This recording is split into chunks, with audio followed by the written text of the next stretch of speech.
was time to withdraw his influence from Ben. It had taken a lot of energy, but he glanced at Charlize Theron, admiring him from the corner of his eye. It was worth it. Martin foresaw that this incident would significantly boost his reputation and improve his standing with feminist organizations who were gaining political influence. Although their future extremes hadn't yet fully developed, they already wielded considerable power. If he played his cards right, this could be advantageous. On the other side, Ben Affleck suddenly realized that his body no longer felt driven by rage, but by reason. Well, it also controlled his mouth now. It wasn't me. He let out a wail, his voice sounding like a wolf howling in the night. That wasn't me. I was possessed. Please, believe me. An evil force took over my body. A wave of suppressed laughter rippled through the crowd, but one person laughed especially loud: Tom Cruise. With his status and emotional intelligence, he didn't care about Ben's dignity. Although he hoped Martin would be beaten, Ben was so ridiculous that it made him laugh out loud. Possessed by a ghost? He mocked internally. This idiot really is an idiot. Matt Damon's furrowed brow slowly relaxed. It seemed like the smart Ben Affleck was back. Wait, pretending to be an idiot? Actually, that's not a bad idea. People won't be too hard on an idiot, right? Martin can't retaliate too harshly against an idiot. It would damage his own reputation. Maybe some film companies will want to capitalize on this incident and give Ben some mentally challenged roles. The more Matt Damon thought about it, the more he realized that Ben's strategy might be the best one. It was certainly better than his own plan of bowing his head and admitting mistakes. No, had Ben always been this smart? Ben Affleck, who was now seen as unusually clever by his good friend, was on the verge of tears. He looked around at the eyes of others, who were undoubtedly seeing him as a fool and desperately wanted to scream. Everything I said was true. I was really possessed. I couldn't control myself. That wasn't me. He wanted to shout to clear his name, but his mind told him, shut up, shut up. If you actually say something, they'll think you're insane. So, in his frustration and humiliation, he fell silent. His clothes were stained with salad dressing. Lobster meat clung to his neck, and crumbs were in his hair. The image he presented was undeniably absurd. Eventually, the frustrated and humiliated Ben Affleck was pulled out of the banquet hall by Matt Damon, disappearing from everyone's sight. The banquet, however, grew even livelier due to the farce. People now had something more interesting to talk about and didn't have to stick to the boring pleasantries. Most of the reporters had left, heading back to work on their stories and earn their bonuses. Charlize Theron's gaze toward Martin had completely changed. Previously, she had looked at him with envy and reverence for his wealth, but now, her admiration was clear. She was in awe of him. Martin believed that, with just a simple gesture, this woman would willingly climb into his bed without hesitation. But he wasn't in a hurry. Instead, he walked calmly toward Harvey. Harvey watched Martin with a complex expression.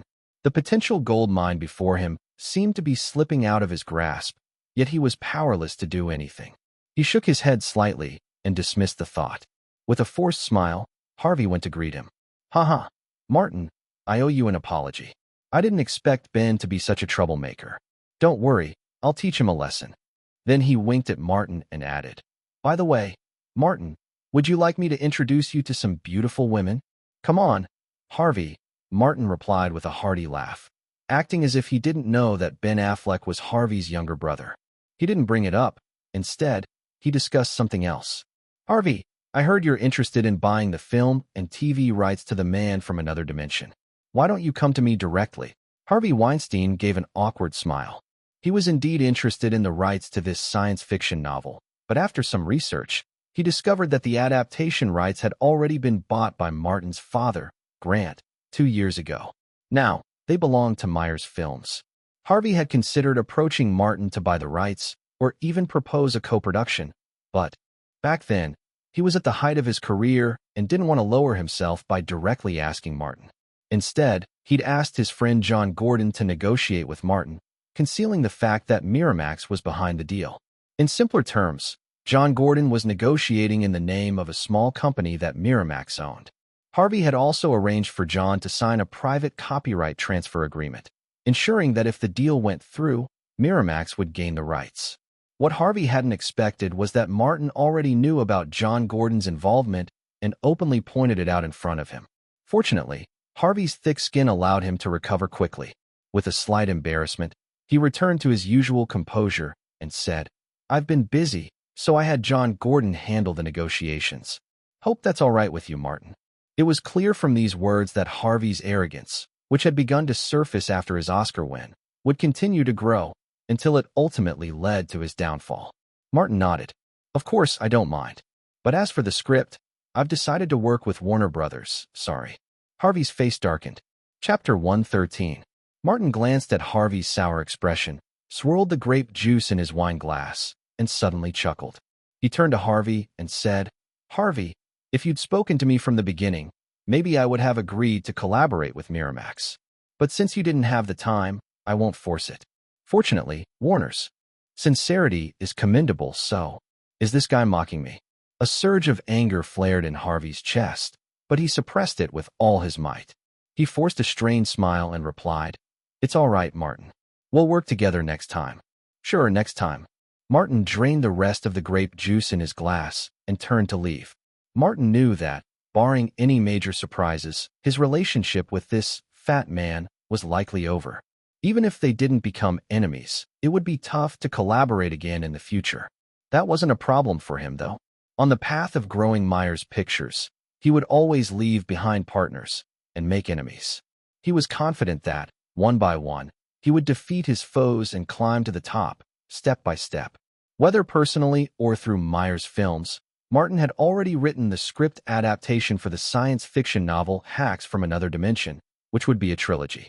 The title, The Matrix, Reloaded, and The Matrix, Revolutions. This famous film series was supposed to have been shot last year and released this year to critical acclaim. It would elevate Keanu Reeves from a second-tier star to a global superstar, propelling him into the $20 million salary club, on par with Tom Cruise. However, Martin's script didn't follow the original version, particularly for the second and third films, which underwent significant changes. Written and directed by the Wachowski brothers, Andy and Larry, after the success of the first film, the second and third parts were shot back-to-back with far too many personal indulgences. The films lost much of their entertainment value, became disjointed, and the pacing was off. The third film, in particular, included many long-winded philosophical segments. What should have been a commercially successful film series turned into a philosophical mess, which neither attracted the same excitement nor maintained the box office success of the first movie.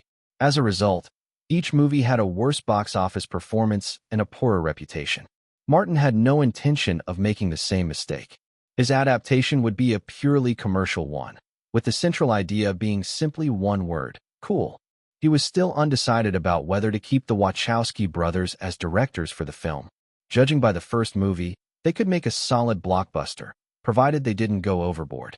Thinking it over, Martin realized that since the films would be shot back-to-back as a trilogy, the brothers wouldn't have the time to go off on their creative tangents. Besides, the two brothers were known for their mastery of cool visual effects, bullet time, gravity-defying leaps, explosive action scenes, all trademarks of their style. After the trilogy, Martin was confident he wouldn't work with them again. By then, they would likely be too busy transitioning into sisters and have no time for movies. While pondering The Matrix, Martin was interrupted by a voice in his ear. "Mr. Myers, do you have a moment to talk?" Martin turned in surprise. It was Matt Damon. After sending Ben Affleck away, he had returned. Martin couldn't help but feel a little impressed. "Have a seat. What's on your mind?" It's about Ben Affleck." "I'm sorry, sir." Ben feels truly remorseful. He drank too much and lost control of himself. Matt began. Martin sneered. "Lost control? I think he was very clear-headed when he was trying to convince Charlize to sleep with Harvey. His arguments were quite persuasive. At least they moved my heart." Matt Damon's heart skipped a beat. Did Martin hear about that? Hadn't Martin gone after Richards because of what Ben did? Perhaps both things were related. He wondered why he hadn't spoken up sooner. But Matt Damon had good emotional control. He quickly regained his composure and said with sincerity, "I'm sorry again, Mr. Myers. This whole situation is on Ben and me. If there's anything we can do to make amends, we'll do whatever you ask." Matt's attitude was impeccable. He treated Martin like an adult of higher status, without any attempt to beg or placate. It was sincere. Nice acting, Martin thought to himself, and then smiled. If I wanted something done, it'd probably be too difficult for you to manage, so I don't think you can help me right now. Matt Damon sighed inwardly. This situation seemed to be a dead end. He worried that he and Ben might now be under Martin's thumb, facing retaliation. Would Harvey be willing to help us fix this? It seemed doubtful, especially after the way Harvey had acted earlier. He might blame Ben for losing face. Matt Damon stood up, looking dejected. Sorry for bothering you, he said, preparing to leave. But just as he was about to walk away, Martin spoke again. Don't worry, I haven't finished yet. Matt paused and turned back, a little surprised. His heart raced as he sat down again, now even more respectfully. You can go ahead, he said, anxious to hear what Martin would say next. Martin regarded him thoughtfully before speaking in an appreciative tone. While I don't need you to do anything for me right now, it doesn't mean I won't need you later. Do you understand what I mean? The statement sounded contradictory, but Matt Damon quickly understood. This guy is smart. He nodded. I understand. You can handle some things yourself, but there are situations where you need someone to do the dirty work for you. Exactly. Martin snapped his fingers. To be honest, I don't take Ben Affleck seriously, but I admire you, Matt Damon. I'll let Ben go. Matt Damon hesitated for a moment. What do you need us to do, sir? Matt, ever the loyal friend, said we, in every sentence, letting Martin know that Ben was also involved and ready to help. This guy really is a good friend. For now, nothing. Just remember, you owe me. Martin smiled with a kind expression. Matt Damon breathed a sigh of relief and stood up. Thank you for your understanding. Ben and I both owe you, Mr. Myers. Matt hadn't expected the matter to be resolved so easily. A simple verbal promise of favors from Martin. Wasn't he being a bit too generous? Matt was confused, but more than happy to leave things this way. There were too many ways a verbal promise could be turned into leverage later. What he didn't know was that the moment he said, Ben and I owe you a favor, a mysterious magic symbol formed in the air and embedded itself deep in his mind. How could a succubus be so kind? Chapter 114. After chatting with Matt Damon, Martin decided not to stay at the banquet. After exchanging a few words with familiar faces, he left. Gordon had already received a call from Martin and was waiting at the gate. As Martin got into the car, Gordon was about to start the engine when he heard Martin say, "Wait." Gordon froze and stopped. He was curious but didn't ask. Look more, talk less. This was an essential professional quality for a bodyguard. After a brief moment, a dark figure limped over, stopping in front of the car door. She knocked on the window. The window rolled down to reveal Charlize Theron's stunning face. The woman looked pitiful as she pleaded with Martin. My rental car broke down early. Can I catch a ride with you? It was a weak excuse. Martin knew it was just an excuse, and she knew that he knew. But neither of them called it out. They both understood the unspoken agreement. And so this poor excuse worked. Get in, Martin said, pushing open the car door from the inside. The woman smiled and slid into the car. What happened to your foot? Martin asked, noticing her limp. I was running too fast earlier and twisted my ankle in my high heels. She closed the door and removed her high heels, revealing a delicate, pale foot. She extended her foot toward Martin. Look, my ankle's sprained. Martin inhaled lightly. A faint odor of foot sweat mingled with a strong scent of perfume. If he were a normal man, the only thing he'd notice would be the perfume. But this was why she felt comfortable presenting her foot to him. Temptation was everywhere. Yet Martin was no ordinary person. Thankfully, as a succubus, he was quite attuned to human scents, particularly those from beautiful women. The smell wasn't unpleasant, though it was a bit unusual to him. In fact, he found it oddly appealing. His gaze shifted to her ankle, which was slightly swollen and red. It was indeed sprained. I have some medicinal alcohol with me. Would you like me to apply it? He asked, his voice light and calm. Charlize, gazing into Martin's clear eyes as he examined her injury, suddenly felt a little embarrassed. What was he thinking? She almost pulled her foot back, but then it was gently held in his hands. Forget it. Let me help you, Martin said. Charlize was stunned. A moment later, a sound broke the silence, part scream, part cry of pain, but louder and strangely more playful. The sounds continued, occasionally interrupted by Charlize's sweet giggles. Don't scratch there, it's itchy. Ah, what are you doing? Doesn't it smell? No, no, no, not there. Not there. Gordon, hearing the commotion, was troubled but didn't dare to look back. Instead, he raised the partition between the front and back seats. I'm going to focus on driving. Whatever happens back there, I don't want to know. Over an hour later, the car pulled up in front of a small villa.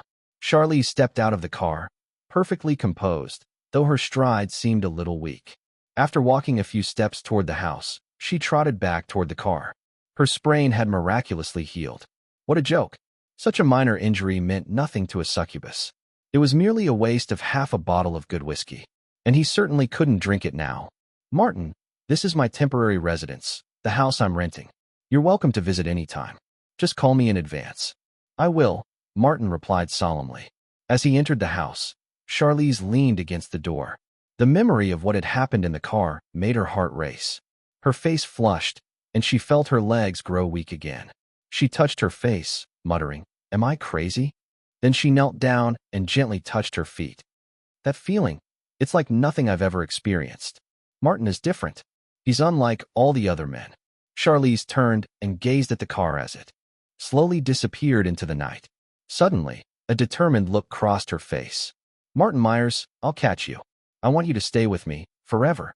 The next day, as expected, the headlines of all major media outlets were filled with the news of Martin confronting Ben Affleck at the celebration party for Island. Martin used Chinese kung fu to defeat Ben Affleck at the Little Island celebration. It's unbelievable that his thin body could contain such power. Ben Affleck harasses Charlize Theron, and our young genius steps in like a heroic knight, taking down the dragon. Martin recreated Bruce Lee's classic move and kicked Ben Affleck 10 meters away. At home, Martin's father, Grant, slammed the newspaper down in anger. Who is this Ben Affleck? How dare he do something to you? Don't worry about a young actor, Dad. I already gave him a lesson, Martin replied casually, taking a bite of his bacon and egg sandwich. Linda, his mother, walked over with a worried expression. She gently pulled him into an embrace. Oh, my poor little pumpkin, you weren't hurt? Why didn't you tell us when you came home? It was late when I got back, and it really wasn't a big deal. I'm fine. The other guy's the one who got hurt, Martin said, rolling his eyes. Mom, we've talked about this. I'm not a kid anymore. You can't keep treating me like one. Linda released him but inspected him carefully, making sure he wasn't hurt. Her face then softened, and she sighed. Oh my God, my little Martin has grown up. He's not my little pumpkin anymore. My heart's breaking. That's so dramatic, Martin teased. Ding added, Mom, you're a film theory professor and producer. Acting's not really your thing. Oh yeah, Linda said, twisting Martin's ear with a sly smile. But I think I'm a pretty good actress, especially in action movies. It hurts, Mom. Why do you always do this? Martin squealed. Grant stayed silent, fearful of provoking his wife. He muttered, What action movie? More like a horror film. What's wrong with this move? It works on both of you, father and son. Linda laughed. It's so effective. My mother is wise and powerful, and I willingly submit. Please, let me go, Mom. Martin said dramatically. Humph, still not your mother's little pumpkin. Always. Do you want me to rub your head? Let me rub it as much as I want. Good boy. Linda released him, proud. Grant then said, Son, do you want me to find someone to teach that guy a lesson? No need. I've already promised to let him off. I don't want to break my word, Martin replied. Well, it's your call, Grant shrugged. Martin, now older and more independent, had his own opinions, which both relieved and disappointed his father. I'm done eating. I'm going upstairs to continue writing my book. Martin finished his milk and headed upstairs to his study with a smile. To be honest, he enjoyed the current atmosphere at home and hoped he'd never need magic to change it. As Martin went upstairs, Linda's expression shifted. She picked up the phone. Grant, knowing his wife too well, quickly said, Martin already promised someone he'd let it go. Humph. Martin may have agreed, but I didn't. I'm his mother, and I won't let anyone bully my son, Linda said, voice steely. Well, you have the final say, Grant said, raising his hands in surrender. What are you going to do? Linda sneered. I can't do much, but at least I can make sure my old friends never want to work with that idiot again. Poor Ben Affleck. He had no idea what kind of neighbor he was about to encounter. Chapter 115. After the celebration banquet, Martin went to record songs again. This time, he planned to record all the remaining tracks for his first album. He had even thought about which inspirations to draw from. One of them was Justin Bieber. At his current age, it would be perfect to cover Bieber's songs. Martin could easily use material from Bieber's second album, replacing two of the weaker tracks with songs like Unstoppable and That Girl.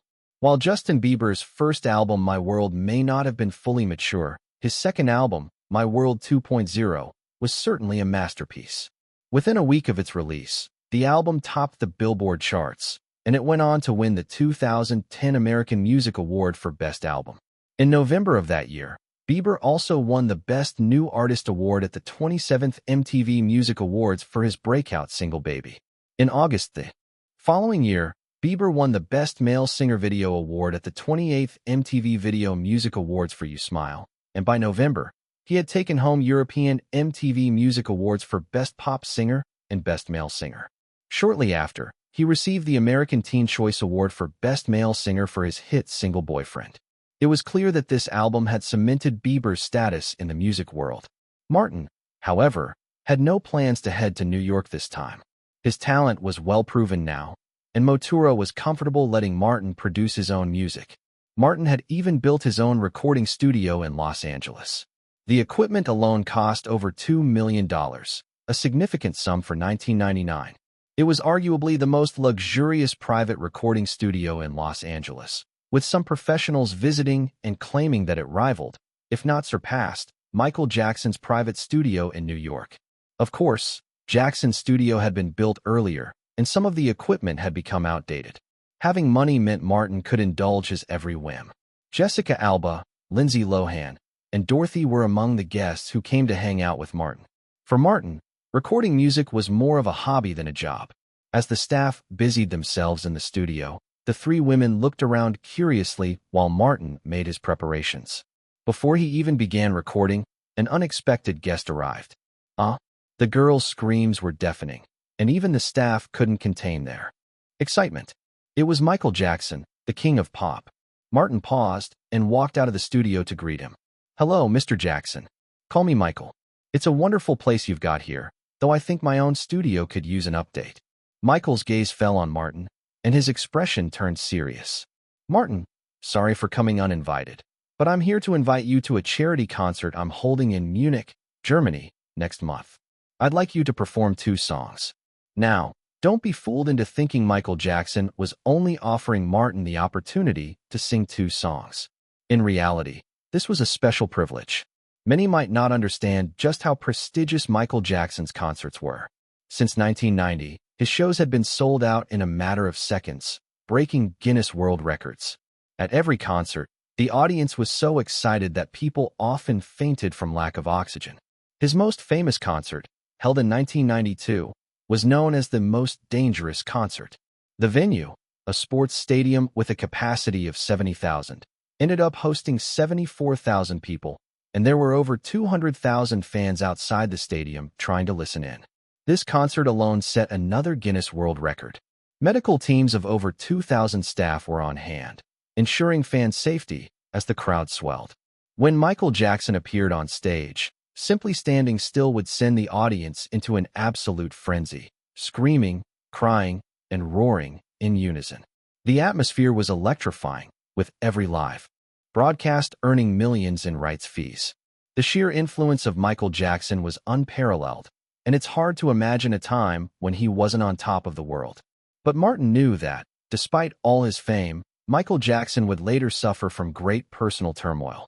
In the years to come, Jackson would become embroiled in false accusations that almost destroyed his career, despite his eventual vindication. The media's relentless attacks and the toll they took on his mental and physical health were devastating. Though he was exonerated, the scars remained. After his legal battles, Jackson moved away from the U.S., avoiding public life and touring the world, continuing his music career but never performing live again. It was heartbreaking to witness the downfall of such a beloved icon. But it was clear that, despite everything, Michael Jackson remained a genius, musically and commercially, while still retaining a childlike innocence. The Neverland Ranch, with its amusement park for children, reflected his yearning for a lost childhood. A psychiatrist once said, Michael Jackson's mental age is only 10. To him, those children were just peers. But Michael Jackson could also sense that Martin was looking at him strangely, with a mix of emotions, pity, reverence, perhaps even regret. Martin, why are you looking at me like that? He asked, puzzled. Chapter 116. Why are you looking at me like that? Michael Jackson asked, sensing something odd in Martin's gaze. Martin quickly snapped out of his daze and cursed inwardly. Damn, I got lost in memories of Huashao Martin and let my emotions slip. I need to be more careful next time. He smiled and responded. Michael, I was just wondering, with all these concerts back to back, can your body handle the strain? Michael suddenly understood. The pity and sympathy he sensed from Martin made him feel a bit happy, and the concern in his voice brought a smile to his face. He liked this feeling. Thank you. I do feel tired at times, but it's worth it. When I think about all the people I'll be able to help, it gives me energy.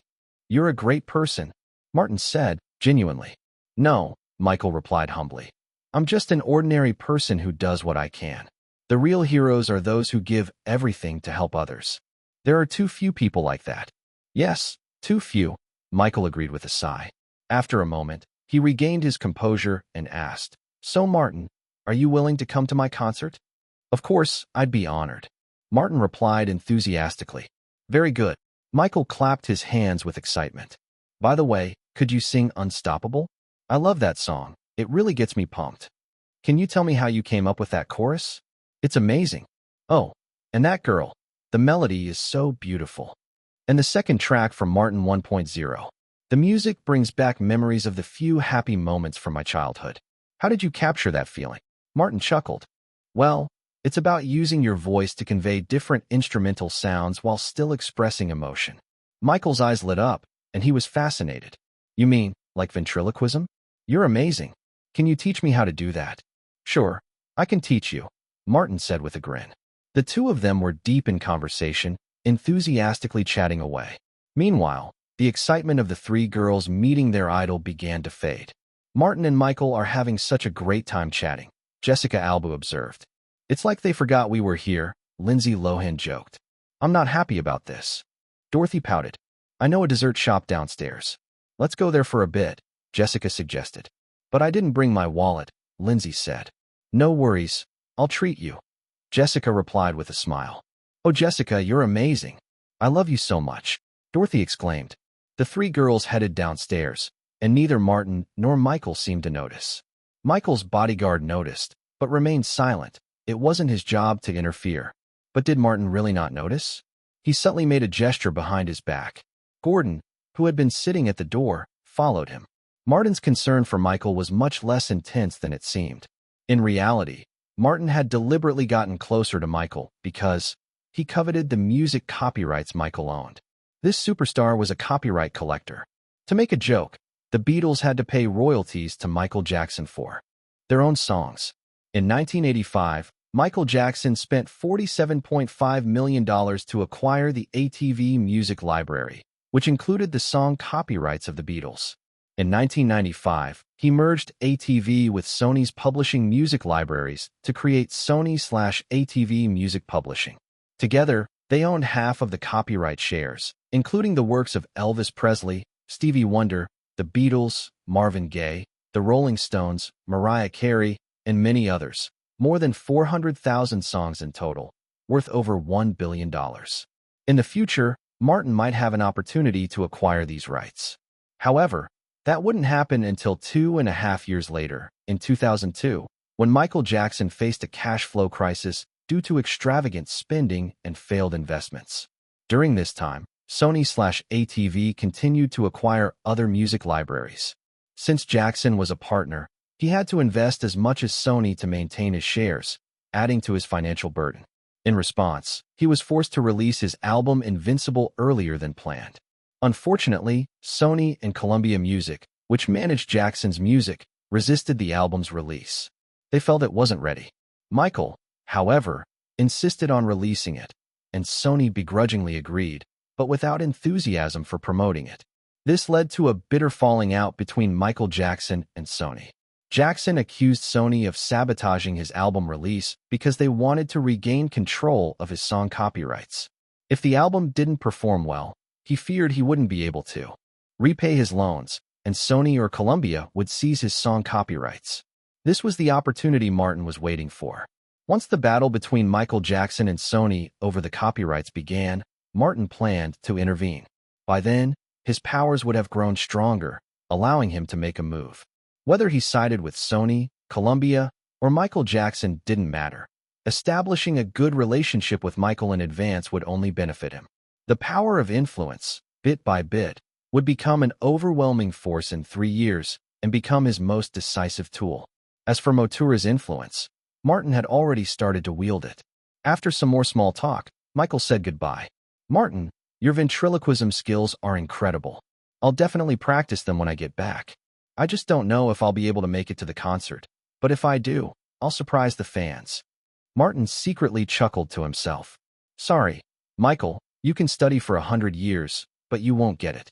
What I'm doing isn't ventriloquism, it's magic." Martin escorted Michael to the door, and the two said their farewells. Michael headed downstairs, while Martin returned to his recording session. In the elevator, Michael Jackson suddenly placed a hand over his chest, his face filled with surprise. "Paul," his bodyguard, "did you see my brooch, the Mickey Mouse one?" "I didn't notice, boss," Paul replied. "Oops, I must have lost it in Martin's recording studio. Let's go back. That's my favorite brooch." Back upstairs, Paul knocked on the door.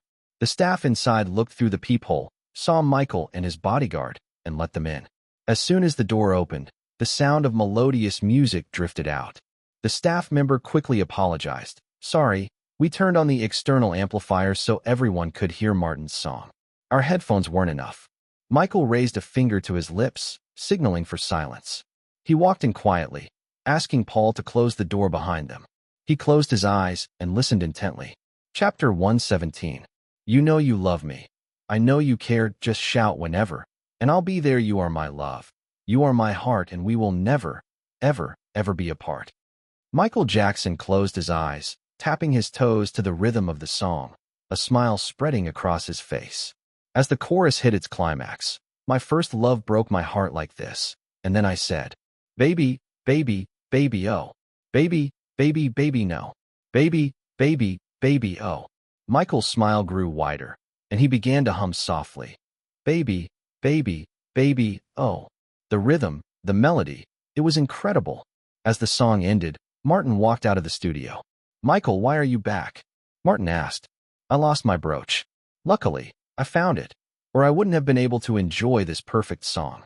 It's so great. What's it called?" Michael asked, still buzzing with excitement. I haven't decided yet," Martin said, deliberately vague. "Just call it Baby. The simpler the name, the easier it is to remember," Michael suggested. "Okay, then it's Baby," Martin agreed. The conversation had brought the two closer, and now, Martin's new album had another potential hit on the horizon. "Boss, your brooch is here." Paul, Michael's bodyguard, called out as he found the missing brooch on the floor. But Michael didn't hurry to leave. "Martin, do you have any other new songs? Can I stay and listen?" Michael asked. "Certainly," Martin replied. Back in the recording studio, Martin began recording the second song, "You Smile," a classic from Justin Bieber. As the music played, Martin's clear voice rang out. Another classic. Michael Jackson had no doubts about Martin's abilities. He was even a little jealous of Martin's creative talent. From pure music to rock, pop, and now blues, this kid seemed to be able to do it all.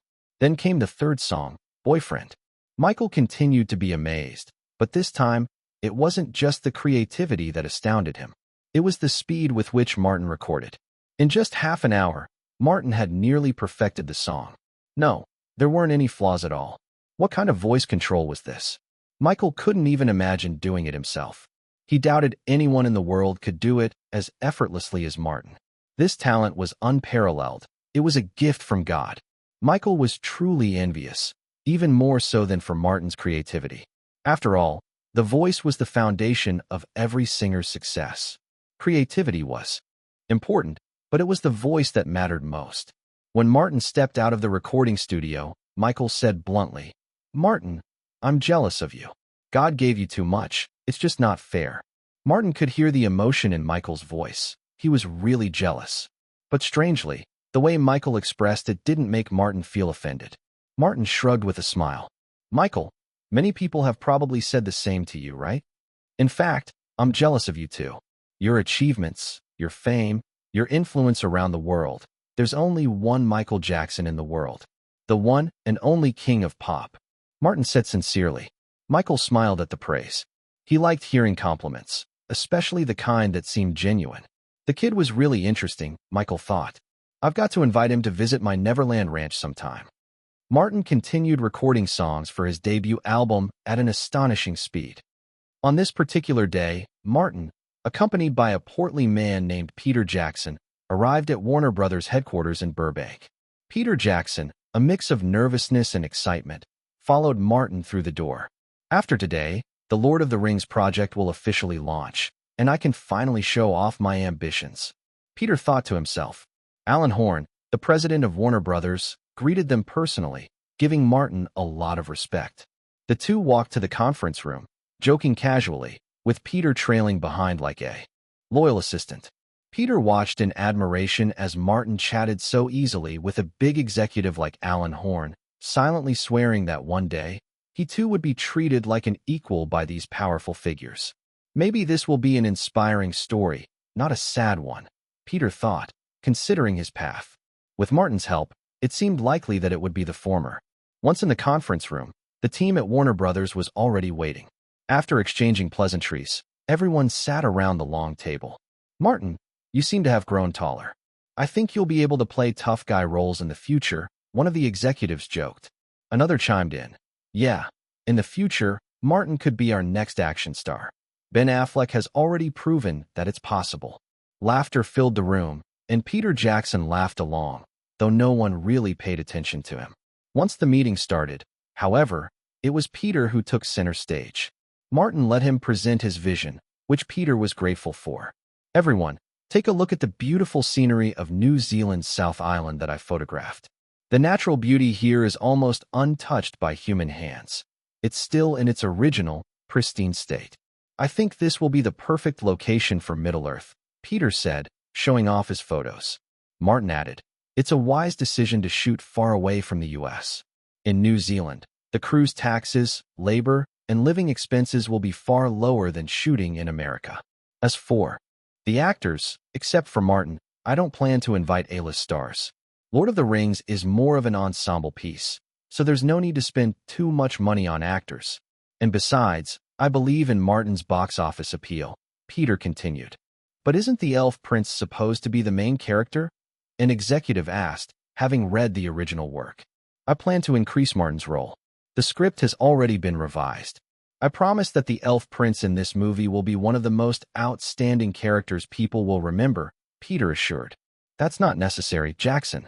It's all about the film, another executive remarked. I can do it, Martin. Don't worry, Peter said with confidence. Chapter 118. June 27, 1999. A bombshell explodes in Hollywood. The epic fantasy novel The Lord of the Rings, written by J.R.R. Tolkien, a professor at Oxford University and renowned linguist, is set to be adapted into a movie. The investors are New Line Cinema, owned by Warner Brothers, and Myers Pictures, a film company founded by Hollywood's Little Genius. The total investment is said to be $300 million. Yes, the investment amount has increased. This decision was made after discussions between Martin and Warner. How could Coco Soso produce the perfect blockbuster?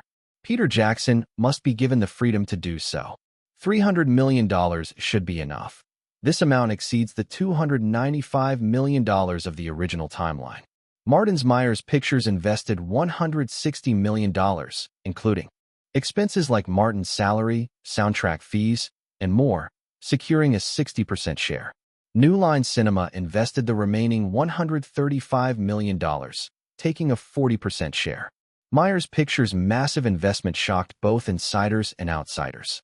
$160 million is no small sum, especially given that Martin has only recently entered the industry and already amassed so much. Someone calculated Martin's earnings. From book royalties, music royalties, film investments, and other income since his debut, his net worth has reached $180 million. The youngest self-made centimillionaire in history. The Los Angeles Times published this sensational headline the day after the news broke. The article stated, "Nearly 3 years have passed since the publication of our little genius's first original book, Kung Fu Panda, in 1996. In this short time, Martin has made remarkable achievements in writing, movies, and music. Kung Fu Panda has sold 5.1 million copies so far. Ready Player One has sold 4.3 million copies. And Harry Potter has sold an astounding 3.2 million copies in less than a year. In fact, since the start of 1999, the sales of the first 2 books had slowed a bit, but after the news broke that Martin beat Ben Affleck, the sales curve surged. It's reported that many customers buying Martin's books are women. They don't just buy the books, they're supporting their hero. Martin's move to help Charlize has won him many fans. Interestingly, many readers have become fans of Martin's books after reading them. In music, Martin's achievements are also extraordinary. In film and television, the returns from several films Martin has written, participated in, or invested in have been similarly impressive.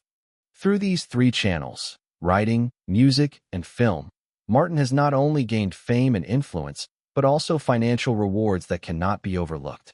According to this newspaper, his earnings from these ventures are approximately $180 million. Our little genius has become the youngest self-made cine-millionaire in American history. He is the epitome of the American dream. Of course, where there are positive reviews, there are also negative ones. Martin's old adversary, News of the World, wrote, "Martin Myers must have lost his mind.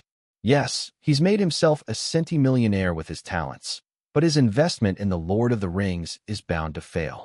Tolkien's works are known for being the most difficult to adapt because they feature a vast fantasy world and numerous unique races. Moreover, Tolkien's works have a massive fan base, and many of these fans are deeply devoted. Even famous directors cannot guarantee a film that will satisfy most of them. Who is Peter Jackson? He's a young director who's only made a few B-level films. Is he really capable of handling such a grand story? Martin has invested nearly all his net worth in this unknown director. This is a gamble. If he loses, he'll lose most of his savings and may have to go home and ask his parents for pocket money. This argument is biased. While Peter Jackson may not yet be a famous director, he's far from unknown. Otherwise, New Line wouldn't have invested in him. And even if Martin loses all $160 million, he still has about $20 million left.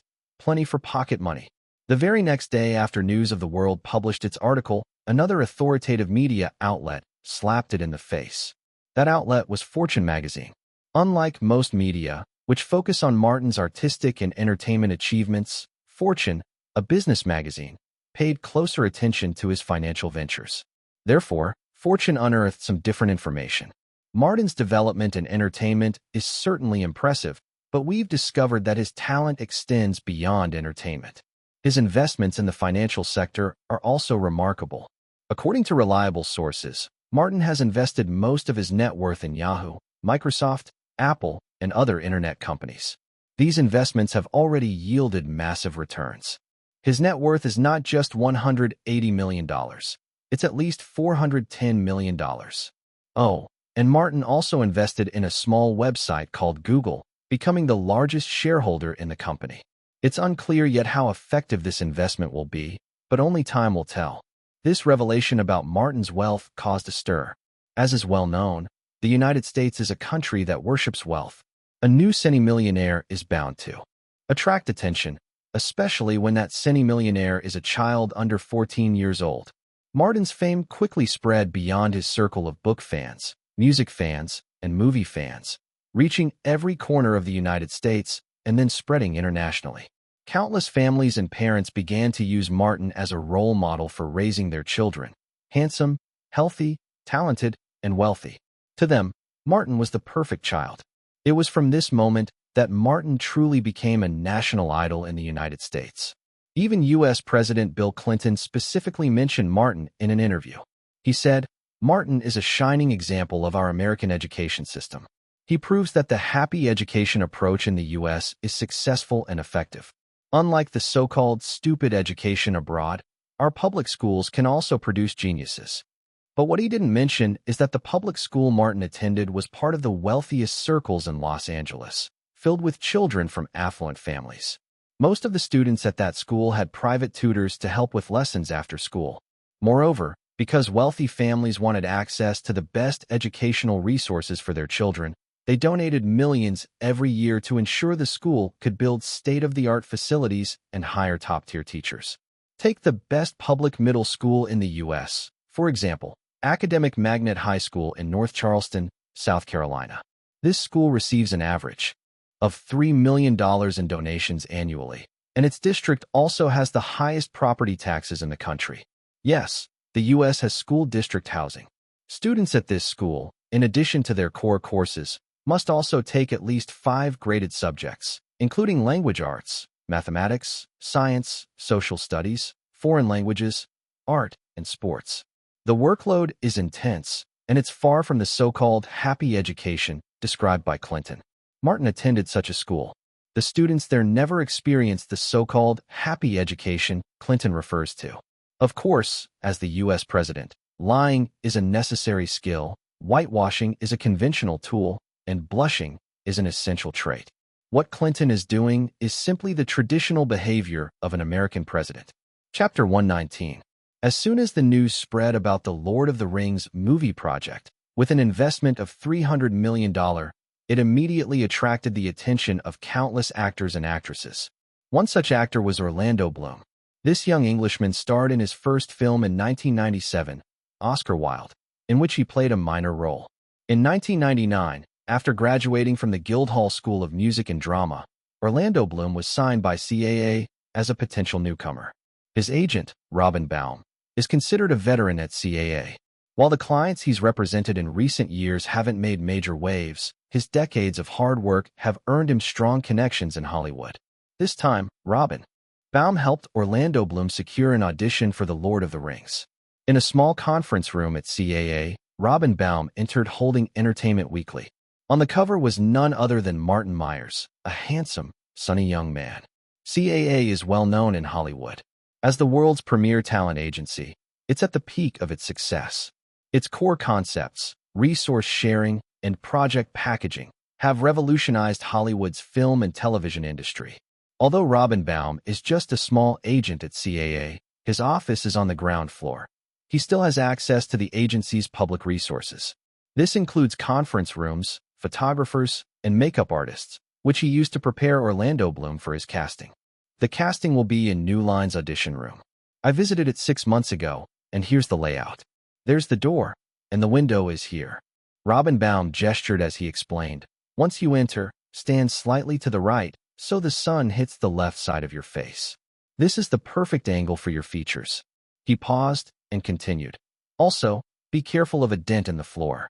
It makes a squeaky noise when stepped on. Avoid it when you move and deliver your lines. And the most important thing, Robin Baum added, is that one of our important CAA clients will also be attending this audition for the main role. Of course, he'll be serving as a judge. He threw the magazine on the table, pointed to the character on the cover, and said, Martin Myers, our little genius. Orlando Bloom's eyes lit up when he saw the cover. Robin, can we contact him in advance? What are his preferences? Robin Baum smiled bitterly and shook his head. I've already contacted Jeff, who manages Martin's affairs. Unfortunately, Martin doesn't have time. So I'm on my own? Orlando Bloom's voice reflected a hint of disappointment. No, Robin Baum reassured him. I've sent Jeff your photo and mentioned your name. If Martin sees your photo in advance, CAA will take care of you. The most important thing is that you treat him with respect during the audition. Don't show even the slightest contempt because of his age, you understand. Don't worry, Orlando Bloom said, a bitter smile on his face. I'm just a newcomer. Martin is a super genius and a cine-millionaire. How could I disrespect him? I'm not Ben Affleck. At the mention of Ben Affleck, the room erupted in laughter. One of the female makeup artists remarked, Ben Affleck has become a joke in Hollywood, but he deserves it. The way he treated women and minors was despicable. At least Martin handled things like a pro and didn't let that scumbag succeed. Robin Baum turned to Orlando. As long as you understand. Now, let's talk about the key role you're competing for, Faramir. I have inside information. Though Faramir isn't part of the Fellowship of the Ring, his role in the Lord of the Rings trilogy is critical. There's an important scene involving him in the third movie. Everyone knows about it. I hope you get this role. It's nearly a major supporting role. But because the film has so many characters, Faramir's presence isn't as prominent, which is why he's in audition group B. This gives us some maneuvering room. I'll do my best. But honestly, I'd prefer to audition for the elf prince, Legolas Greenleaf. I think he's more suited for me. Don't even think about it. That role is already reserved for Martin. Focus on Faramir. Orlando Bloom chuckled nervously. Hey, don't worry. I'm just getting emotional. While Robinbaum was working on securing Faramir for Orlando Bloom, Martin was in a costume fitting at New Line's audition room.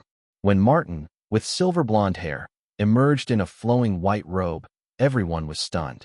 His light blonde hair was neatly combed back, his striking facial features, tall and well-proportioned figure, and deep blue eyes created an air of mystery.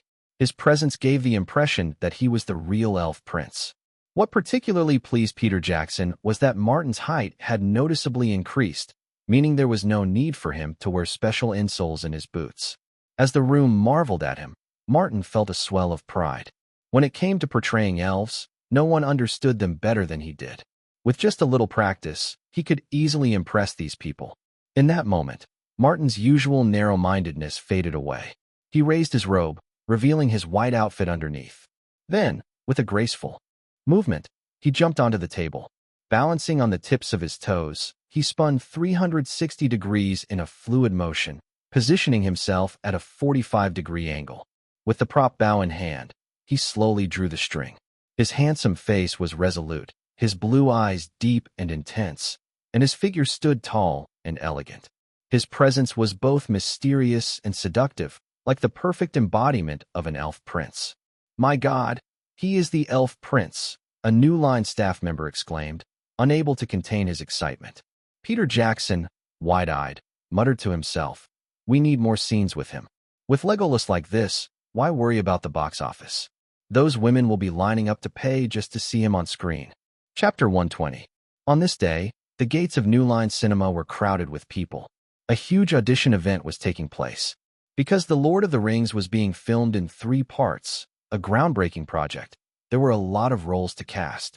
For Hollywood's middle and lower-tier actors struggling to find work, this was an opportunity of a lifetime. Many had never seen such a wealth of roles available to lesser-known actors like themselves in a movie. When Robinbaum and Orlando Bloom arrived at New Line, the place was already bustling. Nearly every role had 3 to 4 people vying for it. And with over 30 roles to audition for, hundreds of actors were participating. To speed up the process, the film's production team divided the auditions into 4 groups: A, B, C, and D. Group A auditioned for the lead roles, members of the Fellowship of the Ring. Group B auditioned for major supporting roles, those that were crucial to the plot and had substantial dialogue. Group C auditioned for minor supporting roles, those with just 1 or 2 lines and brief appearances. Group D was for the smallest roles, essentially extras, and was outsourced to a casting agency. There were simply too many people. Despite New Line's growing success, it was still a small production company affiliated with Warner Brothers. Their headquarters was limited in space, and with hundreds of people crammed inside, the environment was chaotic. This also gave some people with ulterior motives a chance to take advantage. Orlando Bloom, on his way to the dressing room, noticed a pretty actress entering the men's room with a man who appeared to be a New Line employee. Robinbaum, walking beside him, sneered and muttered, "That woman is confused. I've seen that guy before. He's a clerk at the bottom of New Line, with no power. She's probably been tricked. What a mess." Orlando Bloom lamented. "This is how this industry works," Robinbaum said with a shake of his head. "For a chance, people will fight like wild dogs. I once saw an actress slip laxatives into a competitor's water just to make her look foolish during an audition." Orlando Bloom was stunned. "Isn't that method too despicable?" "Despicable? It's a drop in the bucket compared to what people will do to climb up, destroying a competitor's costume, spreading itching powder in their underwear, causing car accidents, even injuring someone on set. The list goes on." Robinbaum looked at Orlando seriously. "You've just entered this world. You don't know how ruthless people can be. Be careful.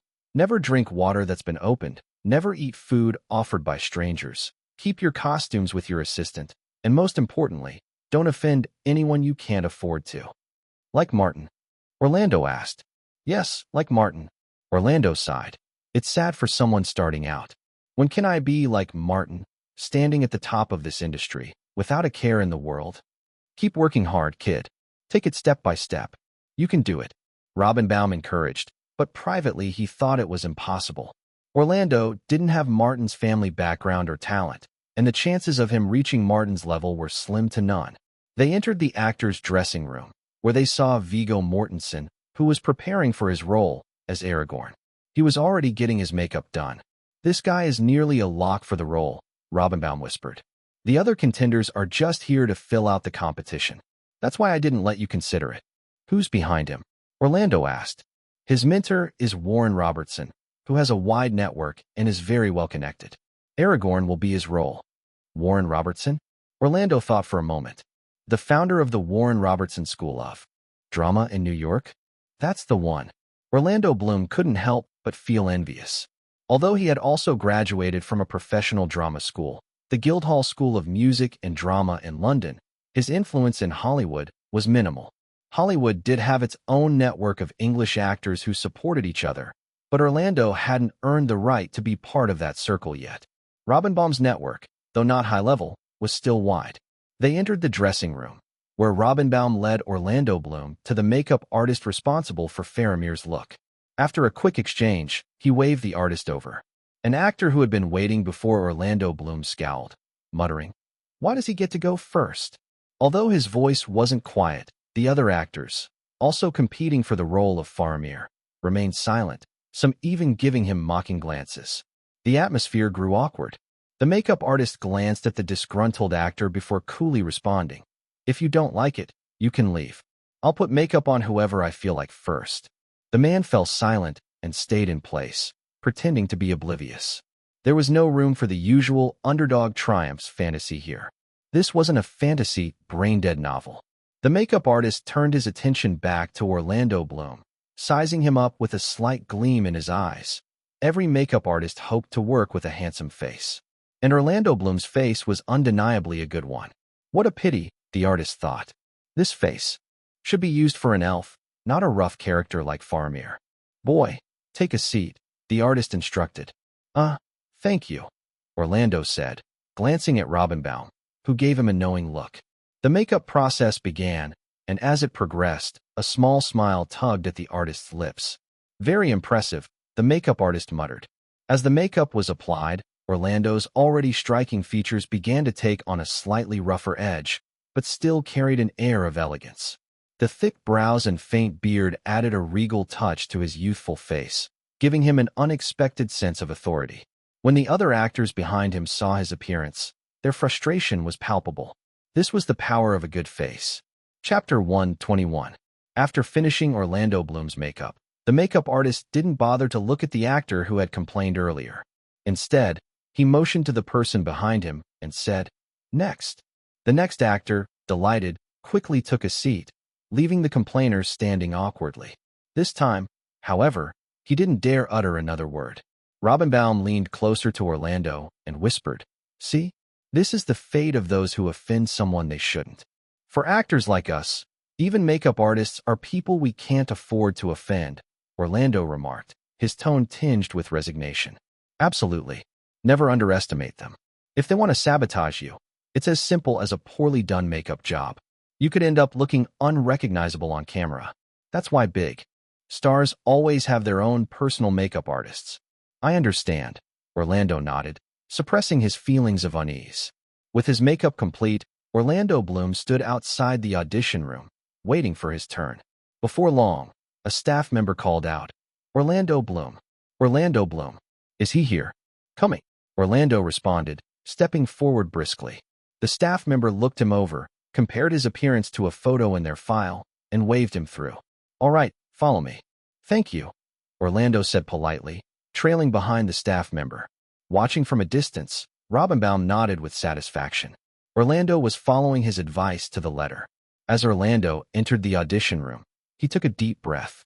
Everything he had prepared for, the countless hours of effort, would now be tested. Whether he succeeded or failed would depend on his performance and whether he could leave a lasting impression on Peter Jackson and Martin. Stepping inside, Orlando moved to a predetermined spot, angling himself slightly to let the sunlight stream through the window and highlight the side of his face. The soft, natural light accentuated his features, showcasing his best side. Wow, this looks fantastic. He seems more like an elf. Shut up. Martin is the perfect elf prince. Oh, sorry, Martin. That's not what I meant. I just think he could play another elf. It's fine, Martin said, looking up from his handheld gaming console with a slight smile. His deep, captivating eyes complemented his delicate yet striking features. This gentleman is certainly handsome. For a moment, the producer who had commented earlier felt the urge to slap himself. How could he say anyone else embodied an elf when Martin himself, the epitome of elven grace, was sitting right there? Orlando, taken aback, was momentarily starstruck. Martin was even more stunning in person than in magazine photos. His unique charisma radiated effortlessly, leaving Orlando awestruck. Sensing an opportunity to engage Martin, Orlando smiled and said, I couldn't possibly outshine Martin. He truly is the natural elf prince. Martin chuckled softly. Since the infamous cheetah shooting incident in New Zealand, the media had frequently bestowed the title of Elf Prince upon him. Appreciating Orlando's tact and noting that he had indirectly taken a role from the actor, Martin decided to offer a small gesture of goodwill. Orlando Bloom, I've heard of you. Jeff from CAA mentioned you, a rising talent. Orlando's heart soared. A single acknowledgement from Martin was worth more than accolades from a dozen other industry figures. However, he restrained his excitement, maintaining composure. Thank you for the kind words. I'll work hard to live up to being called a star of hope. Martin nodded and returned to his game, saying no more. This wasn't a sign of disrespect to Peter Jackson or the audition process. On the contrary, it was a demonstration of confidence and trust. In Hollywood, minor producers often brought distractions like newspapers, magazines, or game consoles to auditions to signal their lack of influence. By contrast, Martin's actions conveyed his support for Peter Jackson's vision, leaving the final say to the director. After watching Orlando's performance, Peter Jackson nodded approvingly. I'm very satisfied. I think Orlando Bloom is perfect for Faramir. The producer immediately agreed. Of course, your decision is final. Emerging from the audition room, Orlando was brimming with excitement. Spotting Robinbaum, he couldn't contain himself. Robin, not here, Robinbaum interrupted, casting subtle glances around the waiting room. Let's talk once we're out of here. Once they were seated in Robinbaum's car, he turned to Orlando. All right, spill it. Is it good news? I think so, Orlando said, calmer now, and recounted the events of the audition. Robinbaum burst into laughter. You seized the opportunity perfectly. If Martin vouched for you, this role is as good as yours. He added with a grin. By the way, once it's official, don't forget to express your gratitude to Martin. A small gift, not too extravagant, will do. It's the gesture that counts. I understand. And one more thing, Robinbaum said, his tone serious. Until the contract is signed, keep this to yourself. The last thing we need is someone sabotaging you. Got it. I was just a bit too excited earlier. It won't happen again. Good. Haha, this role will be your breakthrough in Hollywood, Orlando. But remember, it's only the beginning. Let's celebrate. I heard Martin likes Mr. Zhou's restaurant. Then that's where we'll go. You'll have something in common to talk about with him next time. As Orlando and Robinbaum drove off, a Cadillac pulled into the parking lot. A blond man with a beard stepped out, hurrying toward the New Line auditions. Midway, his phone vibrated. He answered, and the familiar voice of a New Line producer came through. The role of Faramir has been cast. Sorry, but I can look into finding you another part. The man's face darkened. Damn it. What happened? Another role? He muttered, seething. Easier said than done. The only parts worth considering are Aragorn and Faramir. Now what? Play a soldier? No way. Frustrated, he hesitated before dialing another number. Chapter 122. Parking lot. The bearded gentleman angrily dialed a number. Hello, is this Mr. Weinstein? This is David Wenham. We spoke at the banquet last time. I need a favor. On the other end, Harvey Weinstein frowned as he tried to recall who this little actor was. He vaguely remembered the name, but couldn't place him. Lord of the Rings? Faramir? Harvey had already sold the film adaptation rights to Martin and had no authority over the project. Wasting a favor on an insignificant actor? Ridiculous. He was about to hang up when Wenham's next words stopped him. For Nicole's sake, please help me. I know you're on good terms with Martin. Nicole? Which Nicole? Nicole Kidman? Harvey asked, his curiosity piqued. Yes, Nicole Kidman. We're both Australians, and she's been looking out for me, David replied, his voice tinged with desperation. Harvey's lips curled into a grin. Fine. I'll make the call, but whether it works or not, you owe me a favor. Agreed. Desperate, David nodded even though Harvey couldn't see him.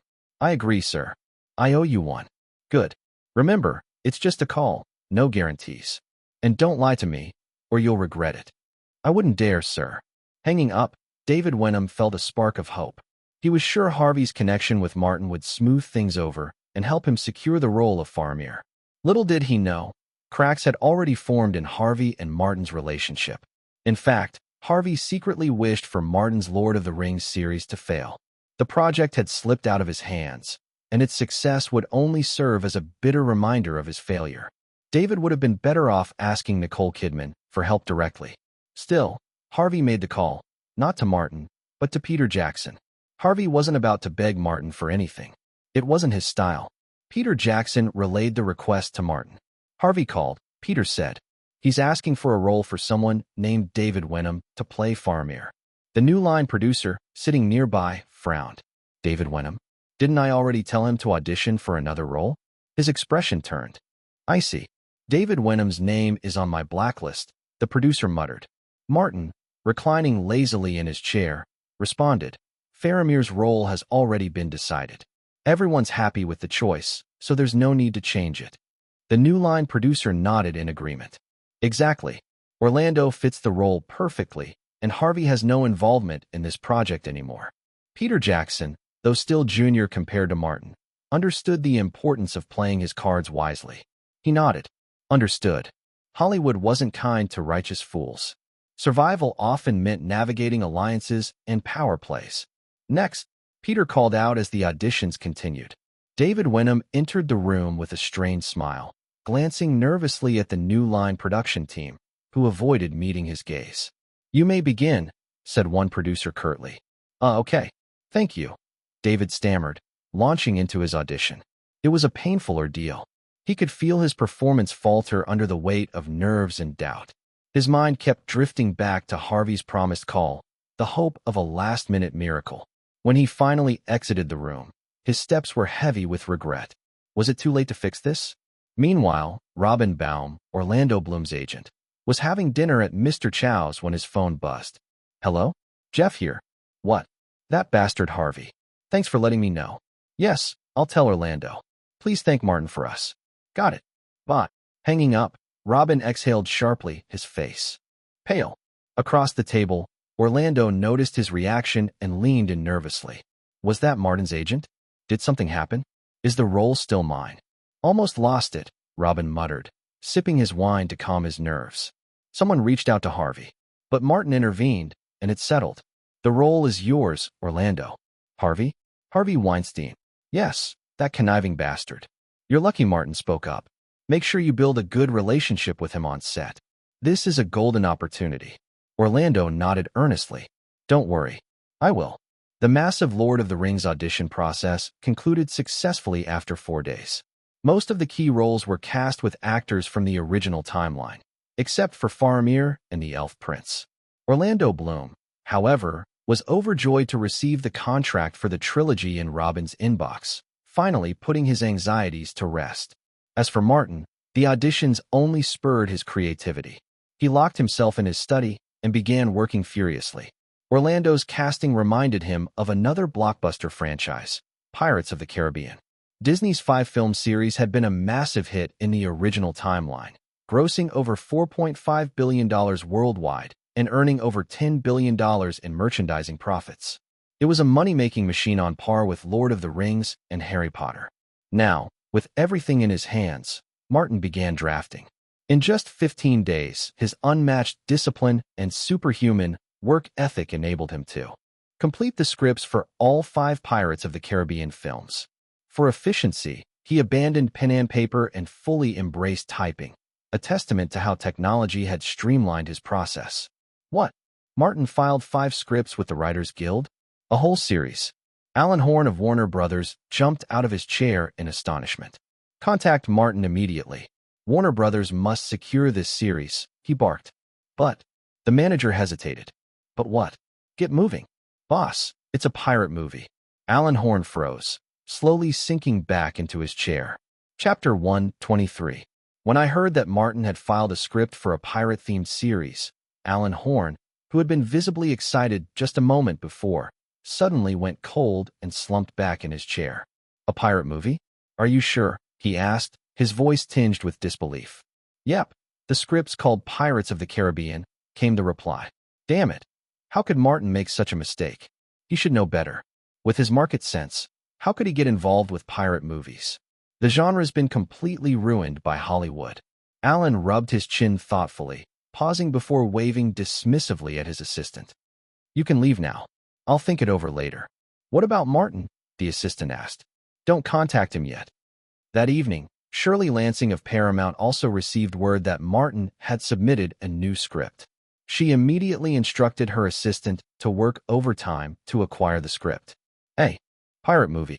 Shirley hesitated, much like Alan Horn had. The next day, news of Martin's script spread, and it soon appeared on the desks of numerous industry leaders. However, nearly everyone had doubts about the script's viability. Harvey Weinstein even mocked Martin in front of his brother, saying, "This kid Martin must be crazy. Who does he think he is, writing a pirate-themed series? Even if God himself tried, he couldn't save this kind of project." Bob Weinstein shook his head, adding, "Martin's lost it." But why did everyone have such a negative reaction to pirate-themed movies? It all traced back to a disastrous film released in 1995, Cutthroat Island. That movie became infamous in Hollywood, not for its success, but for its catastrophic failure. It ended up being a financial black hole, so much so that it was listed in the Guinness Book of World Records for losing more money than any film before it. With a production budget of $92 million, it only grossed $9.5 million at the box office, causing the bankruptcy of the production company, Carlock Pictures. The distributor, MGM, was also severely affected, with its stock price plunging. Carlock Pictures was not a small, unknown company. In fact, before Cutthroat Island, it had been one of the most successful independent production companies in Hollywood, and Miramax was its little brother. The company had been behind hits like Terminator 2, True Lies, Total Recall, and Basic Instinct. But, as often happens, in Hollywood, success bred overconfidence. Fueled by past victories, Carlock Pictures decided to go all in on Cutthroat Island, hoping to create a blockbuster that would surpass Terminator 2. The movie's pirate ship alone cost $5 million to build, and the crew shot the film on the open sea to capture the best possible visuals. The actors even did their own stunts in the thrilling action scenes. The result? The film flopped spectacularly, and Carlock Pictures declared bankruptcy, eventually being acquired by MGM, whose stock price had also plummeted in the wake of the failure. After that, the pirate movie genre was effectively blacklisted in Hollywood. No studio dared touch it for years, and the phrase pirate movie became a byword for failure. As a result, Martin was quickly labeled out of touch, done for, and arrogant. The most vocal critics were, unsurprisingly, Harvey Weinstein, with Tom Cruise gleefully watching from the sidelines. With Martin's plans faltering, Cruise felt a sense of relief, knowing that Shirley Lansing would temporarily shelve her partnership with Martin. But not everyone was dismissive of Martin's script. One such person was Michael Eisner, the formidable CEO of Disney. Disney's meeting room. Michael Eisner pounded the table and asked, "Has everyone read the synopsis of Martin's script?" As the executives nodded, he pressed on, "What do you think? Should we collaborate with Martin on this series?"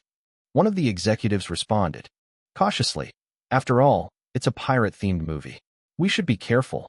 Eisner, who prided himself on defying incompetent conservatives, sneered inwardly.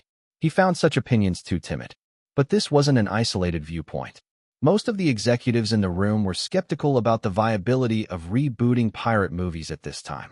But who was Michael Eisner, if not a man of bold decisions? His nickname, the Dictator, wasn't earned by following the crowd. His vision had been instrumental in rescuing Disney from its lowest point and catapulting it back to the top. In fact, Eisner had toyed with the idea of adapting the Pirates of the Caribbean ride at Disneyland into a movie as early as 1990.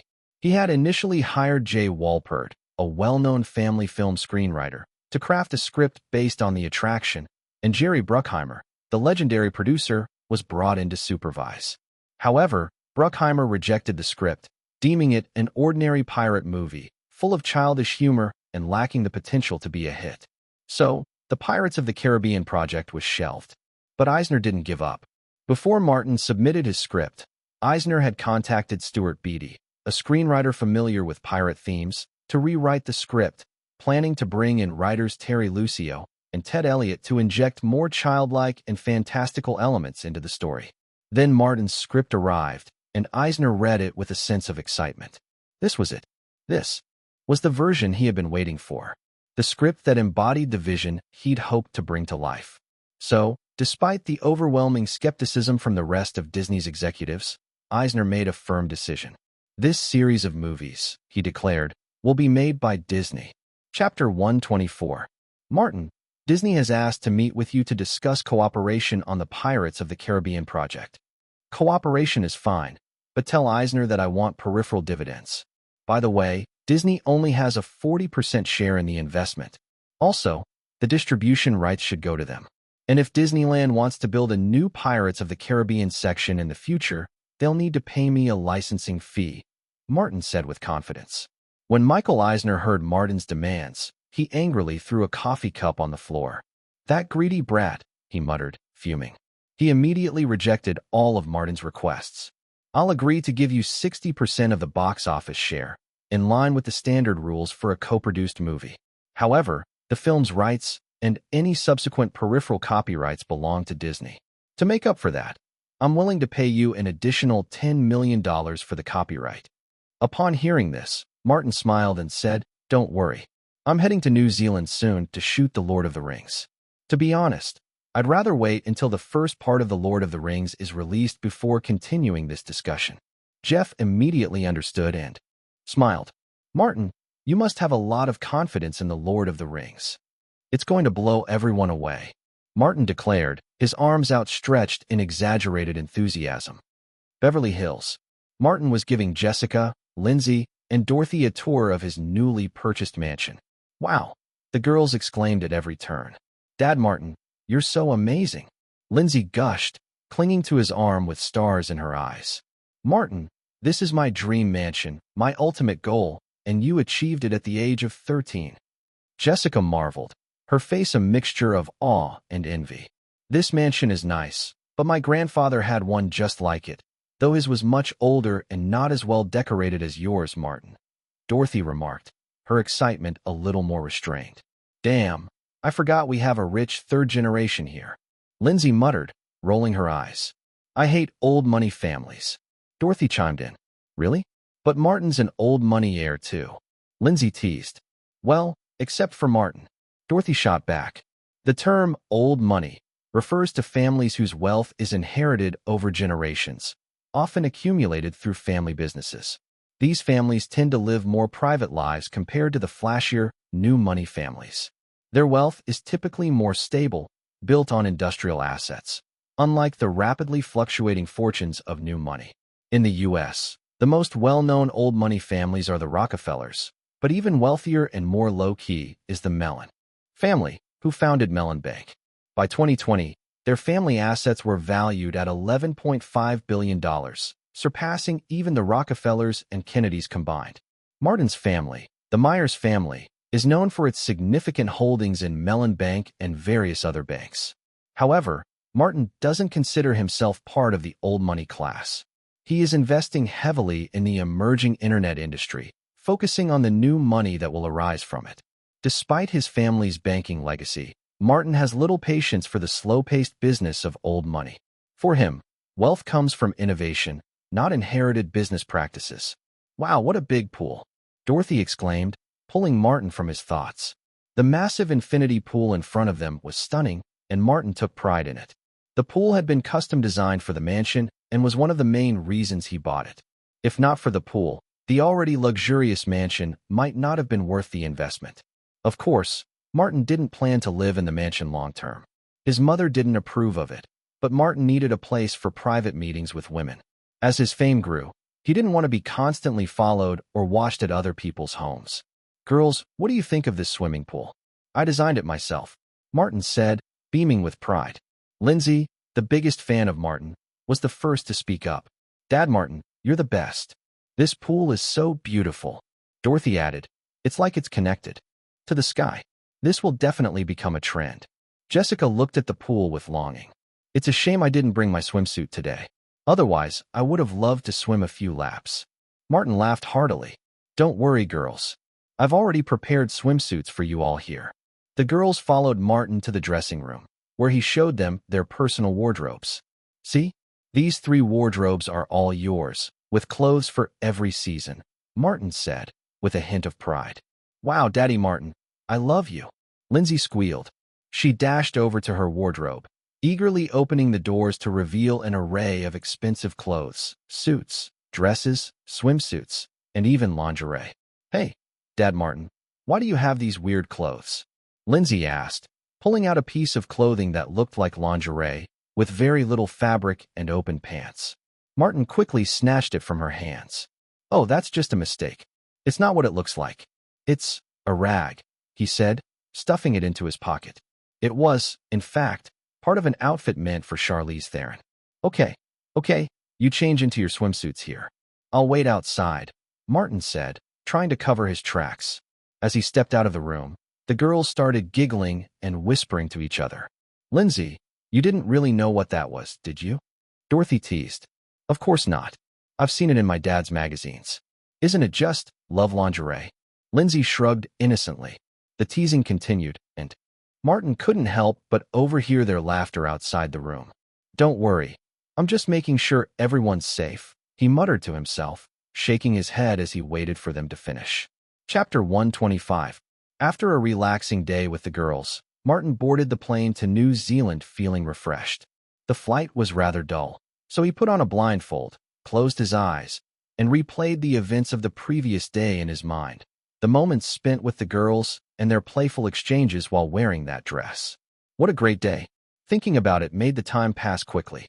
12 hours later, when the plane landed at Wellington Airport, Martin found that he had even forgotten some of the finer details he'd recalled earlier.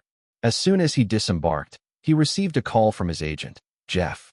"Martin, Peter and I have coordinated everything. Your scenes will be shot as intensively as possible.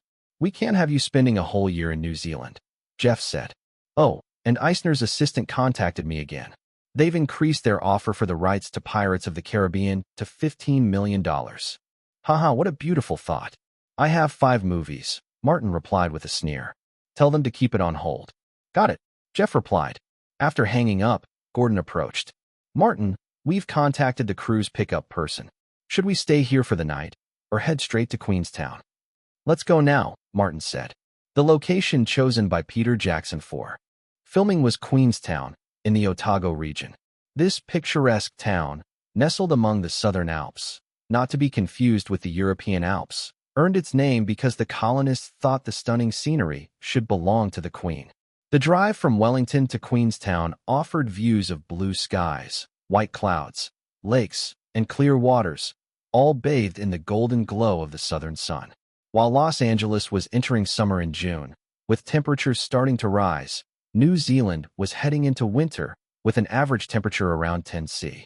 Peter Jackson had already made arrangements for the actors of The Lord of the Rings to receive training in horseback riding, archery, and cold weapon combat. They would then return to Wellington for training in etiquette, body language, and a more refined, elf-like way of speaking. However, Martin didn't need to learn archery or horseback riding. His skills were already at a professional level, and even better in actual combat. Instead, Peter Jackson arranged for him to learn swordsmanship, a skill Martin had no intention of mentioning his proficiency in, until he saw who would be training with him. Liv Tyler, who played the elf princess Arwen Eveningstar, was also learning swordsmanship. Liv, 22, was at the height of her beauty. Though her face was slightly long, her features were exquisite, especially her piercing blue eyes, which mirrored Martin's own. albeit less profound and more clear. The author personally believes that Liv Tyler's eyes are the most captivating feature about her. They resemble the vastness of the sea, drawing anyone who looks into them. When Martin saw her, Peter Jackson greeted him enthusiastically with a big hug. "Welcome to Queenstown. I've prepared a little welcome party for you. Come on, let me introduce you to the team. This is Elijah Wood, our hero, Frodo Baggins. This is Ian McKellen, playing Gandalf. This is Viggo Mortensen, playing Aragorn. This one probably needs no introduction. Orlando Bloom, playing Legolas. Welcome, Martin." "Thanks," Martin replied. "This is Cate Blanchett, playing the elf Queen Galadriel. And this is Liv Tyler, playing Arwen Eveningstar. Hi, Martin. I'm a fan of your books. When will the second Harry Potter book be released?" she asked cheerfully as she shook his hand, lightly scratching his palm with her fingers and letting out a mischievous laugh. Martin took a closer look at her. While her forehead was large and contributed to her long face, her features were almost perfectly proportioned, the golden ratio. If she wore bangs to cover her forehead, she would be a flawless beauty. Liv Tyler's beauty was inherited from her mother, Bebe Bull, a famous supermodel and bone, flesh, skin in the rock scene of the 1970s. Bebe was passionate about rock music and had relationships with many famous musicians, which earned her a reputation. Liv's father was the lead singer of Aerosmith, Steven Tyler. However, Liv was raised by Todd Rundgren, a musician who was Bebe's partner at the time. Though Todd was not Liv's biological father, he raised her as his own. Liv only discovered Steven Tyler was her biological father when she was 11, after which she took his surname. Liv had grown up surrounded by love and pampering from both of her fathers, and it showed in her cheerful personality. Though Liv admired Martin's work, she was also particularly drawn to his talent. And for Martin, Liv seemed like the perfect match, well, aside from the age difference. Chapter 126. Martin could feel Liv Tyler's passion, and he didn't refuse. Only fine wine and beautiful women should never be wasted. He smiled brightly at Liv Tyler. "It's an honor, Miss Tyler, that you like my book. I'm also a fan of yours. Your performance in The End of the World was outstanding." This wasn't just flattery from Martin. Although Liv didn't have a major role in The End of the World, her brief screen time stole much of the spotlight from Bruce Willis.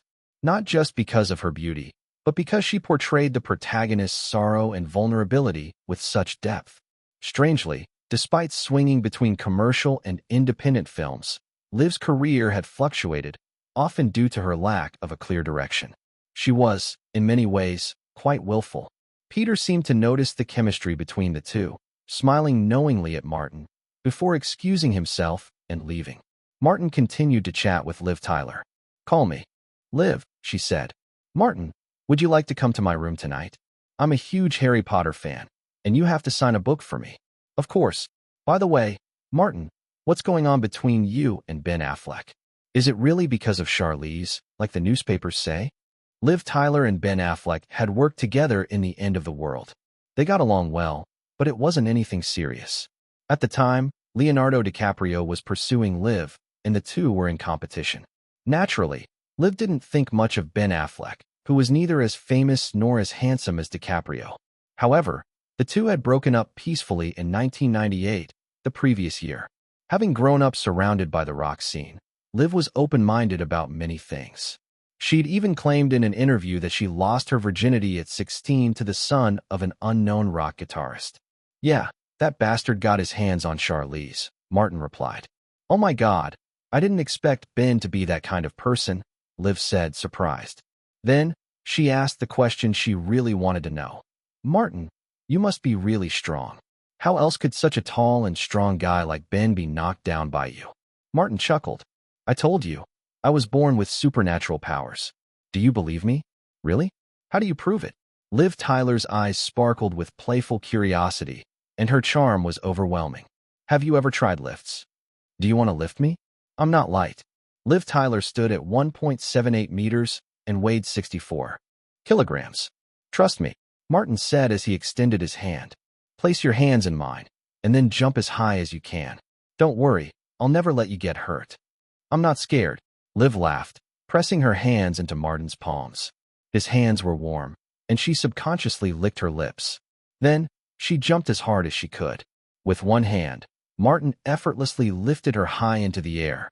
Liv's eyes widened in shock. Martin was lifting her with just one hand. The people nearby also noticed and gasped in awe.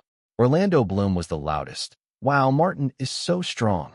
Martin laughed, still holding Liv. Peter Jackson, who was nearby, shook his head in mock annoyance. "Damn it. Martin, you're playing the elf prince, not Aragorn. You don't need to show off your strength. Just let your handsome face shine in front of the camera." This not only praised Martin's strength, but also subtly complimented his looks. Martin gently lowered Liv Tyler back to the ground, and her sea-blue eyes shone with admiration. At that moment, Cate Blanchett, who played the elf Queen Galadriel, walked over. "Martin, may I call you that?" "Of course. I've heard Nicole mention you, and I've seen your performances in The Sixth Sense and The Island. You're really talented," Cate said as she studied him closely. Whenever Nicole had talked about this young man, she always felt something was off in his expressions, slightly too excited and concerned. Little did Cate know that there was something more to the story. But now, standing before Martin, she found nothing unusual. When he mentioned Nicole, his expression was completely natural. "Nicole's acting is also exceptional. We had a great time working together," Martin replied. "By the way, how did she talk about me? Did she say, 'Oh, that little guy Martin is so annoying. He always overshadows my scenes and keeps adding extra scenes for himself'?" With perfect imitation, Martin mimicked Nicole Kidman's tone and gestures, making both Cate and Liv burst into laughter. Cate smiled, recalling that she and Nicole had once played mother and son in a film. Nicole had just suffered a miscarriage before that role, so Cate couldn't help but wonder if she had misunderstood something. No, no, no," Cate laughed. "Nicole only told me that you're the best child actor she's ever worked with and praised your screenwriting talent." "Well, I'm a little sad now," Martin responded playfully. "You should tell Nicole next time that, when praising me, she should drop the child star part and just say actor." Cate laughed even harder. "Okay, I will," she said, wiping tears from her eyes. "You're so funny, Martin." "Well, make sure you add that sentence too," Martin said with a straight face, making the two women laugh again. Cate Blanchett was more formidable and strong-featured, not your typical sweetheart. She wasn't an exquisite beauty, but her presence was undeniable. In period costume, she exuded the majesty of a queen. Peter Jackson walked over at that moment, curious. "What are you all talking about so happily?" Martin pretended to be disgusted. "Please, Peter, we're just having a family chat. Why are you barging in?" Peter paused, then laughed. Okay, you're all elves of family. Can I leave now?" he said with mock sadness. Just as Peter tried to walk away, Martin called him back with a smile. "Peter, are the filming arrangements for my scenes ready?" "Don't worry, July will be free for you." "Oh, and September too," Peter replied. Liv Tyler, intrigued, asked, "What are you going to do in July and September?" "I'm going to Michael Jackson's concert in July and the premiere of Hide and Seek in September." "Michael Jackson," Liv exclaimed, shocked. Chapter 127. It was already 10 o'clock at night when the welcome party ended. Elijah Wood, Sean Astin, and Viggo Mortensen, several members of the Fellowship of the Ring, had made plans to go to a bar in a small town for drinks, hoping to strengthen their relationships. However, Ian McKellen, who played Gandalf, acted alone. Why isn't he with the Fellowship of the Ring? Martin wondered aloud, a bit puzzled. Peter Jackson asked, "You don't know?" "Oh, I forgot you weren't born yet." He then explained. In the 1980s, Ian came out as gay on a BBC live broadcast. He was so brave, back then. After coming to Queenstown, probably looking for like-minded people, he'd go to a gay bar in town every night for a drink. Of course, the others in the fellowship wouldn't dare to join him. "I see," Martin responded. After saying a few words, Peter Jackson went to sleep in his room. Martin followed Liv Tyler to her room. Cate Blanchett, who was in her room next door, was particularly surprised. "You too," Martin replied. "Liv asked me to sign her copy of Harry Potter." "Really? Then go ahead," Cate Blanchett said, but in her mind she thought, "Come on, look at Liv's excited expression. She clearly wants Martin to sign her body." She then thought, "But Martin is only 13. Is that okay?" Had Martin known what Cate was thinking, he would have definitely pressed her down on the bed and shown her with facts whether it was okay or not. However, After returning to her room, Cate Blanchett changed her mind. She recalled the scene from the party earlier when Martin had effortlessly lifted Liv with one hand. Damn it, she thought. Does a 13-year-old really have that kind of strength? Martin may not be old, but he was certainly strong. Cate Blanchett didn't spend too much time pondering whether Liv Tyler and a 13-year-old boy would break the law. In fact, such things happened all the time in Hollywood. As long as no one reported it and there was no evidence, it was fine. And this was New Zealand. According to local customs, you could get married at the age of 12. Cate Blanchett lay on the bed for a while, with images of Martin lifting Liv Tyler repeatedly playing in her mind, unable to sleep at all. She didn't know what she was thinking. She climbed out of bed, grabbed a glass, and jumped back onto the bed. She knelt halfway, pressing the glass against the wall, and listened quietly. Her room was right next to Liv's, just a wall separated them. Now, let's focus on Martin and Liv Tyler. The two arrived at Liv Tyler's room. As soon as they entered, Liv Tyler closed the door and smiled at Martin. I'll go get the book. Martin was taken aback. Is there really a book you want me to sign? Then he saw Liv, the elf princess, bend over at the bedside, her back to him, as she struggled to drag a suitcase from under the bed. The weather had gotten colder, and Liv Tyler was wearing tight jeans. As she bent over, the fabric of the jeans clung to her body. The outline of her curves, the shape, the scenery, was simply mesmerizing. Martin casually sat on the sofa, tilted his head, and stretched his legs, silently admiring the view. The suitcase was heavy, and Liv Tyler struggled a bit to drag it back.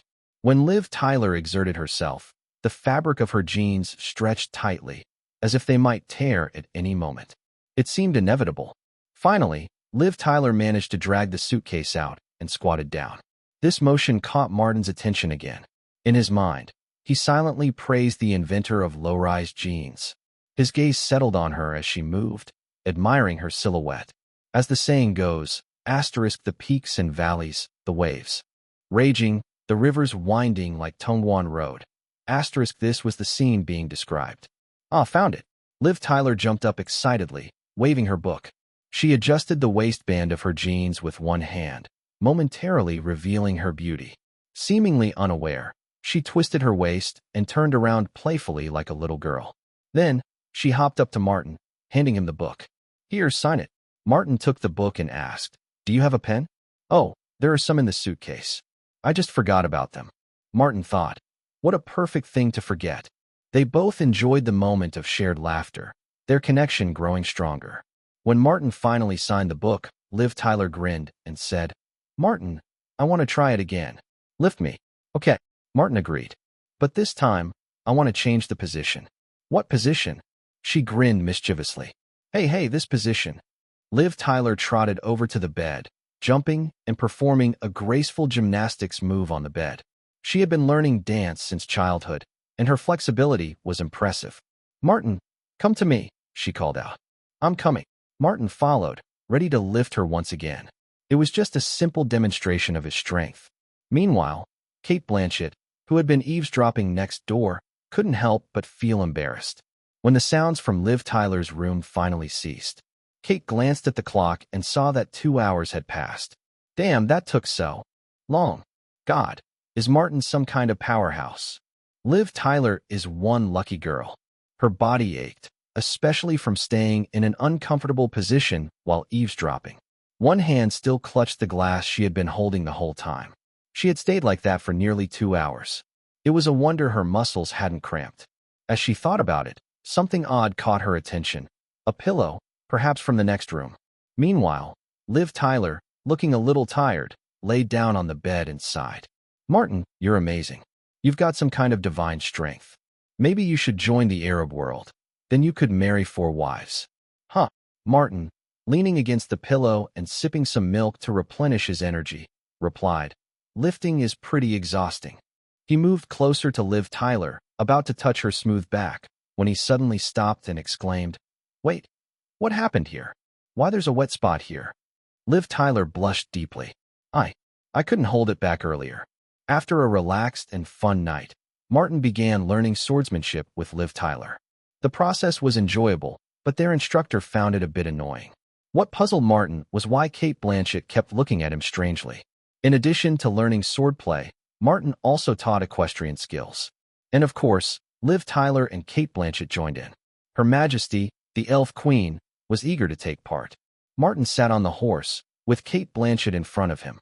There, bodies pressed together, but Martin remained calm, teaching her, "Hold the reins like this. Your legs need to stay tight, so you don't fall off. Pay attention to your posture when shooting arrows. Remember, we're elves." Martin reached around her back, adjusting her position with care. Cate Blanchett's breath quickened, and her focus wavered.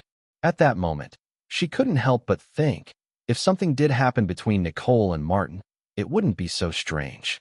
After all, Martin is incredibly charming. Chapter 128. Happy days are always short-lived. The filming of Martin's scenes is about to begin. The shooting location is in a valley east of Queenstown. Outside the valley is a small natural lake, its surface sparkling with the light of the sun. Today, all the actors, whether involved in the scene or not, are present, as this marks the first scene that the Lord of the Rings crew is filming. The background of this scene is set during an escape, where the elf princess, played by Liv Tyler, is taking Frodo on horseback to evade the pursuit of the Black Riders.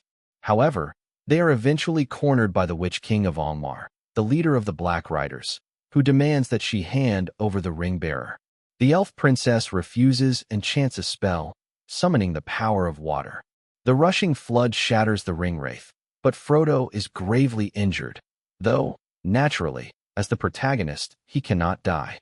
King Elrond arrives just in time to heal him, and the group soon meets Gandalf, who has escaped Saruman's tower. Following this, the pivotal Council of Elrond scene unfolds. This is also the moment when Legolas, played by Martin, first appears in the Lord of the Rings trilogy. Of course, in order to accommodate Martin's schedule, Peter Jackson chose not to follow the script strictly. Today, they will be shooting directly from the Council of Elrond scene. Ready to start, the assistant director called out, signaling to the hundreds of crew members, and the set came to life with swift movement, everyone quickly muting their voices. Peter Jackson, wearing a bright red vest, sat behind the monitor, his curly hair falling in messy strands. He didn't look much like a director, more like a vagabond, really. 3 cameras were filming simultaneously. One was focused on Martin, another was capturing wide-angle shots, and the third was directed at key characters like Frodo and Aragorn. The Council of Elrond is crucial, Peter Jackson explained. This is where the Fellowship is formed. The Woodland Realm is the home of the elves, a veritable fairyland. Compared to the peaceful Shire, it is even more enchanting. And Peter had chosen this location wisely. The valley fit the bill perfectly. When Martin first entered, he truly felt as though he had stepped into the realm of the gods and elves. "My lord, you won't let Frodo go alone, will you?" said Sean Astin, who plays Samwise Gamgee, jumping out from behind a tree. "Of course not," Martin's character, Legolas, responded with a smile. "At least you should accompany Frodo. It seems difficult to separate the two of you. It would be like a secret meeting we didn't invite you to." Hugo Weaving, who plays King Elrond, gave an impressive performance as the noble ruler, demonstrating both majesty and compassion. "It looks like we're in big trouble," Samwise muttered, his face grim. "When can we leave?" Frodo asked, his eyes nervously shifting between King Elrond and Gandalf. "Don't rush," King Elrond replied. "We need to select your companions first. You can't carry the ring to Mount Doom alone. You'll need others with you." Frodo looked up at King Elrond. "I understand. The ring must leave quickly, but whoever takes it must go without an army. They'll need to travel deep into enemy territory. Frodo, are you still willing to bear the ring?" "Yes, I will carry it to Mordor," Frodo said firmly, nodding with resolve. "And I will be by his side," Samwise added loyally. One by one, the members of the Fellowship began to appear. Finally, Legolas made his entrance. Although Martin was quick on his feet, his movements seemed in perfect harmony with the environment. His golden hair shimmered in the sunlight, his handsome features and graceful posture. His every movement seemed to embody the elegance of an elf. At over 1.75 meters tall, and with a slight height boost from his boots, Martin appeared even taller than Viggo Mortensen, who played Aragorn. With his extraordinary appearance and calm, elegant demeanor, Martin immediately overshadowed everyone else. To portray this peerless beauty role well, Martin embraced a powerful, almost hypnotic charm, making the character unforgettable, a classic of the genre. "Your Majesty, I swear to protect Frodo and the ring with my life," Legolas declared, kneeling before King Elrond, then slowly raising his head. This precise movement of raising his head had been carefully planned by Martin. The angle allowed the sun to shine through behind Hugo Weaving, illuminating his face just perfectly. When that breathtaking close-up appeared on the camera monitor, Peter Jackson couldn't help but gasp. "Holy shit. This shot will definitely be a classic in film history." Martin's so stunning that Liv Tyler's elf princess would be overshadowed by him. A few minutes later, another carefully designed movement by Martin stunned the director. "Wow, this shot will be iconic too," Peter exclaimed. Minutes passed, and Peter continued to marvel. "Holy shit. This shot will be a classic in film history." Peter realized something. Almost every close-up of Martin's face seemed perfectly crafted. The boy had seemingly absorbed the very essence of elven beauty into his being. Every movement he made, every frame, appeared as if it had been meticulously rehearsed. Each shot could easily be a poster. How was this even possible? "Peter, Peter," the assistant director called. "Cut. This one's a wrap." Peter snapped back to reality, his mind racing. With a deep breath, he realized, this movie is going to shock everyone. He had a hunch this film would become a masterpiece of cinematic aesthetics.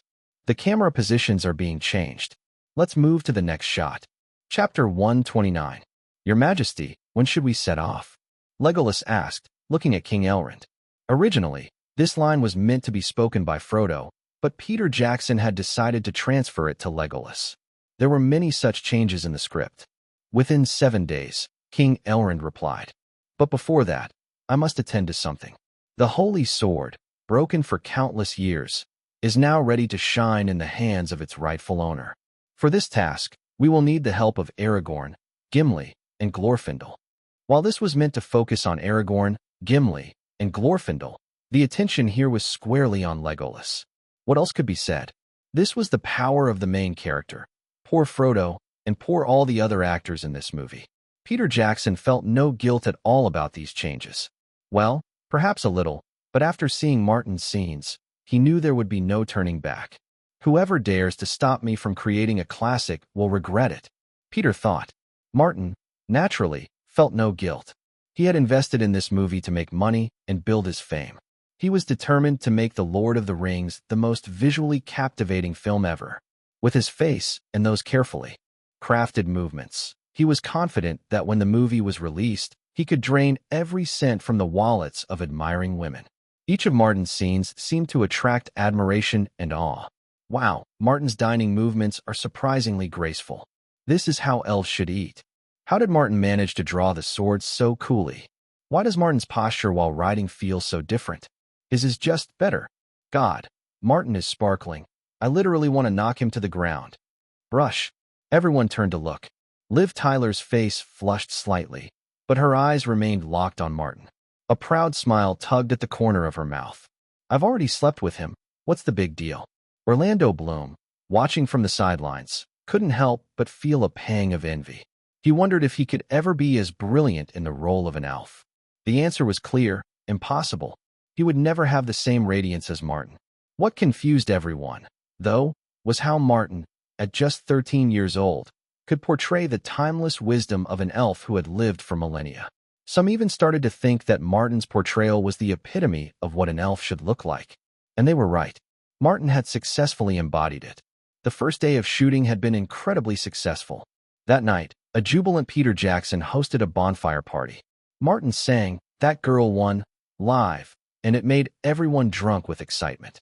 Back at the hotel, Liv Tyler, not satisfied with Martin's performance, decided to have a private karaoke session with him. She couldn't wait and dragged him into her room. What followed was an eruption of high-pitched dolphin-like sounds that echoed throughout the hall. This time, it wasn't Martin singing, but Liv Tyler, who seemed to lose herself in the moment. From the corner, Cate Blanchett overheard and, feeling both amused and intrigued, found herself unable to resist joining in. The night ended with Cate collapsed into a puddle of exhaustion, as Liv's singing became so intense it nearly overwhelmed her. But then, something unexpected happened. When Kate heard the door close next door, a strange pull stirred within her. Without a second thought, she jumped out of bed, ran to the door, and opened it slightly. She saw Martin's back as he walked toward his room. This is it, she thought, gritting her teeth. I'll give it a go. She swung open the door and rushed out. Martin had just reached his room when something stirred in his chest. He stopped for a moment. Before he knew it, a figure hugged him from behind. The familiar scent of shower gel mixed with a faint, almost imperceptible fishy scent filled the air. Martin, I can. Come in. Martin's voice was calm and confident, interrupting her. Before Kate could say another word, Martin had already swept her up, carrying her into his room. He kicked the door shut behind them with a swift motion. A symphony of destiny began to play in Martin's room. The sounds of a cello, violin, and piano echoed throughout the space, building in intensity as the night wore on. An hour later, a weary Kate Blanchett stumbled out of Martin's room. She was exhausted, unable to move much after their private concert. When she finally laid down in her bed, she could still feel the effects of the night lingering. Her smile spoke of the experience she would never forget. And across the hall, Liv Tyler shared the same dream of Martin, galloping on horseback. The next day, filming resumed, with a focus on Martin's scenes once again. The first scene involved the elf princess and prince galloping together on horseback. Liv Tyler mounted her horse gracefully, looking over at Martin with a proud smile. But Martin, standing off to the side, only needed one hand to press the saddle before lifting his body effortlessly onto the horse. He swung his leg over and settled onto the saddle with fluid grace. His movements were impeccable. He never seemed stiff. Instead, he exuded the nobility and elegance that defined the royal elves. Damn, Liv Tyler thought. How can he be so cool? A tinge of jealousy crept up within her. Meanwhile, our protagonist, Elijah Wood, seemed to struggle as he climbed onto his horse with the help of the crew, muttering under his breath. Why can't we just use a stunt horse? Peter Jackson, unfazed by the complaints, merely shook his head. He was the biggest name on the set, the one in charge. Well, except for Martin. This was precisely why Peter had avoided casting big stars. Well, except for Martin. After all, Elijah Wood wasn't the true protagonist. Even if he were, the limelight would still be stolen by the elf prince. Start, Peter called, waving his hand vigorously. The cameras were ready, and the action began. Liv Tyler lowered her body, pressing her legs firmly into the horse's sides. The white steed let out a roar and charged toward the beach. Liv, a skilled equestrian since childhood, was eager to compete with Martin. In the wide shot, Liv Tyler looked heroic as she rode, but Peter noticed something was off in the close-up. Cut. Not good, Peter shouted. He trotted over to Liv and explained, Your expression shows urgency, but you need to convey worry, disgust, and anger. Remember, you're an elf, detached from dark creatures. You need to show a more complex range of emotions. Liv blinked, surprised. Wow, director, do you think too highly of me? How should I express all that? She wasn't angry, just a bit taken aback. Isn't this supposed to be a fantasy film? Why is acting so demanding? Chapter 130. Peter Jackson had definitely become more demanding on this movie. Or perhaps it was because of this guy, Martin. His performance the day before made Peter Jackson feel that the film he was making might be a cinematic classic, one that would be studied by major film schools for years to come. As a result, Peter unconsciously raised his expectations for the other actors. Fortunately, he hadn't fully realized this shift the day before, or, to be more precise, while he was aware of it, he still continued to direct according to his original approach. But today, after having time to reflect, he had fully grasped his thoughts, and Liv Tyler was out of luck. Although Liv Tyler is one of the most talented actors in Hollywood, her acting skills still seemed somewhat immature compared to those of seasoned performers. Even compared to Elijah Wood, who was 3 years younger than her acting skills were a little lacking. By the way, Elijah Wood had also been a child star, and he was good friends with Macaulay Culkin, once the king of Hollywood child stars. Wow, director, do you think too highly of me? How am I supposed to express such a complicated emotion? The question that Liv Tyler blurted out immediately stumped Peter Jackson. To be honest, He didn't really know how to describe the emotion she was being asked to convey. It seemed that Liv might not be the only one at fault here. Fortunately, just as the awkwardness began to settle in, a voice interrupted the tension. Liv, do you really need to ask the director about something this simple? Let me show you. Just tighten your lips and increase your breathing. As Martin spoke, he moved closer, then suddenly leaned into her ear and whispered, think back to the feeling you had when you reached your peak yesterday, and try to recreate it. I guarantee the director will be satisfied. Oh. Liv Tyler's face instantly flushed, turning a soft peach color. Let me try, she exclaimed. All right, let's take another shot and get everything right. Peter glanced gratefully at Martin, who had come to his rescue. After returning to the monitor, he silently swore to himself that, moving forward, he would think more carefully about how to express scenes to the actors before telling them what to do. Although Peter was not a new director, there were no big names on the crew. Liv Tyler, Elijah Wood, and Viggo Mortensen each had their own significant backgrounds and were all famous in their own right. They each had their own personalities, and sometimes they weren't willing to hold back. This was very different from the independent film actors Peter Jackson had previously worked with. For instance, when Liv Tyler showed some attitude, no one on set except Martin gave her any leeway. To put it bluntly, Peter Jackson's authority wasn't strong enough. If Spielberg had been there, even if Liv Tyler had the guts, she wouldn't have dared to talk back to the director. Even if they had a discussion, the tone and attitude would have been entirely different. Peter Jackson had also directed Kate Winslet before, but at that time, Kate was still an unknown actress and hadn't yet starred in Titanic. Under Peter's command, everyone returned to their places, and filming resumed. This time, Liv Tyler's performance was much better. The take went smoothly. Peter was a little confused. How did Martin manage to get Liv into the right emotional state so quickly? He had told her to tighten your lips and breathe harder, which was just a typical Hollywood acting technique. The key, however, seemed to lie in the whisper he had shared with her. What exactly did he say? Just as Peter was pondering this, his phone vibrated in his pocket. Pulling it out, he saw a message from Martin. Peter, I'm going to mess up in this next scene, and you need to give me a hard rap. Peter Jackson was stunned for a moment, and then a surge of emotion filled his chest. He realized that Martin wanted to establish his own authority, even if it meant sacrificing his own status to do so. What a good boss. Much better than that fat pig, Harvey. I'm so lucky. Peter Jackson sighed and glanced at Martin. He saw the young man nodding, so he returned the nod in agreement. The next shot began. Martin made some mistakes and was scolded by Peter Jackson. Suddenly, Martin took the reprimanding without protest, honestly admitting his mistakes. The people around them fell silent. Orlando Bloom was shocked. Damn, Peter Jackson is so bold. Elijah Wood, the youngest actor besides Martin, looked at the director with reverence and admiration in his eyes. Liv Tyler watched this scene with a bit of fear, thinking to herself, so this is how the director is? I was crazy to even try to confront him. Only Viggo Mortensen, who played Aragorn, and Ian McKellen, who portrayed Gandalf, as well as a few of the older cast members, seemed to have noticed something and shared a knowing smile. After that, the shooting went much more smoothly. No one dared to cause trouble anymore. Didn't they see that even the investors were reprimanded?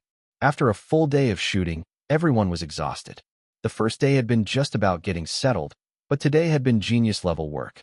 This was Peter Jackson's normal shooting routine. This guy was a workaholic and never stopped filming.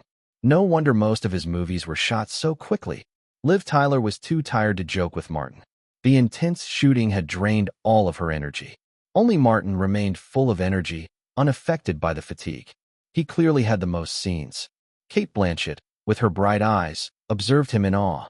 Martin not only had explosive power, but he also had incredible endurance. He was truly a masterpiece of nature. That night, Liv, exhausted and lying in bed, didn't ask Martin to sing with her. Instead, Cate Blanchett, who had fewer scenes that day, couldn't hold back and snuck into Martin's room once again. After 3 days of filming, the crew returned to Wellington from Queenstown. The next locations were all around Wellington, Mount Victoria, Hutt River, Harcourt Park, and so on. The majestic city of Minas Tirith, the human kingdom, was also filmed in Wellington. Peter would use the nearby hills and buildings to create the grand cityscape. For the film, hi Martin, Long time no see. Hi, Richard. Peter Jackson's friend Richard Taylor had joined the crew. He was the special effects artist for The Lord of the Rings, and the two of them had formed a special effects company for the project, Weta Digital. Martin had also invested some money into it and owned 20% of the shares. This special effects company would go on to handle the visual effects for King Kong, Avatar, and Rise of the Planet of the Apes. At its peak, the company's market value reached $6.22 billion. What have you been up to lately? What else? I've been taking over 1,000 photos around Wellington to prepare for the special effects. I think my legs are getting thinner from all the walking.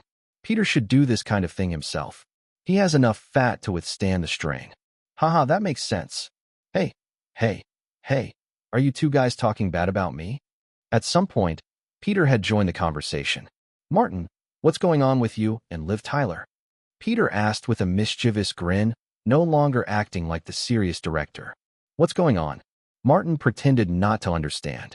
Come on, I saw Liv pull you into her room the other day. Oh, I was just giving her an autograph. An autograph? Got it. One of those signed on the body. Unlike Peter, who was more animated, Richard was calmer. He offered a word of advice.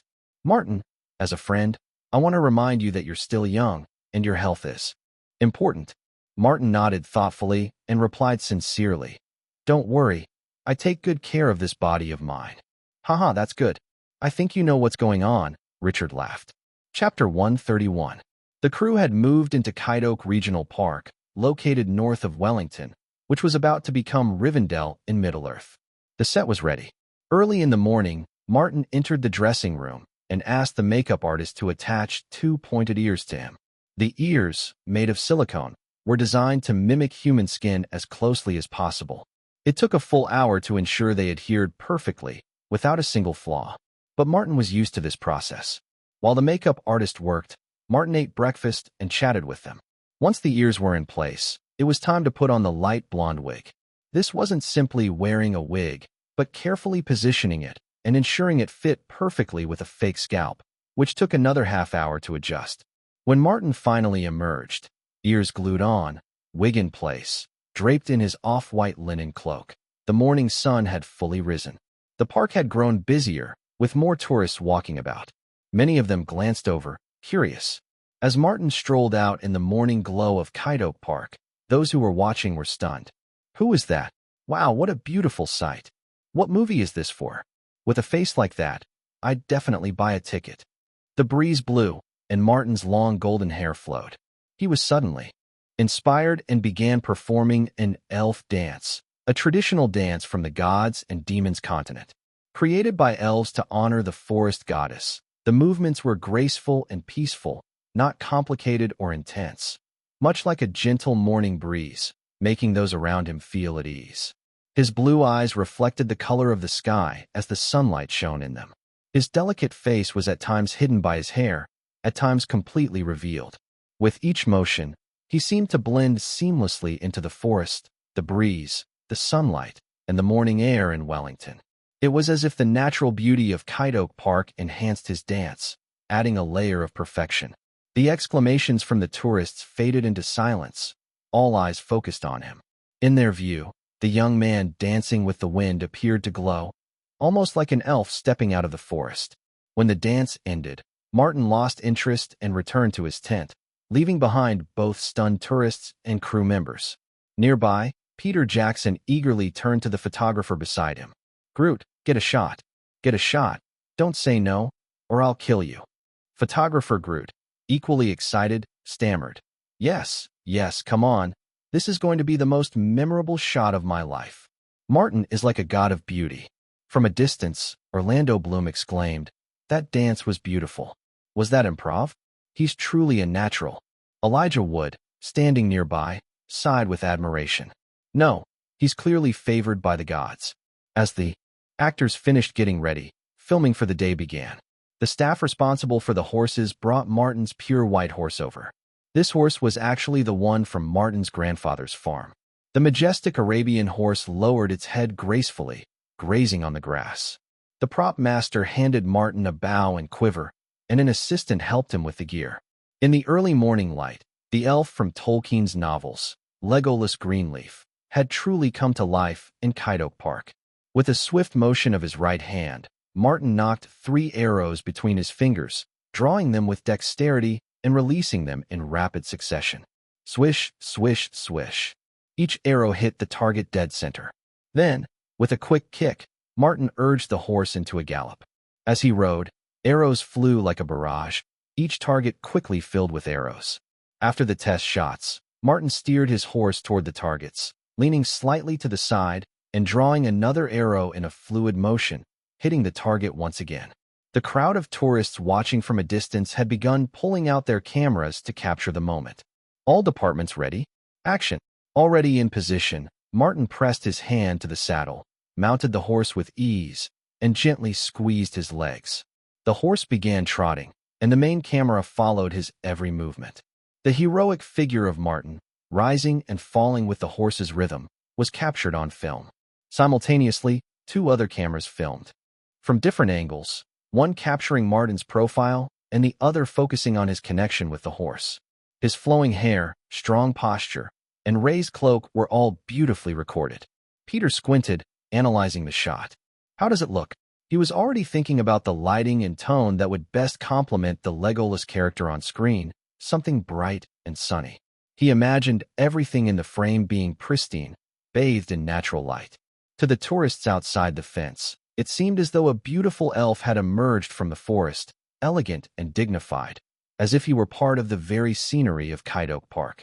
One tourist turned to another, exclaiming, "This is worth it. Hey, man, did you find out what movie they're filming? It's The Lord of the Rings." The Lord of the Rings? Tolkien's masterpiece. A fan of the author gasped. That must be Legolas. He looks just like how Tolkien described him. I'm definitely going to see this movie when it comes out. Me too. I don't care about elves or Tolkien, but I'll buy a ticket just for this handsome guy. And maybe even 2 or 3. Nearby, Richard Taylor, who had been watching the filming, couldn't help but laugh.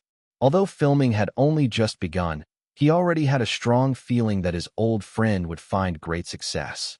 He was genuinely happy for him. Next, the crew filmed a scene where Legolas dismounted. Martin performed the dismount in 3 different ways, each perfectly, designed to be aesthetically pleasing. With his precise control over every movement, the angle of his raised cloak, the timing of his hair blowing in the wind, the horse's mane swaying, all was perfectly synchronized. Peter Jackson marveled at the sight, thinking to himself that the universe was truly favoring him, sending him a burst of inspiration. Chapter 132.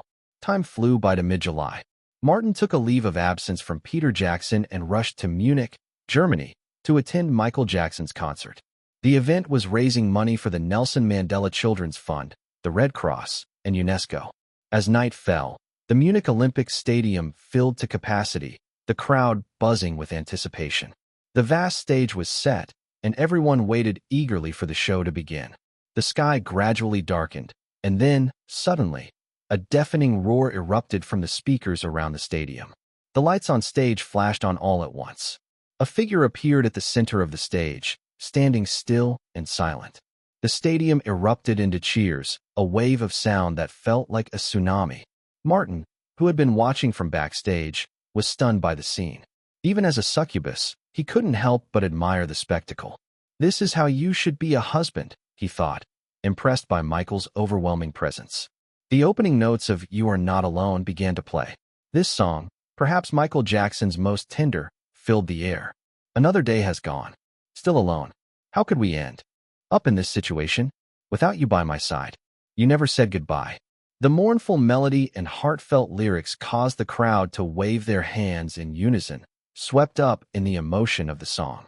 You Are Not Alone, co-produced by R. Kelly and Michael Jackson, had a storied past. Upon its release in 1995, it debuted at #1 on the U.S. Billboard Hot 100, a groundbreaking achievement at the time, and went on to top charts in more than 10 countries worldwide. Fun fact, the woman in the music video was Michael's first wife, Lisa Marie Presley, daughter of Elvis Presley. Their marriage lasted only 2 years. After 3 songs, Michael handed the stage over to his good friend Luther Vandross. Luther Vandross, a late bloomer in the world of R&B, didn't release his first album, Never Too Much, until he was 30. However, He went on to release 13 albums, all achieving platinum status. He was celebrated as one of the three giants of black music in the 1980s, alongside Stevie Wonder and Michael Jackson. While Luther's performance was met with applause, it was clear that no one could match Michael's immense presence. The king of pop was untouchable. At the 54th bell, after Michael wrapped up his classic Beat It, he panted into the microphone and addressed the crowd. "Listen to my breath. I have to hand over the stage again. Guess who's next? He's sure to surprise you. Let's welcome our super genius, Martin Myers." With that, the fierce prelude of Unstoppable blared through the speakers, and Martin trotted onto the stage, his succubus aura radiating power. The energy from Michael's electrifying performance pushed Martin to give his best. His competitive spirit was at an all-time high.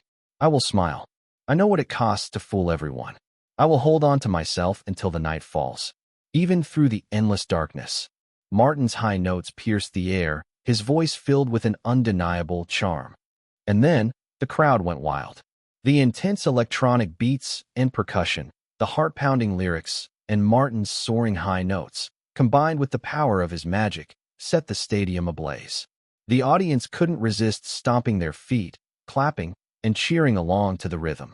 Boom, boom, boom, boom. Michael, having just walked off stage, turned in surprise at the scene unfolding before him.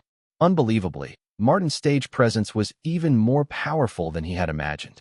Many of the celebrities backstage had heard Martin's music and singles, but they were skeptical about his live performance. After all, some singers have great records but falter when it comes to live shows. These singers, often dubbed studio singers, sound great in the studio but can't replicate that magic on stage. But Martin had completely shattered their expectations. Not only was he unafraid, he was thriving. He was in his element. At the peak of the performance, Martin threw his microphone to the ground and began dancing the war dance of the orcs. Orcs, known for their fearlessness in battle, had a war dance that was full of power and rhythm. Their movements were fierce, rhythmic, and full of energy, designed to stoke the fire of battle. Even elves, long associated with grace and artistry, had sent people to secretly learn this dance from the orcs. And now, Martin, a succubus, unleashed this powerful dance on stage. With every step, the crowd spiraled into a frenzy. Some fans, overcome with excitement, fainted and were carried out by the crowd. The energy was so intense that it could only be compared to a volcanic eruption. As Martin twirled and danced, he lightly tapped his toes, and the microphone returned to his hand, as if by magic. Then, with a soaring high note that both thrilled and intimidated, he sang the final verse of the song. "I was confident, and now, I am unstoppable. Now, I am unstoppable. Unstoppable. Now I am unstoppable." Backstage, the performers and guests couldn't sit still, crowding to the sides of the stage to watch in awe. When Martin hit the last note, Ringo Starr, amazed, whispered, "Is his voice made of iron? It sounds like it might tear." Luther Vandross, his face pale from shock, exclaimed, listening to him sing, "I feel like I might vomit blood." One person commented, "This guy has at least 7 octaves of range." The last note was a whistle, similar to Adam Lopez. Chapter 133. As Martin's song, Unstoppable, came to an end, the crowd still couldn't calm their excitement. The stadium shook with cheers, the roar rising from all directions like a massive, unrelenting wave. The energy in the air was electric, and Martin, feeling the adrenaline surge through him, couldn't contain his own excitement. He grinned and shouted into the microphone. The second song, Baby. The audience roared even louder in anticipation. Baby, Justin Bieber's most famous song, was a phenomenon in its own right. The song fused Michael Jackson's musical style with elements of teen pop, dance pop, rhythm and blues, 1950s doo-wop, hip-hop, and disco strings, creating a sound that was both modern and nostalgic. The music video for Baby had accumulated an astonishing 1.1 billion views on YouTube, becoming the most-watched music video on the platform at the time. It also set the record for the most-streamed music video on Vivo, cementing Justin Bieber's place as an international teen sensation. However, as Martin launched into the opening notes of Baby, it was clear that his performance was on an entirely different level than Justin Bieber's original. Whether it was his high notes, his control, or the depth of his voice, Martin's vocal power left the audience stunned. The raw texture of his voice resonated in a way that was incomparable, even to the future Canadian pop king. The song, already a global hit that would reach over 1 billion listeners in the years to come, erupted into the atmosphere with unparalleled energy. Chapter 134. As the actors began crossing the bridge, Martin quickly assessed the situation, remembering from the video in his mind that there would be roughly 10 minutes before the bridge collapsed. That gave him just enough time to prepare. His eyes scanned the backstage control room, looking for anything that could help. And then he saw it, a knob that controlled the metal crossbar from which the wire was suspended. He had seen the crew use it before. By turning the knob to the right, the crossbar would descend slowly, allowing the dancer attached to the wire to fall from the sky. The knob also controlled the descent speed, with further turns increasing the speed. Martin's gaze shifted upward to the crossbar above the stage, where 5 5-meter wires were hanging and used. The only question was, how would he get up there? Looking around, Martin spotted a set of trees on the right side of the stage, each supported by steel bars. He quickly calculated the height and realized it was enough to reach the crossbar. But timing would be everything. He couldn't act too early. Otherwise, people would question how he knew the bridge would fall. It couldn't be too late either, as the entire descent only lasted a few seconds. A slight delay would make everything irreversible. His only opportunity would be the exact moment the bridge began to collapse. Soon, the actors started crossing the bridge. Michael Jackson made his iconic moonwalk as he stepped onto the bridge, dancing and spinning. The bridge began to rise slowly, accompanied by bursts of fireworks and smoke, creating a spectacle that made Michael appear to soar through the clouds. The stage design for Michael's concerts was always elaborate, a result of the hard work of countless people behind the scenes. But this time, something was wrong. Martin could hear the voice of the director, panicked and shouting into his walkie-talkie. "What's going on? Why isn't the bridge stopping? Brat, are you drunk? Stop messing with it now." "Director, I can't stop it. The bridge is out of control," came the frantic reply from Brat, one of the staff. The director cursed. How could this happen? It was fine during rehearsal. He slammed the walkie-talkie to the ground, ordering, "Get the maintenance team. Hurry." But it was too late. A calm voice cut through the chaos. "Martin's." Turning to see him, the director's face went pale. "What do you mean?" Martin replied, his voice steady. "Once the bridge reaches its limit, the rollers will be crushed by the steel bars. If that happens, it's over. Get down," the director barked, realizing the severity of the situation. "What should I do now?" he asked, his panic still evident. Martin smiled inwardly, but kept his expression cautious as he replied, "I'll find a way to save him. You need to get medical staff ready for first aid." "Save him? How?" The director's question was interrupted by the sound of metal grinding. The pulleys at the four corners of the bridge had reached their limit, and the metal snapped. "Not good," the director yelled, as the bridge lurched violently, suffering a heavy blow.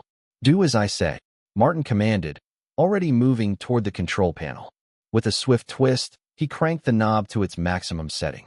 "Hey, what are you doing?" one staff member called, but was stopped by the director, who now had no choice but to trust Martin.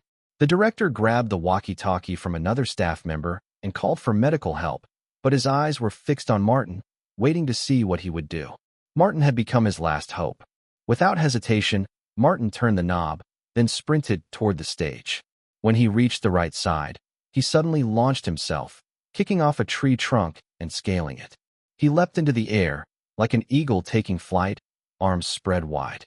The crowd gasped in unison, watching in awe as Martin's daring stunt was captured on the giant screen. At that moment, Michael sensed something was wrong. His heart raced as he tightly gripped the metal railing of the bridge, cold sweat pouring down his face. But despite the danger, his professionalism prevailed, and he continued singing, his voice steady as ever. Then, without warning, a rush of weightlessness gripped him. The audience gasped as Michael was suspended in the air. Martin, now soaring through the air, reached out and grabbed the wire hanging from the crossbar with his left hand. Using the momentum, he swung toward the bridge, shouting, "Michael, stay still." Michael froze at the sound of Martin's voice. His instincts screamed to turn around, but something about Martin's command stopped him from moving. With a powerful swing, Martin pulled Michael away from the falling bridge, the two of them suspended in midair like a daring rescue scene from an action movie. The crowd went wild as the massive screen captured the spectacle. The bridge, now out of control, fell with a deafening crash, but Martin's swift action had saved Michael just in time. As the wire swung back to its highest point, Martin's mind raced with a single thought. The plan had worked, but if only it had been a beautiful woman instead of Michael. Meanwhile, Michael was regaining his composure, his mind still buzzing from the shock, but his professionalism never wavered. He kept singing, even though his heart was filled with gratitude toward Martin for saving him. Martin couldn't help but admire Michael's dedication. Now that's true professionalism, he thought. On the other side of the stage, the director snapped back to reality, rushing over to the staff. Quick, slow the descent. Otherwise, they'll hit the ground. Before anyone could react, he shoved the staff aside and turned the knob to the left, slowing the crossbar's descent. The wire's swing became smaller and smaller, and eventually, Martin and Michael landed safely on the stage. For a moment, there was stunned silence. Then, the crowd erupted in applause, their cheers deafening, as they realized what had just happened. Martin had saved Michael Jackson's life. Chapter 135. The applause at Munich's Olympic Stadium was deafening, so loud that it seemed to threaten to break through the dome. Moments earlier, an incredible scene had unfolded before the crowd. Michael Jackson's bridge malfunctioned and began to fall. In a move that seemed straight out of a comic book, Martin, who had come to support the singing, leapt from the sky like a superhero to rescue Michael. The medical team, stationed in the audience, rushed toward the stage, but Michael, still shaken, stopped them. "No, don't come up. Really, nothing happened to me," he said, waving them off. Then, turning to the audience, he added, "I'm so lucky to have Martin here with me today. He saved my life. Please, everyone, give our hero a round of applause." The crowd erupted in cheers. The dramatic rescue had left everyone in awe. The scene where Martin fell from the sky was now etched into their memories, and it would be the talk of the town for weeks. The TV station that had bought the rights to the live broadcast was ecstatic. The thrilling, unexpected moment had become a ratings sensation, and the replays of the concert would surely skyrocket. Merchants who had purchased the concert's video rights were also jubilant, knowing it would become a hot commodity. The footage of Martin's heroic act would surely be a timeless classic. Journalists were equally overjoyed. "This will make our bonuses this month," one of them thought. The scene had everything, the perfect blend of justice, heroism, and surprise.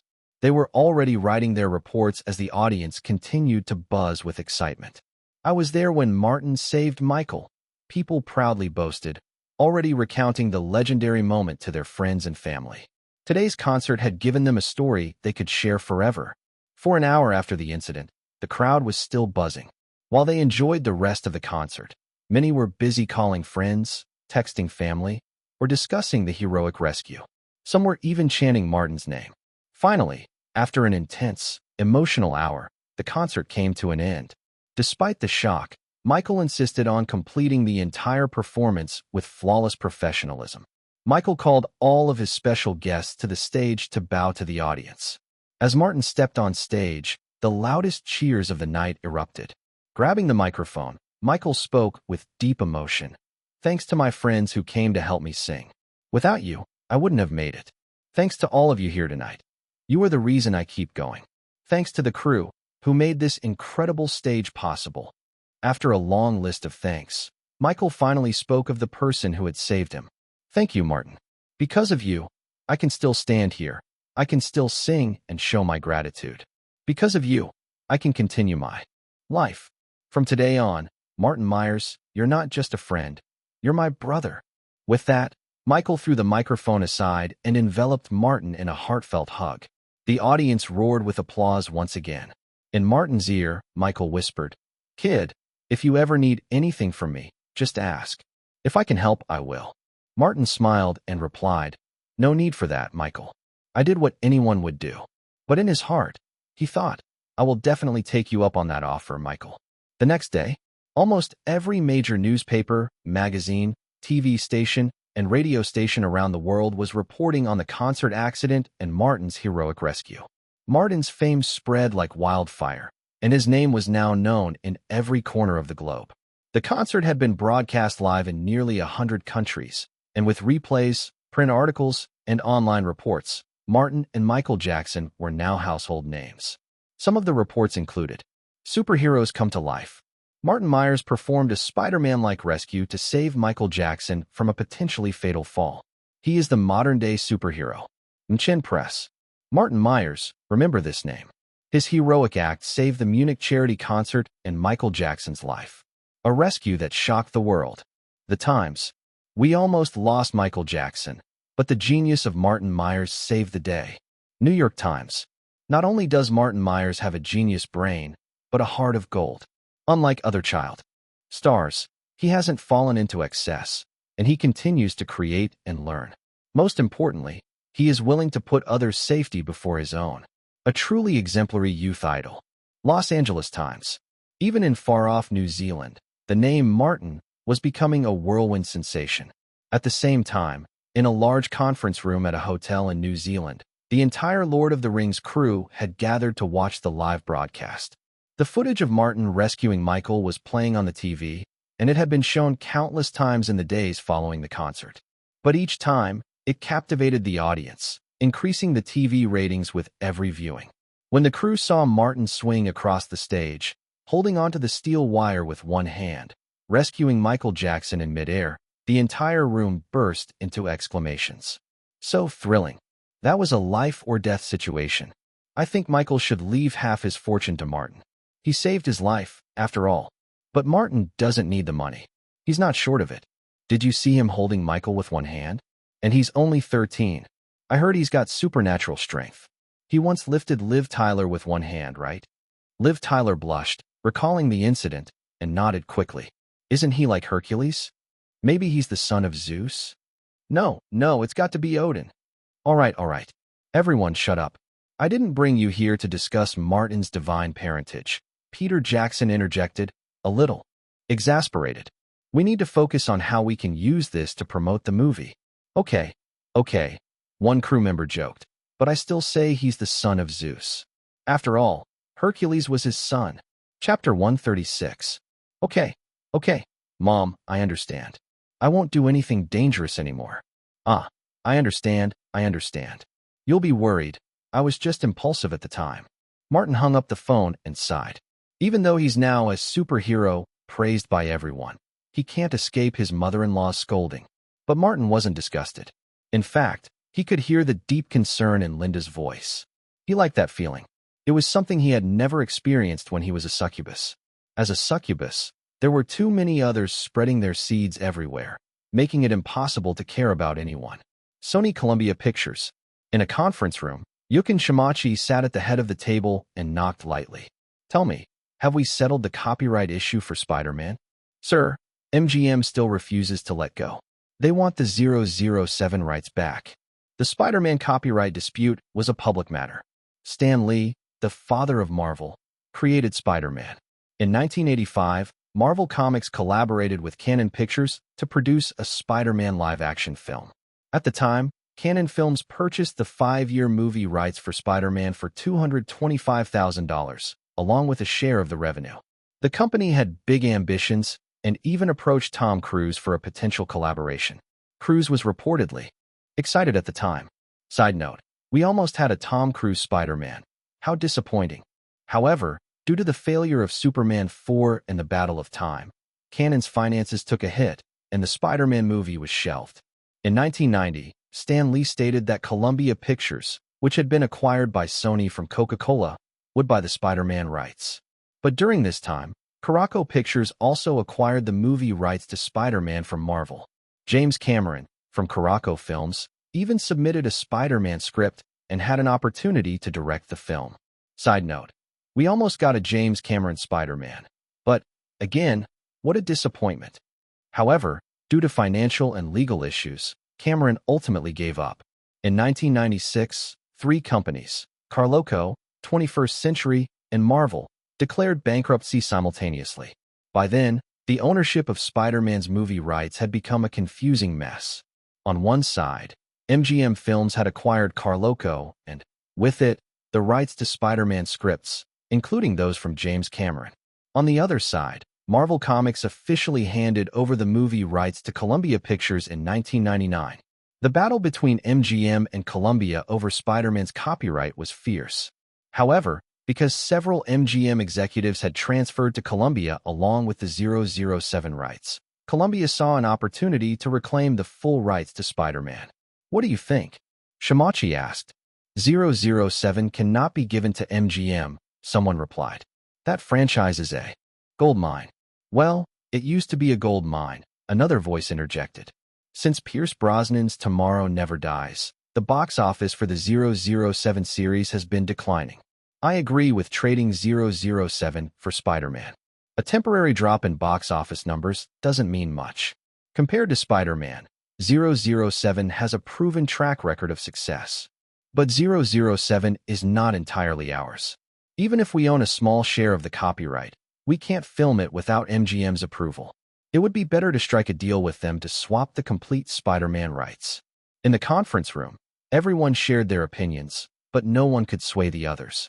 Eventually, all eyes turned to Shimachi. The president of Sony Columbia thought for a moment, as if making up his mind, then declared, "I've decided. We'll take the 007 copyright and exchange it for the complete Spider-Man copyright. Also, I want the Spider-Man project to begin as soon as possible. You should start thinking about who to hire as director and who should play Spider-Man." The room went silent as everyone began thinking deeply. Just then, a middle-aged man sitting at the end of the table spoke up. "I think I have a very good candidate." "Oh, who?" Shimachi asked with a serious expression. It wasn't that he was dissatisfied with his subordinates. Shimachi was just used to projecting authority, especially in front of his mostly white American staff. "Martin Myers. I'm sure you've all seen the news. He happens to be in high school, the right age, and while he's a little taller than expected, I don't think that small flaw will be a problem." The room immediately reacted with surprise. Shimachi still looked confused. "What news? Martin Myers is a genius, right? What has he done? Why do you all think he's suitable?" Shimachi had just returned from Japan, so he wasn't aware of the story about Martin saving Michael. The news had only started to spread in Japan after he left. The man at the end of the table, clearly prepared, said, "I have a video here. If you don't mind taking a moment, I can show it to you now." The man's name was Ian Bryce. In his 40s, bald, and with a rather unassuming demeanor, he seemed trustworthy. Shimachi nodded gravely. "Go ahead." Ian Bryce was overjoyed. He immediately walked to the TV, turned it on, and inserted a videotape. The footage began with an edited clip from the Munich concert. At the start, Martin was singing. As soon as the music from Unstoppable began, many in the room subconsciously began to sway along with the rhythm. The hypnotic quality of Martin's voice was so powerful that even through a screen, it seemed to draw people in. Even someone as composed as Shimachi couldn't help but tap his feet a few times as Martin's voice soared to the climax. But as the video continued, Shimachi's confusion grew. Martin's singing was undeniably impressive, but what did this have to do with Spider-Man? Then the video reached a critical point when Michael Jackson walked onto the bridge. "Is that Michael?" someone in the room asked. As the top star under Columbia Records, Michael Jackson had a very good relationship with Sony's headquarters. Despite their falling out with Columbia's president, Motura, Michael's connections were still strong. He was even awarded an honorary black belt in karate and had been a frequent visitor to Japan, where he had received significant honors. Shimachi knew Michael well. Just 3 months ago, Michael had publicly criticized Motura in front of him. It turned out that Martin had been an assistant singer at Michael's concert. But what did this have to do with Spider-Man? Chapter 137. After seeing Michael, Yukin Shimachi grew increasingly confused. This video had absolutely nothing to do with Spider-Man. At that moment, the image of the rising steel bridge played on the TV screen. As Shimachi watched the bridges on either side stop, and the middle bridge continued to rise, a sinking feeling began to take hold. Performance accident. The thought flashed in his mind. Was Michael injured? He shook his head. If something had happened to Michael, surely he would have been notified by now. He continued watching, still puzzled. Sure enough, with a burst of sparks, the steel bridge faltered, then began to fall. "Mr. President, please look carefully behind the stage," Ian Bryce reminded him. "Behind the stage?" Shimachi's gaze shifted, and he saw a strong figure, sprinting quickly to the right side of the stage. A moment later, he saw the familiar figure leap to the top of a tree trunk. Then, with a mighty jump, the figure flew through the air, a dangerous move that nonetheless exuded a smooth, effortless grace. In midair, the figure reached out, grabbed a wire that had fallen from above, and swung forward with the momentum. Then, with a swift movement, he caught Michael on the bridge and swung off, as if on a pendulum. Boom! The bridge collapsed. Both Michael and the figure swung through the air and landed safely on the ground. At this point, Shimachi Yukin would have been foolish not to recognize who the figure was. He gasped, his voice filled with disbelief. That's Martin. Is he really only 13 years old? Yes, that's Martin. And yes, he really is 13. He has physical abilities far beyond the average person. He once faced off with Kobe Bryant at Staples Center and even performed a windmill dunk under Kobe's defense. Ian Bryce replied. Shimachi didn't understand basketball, but he knew that a slam dunk was no easy feat, especially when done under Kobe's defense. Hearing this, Shimachi muttered to himself, "This kid has physical abilities beyond ordinary people. He can run, jump, and has a strong sense of justice. He's also in high school. He's just like Spider-Man from the comics, isn't he? To contact him, you should call. Sir, my name is Ian Bryce." Ian Bryce, your suggestion is excellent. You'll be in charge of this matter. Understood, sir. I'll handle it. Go ahead. I understand what you mean. Once this is done, the production of Spider-Man will be yours. Ian Bryce was overjoyed. Later that evening, Ian Bryce returned home exhausted, but he had no intention of resting. Instead, he went straight to his study. His desk was cluttered with papers about Martin, obviously the result of days, perhaps weeks, of research. Smiling and humming a tune, Ian cleaned up the mess of papers. He sat down behind his desk, opened a drawer, and pulled out a business card. Jeff Raymond, senior partner at CAA, represents Martin Myers. Success or failure depends on this. Ian picked up the phone. 4 days later, in New Zealand, after the Munich charity concert, Martin returned to New Zealand and resumed his work as an actor. Although he had left the set briefly, Martin was in excellent condition when he rejoined the crew and resumed filming. Peter was both surprised and thrilled. He had feared that after Martin's hiatus, he might not be able to regain his previous performance level. All Peter could say was, "I just don't understand succubi." Martin followed the crew throughout New Zealand, visiting the South Island, the North Island, the Alps, not the European ones, the small town of Matamata, and Castle Hill Mountain. The magical world of Middle-earth in the script was slowly coming to life. Time passed quickly, and Martin became more accustomed to the elf's behavior and habits. At first, it had been simple imitation, but gradually it integrated into his every movement. Combined with his succubus charm, Martin began to exude a unique aura, elegant yet seductive. This aura set him apart from the others in the crew, making him incredibly attractive and impossible to ignore. His presence always commanded attention, especially from Liv Tyler and Cate Blanchett, among others. Peter Jackson believed Martin had truly become a noble elf, which filled him with excitement. He couldn't resist adding more scenes for Martin. The protagonist cried miserably. One day, after finishing his scenes, Martin bought a harp from Wellington. He found a quiet spot with beautiful scenery and began playing. Though his harp wasn't large, it was similar in size to a cello. Its design resembled that of the ancient Chinese zither, crafted by a renowned master with exceptional sound quality. Whenever he had free time, Martin would take the harp to scenic spots and play alone, not to show off, but because the magnificent surroundings, majestic glaciers, fiery volcanoes, vast grasslands, and deep forests, would stir his natural musical talent as a succubus. The melodies that flowed from him were inspired by the beauty of the land, and he couldn't wait to express them. Today was the final shoot in the Southern Alps, Martin's last scene on location. After this, they would begin the intensive indoor shooting necessary for special effects, green screen work. Since Martin was in such good condition, he finished his part before dusk. He found a hill with a clear view, sat at the top, and began to play his harp. The sunset bathed the sky in vibrant colors, the clouds glowing like rouge. The remaining sunlight scattered across the distant grasslands, covering the earth like a red carpet. The The scene was breathtaking. Martin gazed at the stunning scenery, and as his fingers gently plucked the strings, a melody began to fill the air. The reason Martin chose the harp over other instruments, like the guitar or violin, was that the harp allowed him to play all tones with its 47 strings and 5 or 6 pedals. As he played, his music ranged from the slow, flowing rhythm of a spring to the rapid cascade of a waterfall. It could be as clear and crisp as beads falling on a jade plate, or as deep and soft as a whisper. His playing was pure and clean, able to carry the listener's soul to the depths of music in search of spiritual beauty. Sitting alone on the hilltop, Martin seemed isolated from the world. Gradually, the crew gathered beneath the hill, drawn by the haunting sound of his music. They stood in silence, listening intently.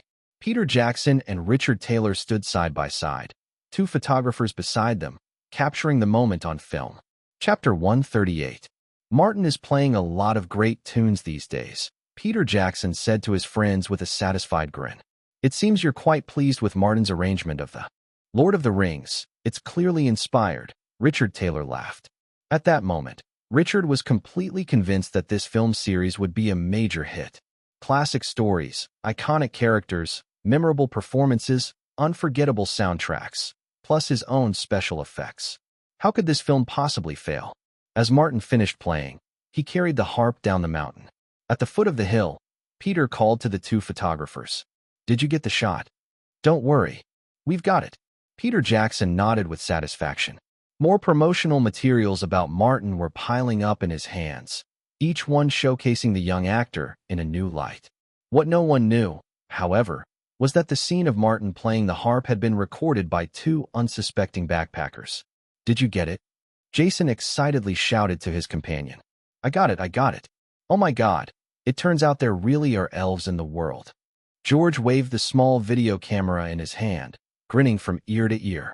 "Be careful, don't fall." Jason quickly grabbed his friend's arm. "We need to get back to the hotel and post this online." "We've discovered a new species," he said, his excitement contagious. It's no wonder they reacted that way. Martin hadn't removed his elf costume while playing the harp, and they had no idea the crew was nearby. From their vantage point across the hill, they genuinely believed they'd stumbled upon an actual elf. The next morning, Peter Jackson was awakened by a phone call from his assistant. "Boss, you need to check online. The video of Martin playing the harp is going viral on the Yahoo forum." Peter jumped out of bed with surprising agility, quickly opening his laptop and navigating to the Yahoo forum. The top post was all about Martin. The title read, "It turns out there really are elves in the world." Peter clicked on the post, and there it was, a video and a series of pictures. In the video, Martin was playing the harp on a hill. The angle was such that Martin's features were obscured by the light, but the pointed ears were unmistakable. The setting sun illuminated his figure, casting a fiery glow over his hair and sculpting his face with golden light. It was undeniably beautiful. Peter couldn't help but think, this angle's even better than ours. He smacked his lips and began reading the comments. The video had only been posted the day before, but there were already thousands of comments. His face is unclear, but his outline shows that he's really handsome. And those pointed ears prove he's an elf. It's a pity the video was shot from too far away, but I bet he's playing a beautiful piece. Where is this? Is this really an elf? Someone replied. It was in a field near the southern Alps of New Zealand. My friends and I were traveling there when we stumbled upon this scene. We were shocked. You're so lucky. Are you sure it was an elf? I don't know for sure, but that's what we thought. No one else was around. And it definitely wasn't a movie crew filming a scene. It must be real. If elves exist, they probably live in places as beautiful and remote as New Zealand. Peter read these comments with a smirk. He quickly picked up the phone and called his assistant. Tell everyone in the crew not to go online and clarify anything. Let this idea fester for a while. Then, as an afterthought, he added, also, prepare 100 confidentiality agreements for the crew to sign. By now, the speculation had only grown. The public was now convinced that they had discovered a new species. Some believed it to be part of a publicity stunt for the Lord of the Rings, but the fervor around the mystery of the elf continued to spread. One person posted a blurry photo from Kaitok Park, trying to link it to the elf sighting. This must be him, they claimed. But the photo was too unclear, and others quickly pointed out the differences in demeanor.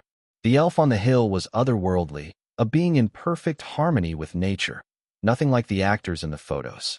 Others jumped in with their own wild theories. New Zealand must be hiding the truth. The government knows about the elves, and they're keeping it from us. Meanwhile, the New Zealand government was deluged with bizarre calls. Are there elves in New Zealand? Tell the politicians to come clean about the elves. Where are they hiding them? Is there going to be a war with the elves? The flood of questions left the operators, scratching their heads, unsure of how to respond to such an outlandish series of inquiries. Chapter 139. The New Zealand government quickly identified the issue. At the Prime Minister's office, Ginny Shipley sat at her desk, casually browsing the internet. As the leader of New Zealand, her daily responsibilities were usually quite minimal. Only major administrative tasks or diplomatic duties required her attention. The rest of the time, she left the details to her 4 assistants. Major decisions were rare, only a few each year. But today, something unusual had caught her eye. The latest viral sensation, a post on Yahoo's forum, was causing quite a stir. An elf? She muttered to herself as she clicked on the video. The image that appeared on her screen was mesmerizing. Under the setting sun, a figure stood atop a hill, their hair blowing in the breeze, silhouetted against the fading light. The pointed ears, the flowing robes. Could it really be an elf? Intrigued, she scrolled through the comments below. One comment mentioned the Lord of the Rings, and Ginny's mind immediately began to piece things together. Back on the other side of the world, Peter Jackson was beaming with pride. "Boss, the Prime Minister's office called to ask about the elf," one of his assistants reported. "Even the Prime Minister?" Peter laughed, showing a wide grin. "This is great." The story had gone global, and its viral reach was now undeniable. "Okay, let's keep the momentum going. Have someone stoke the fire on this post. Let's boost its popularity. Also, get the media involved. Have them pick up the story. Mud, why haven't the reporters figured this out yet? They should have seen this coming." In 1999, the internet was still relatively new as a tool for news reporting, and not all reporters had caught on to how to leverage it. "Got it. I'll make it happen. You call the Prime Minister's office back," Mudd replied. Under the savvy direction of Jackson and the Lord of the Rings crew, rumors about elves in New Zealand spread like wildfire. The media quickly picked up the story, and the curiosity grew exponentially. From New Zealand to the United States and across Europe, the question of whether elves truly existed in New Zealand was now a hot topic. Martin's fans from as far away as the United States were reaching out, wondering if he had actually encountered elves. "Peter, this marketing is a stroke of genius. You reacted so quickly," Martin said, slapping Peter on the arm with appreciation. Peter smiled modestly. "I've got to take care of you, Martin. After all, you were the first to back me for the Lord of the Rings trilogy." He chuckled, recalling his humble beginnings, including a time when he begged his grandfather for money to fund his early projects. How far he had come. As September 1999 rolled in, Martin flew back to Los Angeles for the premiere of Hide and Seek. Click, click, click. The sound of cameras flashing filled the air as the red carpet buzzed with excitement. Robert De Niro stood at the center, flashing his signature grin while reporters gathered around, eagerly snapping pictures. "Mr. De Niro, this is your first time starring in a film by Martin. How does this role compare to your previous ones?" a tall reporter asked. "Every role is a unique experience. I love every character I play, so it's impossible to compare them," De Niro said with a smile. "But trust me, this film is going to blow your mind." "Mr. De Niro, what was it like working with Martin?" a female reporter chimed in, squeezing past others with her microphone. "Feelings? Let's just say, I get angry," De Niro teased.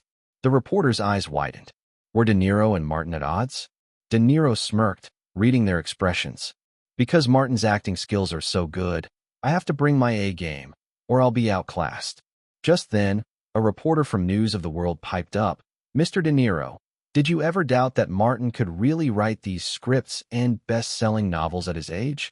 De Niro shot him a pointed glance and shook his head. "I've never doubted it. In fact, the more I worked with him, the more I realized that Martin is a true genius. There's no question that he can write novels and scripts." With that, De Niro gave a casual shrug, waved to the crowd, and walked off the red carpet, leaving the reporters clamoring for more. Soon after, a black car pulled up to the red carpet, and the crowd erupted in excitement. The waiter opened the door, and Martin stepped out. Dressed in a slim dark blue suit with a ruby red tie clip, he looked both refined and stylish. His crisp white shirt contrasted beautifully with the blue, giving him a striking, handsome appearance. But he didn't immediately walk the red carpet. Instead, he waited by the car door as Nicole Kidman, dressed in a stunning long gown, stepped out beside him. The two of them smiled at each other, exchanging a hand clasp before walking the red carpet together. It wasn't just a typical premiere. Nicole had asked Martin to join her, as Tom Cruise hadn't made it. The pairing of Martin and Nicole drew curious looks from the photographers. The height difference between the two was minimal now, and their presence together made them look like a perfect match. Wait, did they just celebrate Martin's 14th birthday? One reporter whispered. A fellow reporter, eyeing the duo, added, Nicole doesn't age, but Martin, his maturity is striking. Their height difference works perfectly. The pair continued walking, attracting curious stares and whispers, as the crowd seemed to think they were a couple. When they reached the interview area, Martin adjusted his tie, and the reporters noticed the subtle shine of rubies embedded in his tie clip, a birthday gift from Nicole. Martin was visibly pleased with the gift, but it wasn't just the gift he enjoyed. It was the unforgettable night that came with it. He wore a sly smile as he posed for the cameras, his face radiating the confidence that seemed to follow him wherever he went. Why is this guy so good-looking? One photographer muttered under his breath. Every time he shows up, I can't take enough pictures. His features are perfect. Tom Cruise and Leonardo don't even compare, another whispered. He's definitely a camera's dream. He outshines Nicole every time. Martin grinned inwardly as the cameras continued flashing, knowing full well the attention he was garnering. His rise to fame was not just about his talents. It was his enigmatic presence that left the world hungry for more. Chapter 140. Martin and Nicole Kidman paused in the media interview area, waiting for the reporters to ask their questions. Martin, do you have confidence in this film? Absolutely. I'm confident it won't fail. When a movie has the best director, the best actors, the best screenwriter, and the best soundtrack, success is inevitable. Nicole, why didn't Mr. Cruise come today? Tom is busy filming Mission Impossible 2 and couldn't make it. But he asked me to send his blessings to Martin. Martin, Mr. De Niro, who just passed by, said he felt very angry while making this film. Do you think it's because he doubted your identity as the original author? Martin glanced at the reporter from News of the World, an old adversary. This reporter was notorious for cutting off the beginning and end of statements to manipulate the narrative, setting traps for his subjects. But Martin wasn't fooled. With a calm smile, he replied, I don't think so, and neither does Mr. De Niro. Maybe it's just you? By the way, your language trap is a bit too obvious. Maybe you should draft your questions first next time. Laughter rippled through the crowd. When Martin and Nicole reached the end of the red carpet, they spotted Robert De Niro waiting for them. De Niro looked at Martin with surprise. You're moving fast, kid. I remember when we were filming Hide and Seek, you were just above my chin. Now you're almost taller than me, right? Martin laughed. Just catching up, Robert. I'm already taller than you. He opened his arms in mock grandeur. Nice to meet you, Mr. De Niro, my father for a few days. De Niro smiled and embraced Martin. It's a pleasure to meet you, Mr. Martin, my son for a few days. Nicole, standing beside them, playfully added, No, no, no, Martin should be my son.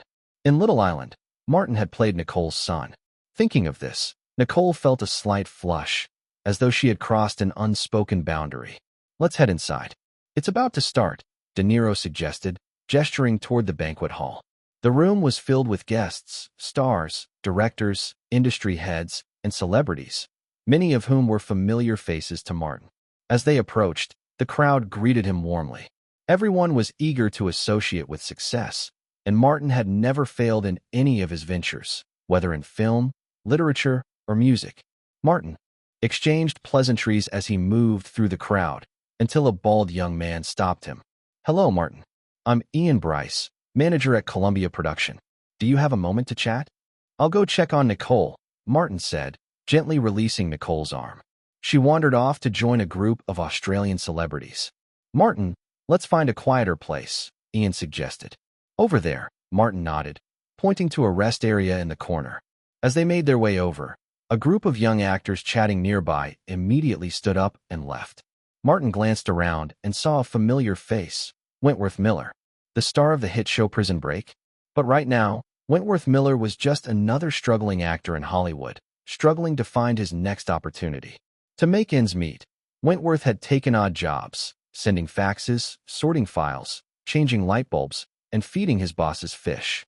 He had worked as a bookstore clerk, a waiter, and even walked dogs in wealthy neighborhoods to help rich people with their pets. It was said that many young actors did these jobs when they first arrived in Hollywood. Martin smiled inwardly. How could I not know? Since arriving in Hollywood, Wentworth had only appeared in 2 TV series, both minor roles that paid little. Being able to attend the hide-and-seek premiere was a significant opportunity, one he had spent considerable money to secure. He had hoped to meet some industry bigwigs, maybe even land a starring role in a TV series or a film. But when he arrived, he quickly learned that the major players wouldn't even notice someone like him. His only interactions were with fellow struggling actors. Several of them stepped aside when Martin arrived, leaving him room to stand. Wentworth, not far away, kept his eyes on him but tried to maintain his composure. One of the young actors, Creech, muttered jealously, "Martin is so lucky. Ever since he entered Hollywood, everything's gone smoothly for him. I've heard his family background is deep, too. Do you think his novels, scripts, and concerts are all ghostwritten by high-priced writers?" The room fell silent. The other actors exchanged uncomfortable glances, but said nothing. Creech, either overly stimulated by the evening or perhaps drunk, continued, "Come on, I don't believe you haven't thought about it. He's so young. How could he possibly write all those things? It's just not possible." He spread his hands, a mocking grin on his face. One of the actresses, trying to de-escalate, said, "Creech, you've had too much to drink. Maybe you should go outside and get some fresh air." "Haha, I'm not drunk. I'm just frustrated," Creech retorted. "How can this guy have it all at such a young age, while I've been here in Hollywood for 4 years and still can't make it? I don't accept it." From his position on the sofa in the lounge, Martin's ears perked up. A sarcastic smile played across his lips as he glanced in their direction. Wentworth, who had been watching Martin and Ian Bryce, froze when he saw Martin's reaction. Had Martin heard them? From this distance? Wentworth's heart skipped a beat. Should I take a risk? After a brief moment of hesitation, Wentworth made up his mind. He clenched his teeth. He needed a chance. "Sorry, Creech." Bang! With a swift motion, Wentworth threw a punch, hitting Creech squarely on the chin. The force sent Creech tumbling to the ground. "You're despicable," Wentworth spat angrily. "Jealous of Martin's talent and slandering him here. Martin is my idol, and he's a good man.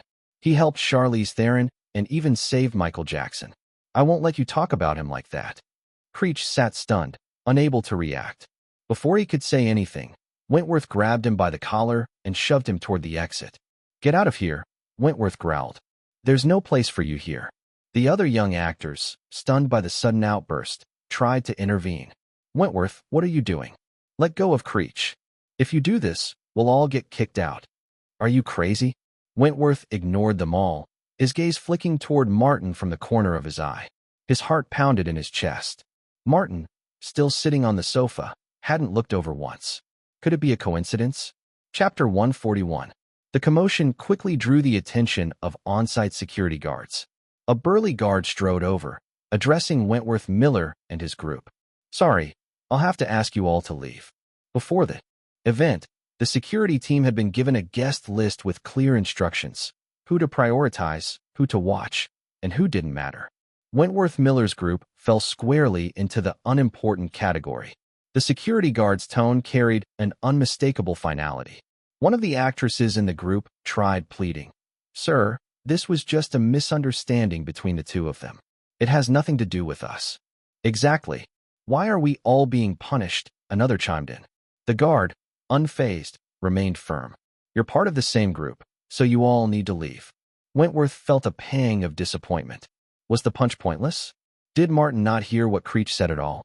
Maybe that glance was just a coincidence. Frustration bubbled up inside him, but there was no turning back now. He might have been hasty, but he had no regrets. Besides, Creech's reckless behavior and loud mouth guaranteed he wouldn't get far in Hollywood anyway. "Gentlemen and ladies, this is your final warning," the guard said, his hand drifting to the stun gun on his belt. Wentworth raised his hands in surrender. "We're leaving. Let's not make this worse." Reluctantly, the rest of the group followed him toward the exit, though Creech protested furiously. "Why me? I'm the victim here. I demand justice." "Fool," someone muttered under their breath as the others cast disdainful glances his way. Despite their frustrations, the group knew better than to challenge the guards further. Invitations to such prestigious premieres didn't come easy for struggling actors. This mishap had cost them dearly. On the other side of the banquet hall, Ian Bryce was oblivious to the scene and continued speaking to Martin. "Martin, the role of Spider-Man was made for you. You're practically Peter Parker, minus the geeky looks. But hey, who wouldn't prefer a handsome Spider-Man?" Martin suddenly stood up. "Excuse me, Ian. I need to take care of something. I'll be right back." Ian blinked, assuming Martin was stepping away for a moment. "No problem. Take your time." To his surprise, Martin headed straight for the group being escorted out. "Wait a moment." Martin's voice rang out. Wentworth and the others turned, stunned. Was he talking to them? Martin approached the guard. "These people are my friends. Can you let them stay?" The guard hesitated, glancing at the group. Martin Myers knows these nobodies. But orders were orders. Martin was on the VIP list. "Of course, Mr. Myers. If they're your friends, they can stay. But no more trouble." Martin nodded. "I guarantee it." The group erupted in relief, chiming in their thanks. "We won't cause any more problems." "Thank you, Mr. Myers." Two actresses even shot Martin flirtatious glances, but he ignored them. Then, with an air of finality, Martin pointed to Creech. "Except for him. I don't know this person. He'll have to leave." Creech's face drained of color. "What? That's not fair. Fairness isn't the issue here." "Sir, please escort him out," Martin said calmly. The guard, unbothered by Creech's protests, complied. As Creech was dragged away, the group stood dumbfounded. Meanwhile, Wentworth's heart swelled with gratitude. Did Martin really notice me? Martin turned to him, a warm smile on his face. "That punch earlier, nice form. Do you work out?" "Yes, sir." Wentworth stammered, exhilarated. "I train regularly." Martin nodded. "Good. Physical and mental strength are both important. Here's my card. Do you have one? Let's hit the gym together sometime." Wentworth stared at the business card Martin handed him, barely able to contain his excitement. "Yes, sir. One moment." His mind blanked as he fumbled through his pockets, desperately searching for his own card. Sweat beaded on his forehead until he finally pulled one out of his jacket. "Sorry, I'm just a little nervous," he stammered. Martin chuckled lightly. "Relax. I'm not a tiger, I don't bite." The surrounding crowd laughed politely at the quip. Wentworth handed over his card, his hands trembling slightly. Martin slipped it into his pocket with a nod. "Let's stay in touch." As Martin walked away, Wentworth instinctively patted his suit pocket, where Martin's card now rested. This wasn't just a card. It was a golden opportunity, the best thing that had happened to him since arriving in Hollywood. The remaining young actors gathered around Wentworth, envy etched across their faces. "You're so lucky," one muttered. Bitterly, a blonde actress pressed herself against him, whispering suggestively, "Maybe we could celebrate tonight." Wentworth smiled politely, but declined all advances. His focus was laser-sharp. He needed to leave immediately and discuss this breakthrough with his agent. This was his shot, and he wasn't about to waste it. Chapter 142. Are you done talking? As Ian Bryce walked away, Nicole approached with 2 cups in hand, offering Martin a glass of juice. "The conversation's over." Martin nodded, still lost in thought over Ian Bryce's parting words. Spider-Man. As one of Marvel's most iconic characters, Spider-Man could indeed propel Martin's career to new heights. Yet deep down, he'd always dreamed of playing Iron Man. But the timing was off. Iron Man was slated for release in 2008, when Martin would barely be in his early 20s. Playing a middle-aged man at that age wasn't realistic. Even if he argued that his acting skills were up to par, no one would buy it. Still, Spider-Man wasn't a bad alternative. A smile spread across Martin's face.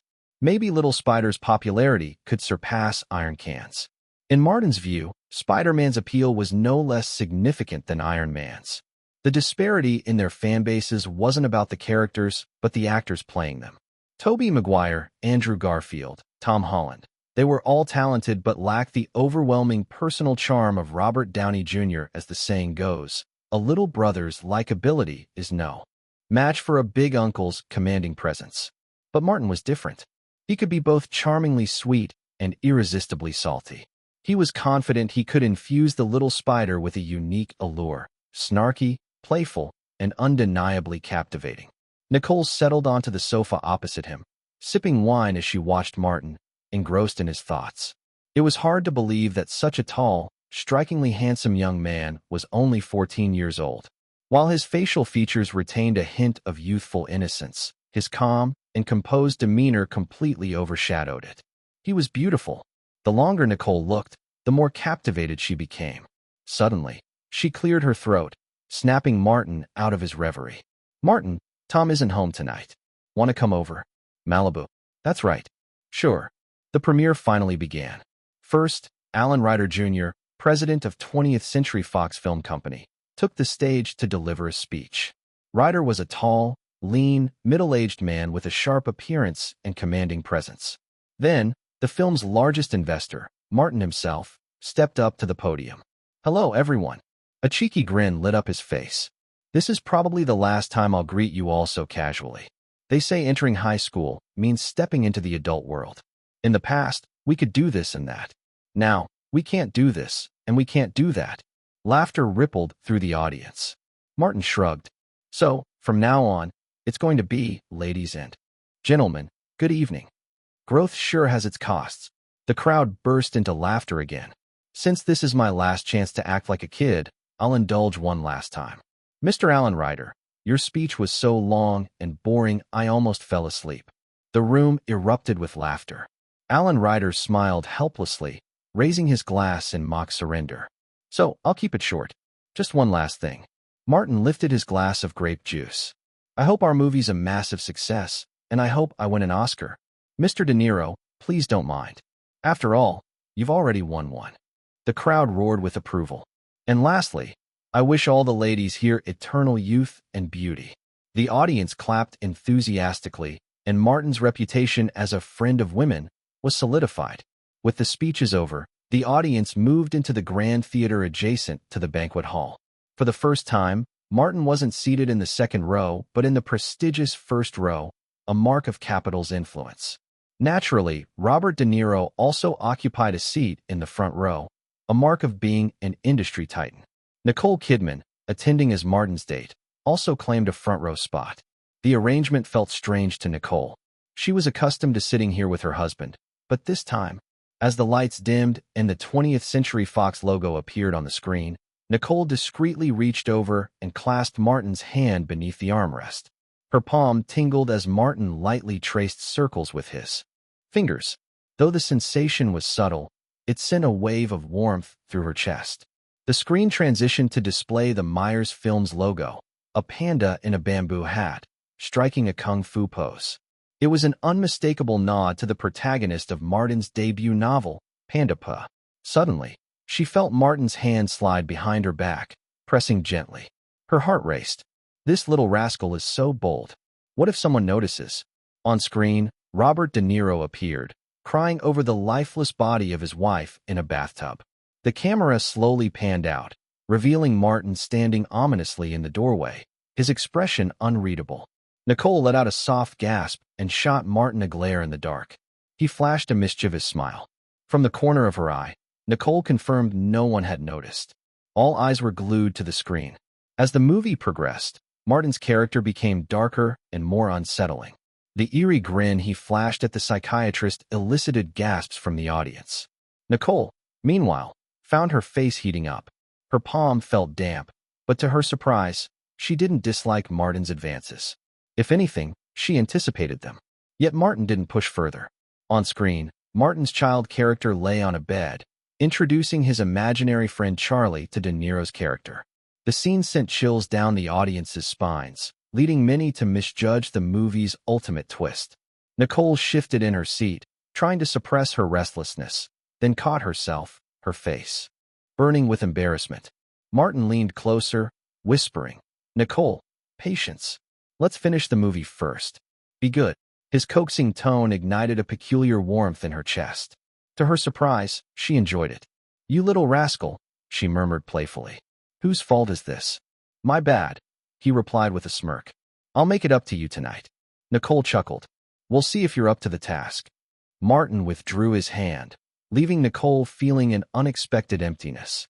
The two whispered quietly, unnoticed by the rest of the crowd, who remained engrossed in the unfolding drama on screen. Chapter 143. The big screen illuminated the theater as the story unfolded. With a faint smile, Martin's character, Markle, twisted off the head of his beloved teddy bear, leaving the little girl, played by Elizabeth Olsen, in tears. Her sobs echoed the terror that gripped the audience. Even veteran actor Robert De Niro, who had witnessed Martin's acting during filming, couldn't help but feel a renewed sense of admiration. What a genius performance, he thought, watching Markle's gradual descent into unnerving abnormality. This layered portrayal drew the audience deeper into the narrative, akin to solving a complex puzzle piece by piece. De Niro reflected that this nuance was something the originally cast Dakota Fanning had been unable to convey. As the film progressed, De Niro anticipated one of Martin's standout scenes, the moment that had left even him unnerved during filming. In dim lighting, shadows stretched across the wall, trailing down the staircase like specters. De Niro's character, the father, placed a steaming plate of spaghetti and meatballs on the table. Turning to call Markle for dinner, he froze. His son was already at the corner of the stairs, his figure obscured by darkness, and only the cold glint of his blue eyes visible. The subtle tension in Markle's eyes, blending suspicion, fear, and a hint of menace, sent shivers through the audience. For several seconds, the theater was silent save for the collective intake of breath. Roger Ebert, renowned critic for the Chicago Sun-Times, jotted down excited notes. Martin delivers a performance worthy of comparison to The Sixth Sense. No, he surpasses it. His growth as an actor is extraordinary. In the Los Angeles Times, Kevin Thomas penned, watching Martin's performances is an electrifying experience. If he stays on this trajectory, he will be a legend. The scene continued. De Niro's character smiled warmly, masking his unease. Markle, when did you come down? Dinner's ready. Markle remained silent, his body still cloaked in shadow. With an almost imperceptible nod, he acknowledged his father. Then came a moment that would etch itself into the memories of the audience. Martin slowly stepped out of the shadows. First his face emerged, followed by his neck, torso, and legs. His expression was a blank slate of apathy, with a dark haze clouding his features.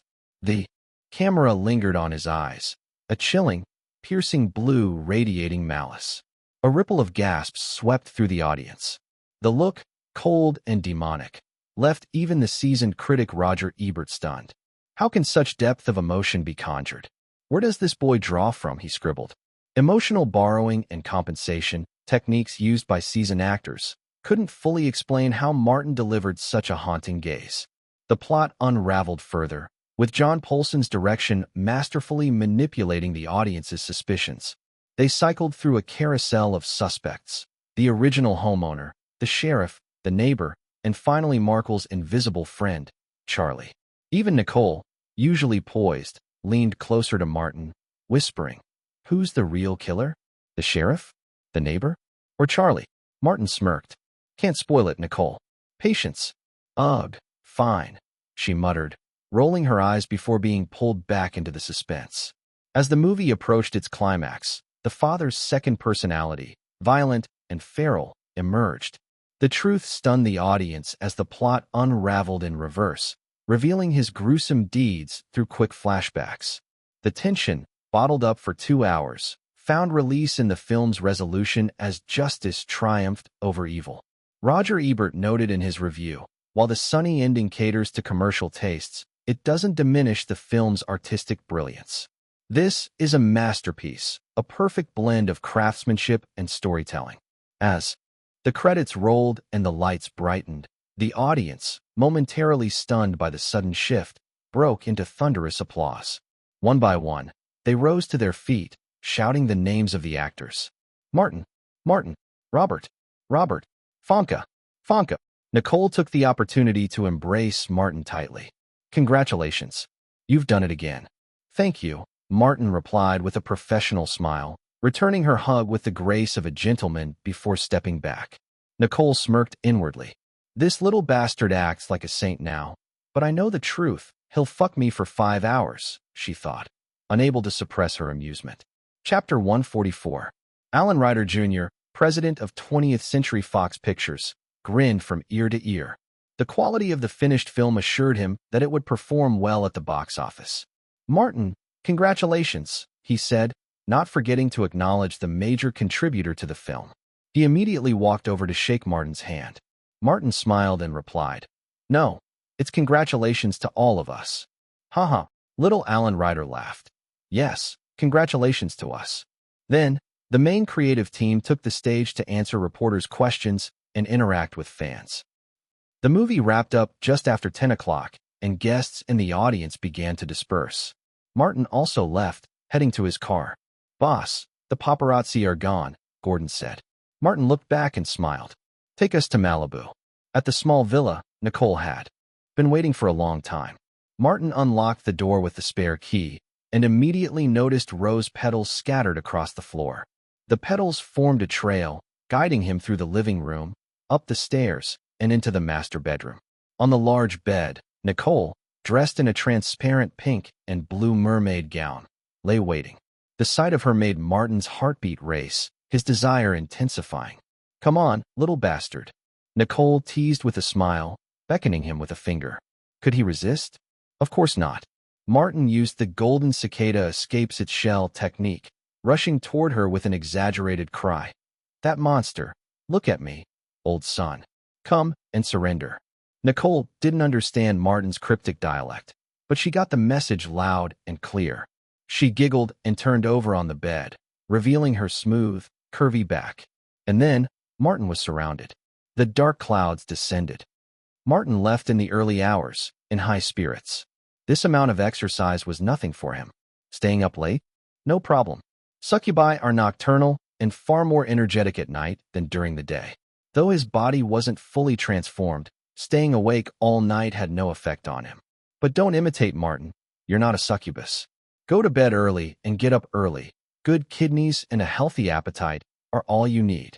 When Nicole returned to the Beverly Hills mansion, Tom Cruise had also arrived and was eating lunch at the dining table. Seeing her, he asked coldly, "You didn't come back all night?" Nicole shot back, "Aren't you the same?" Tom Cruise nodded, his expression unchanged. "I was busy filming Mission Impossible 2. So why were you gone?" Nicole replied flatly, "I went to my house." Huh, Tom scoffed. "That secluded cabin of yours in Malibu?" Nicole nodded calmly. "Yes." Tom's mockery intensified. "With whom?" "It's not that country bumpkin Russell Crowe, is it?" Tom knew Nicole owned a small villa in Malibu, though he didn't know its exact location. Since she hadn't told him, he hadn't bothered to ask. As for Russell Crowe, the Australian movie star, he and Nicole had been friends since they were both young. Their frequent rumors of an affair bothered Tom greatly. Nicole didn't want to answer. "I'm tired and need to rest." Tom sneered. "Of course you're tired. You didn't spend the night with that country bumpkin, right?" Finally, Nicole was fed up. She walked up to Tom, stood in front of him, and stared into his eyes with her striking blue ones. Tom instantly regretted his words, but he didn't bow his head. Instead, he met her gaze coldly. Nicole then spoke, her voice sharp. "Tom, I swear on my acting career and all my family that I didn't meet Russell Crowe last night. So, do you dare swear on your acting career and all your family that you didn't sleep with that old bitch Shirley Lansing while filming Mission Impossible 2? Tom Cruise was known for being superstitious, and Nicole's challenge immediately made him hesitate. As a side note, many in Hollywood are very superstitious. Nicole didn't wait for his response. She turned and walked upstairs, heading for the bedroom. This was where Nicole showed her intelligence. She didn't push things too far. She gave her husband a little taste of revenge without cornering him. Tom watched her leave, a rare feeling of guilt creeping in. He didn't realize he'd just been emotionally manipulated by his wife. In truth, there was no real relationship between Tom Cruise and Nicole Kidman anymore, if there ever had been one of substance. Tom Cruise was an undeniable heartthrob, which was clear from the women he attracted. Nicole Kidman, with her striking beauty, was a perfect match in his eyes. Tom met Nicole at a party and immediately pursued her. To win her over, he didn't hesitate to use his connections, landing her the lead role in one of his movies. That film was Thunderbolt, a big success. But the true reason behind Tom's marriage to Nicole wasn't love, it was practical. Tom's first marriage, to actress Mimi Rogers, ended without children. Media reports began to question whether Tom might be sterile. Some speculated that the marriage was a cover for his supposed homosexuality. So, Tom insisted Nicole Kidman bear a child to prove he wasn't sterile and to hide rumors of his sexuality. At his insistence, Nicole had to undergo a fertility test in front of the cameras, a humiliating experience. However, she refused to get pregnant out of wedlock, so Tom had no choice but to marry her. 1 year later, Nicole became pregnant, but tragically suffered a miscarriage. Looking at it now, it seems that Tom may have used Nicole to secure a child with a perfect appearance, one that would align with his own high standards. Could this marriage have been an elaborate cover for his rumored homosexuality? Hollywood is rife with such rumors, and many have been confirmed. Tom and soccer star Beckham have been rumored to have had a close relationship as well. The two were good friends, and Beckham frequently stayed at Tom's mansion during his time in the U.S. As for Nicole, her reasons for marrying Tom were similarly practical. As a newcomer in Hollywood, her beauty made her a target, but marrying Tom offered protection. In an interview, Nicole once admitted that she married Tom Cruise at a young age not for love, but for protection. She felt that a marriage to a powerful man would shield her from harassment in the industry. So, the union between Tom and Nicole was about finding a cover and a backer, not about love. Finally, a bit of gossip. Nicole has been rumored to have had an affair not only with Russell Crowe, but also with another famous Australian beauty, Naomi Watts. Nicole and Naomi had been close friends for nearly a decade. Their friendship would last over 20 years, a rare example of sisterhood in the entertainment industry. In 2017, at Nicole's 50th birthday party, she revealed that she and Naomi had once been romantically involved. Naomi didn't deny it. Instead, she embraced Nicole in front of their friends and family. In 2022, during an internet interview, Nicole confirmed the rumor, admitting she didn't regret it. Some netizens were skeptical at first, but many accepted it as true. "This is too beautiful to be false," one wrote. "It must be real," another commented. TL/N. Here is it. Just search it on YouTube. Naomi Watts makes out with gal pal Nicole Kidman on stage. Chapter 145. "Hi, honey. Did you sleep well?" Grant greeted Martin as he came downstairs. "Very well," Martin replied with a grin. "I love my pillow." "Then try not to come home so late in the future," Linda interjected, her tone tinged with disapproval. Linda was still unhappy about Martin's late arrival after the premiere last week. Martin chuckled and didn't respond further. He knew Linda's temperament too well. Her complaints would subside as long as he didn't argue. But if he dared to talk back, he would undoubtedly face the full force of her wrath. Grant shot Martin a helpless glance before pretending to bury himself in the morning paper. The housekeeper, Mrs. Aranda, brought Martin's breakfast to the table. "Wow, shawarma," Martin exclaimed, surprised. "When did you learn to make Arab food?" Mrs. Aranda smiled warmly. "I know you enjoy Arab dishes, so I learned it just for you." "How does it taste?" TL/N. "This was supposed to be Chinese foods, but I changed it, since I hate it." Martin took a big bite, savoring the burst of rich meat juices and fragrant aroma.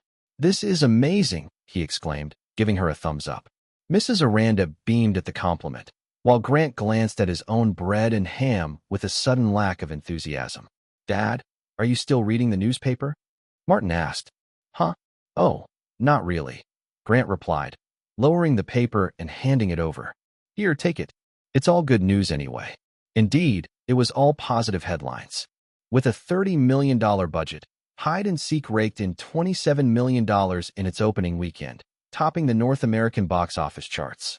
Martin has done it again. His name is now synonymous with success. The New York Times. Martin showcases acting skills far beyond his years. Alongside Robert De Niro's solid performance, director John Polson delivers a haunting thriller that keeps viewers on edge. The film exudes a chilling atmosphere from start to finish. Los Angeles Times. A rare blend of art and commerce. This thriller is crafted with masterful precision. Martin, just 14 at the time of writing the script, has demonstrated extraordinary storytelling prowess. The soundtrack, layered with dynamic rhythms, enhances the film's suspenseful and suffocating atmosphere. A remarkable achievement. Chicago Sun-Times. The film's performances are compelling, with Martin delivering a poignant portrayal of a young boy confronting fear. His nuanced emotions elicit both sadness and empathy, leaving a lasting impression on the audience. The Washington Post. In the Olsen family villa, Elizabeth set down the newspaper with a pout. Ugh, no one even mentioned me. Was my performance that bad? Janet, her mother, offered a comforting smile. Sweetheart, your performance was great. It's just that your role was too small to stand out. Don't worry about it. Wait, I found something. Elizabeth suddenly exclaimed, her mood shifting. She read aloud from another paper. Elizabeth Olsen delivers a solid performance, hinting at her potential as a future star. Although it was just one line, it was enough to lift her spirits. The phone rang, and the maid answered it promptly. Hello, this is the Olsen residence. Miss, it's Martin. He'd like to speak with you. Martin, Elizabeth shrieked with excitement, bolting to the phone. Moments later, she bounded back into the room, nearly vibrating with joy. Mom, Martin invited me to the beach. Can I go? Please, please, please. Calm down. Janet laughed, holding her shoulders. Did he say who else is going? Yes, his classmates and a few friends. Elizabeth confirmed eagerly. Janet relaxed. All right, you can go, but only if one of your sisters accompanies you. Deal. I'll go talk to Mary and Ashley right now. Elizabeth sprinted up the stairs. In Lindsay Lohan's house, the little actress put down the phone with a squeal. Mom, Martin invited me to the beach this weekend. Can I go? Her mother called. Back from the kitchen, muttering, Martin again. You'd be better off meeting producers or shooting commercials. Still, she relented. Fine, go. Just make sure to remind him you want to act in one of his movies, and the lead role, if possible. At Scarlett Johansson's modest apartment, she spoke to her mother. Mom, Martin invited me to the beach this weekend. Want to come along? Is he arranging the transport? Yeah, he'll handle everything. Then you go ahead. You'll have more fun without me tagging along. Elsewhere, Hilton Hotel. Martin, congratulations on your new film. Venice Beach? Sounds fun. All right, I'll join. Miranda Kerr's home.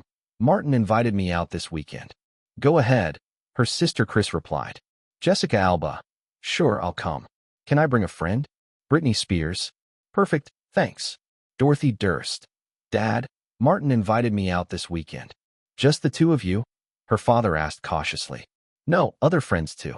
All right then, but I'll drop you off. No need, Dad, Martin's arranging it. Chapter 146. Another week passed.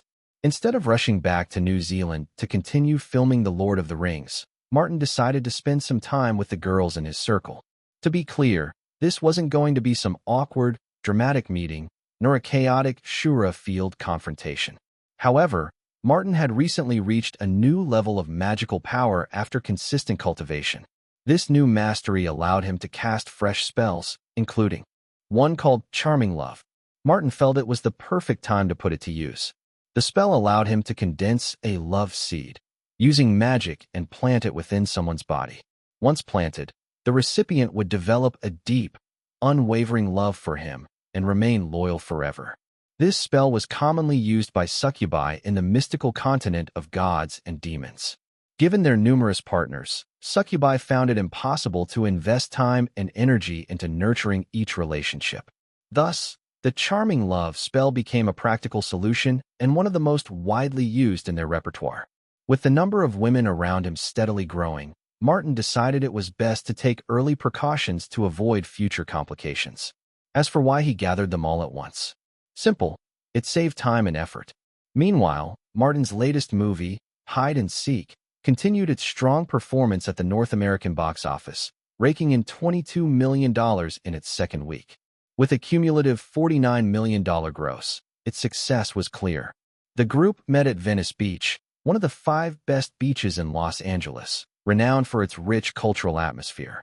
There's a saying in California, if you want to experience the West Coast culture, go to Venice Beach. Compared to the more upscale Santa Monica, which was just a 10-minute drive away, Venice Beach had a unique, vibrant, and eclectic character. It was a hub for creators and artists, celebrated as one of the most diverse places in Los Angeles. Here, you'd find skaters pushing the boundaries of their craft, shirtless bodybuilders showing off their physiques, hip-hop singers rapping in groups, and street performers blasting music from boomboxes. Alongside the action, blocks near the beach were dotted with quaint cafes, artisan shops, and galleries where it wasn't uncommon to bump into celebrities. Mary Olson and her younger sister Elizabeth arrived at the agreed-upon meeting place, a boutique hotel near the beach, which Martin had booked entirely. When Mary stepped into the lobby, she was momentarily stunned. A group of girls, all strikingly beautiful and elegantly dressed, filled the space. What kind of party is this? Is Martin planning to pick a princess? Mary thought to herself, bemused. Fortunately, two familiar male faces stood out among the crowd: John Williams, Martin's old friend and self-proclaimed follower, and Mark Zuckerberg, who looked equally thrilled to be there. "Hello, Elizabeth," Mark greeted with a wave. "Hello, Martin," Mary said. Martin introduced everyone, including Mary and Elizabeth, to the group. Mary quickly noticed that the attendees had naturally formed into smaller cliques.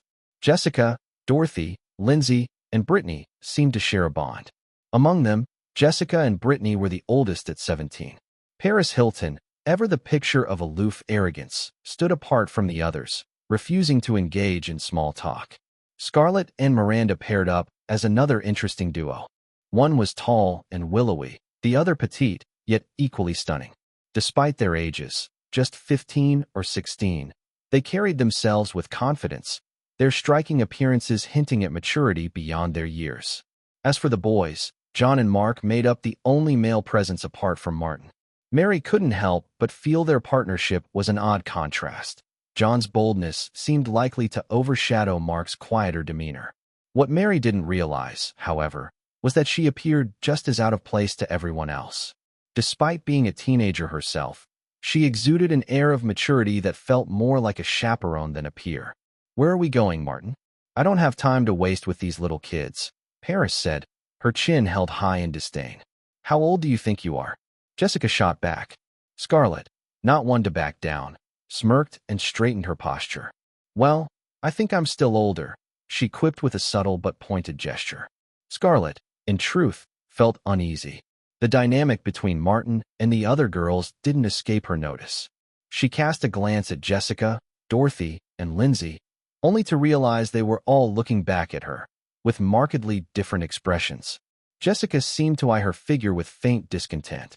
Dorothy scrutinized her height, which only amplified Scarlett's self-consciousness. "Are my legs too short?" she wondered bitterly. Lindsay's gaze was the oddest of all, friendly, almost approving. Scarlett misinterpreted it as patronizing, thinking Lindsay might not see her as a rival. In reality, Lindsay, the youngest among them besides Elizabeth, viewed everyone present as potential future sisters.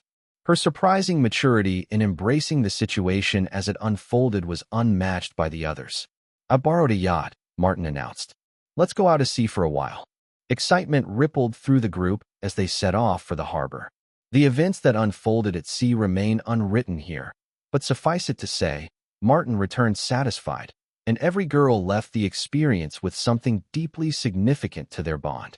When Britney Spears returned home that evening, she was humming happily as she walked through the door. Her father, Jamie Spears, noticed her cheerful demeanor and smiled. "Looks like you had a good time this weekend," Jamie remarked. "I did," Britney replied, beaming. "I didn't expect Martin to be so easygoing. I really like him." "That's wonderful," Jamie said with a nod. "He's incredibly talented in music. Who knows? Maybe the two of you could collaborate someday." The conversation shifted when Jamie added, "Oh, by the way, Justin called for you yesterday. Are you planning to return his call?" Brittany's cheerful expression darkened. "No, I don't think so," she said firmly. "That guy's been telling everyone he's chasing me, like I'm already his girlfriend. I can't stand that kind of behavior." In another timeline, Britney and Justin Timberlake would have started dating in 1999, only to face a dramatic and painful breakup in 2002.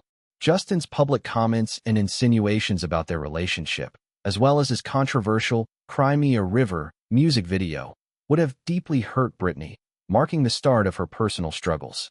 But in this timeline, fate had taken a detour.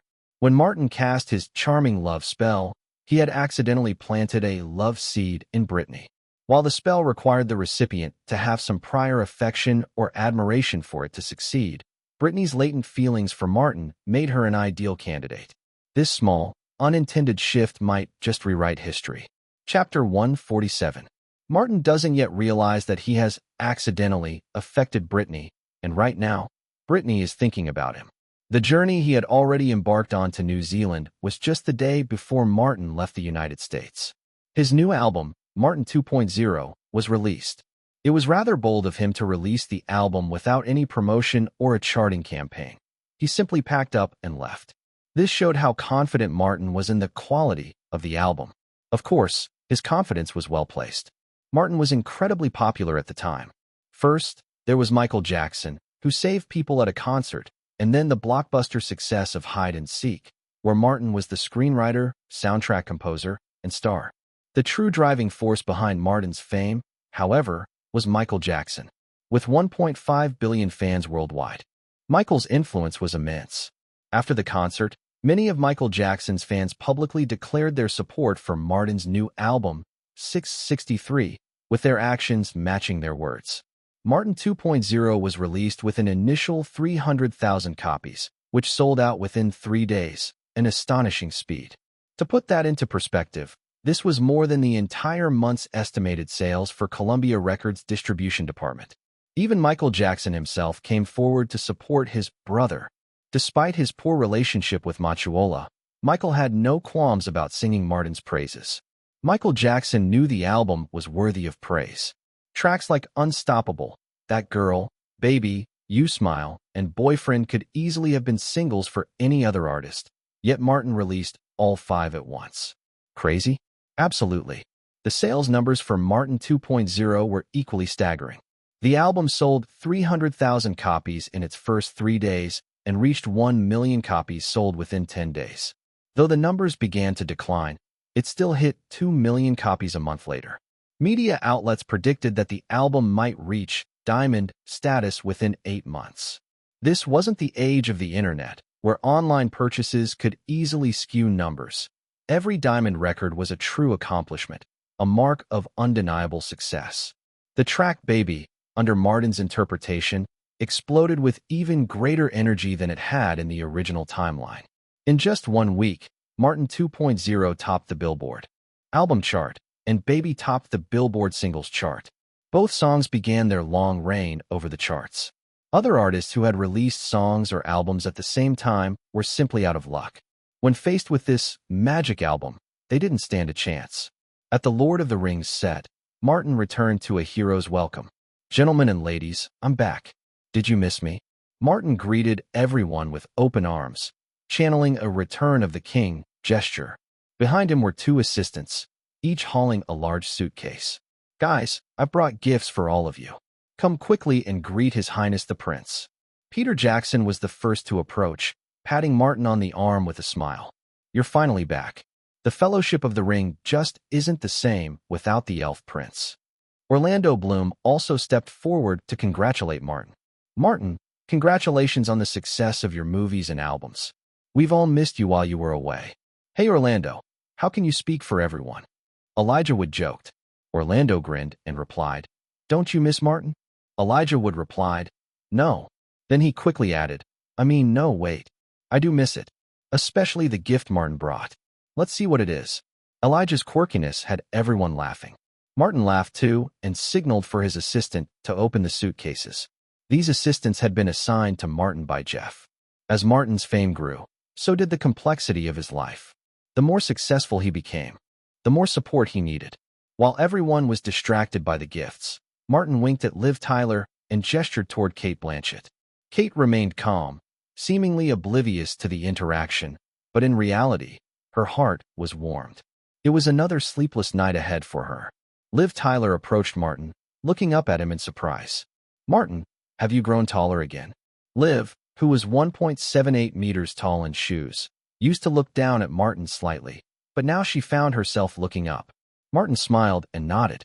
"You're 1.8 meters tall in shoes, and now you're the dwarf in front of me. Liv pouted. Humph. Wait until I put on high heels, and we'll see who's taller. All right, we'll set the competition for a year from now. No, that's not fair. Who knows how tall you'll be by then? They both laughed, and as the others continued to look at the gifts, Martin quietly pulled a small box from his pocket. The gift for you is different from theirs, Martin said with a grin. But to avoid suspicion, you should still check out your suitcase and pick out something ordinary. What is it? Liv asked, surprised. It's just a small piece of jewelry. Put it away and look at it when you get back, Martin said, smiling. Okay, thank you, Liv replied with a warm smile. That night, the familiar sounds of dolphin calls echoed through Liv Tyler's room as she and Martin had a karaoke contest. When Liv reached the peak of her singing, Martin cast a charm spell and planted a love seed in her heart. An hour and a half later, the room was peaceful again, with Liv Tyler deep in sleep, content and exhausted. Martin, unaffected, acted as if nothing had happened, as if singing karaoke hadn't drained him at all. With the hallway empty, he quickly slipped into the next room, Cate Blanchett's. The door to the Elf Queen's room was wide open, and she had clearly been waiting for him. When Martin shut the door behind him and looked around, he saw that Cate had collapsed onto the bed, likely exhausted by the loud sounds from next door. What are you? She started, but Martin gave her a knowing smile. With a subtle flick of his fingers, he cleared the lingering odor from the air. Cate rolled over in bed, wrapped in a quilt, with only her head exposed. Come on, Martin, she murmured softly. Martin didn't rush. He took out a small, elegant box from his pocket, opened it, and retrieved the necklace inside. He then walked over to the bed. A gift for you, Cate. Oh, put it on me, Martin, she replied with a playful smile. Martin placed the emerald necklace around the pale neck of the Elf Queen. Then, as if on cue, they began the second round of karaoke for the night. Chapter 148. The next day, filming was underway. Peter Jackson looked at Cate Blanchett and praised. Cate, you're looking great today. Then, with some confusion, he added, and this new necklace of yours, it matches the Elf Queen's temperament perfectly. When did you get it? Cate Blanchett touched the necklace around her neck casually and smiled. I bought it a long time ago, but I never wore it. You should have worn it earlier, Peter Jackson murmured. In the temporary rest area of the studio, Martin, dressed as an elf, sat quietly reading the script while waiting for his next scene. According to the original timeline of The Lord of the Rings, even if all three trilogies were combined, Legolas, the Elf Prince, wouldn't have had much screen time. But after Peter Jackson's revisions, while the general storyline remained the same, Legolas' role was greatly expanded. It could be said that Legolas' role now rivals that of Frodo Baggins, played by Elijah Wood. Because the movie requires many complex sets and large models as backgrounds, the production is cumbersome, and the filming process cannot be rushed. Even though Martin is focused on his Legolas scenes, he estimates it will take at least 3 months to complete his work. For Martin, who has the memory of his previous self and has already read the full script, he understands the direction of the trilogy and Peter Jackson's vision. Reading the script now is just for show. He's mainly organizing his plans for the upcoming year. Next year, the second installment of the Harry Potter series will be released. At the same time, he'll release the first part of the Twilight Saga, hoping to ride the coattails of Harry Potter's popularity. Additionally, his negotiations with Warner Brothers regarding the Harry Potter franchise will continue, and he's aiming to secure a contract as good as Tom Cruise's deal with Paramount. There's also Pirates of the Caribbean. Disney, the tyrant, has relented, and filming should begin next year. However, Martin isn't eager to challenge Johnny Depp's iconic role as Captain Jack Sparrow. As for The Island and Hide and Seek, both have potential for multiple Oscar nominations in March. Perhaps they can push for an Oscar win for Nicole Kidman first. After all, Nicole hasn't publicly split from Cruise yet, and this could benefit the interests of Cruise Films, which has invested in these projects. With Harvey Weinstein's Miramax behind it, Nicole has a solid chance at winning. Martin briefly wonders about The Matrix and whether Warner would be willing to invest in it. If not, it might actually work out in his favor, as Myers Pictures could either go it alone or sign a distribution deal with Warner. It's not that Martin doesn't want to go solo. He simply can't at this stage. In Hollywood, Apart from the 6 major film companies, Warner Brothers, Disney, 20th Century Fox, Sony, Columbia, and Paramount, it's nearly impossible for independent studios to stand on their own. Take DreamWorks, for example. Founded by Steven Spielberg, David Geffen, and Jeffrey Katzenberg, DreamWorks was a powerful alliance in the mid-90s. The studio's market value hit $2 billion in just 5 years, positioning it as a potential 7th giant of Hollywood and a competitor to the struggling MGM. However, when DreamWorks ventured into distribution after 2000, it faced brutal opposition from the Big Six. The very companies that had once cooperated with DreamWorks now sought to crush it. Amid mounting obstacles and internal conflicts, the 3 founders ultimately sold DreamWorks to Viacom in 2005. What had once been a dream became a shattered reality. Martin knows that distribution is a line the Big Six won't allow others to cross. Therefore, for the time being, he won't touch it. As for his own commercial blockbusters, he'll aim for joint ventures with the major studios. He doesn't particularly care whether Myers Pictures can become Hollywood's 7th giant. The film and television industry isn't his most profitable venture. He entered the entertainment business to gain influence, ensuring that he isn't easily manipulated or oppressed. For now, that's enough. But if the opportunity to rise to the top presents itself, he won't hesitate to seize it. As he reviews his plans for the next year, Martin's attention is drawn to the opposite side of the camera, where Liv Tyler, dressed as an elf princess, is arguing with Elrond, played by Hugo Weaving. Liv Tyler's performance, portraying an elf princess in a decorative role, is adequate, but not as impactful as Martin's. After all, she's not playing the lead, and her charm lies more in her appearance, costumes, and makeup.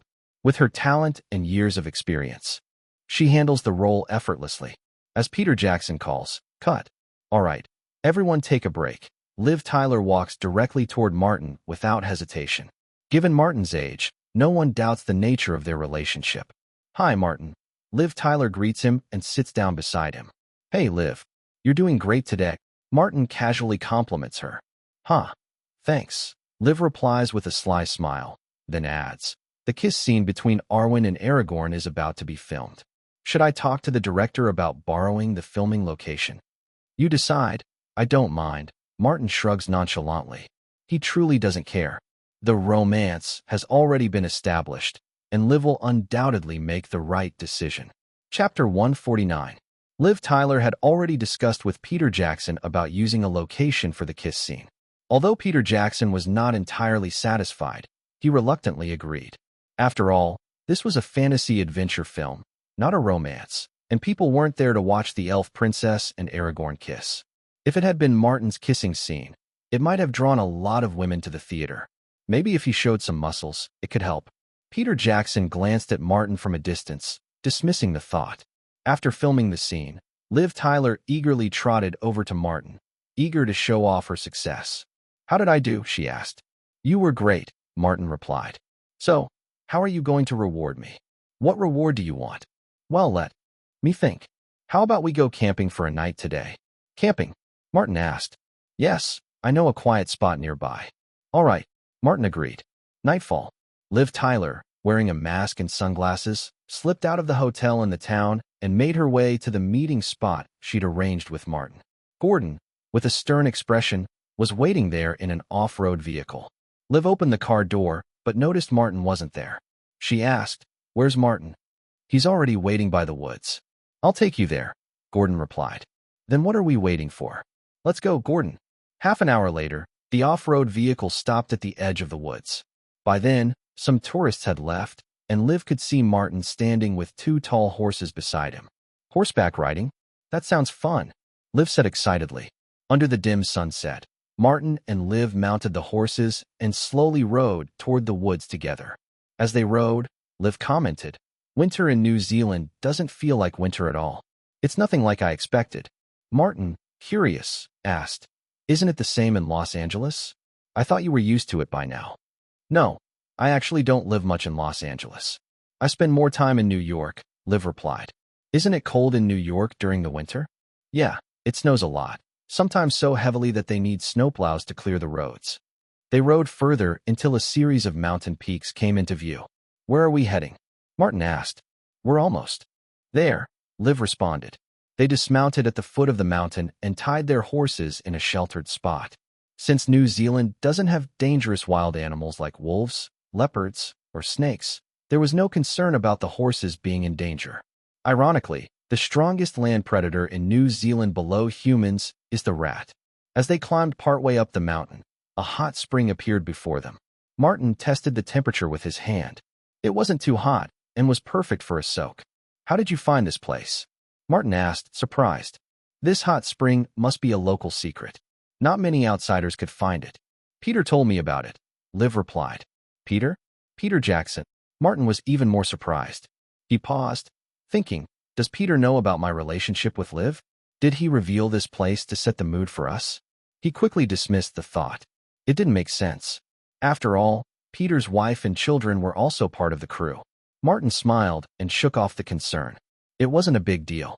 Martin, come on in. Liv called out, her voice full of excitement. Martin looked over to see Liv had removed her extra clothes and stepped into the hot spring. Under the moonlight and surrounded by mist, Liv's beautiful face appeared like a flower, her pale neck visible, and her figure, faintly seen beneath the water, was alluring. Laughing, Martin undressed and joined her in the water. He swam toward her.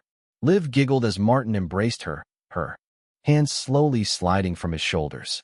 Martin, speaking in fluent Elvish, teasingly said, "You said you'd give up the immortality of the elves and give your heart to me?" This was a line from The Lord of the Rings.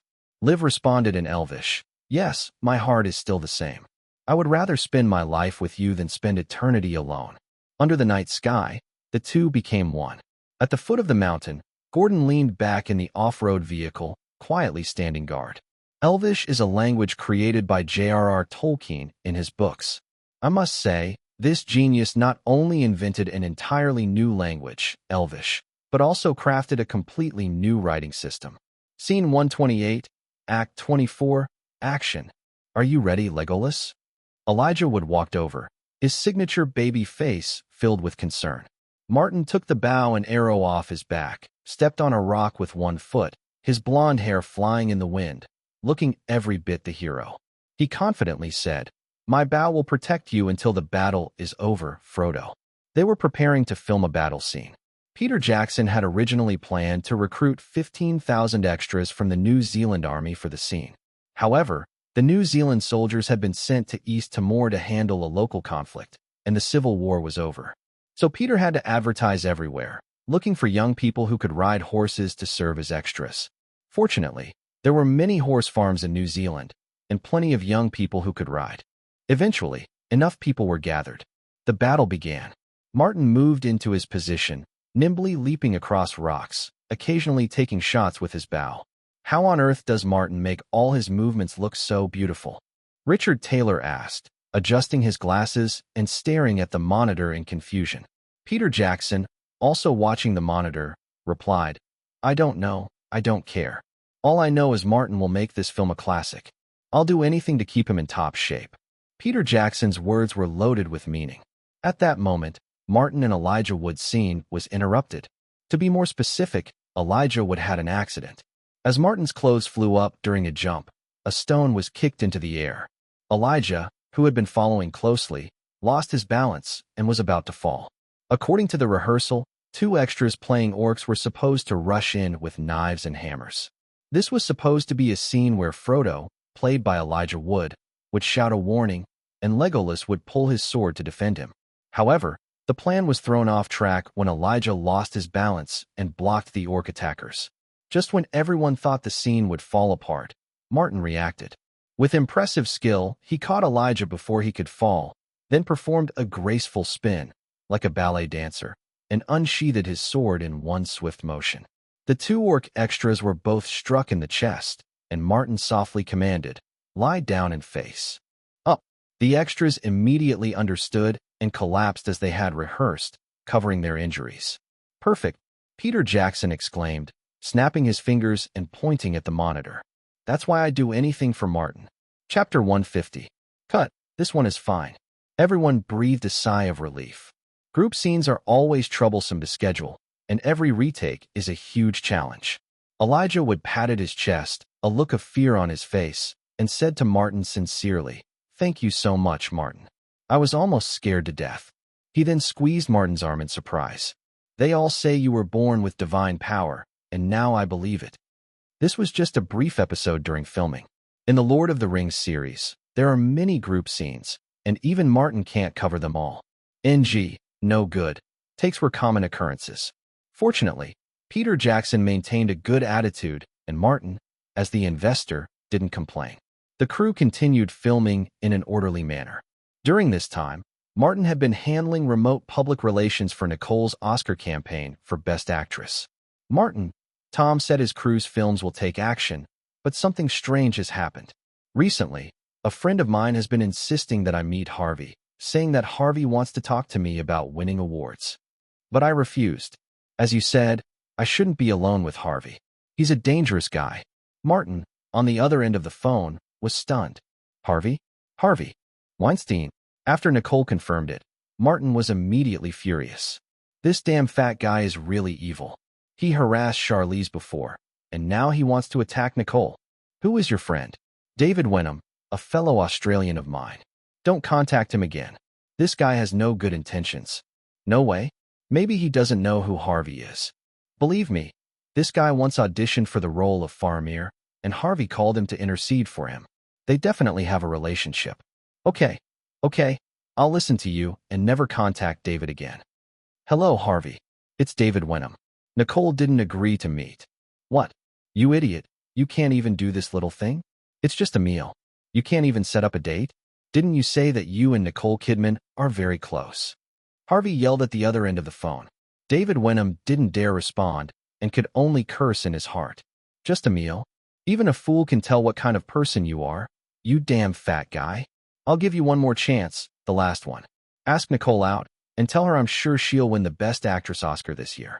Remember, this is your final chance. Otherwise, you'll go back to farming in Australia." Harvey then shifted gears.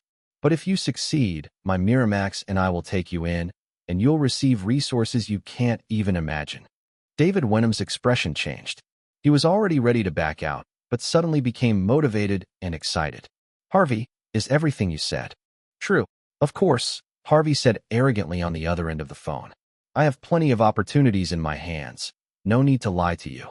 "Okay, I'll help you." Even though he knew Harvey had bad intentions, David Wenham decided to act. In Hollywood, opportunities are too precious. A few days later, Nicole received another call from David Wenham.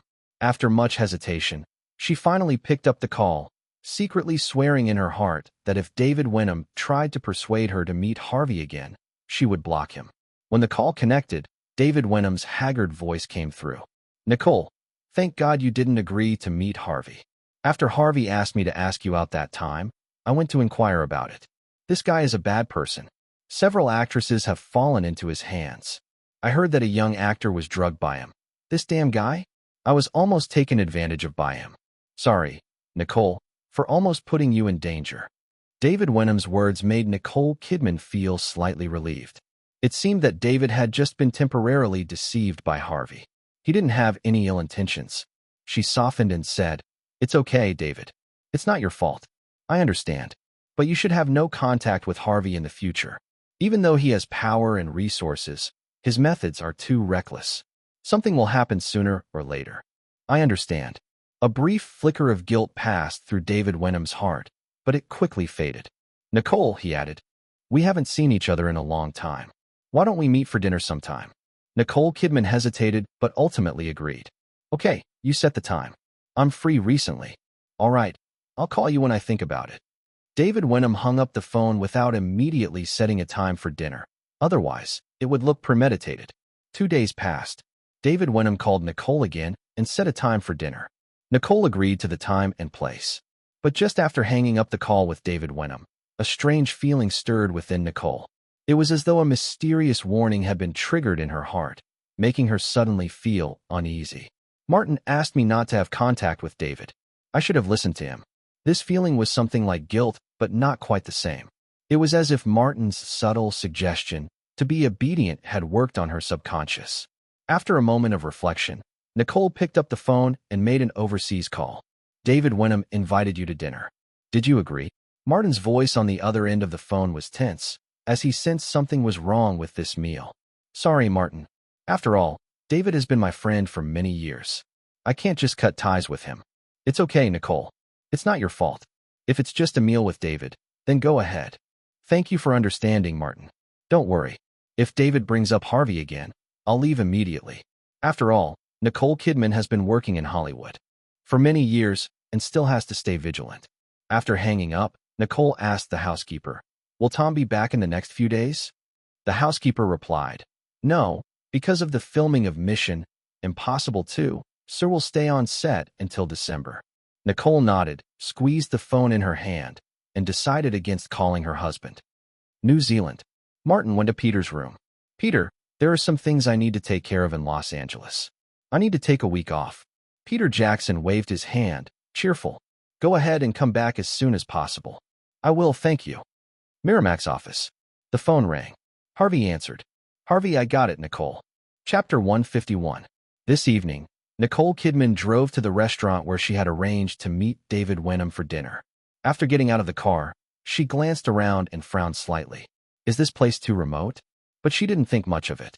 It was common for Hollywood people to choose secluded spots for meals. After all, not every dinner out was just for show. Most of the time, people wanted privacy.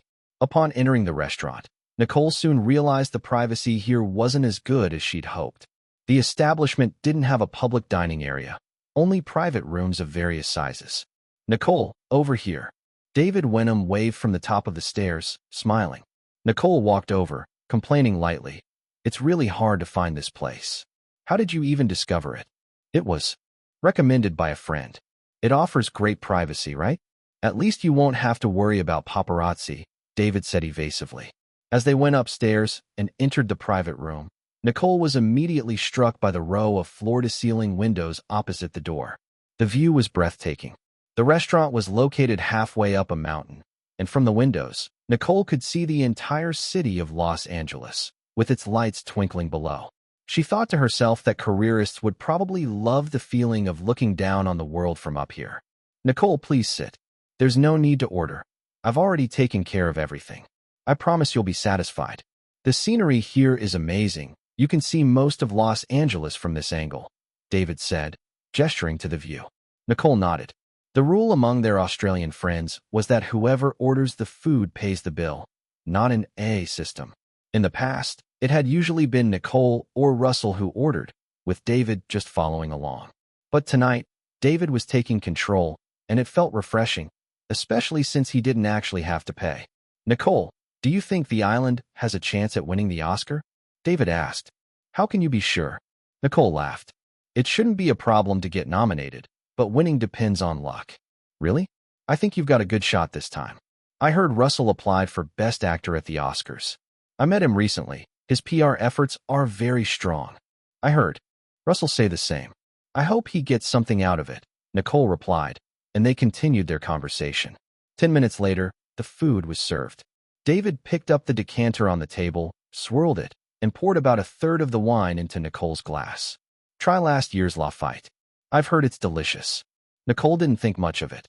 The decanter had already been filled when they arrived, and she assumed it was from the restaurant. Wine is often decanted before a meal, and the person who arrives first typically orders and has it ready by the time the others arrive. After taking a sip, Nicole nodded slightly. "It tastes great. Maybe I'll have some more later." "Right," David replied, smiling. His expression seemed a little unnatural, but Nicole, focused on cutting her foie gras, didn't notice. The two chatted and enjoyed their meal.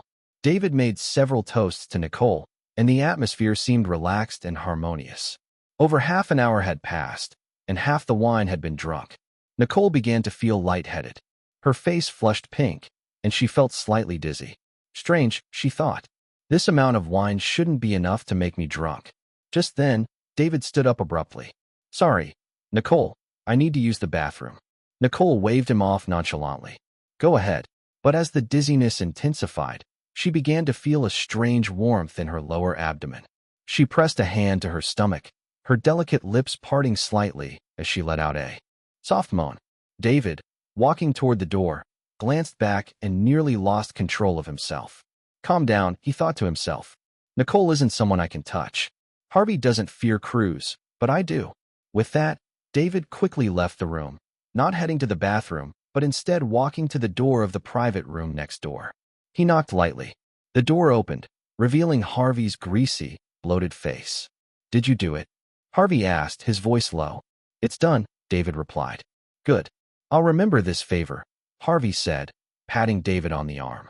He pointed to his own room. "You can eat here. I've ordered the best steak in the place. Wait for me a bit. I'll need you to clean up afterward." David nodded, but his nerves were on edge.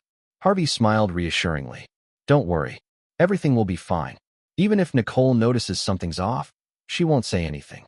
Otherwise, her career will be ruined. And I'll make it up to her. This Oscar statuette will definitely make her happy." "I understand, Mr. Harvey. What about that opportunity you promised?" Harvey waved him off dismissively.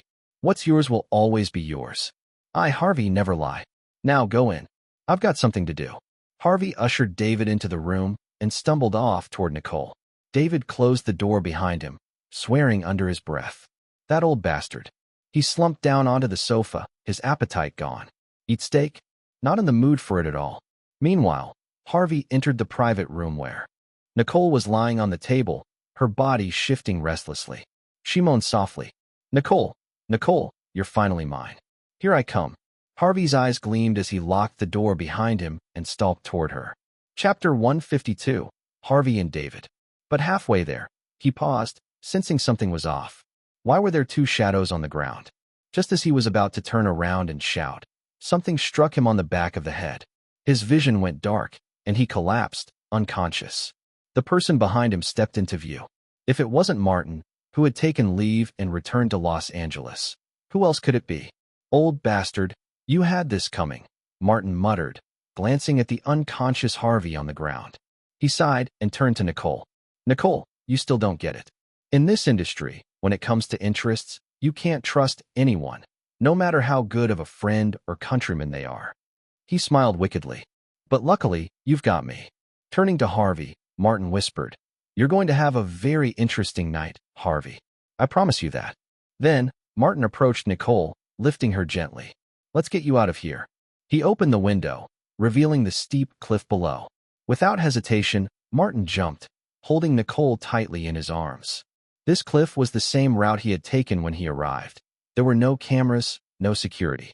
No one would expect anyone to come up here. After all, this was just a restaurant. 10 minutes later, Martin returned to the room. The show is about to begin. "Harvey, I hope you don't have too much fun tonight." David Wenham was fidgeting on the sofa. He stood up, sat down, stood up again, walked around the room. He didn't even touch the exquisite food on the table. Why is it taking so long? What on earth is Harvey doing? You'll find out soon enough. A mocking voice came from behind David. His body tensed in shock, and he jumped up. Just like Harvey before him, Martin poked him in the back of the head with a finger, knocking him unconscious. Martin carried David Wenham's limp body over to Harvey, who was also unconscious, and positioned them next to each other. He looked at them both, then whispered, "The show is about to begin." With a snap of his fingers, two beams of magic entered the bodies of Harvey and David. They both groaned simultaneously and slowly opened their eyes. At first glance, it seemed like they had woken up from a deep sleep. But if you looked closely, you'd see their pupils were dilated, and their focus was unfocused, almost like they were sleepwalking. Martin smiled to himself, watching the two men struggle with each other, tearing at each other's clothes. He casually picked up his phone and began dialing various media outlets. "Hey, is this the Los Angeles Daily News? I've got big news. Come to restaurant name, on street name. Right now, second floor. It's up to you whether you come or not. Hey, is this News of the World? I have a tip for you. Hey, is this Yahoo News? I've got something you'll want to hear." After making the calls, Martin took out the temporary calling card from his phone, crushed it into powder, and threw it out the window. He then slipped out of the window himself and vanished into the night. Harvey stirred, feeling like he'd just woken from a strange, erotic dream. In his dream, he had been with Nicole Kidman, Charlize Theron, Naomi Watts, Julia Roberts, Meg Ryan. But as the dream went on, it got stranger. He found himself with Tom Cruise, Russell Crowe, Bruce Willis, and David Wenham. And through it all, reporters were everywhere, laughing and taking pictures. Mr. Weinstein, are you and David Wenham a couple? Mr. Weinstein, when did you and David Wenham start? Mr. Weinstein, when are you coming out? The reporter's questions were relentless. Why couldn't they just let him enjoy his dream? Their buzzing voices were like flies in his ears. Mr. Weinstein. Mr. Weinstein. Wait, why did those voices sound so real? Harvey snapped awake, blinking against the flashing lights that nearly blinded him. Paparazzi? Why are there paparazzi here? Wait, what am I holding? Nicole Kidman. Harvey's mind raced. If the reporters expose his obsession, it would be over. Cruz would definitely kill him. This could ruin everything. He could end up in jail. He looked down instinctively, and then screamed. G.A. What the hell? What the hell is this? Why is David Wenham in my arms? Where is Nicole? The scream was followed by a second, louder scream, but it wasn't Harvey's. Yes, David Wenham was awake, too. Damn it, Harvey. What the hell did you do? My clothes. My ass. Harvey, you bastard. You've been after me, not Nicole. At David's outburst, the reporters surged forward. David Wenham.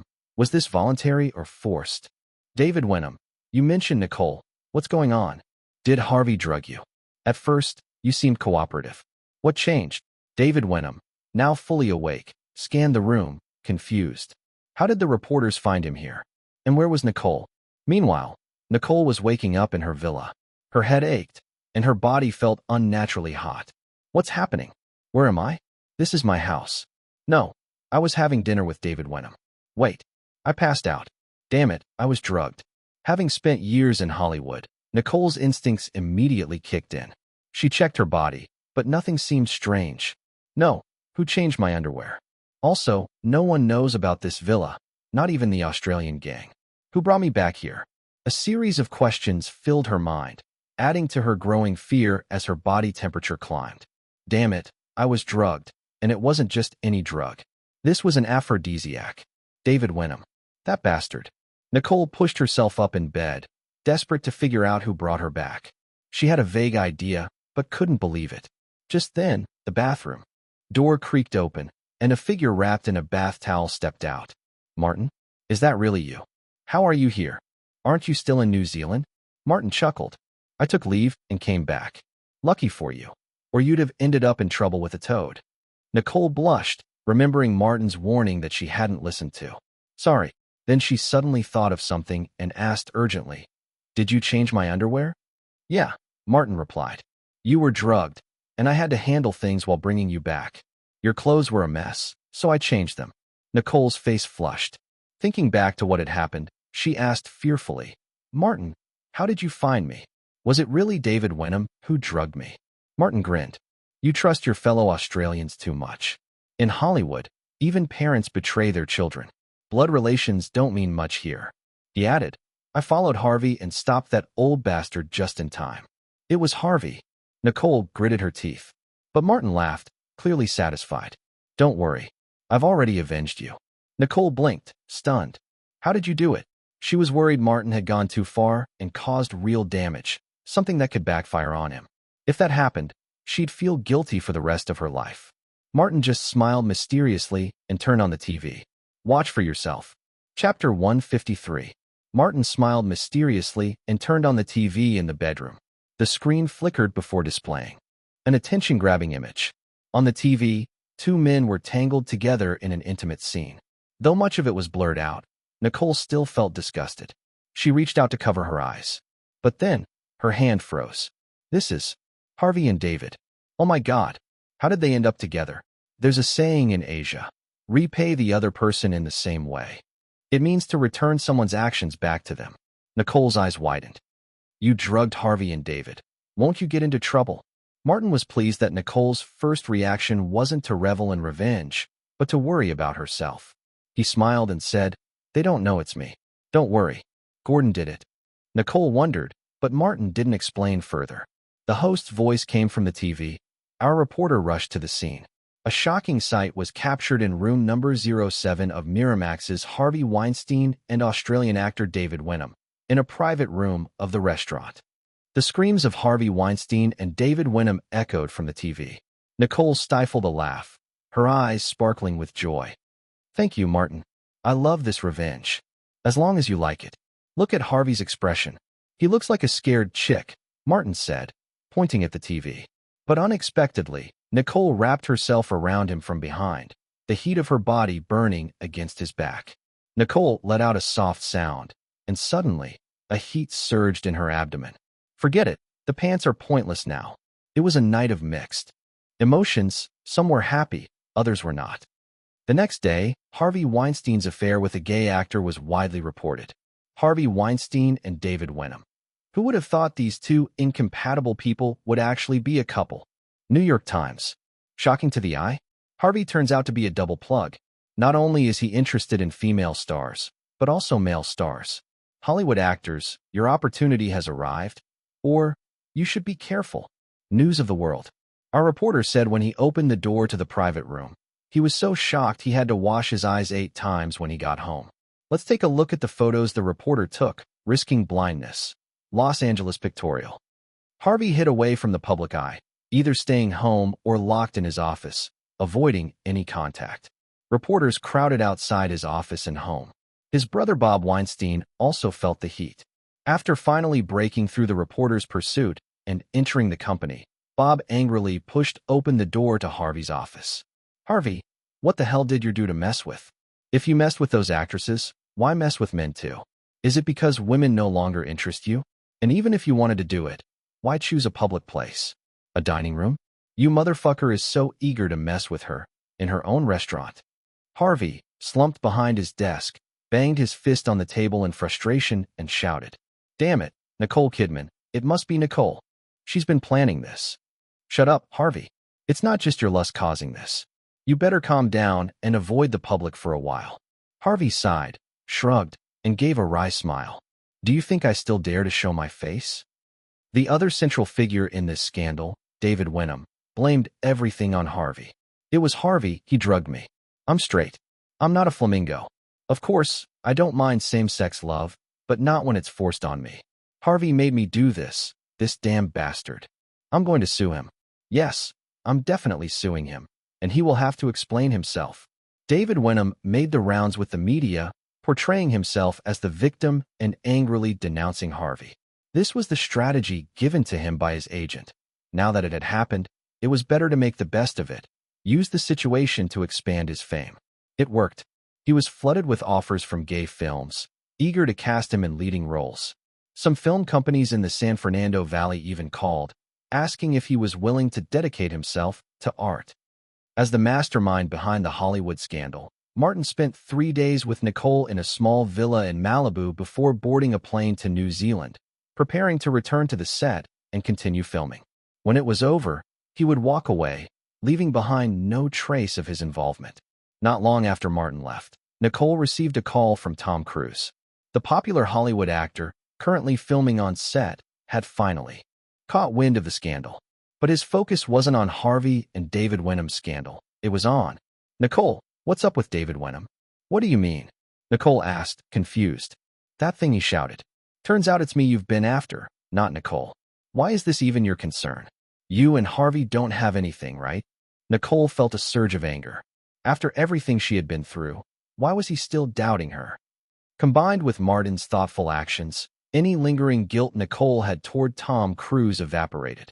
This man disgusted her. She said coldly, "Do you think I would fall for that fat pig?"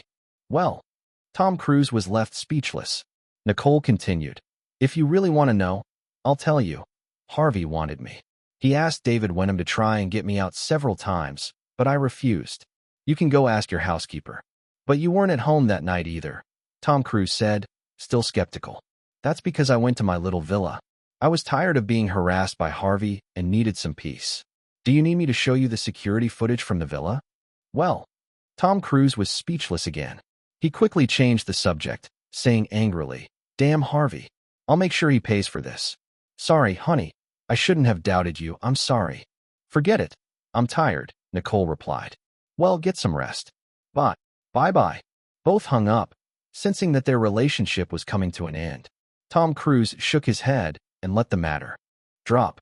He and Nicole had signed a prenuptial agreement, so even if they divorced, he would lose. It didn't matter. Chapter 154, 154. In 2000, the millennium arrived. In January, Hide and Seek was released in most theaters, with only a few still showing it. Its total global box office reached $338 million US, far surpassing the $285 million of Little Island. Martin's fourth film to gross over $100 million was born. In fact, since Martin's debut in the ones, every one of his films has successfully grossed over $100 million at the global box office. We've come up with a formula, written by Martin plus starring Ding. The box office exceeds $100 million. New York Times. Made in Heaven. Global box office $157 million. The Sixth Sense. Global box office $724 million. Island. Global box office $285 million. Hide and Seek. Global box office $338 million. The global total box office reached $1.504 billion. Look at these numbers. It took our genius boy less than 3 years, from the age of 11 to 14, to achieve something that most actors would only dream of in a lifetime. Los Angeles Times.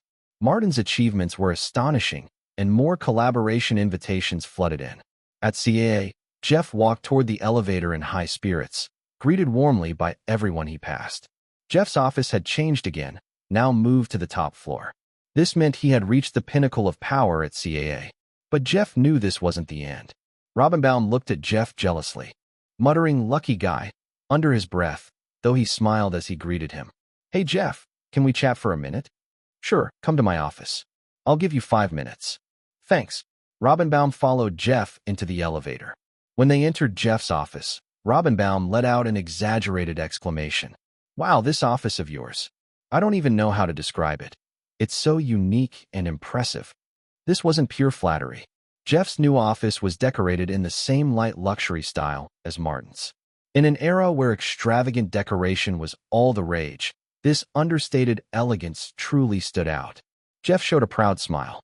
Of course, this style was designed by Martin himself. He calls it, yes, light luxury style. Light luxury? Modest luxury? Very fitting. Robinbaum gave a thumbs up. Jeff walked over to the wine cabinet. "What do you want to drink?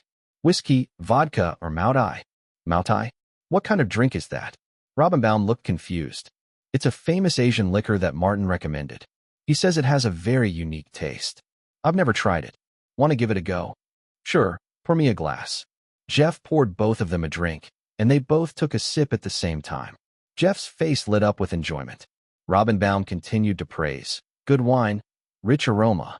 Westerners aren't typically fond of Maotai-style liquor, but since Martin recommended it. So, Robin, what do you want from me? I heard Martin's pirate script has been finalized with Disney. Is there a chance for Orlando to get a role?" Jeff took another sip of Maotai, sat down on the sofa, crossed his legs, and looked at Robinbaum. "You're well informed. But aren't you worried Martin might make a mistake? You know, this is a pirate-themed film that even Warner, who has been trying to please Martin, didn't dare to get involved with. But Disney took it on. The tyrant Eisner may be arbitrary, but his judgment is rarely wrong.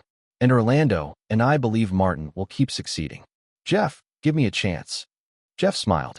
"There are still some specifics that need to be worked out for the film. It won't start shooting until next year. Are you sure Orlando can make time?" Robinbaum replied confidently. "Orlando's definitely willing to wait. All right, I can put him in the final round of auditions. Have you decided on the role?" "Will Turner. Orlando is willing to play the young blacksmith. Will Turner, if Martin isn't interested."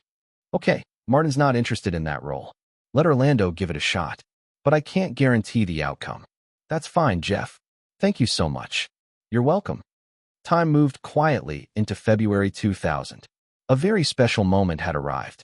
This was the darkest period when the dot-com bubble burst. The Nasdaq index in the United States plummeted from its all-time high of 5,048 on January 30th, 2000, with 2/3 of the market value evaporating. The market value of many star internet companies crashed, with many closing down. A large number of programmers lost their jobs and changed careers. The stock market was grim. Less than half of the internet companies survived. But for some, this was a massive opportunity. Shares in once high-flying companies, now considered garbage, were there for the taking. For people like Martin, this was a gold rush. He had prepared a significant amount of funds and was waiting for this feast to begin. Martin planned to hold long-term shares in internet companies like Yahoo, Microsoft, Apple, Amazon, and NetBee.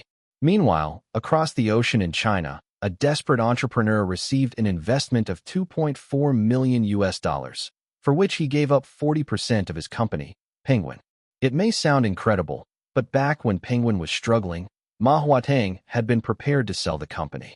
In the original timeline, Penguin's early development had been difficult. They were unprofitable, and after the launch of PP, operating costs soared, but no profit model was found. In this case, Tencent sought financing, but no investors were interested in Penguin at that time. In 2000, with the help of Lin Jianhuang and Liu Xiaosong, the desperate Ma Huateng secured $2.2 million from PCCW, Li Chaoren's Sons Company, and IDG. Each company took 20% of Penguin's shares. Before going public, Penguin only had this round of financing. In 2001, South Africa's MIH took an interest in Penguin and bought shares from IDG and PCCW, also acquiring 13% from the founders, making MIH the largest shareholder. Now, with Martin involved, MIH could no longer afford to miss this opportunity. In the future, if Martin hadn't increased his holdings in Penguin, the 40% stake he held at the peak would have been worth nearly $300 billion, making him easily the richest man in the world. While Martin was busy capitalizing on this, he didn't neglect his movie making. He also began planning the early promotion for The Lord of the Rings with Peter Jackson. Chapter 155. As the most active local forum in Los Angeles, the Hollywood Entertainment Forum is a hub for all kinds of gossip, both real and fabricated, about Hollywood, attracting many users who are keen on entertainment news. Recently, an old story from the past has resurfaced in the Hollywood Entertainment Forum, the New Zealand elf incident. The post, which had been quietly sinking into obscurity, suddenly made its way back to the homepage. This post originally came from the Yahoo forum. Because it gained a lot of traction and was connected to The Lord of the Rings, it was moved to the Hollywood Entertainment Forum by a moderator. At the time, this caused quite a stir. However, nearly half a year had passed, and the post's popularity had dwindled as more recent news took over. On this particular day, Jennifer, who worked in the sales department of a pharmaceutical company, opened the Hollywood Entertainment Forum, as usual, checking out the Entertainment Fun Facts section. As is often the case with sales staff in the pharmaceutical industry, Jennifer was attractive, and she was no exception. She had always dreamed of becoming a star, but as she grew older, life had a different plan for her, and she ended up working in the pharmaceutical field. Thankfully, her job paid well, though it didn't completely satisfy her restless nature. Still, Jennifer's childhood dream kept her connected to Hollywood news, so she had been a loyal member of the Hollywood Entertainment Forum for years.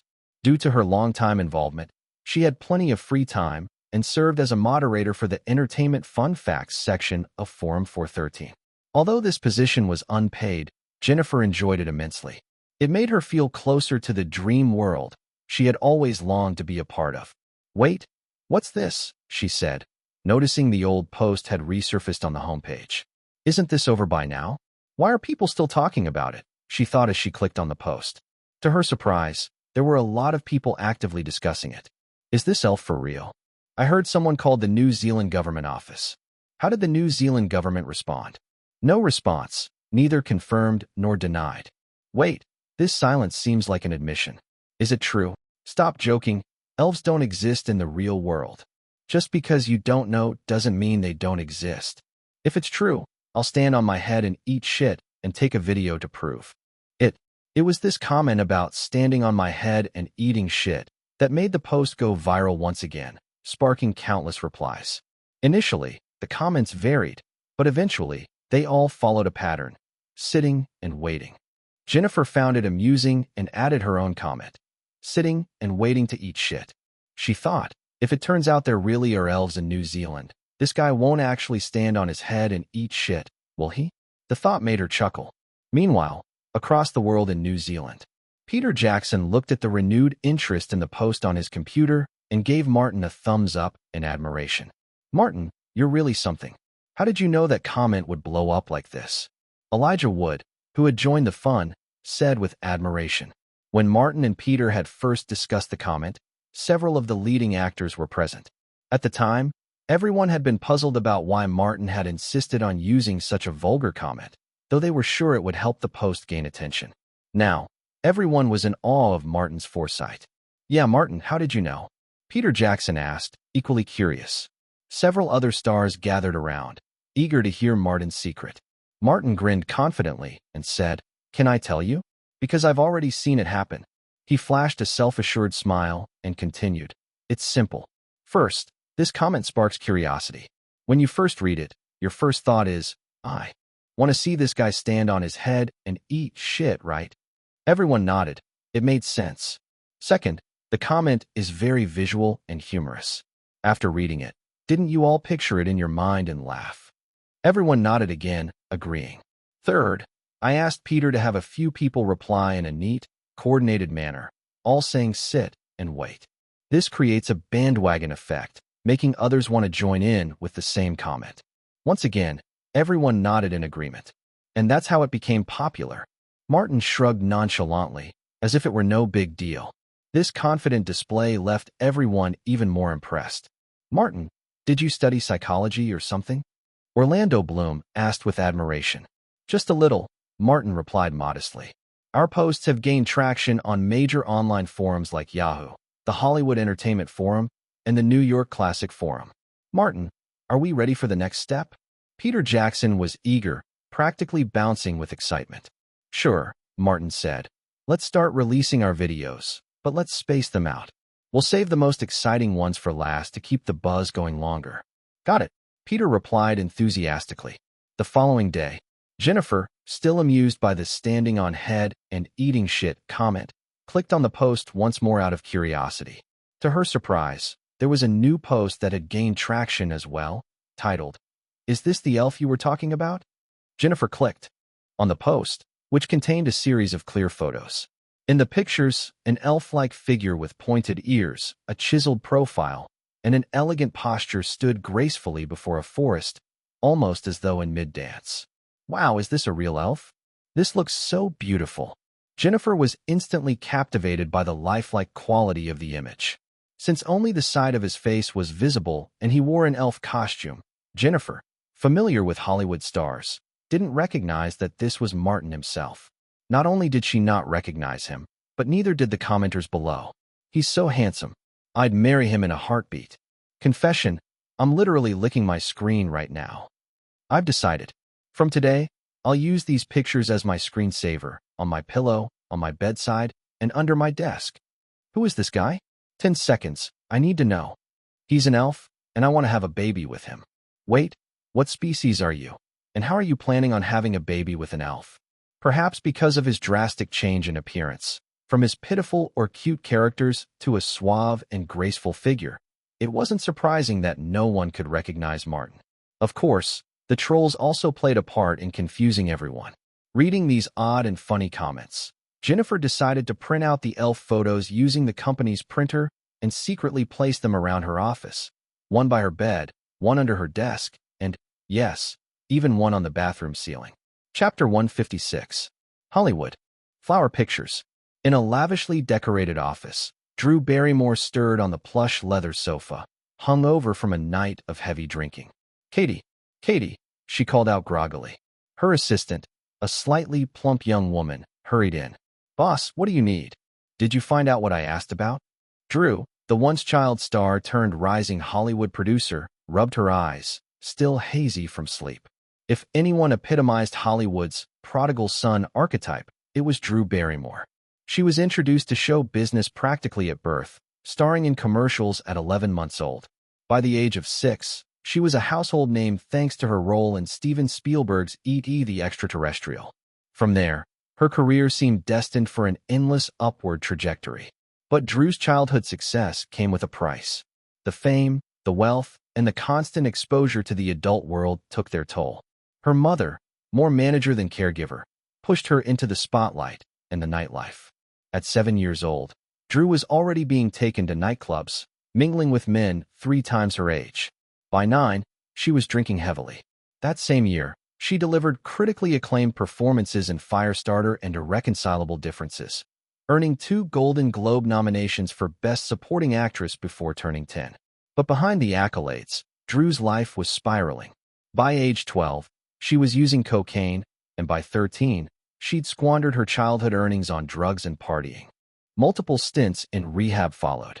When the addiction proved relentless, Drew hit rock bottom, even attempting suicide by cutting her wrists. At 15, she made the difficult decision to sever legal ties with her exploitative mother. Drew's fall from grace was public and brutal, with the media reveling in her downfall just as eagerly as they had once celebrated her success. But she refused to be defined by her mistakes. "I'm not good at anything," she admitted at her lowest. "For the past 14 years, all I've done is act and waste my life." Determined to rebuild, she worked menial jobs, waiting tables, washing dishes, even scrubbing toilets, while enduring ridicule from those who recognized her. But Drew persevered. She set a strict daily schedule, teaching herself from a dictionary and taking on small, uncredited film roles. Slowly but surely, she clawed her way back into Hollywood. By 17, she was back on screen, and by 1999, her starring role in Never Been Kissed cemented her return to stardom. Drew shook her head, still fighting the effects of the wine from last night's industry event. She called out again. "Katie, what did you find out about the script I wanted?" Katie poured her boss a glass of water. "It's been sold to Myers Films." Drew frowned. "Myers Films?" "As in Martin Myers, the Hollywood wunderkind." "That's right," Katie replied. "He's not just a director. He's a novelist, composer, and all-around genius." Drew rolled her eyes but couldn't suppress a smile. "Enough with the fangirling, you B-word. Contact him. I want to buy the rights to that script." "Wait, who?" Martin Myers blinked in surprise. "Drew Barrymore wants to buy my movie adaptation rights." "Yep," said Jeff, his business partner, over the phone. "She's interested in the Charlie's Angels script you picked up last year." Martin's confusion gave way to understanding. He remembered buying the rights to the 1970s TV series almost on a whim.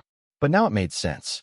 Drew had used the Charlie's Angels reboot not just to revitalize her career, but also to establish herself as one of the most successful female producers in Hollywood.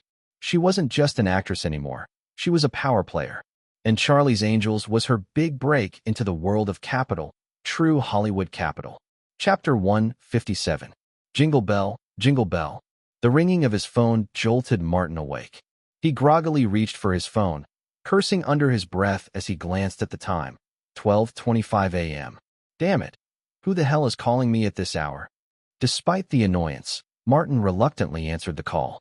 "I don't care who you are, but you better have a damn good reason for waking me up at this time," he growled. A clear, playful laugh came from the other end of the line. "Giggle. Martin, you're so funny. It's Drew Barrymore. I have something important to discuss with you." Martin was still half asleep. "Who?" "Drew Barrymore." "Drew who?" "Drew Barrymore. Don't you remember? I contacted your agent a few days ago about purchasing the film rights from you." "Wait a minute. Are you messing with me on purpose?" Drew's voice sounded a bit exasperated. Martin, smirking but pretending to be confused, responded, 100. "Drew, right? Do you know what time it is? I was sleeping, and you woke me up. Now I'm supposed to be the bad guy? Go to bed, Martin. It's only 6 p.m. where I am. Don't tell me you go to bed that early." Martin sighed heavily. "You idiot, this is New Zealand. There's an 18-hour time difference. Do you even understand time zones?" "Oh shit, I forgot." Drew let out a sheepish giggle, sticking her tongue out, though Martin couldn't see it. "Okay, now that you know. Good night," Martin said dryly. "I'll call you again at dawn." With that, he hung up, his irritation mounting. Drew, however, was not so easily deterred. She counted on her fingers, trying to figure out the time difference, but math was never her strong suit. Fuming, she dialed Martin's number again. "This again? Can't you take a hint?" Martin grumbled, irritated but resigned. "Don't be so grumpy, little Martin," Drew teased. "You're awake now anyway, so why don't we chat for a bit? It won't take long." Martin sneered. "Huh, you're right. It won't take long, because I'm telling you clearly, we're not selling it." With that, he hung up and turned his phone off. "Turned off your phone?" Drew muttered, her big eyes wide with surprise. What a stingy little man. The next day, on the set of Lord of the Rings, Martin found himself staring at Drew Barrymore, utterly stunned. Your mother went through all this trouble for movie rights? She flew halfway across the world from the US, then took a 6-hour bus ride just to talk to me about this in person. Martin swore under his breath. No, didn't I clearly reject you last night? He added sarcastically. Rejections over the phone don't count. Drew countered matter-of-factly. Martin groaned in disbelief. This woman had a persistence that could rival any force of nature.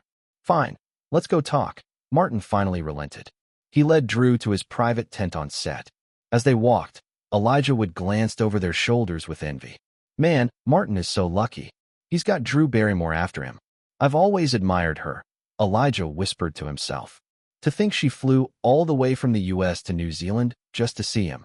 Inside the tent, Martin dropped into his chair, clearly irritated. All right, let's see how you plan to convince me, he said, crossing his arms and leaning back. Drew didn't sit down immediately. Instead, she squatted in front of him, gently rubbing his leg. Martin chuckled inwardly. Seduction? Really? Is this all you've got? Unfazed, Drew straightened up and leaned over the armrest, her chest accidentally pushing toward him. Martin's eyes flickered downward, then he quickly looked away. No way. Drew gritted her teeth in frustration, but kept at it. She bent over further, her hands pressed against the armrests of his chair. The front of her outfit hung down under the pull of gravity. Martin, keeping his resolve, refused to look directly at her. Instead, he started humming a tune to himself. Ah, I see, mountains, rivers. Ahem. Martin cleared his throat, internally focusing on controlling his reactions. Drew, noticing his efforts, smiled mischievously. Martin, dear Martin, just help me, please. She purred, her voice a soft, teasing whine. Martin felt a wave of goosebumps. No, not gonna happen. This wasn't about business anymore. It was a battle of wills. Drew continued her playful assault, but Martin stood firm. However, Drew had other plans. Suddenly, she leaned in and kissed him fiercely. After a long moment, she pulled back, breathless. Is this okay? She asked, still hoping to break him.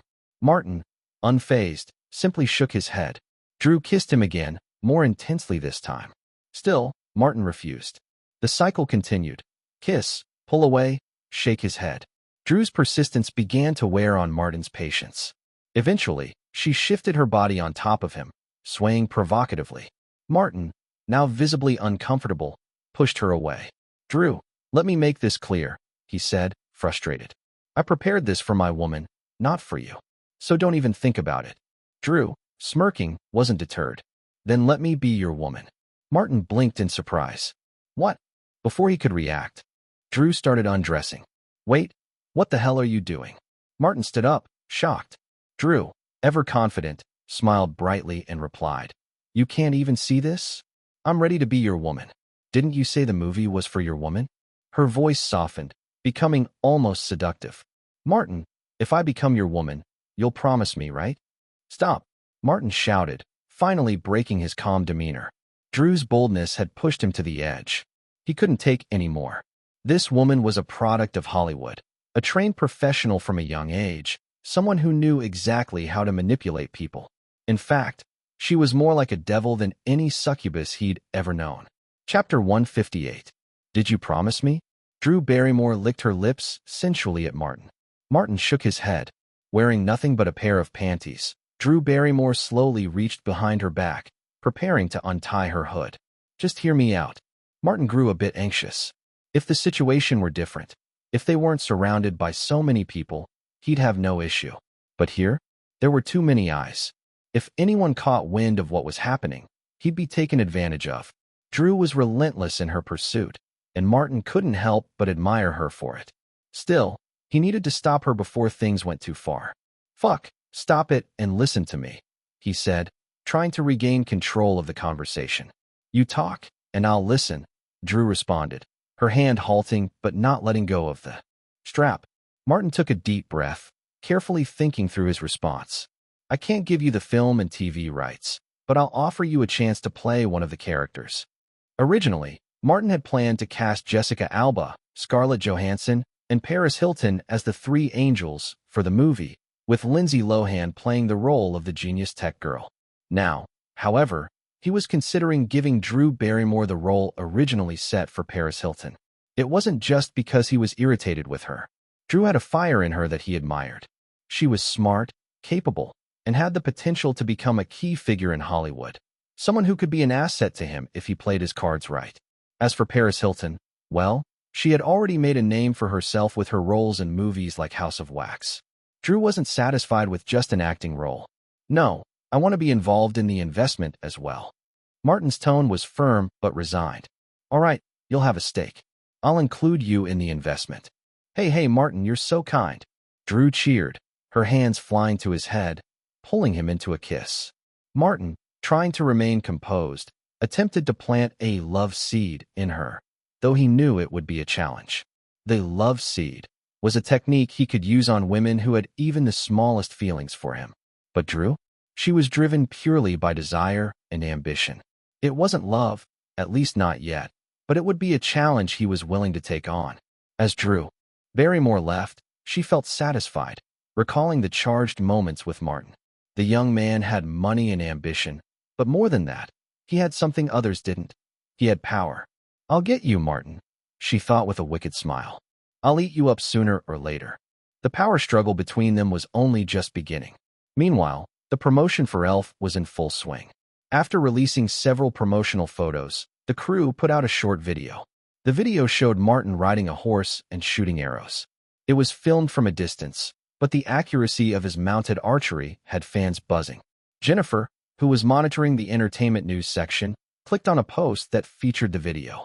It was a bit blurry, but the man on the horse was clearly dressed like the elf character from the earlier photos. Comments flooded in. Is this real? Can anyone really shoot arrows like that? Not special effects. I'm a filmmaker, and I swear this is real. One comment even linked the video to Tolkien's description of elves being natural archers. Does this mean elves are real? People wondered in a mix of awe and skepticism. As the online discussion grew, Jennifer received an email from Charlie, the head of the entertainment forum. Jennifer, congratulations on the success of your section. However, we need to monitor any extreme remarks, especially those involving racism or vulgarity. Jennifer quickly responded, assuring him she'd keep an eye on things. The discussion about elves in New Zealand was escalating. Over the next couple of weeks, the final stages of Elf's promotional campaign began. Peter came to Martin, saying, "It's time." Martin nodded.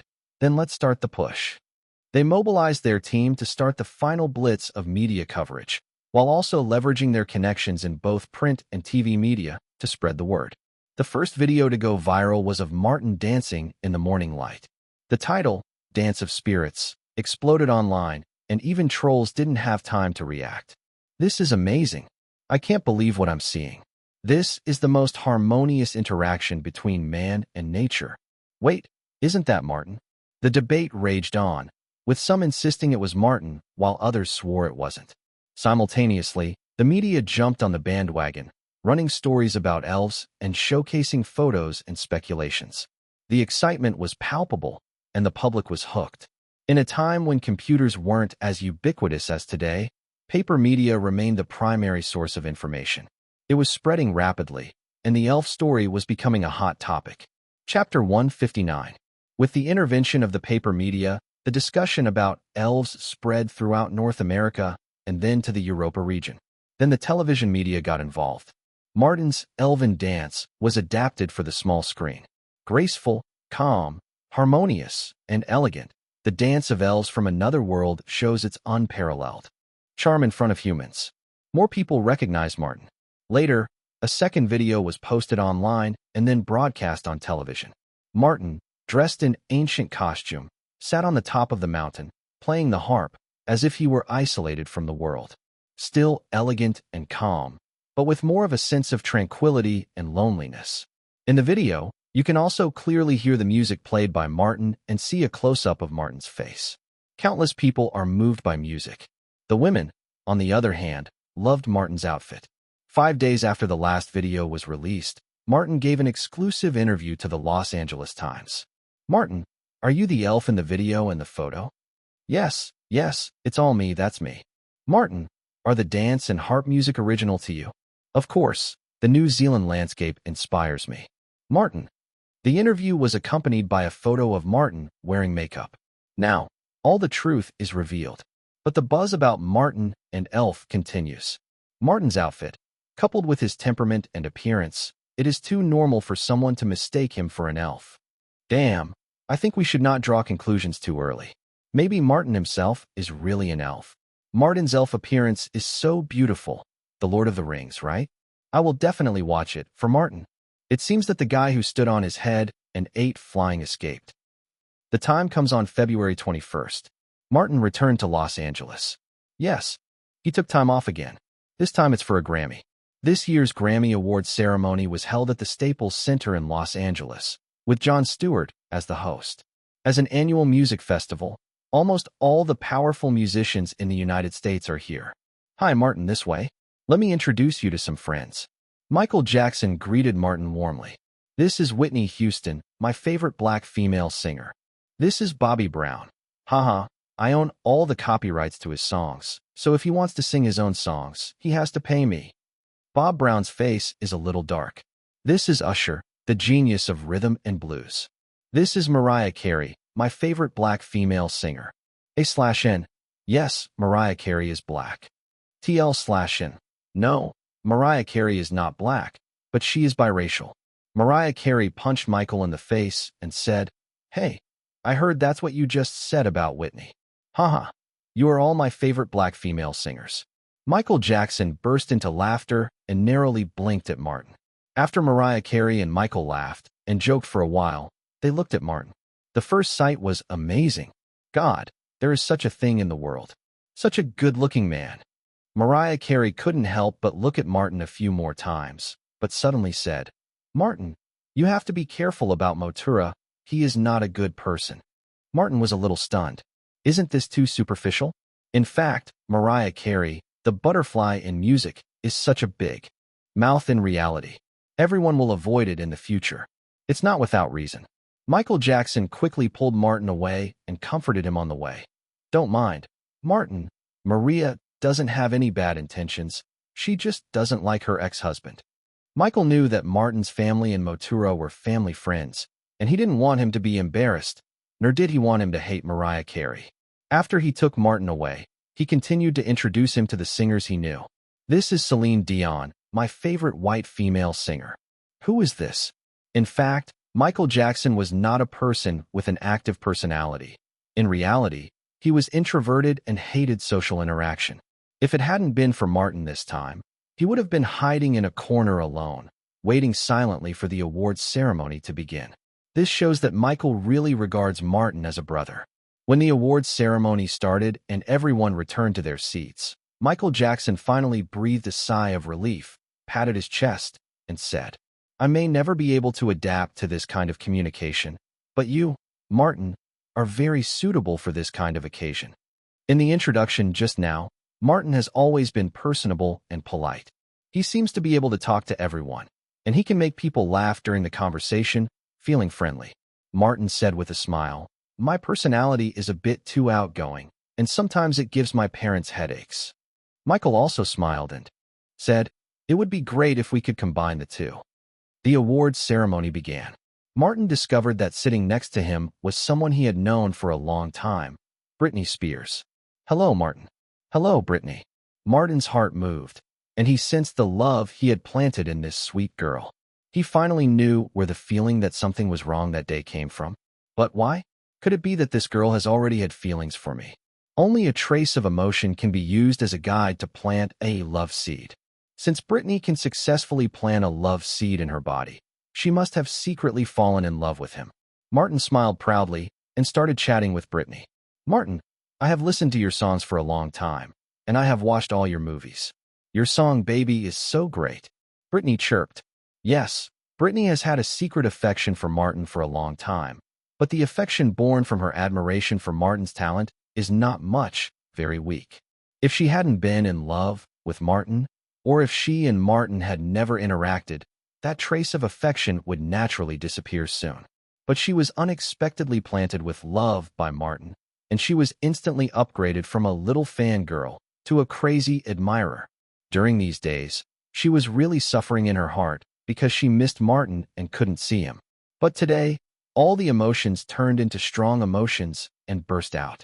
The girl chatted happily with Martin, and from time to time, she pretended to accidentally touch Martin's arm with her hand, and then her heart and body began to throb. Completely unaware, a pair of jealous eyes not far away were watching her and Martin. Chapter 160, Justin Timberlake.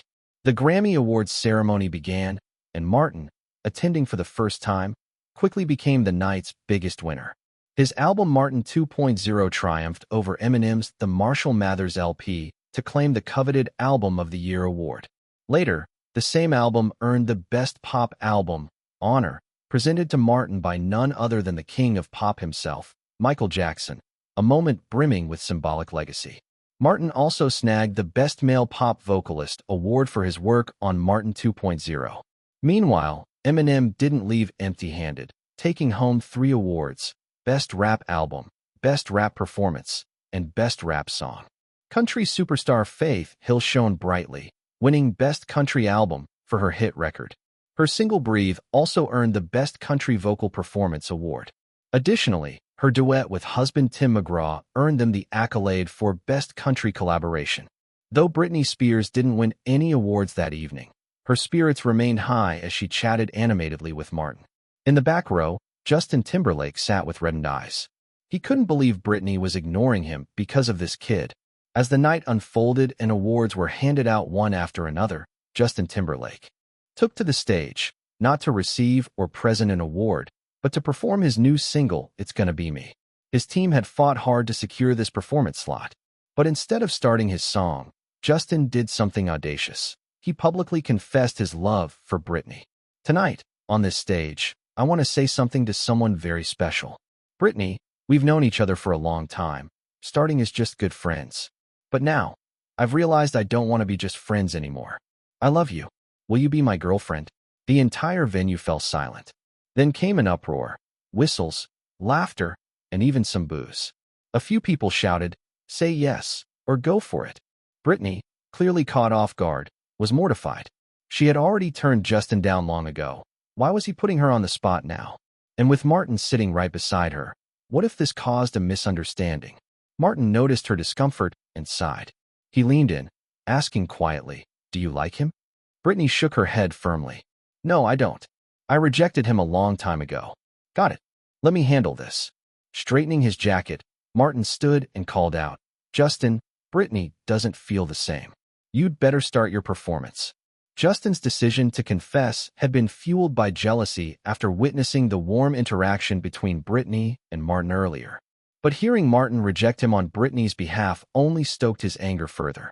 Justin grabbed his microphone and yelled, "Who do you think you are, Martin? What gives you the right to speak for Britney?" Martin raised an eyebrow, momentarily surprised, but quickly pieced it together. Justin was acting out of pure jealousy. Inwardly amused, Martin decided he wouldn't hold back. After all, in his memories, Justin wasn't the best partner to Britney, and some of her later struggles could be partly traced to him. Turning to the event's host, Jon Stewart, Martin politely asked, "May I borrow your microphone?"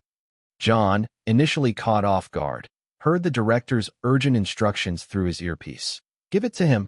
Quickly." Jon handed over the mic, and Martin addressed Justin with a calm but cutting tone.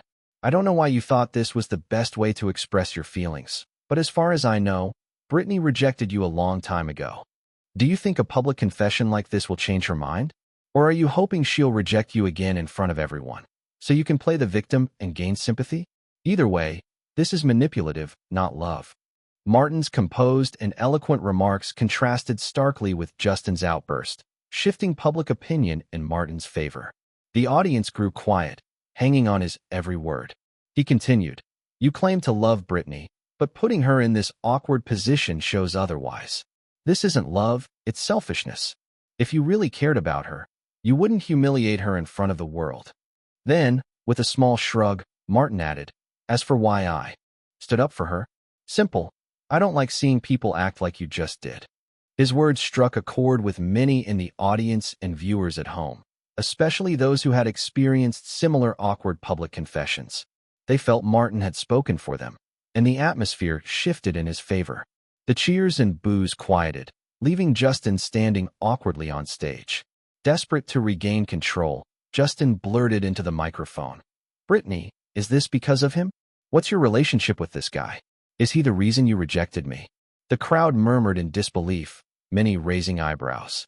Martin was only 14 years old. Surely there couldn't be anything between him and Brittany? Martin chuckled softly and replied in his usual composed tone.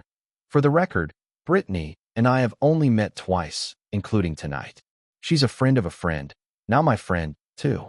He smirked playfully. Is Brittany falling for me? Who wouldn't? I mean, I'm Martin. The audience burst into laughter.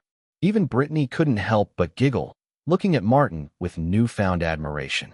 Martin added, Of course, we haven't done anything. Though I admit, I'm a little disappointed. Another wave of laughter rippled through the crowd. The tension melted away, and Martin's charm defused the situation completely. Returning to a serious note, he concluded, The real issue here, Justin, is that Brittany said no. She's made herself clear, yet you're still pushing. Be a gentleman and let it go. Okay. Chapter 161. Justin, be a gentleman and shut up, okay? Justin didn't know how to respond. Since childhood, he had performed everywhere and participated in various talent shows, but he had never been one for reading. Whether it was his cognitive abilities, language skills, or even the vocabulary in his brain, he was far outclassed by Martin. For a moment, he stood there frozen. In the end, host Jon Stewart stepped in to save him. It seems that our Mr. Timberlake's show of affection didn't go over too well, but at least it gave us a glimpse of Martin's eloquence. I bet everyone had a good laugh, right? He said. Laughter rippled through the audience. Jon Stewart continued. Now that Mr. Timberlake has finished entertaining us, let's get back to the awards. Some people are already waiting impatiently. Don't worry, what's not yours is still not yours. Another round of laughter followed. As expected from a veteran of The Daily Show with Jon Stewart, the host's quick wit defused the tension in the room. The rest of the awards ceremony continued without incident. The next day, Martin's confrontation with Justin started to trend online. Almost everyone sided with Martin, criticizing Justin for his inappropriate behavior, which seemed to force others into an uncomfortable situation. Meanwhile, Martin's reputation as a friend of women was further solidified. He had once again come to the aid of another girl. However, things took a strange turn. On the internet, many female netizens began to target Brittany. Brittany, you're not good enough for Martin. You should go back to Justin Timberlake. Brittany is just a chubby girl. How could Martin like her? Martin is ours. Brittany, please stay away. As one of North America's most popular trends, Britney Spears fans were far from passive. They fired back at the criticisms with force. Sorry, but even Martin? We don't think he's good enough for Brittany. Brittany is not good enough for Martin. You must be blind. Is Martin yours? Then Brittany is ours. Stay away from him. Britney's rise to fame had been meteoric. Since the release of her debut album Baby One More Time on January 12, 1999, she had captured the hearts of millions. Her hit singles, including the title track, Sometimes, and You Drive Me Crazy, were all top-charting hits. The album had topped the Billboard 200 in its first week and had eventually been certified 14 times platinum. She was nominated for Best New Artist and Best Female Pop Vocal Performance at that year's Grammy Awards, though she didn't win either. In 1999, Britney held 56 concerts across the United States and Canada, all of which sold out. Her popularity was overwhelming. Many saw her as a successor to Madonna, poised to become the next pop queen of North America. With such immense fame, Britney had countless fans, but so did Martin. The argument between female netizens and Britney's supporters had now escalated, with Martin's fans stepping in. What does this have to do with Martin? Why are you attacking him? Martin is 1,000 times more talented than Britney. What makes Britney worthy of Martin? Talent and looks, Martin has it all. While the internet was buzzing with controversy, Martin took Britney on a private tour of his 2,845 square meter luxury estate in Beverly Hills. Check out this house, Martin said, guiding her through the property. It's in the prime location of Truesdale Estates, with unobstructed views of the canyon, city, and ocean from every room. He pointed to an olive tree. This tree is over 20 years old, a real antique. And the pool, he added, showing off the infinity pool. I designed it myself. Britney was captivated by the pool, as were Jessica, Dorothy, and Lindsay when they visited. She didn't even notice when Martin took the opportunity to put his arm around her waist. Well, maybe she did notice, but she was pretending not to. Brittany, known for her work as a singer and dancer, had a toned body with no fat on her abdomen. She was 18 years old, and although some people called her the chubby girl, it was likely due to the baby fat on her face. With her curvy body and unique, sultry voice, she had a combination of sexy and cute that made her incredibly appealing. The sun set beneath the horizon as Martin and Brittany continued their tour, finally making their way to the master bedroom. "What a big bed!" Brittany exclaimed, amazed by its size. "The bed's not only big but also incredibly soft," Martin chuckled. "Want to try it?" Brittany fell silent, her skin flushing. Martin wrapped his arm around her waist, guiding her toward the bed. She obediently followed. What followed could only be described as a romantic and intimate moment. When it was over, Brittany lay in Martin's arms, looking a little nervous. She asked a rather strange question. "Martin, how do you feel about what just happened?" Martin was momentarily stunned. "Why do you ask?" "Because they say that men don't have a good experience with inexperienced women. And this was my first time, so I don't really understand," she said shyly. Martin laughed. "Who told you that? Is it really the experience that matters?" he teased. "What matters is the first time. It's unforgettable." He smiled and added, "And trust me, I loved every second of it." "Really? Really?" Brittany's face lit up with a satisfied smile. Chapter 162. Airport. The plane bound for New Zealand soared into the sky. After taking Brittany's precious first time, Martin concluded this vacation. Upon returning to the set, he was warmly greeted by Peter. "Martin, your idea of starting an online war is brilliant. We don't even need to do much now. The buzz is already building. With the elf incident and the back and forth with Britney's fans, I'm sure the popularity will last all the way until Lord of the Rings is released." Yes, the online uproar was Martin's doing. With his deep understanding of Chinese marketing strategies, he knew exactly how to stir the pot online.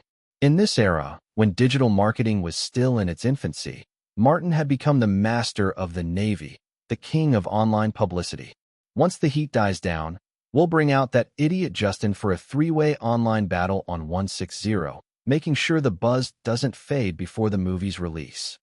By the way, we can release some stills from the set, along with behind-the-scenes shots you took. That should be enough for now. The real push will happen after the movie premieres. Peter Jackson nodded in agreement. In front of Martin, Peter often felt like a student, constantly learning new tricks. The next day, after returning to New Zealand, Martin didn't join the main group, but instead agreed to an exclusive interview with the Wellington Daily News. The interview was similar to the one he'd done with the Los Angeles Daily News, mainly confirming Martin's involvement in the controversial New Zealand elf incident that had recently made headlines. The day after that, Martin returned to the set to resume filming. Today's shoot was an important sequence in the film, the Battle of Pollyanno Plains. The Dark Lord Sauron had set his sights on Minas Tirith, the last stronghold of mankind and the capital of Gondor. The warriors of Aragorn, Gandalf, Gondor, and Rohan, as well as Legolas and his elves, were gathering for the decisive battle. They were determined to stop the Dark Lord's invasion right here. In the original timeline, Legolas' most iconic moment came during this battle, standing on the trunk of a mammoth, flipping and shooting arrows in the air. However, in this version of The Lord of the Rings, it was difficult to say which moment stood out the most. The film was filled with so many incredible scenes that it could easily be rebranded as The Adventures of the Handsome Elf Prince. For this scene, huge mammoth props had been constructed, and they looked incredibly realistic. Martin held the fake mammoth's tusks, bouncing on them a few times to test their sturdiness. "Looks like it can handle my weight without any issues." "Martin, do you want to use a stand-in?" Peter asked, a little concerned. "No, I need you to capture my face. Have you checked the wires?" "We've checked them repeatedly," Peter assured him. "Okay, let's get started." Peter Jackson stopped trying to persuade him. He knew Martin was stubborn about these things, and there was no point in arguing. Back at the director's monitor, Peter Jackson saw Martin giving a ready signal. Peter grabbed the walkie-talkie. "All departments, take your places. Ready to begin." With the help of the rigging team, Martin flew onto the mammoth's tusks. The mammoth's head, controlled by internal machinery, swung violently, and its massive tusks raised toward the sky. The team in charge of the rigging started pulling the wires as Martin took advantage of the motion to leap backward in midair. Half turning, he drew a bow and released an arrow. Okay, that's a wrap on this shot. Peter Jackson had expected the scene to be more difficult and dangerous, but Martin had pulled it off effortlessly. He couldn't help but feel a surge of pride. Chapter 163. 3 days later, Martin received word from Yuan Hepping. He agreed to take on the action direction for The Matrix. By February, Martin's new books Harry Potter and the Chamber of Secrets and the Twilight Saga were published. The release of Harry Potter and the Chamber of Secrets caused a buying frenzy in North America. The book sold over 200,000 copies in its first week alone. At the same time, the sales of Harry Potter and the Sorcerer's Stone had surpassed 4 million copies, solidifying Martin's status as a literary phenomenon.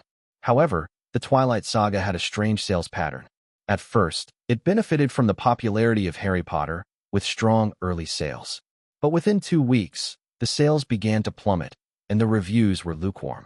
The Twilight Saga is just a teen romance masquerading as fantasy. The plot is silly, the love triangle ridiculous. It's hard to believe this came from Martin. Asterisk. Martin messed up with the Twilight Saga. It was supposed to be his big genre shift, but it lacks the magic of his previous works. It's more like something a bored housewife would write. Childish dialogue and a cheesy plot. This isn't fantasy. This is a Mary Sue novel, with Martin trying to cater to a female audience. The book's sales continued to dive, and even Random House began preparing for it to become a commercial failure. But then, a surprising twist. 1 month after its release, the Twilight Saga's sales suddenly skyrocketed. The downward trend was reversed with a sharp upward curve. A surge of positive reviews poured in. Half a month ago, I was reading Harry Potter and the Chamber of Secrets that my brother bought, and I found the Twilight Saga among his books. I loved it so much I had to buy my own copy. Martin really gets us. Twilight is everything a girl dreams of. I've read it twice and am about to read it a 3rd time. I love Martin. I love Twilight. My boyfriend thought it was garbage, so I made him read it to me 3 times. Now he can almost quote it. My boyfriend isn't a fan of Twilight, but I love it so much I dream about Edward every night. What's strange is, my husband doesn't like it either, but I can't get enough of Twilight. The elements that men found childish and silly were exactly what touched the hearts of countless women. The novel offered a dream, one that many could only wish for in real life. Women began flocking to bookstores, snapping up copies of the Twilight Saga, which was now selling just as well as Harry Potter and the Chamber of Secrets. This is a miracle, the sales director at Random House exclaimed. Benjamin Georgia, Martin's publishing editor, couldn't stop laughing. I told you we should trust Martin. You were right, said the sales director. In early March, after wrapping up the Lord of the Rings filming, Martin sat down for an exclusive interview with the Face-to-Face program. Host: Martin, what do you make of the polarizing reviews of the Twilight Saga? Martin: I expected it. When I was writing the book, I hesitated. I knew it might not appeal to male readers, but I decided to write it because half the world's population is still women. Note: in 2003, gender discussions were less contentious than today, so it was still okay to speak candidly. Host: So, you wrote this novel for women? Martin: Exactly. I have many female friends, and they often complain that bestsellers are either sci-fi or thrillers with little for girls. So, I wrote Twilight for them. Host: Is Twilight part of a series? Martin chuckled. Looks like you haven't read it. The host nodded sheepishly. I have, but I haven't finished it. Martin: Well, that's all right. It's not written for men. Then he added, Yes, it's not over yet. I plan to write 4 books, but of course, that depends on the sales. If it doesn't sell well, no publisher will keep publishing it. The interview aired, and immediately, women everywhere showered Martin with praise. No, it wasn't just women. Everyone loved Martin now. From teenagers to middle-aged women, they all cheered for him. He had written Twilight just for them. In a short time, Twilight sales surged again. A campaign popped up on the internet. In order to keep Twilight going, we all need to support Martin.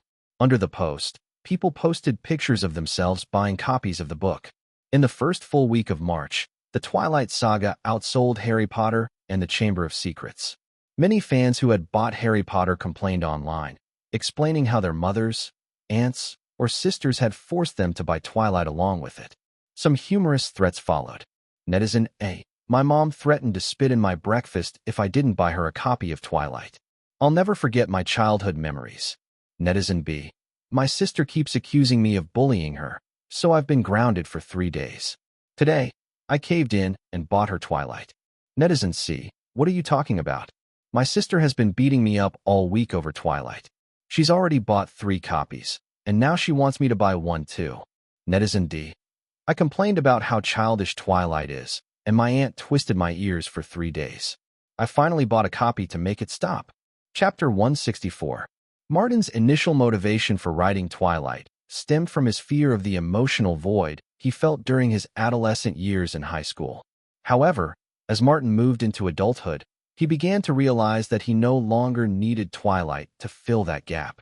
With roles in films like The Lord of the Rings and The Matrix, which had garnered both critical acclaim and impressive box office earnings, he found himself questioning whether he still needed to star in movies. The Twilight series, while profitable, didn't significantly elevate the male cast members. In the original timeline, it was only the female lead who truly benefited from the film's success. The male actors, despite their prominent roles, had little impact on the overall narrative, as it focused primarily on the female protagonist. Has Warner approved our terms for The Matrix? Martin asked as he met with Jeff in the CAA offices. They've agreed to everything, matching nearly every condition of Tom Cruise's Mission Impossible contract with Paramount. Jeff replied with a confident smile. Great, Martin said. It's time to start assembling the team. I'll be playing the male lead. Nicole will be the female lead, and I'll leave the rest to you and your team at CAA. However, I'll be providing a list of suggestions. Please try to follow it. Of course, Jeff beamed. When Martin returned to Los Angeles, he had little time to rest. After a few brief meetings with women, he dove straight back into work. It was mid-March, and the Oscars were just around the corner. Before the ceremony, something unusual occurred. On March 10th, 55 Academy Award statuettes were stolen from an Overland Express loading dock in Bell. The Academy immediately contacted the police, but the stolen trophies were never recovered before the ceremony. In a scramble, the R.S. Owens Company hurriedly produced a new batch of Oscars just in time for the event. 9 days later, a man named Willie Fulger discovered 52 of the stolen statuettes in a trash bin at a supermarket near Pickleland, Los Angeles. The remaining 3 were never found. As a reward, the freight company paid Fulger $50,000, and the Academy gave his son, Alan, 2 tickets to the evening's gala. As the opening music played, the Oscar ceremony began. Martin sat with the cast of Hide and Seek, including John Polson and Robert De Niro, while the Little Island crew, which included Nicole Kidman and Lindsay Lohan, sat a few rows away. Nicole glanced at Martin as she took her seat, and Martin gave her a reassuring nod. Lindsay, now 14, smiled brightly at him. Her looks were only getting sweeter with age. At the ceremony, Hide and Seek received nominations for Best Original Screenplay, Best Soundtrack, and Best Actor for Robert De Niro. Little Island garnered nominations for Best Original Screenplay, Best Soundtrack, and Best Actress. All eyes were on Nicole Kidman's potential win for Best Actress, and Martin, using his influence, quietly worked to secure several key votes in her favor. Nicole was nervous, but Martin's confident gaze gave her a sense of calm. At that moment, Lindsay whispered, Nicole, you'll definitely win. Martin never breaks his word. Nicole smiled and affectionately rubbed Lindsay's head. With the opening music fading, Billy Crystal, hosting the Oscars for the 7th time, took the stage and immediately entertained the crowd. He imitated the classic rose petal scene from American Beauty, but instead of rose petals, he was carried on stage by an actor dressed as a Los Angeles police officer, poking fun at the city's chaotic law enforcement. The audience erupted in laughter. As the awards began, American Beauty emerged as the big winner, sweeping major categories like Best Picture, Best Director, Best Actor, and Best Cinematography. Meanwhile, Martin won the Oscar for Best Original Screenplay for Hide and Seek. The presenter was none other than Mel Gibson, who greeted Martin warmly. Their hug was a far cry from the image of Gibson as a drunken, volatile star, though the atmosphere was much more congenial given the occasion. "Congratulations, Martin," Gibson said, smiling. "Thank you, Mr. Gibson," Martin replied. "It's great to be back. The kid who ran away from home is home again." The audience burst into laughter. As Martin began his acceptance speech, he thanked everyone in sight before raising his Oscar high. With a charming grin, he joked, "2 years ago, James Cameron stood here and said he was the king of the world. Well, I don't have quite that much ambition. What I'll say is 1 golden man a year." The crowd cheered, laughing along with him. Nicole whispered to Lindsay, "Martin's speeches are always a hit." Lindsay puffed out her chest, beaming.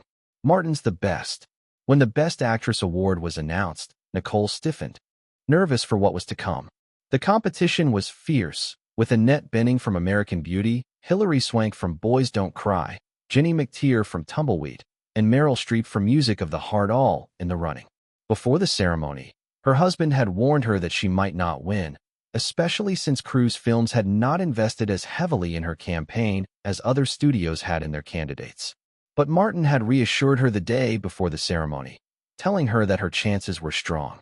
Nicole had prepared her speech and chosen to believe in Martin's words. "The winner of Best Actress is Roberto Benigni." The presenter paused dramatically, earning a round of boos from the audience. He smiled, having built suspense, before continuing, "Little Island, Nicole Kidman." Nicole jumped to her feet, beaming with joy, and embraced those around her. In the midst of the hugs, Lindsay whispered in her ear, "I told you, Martin always keeps his promises."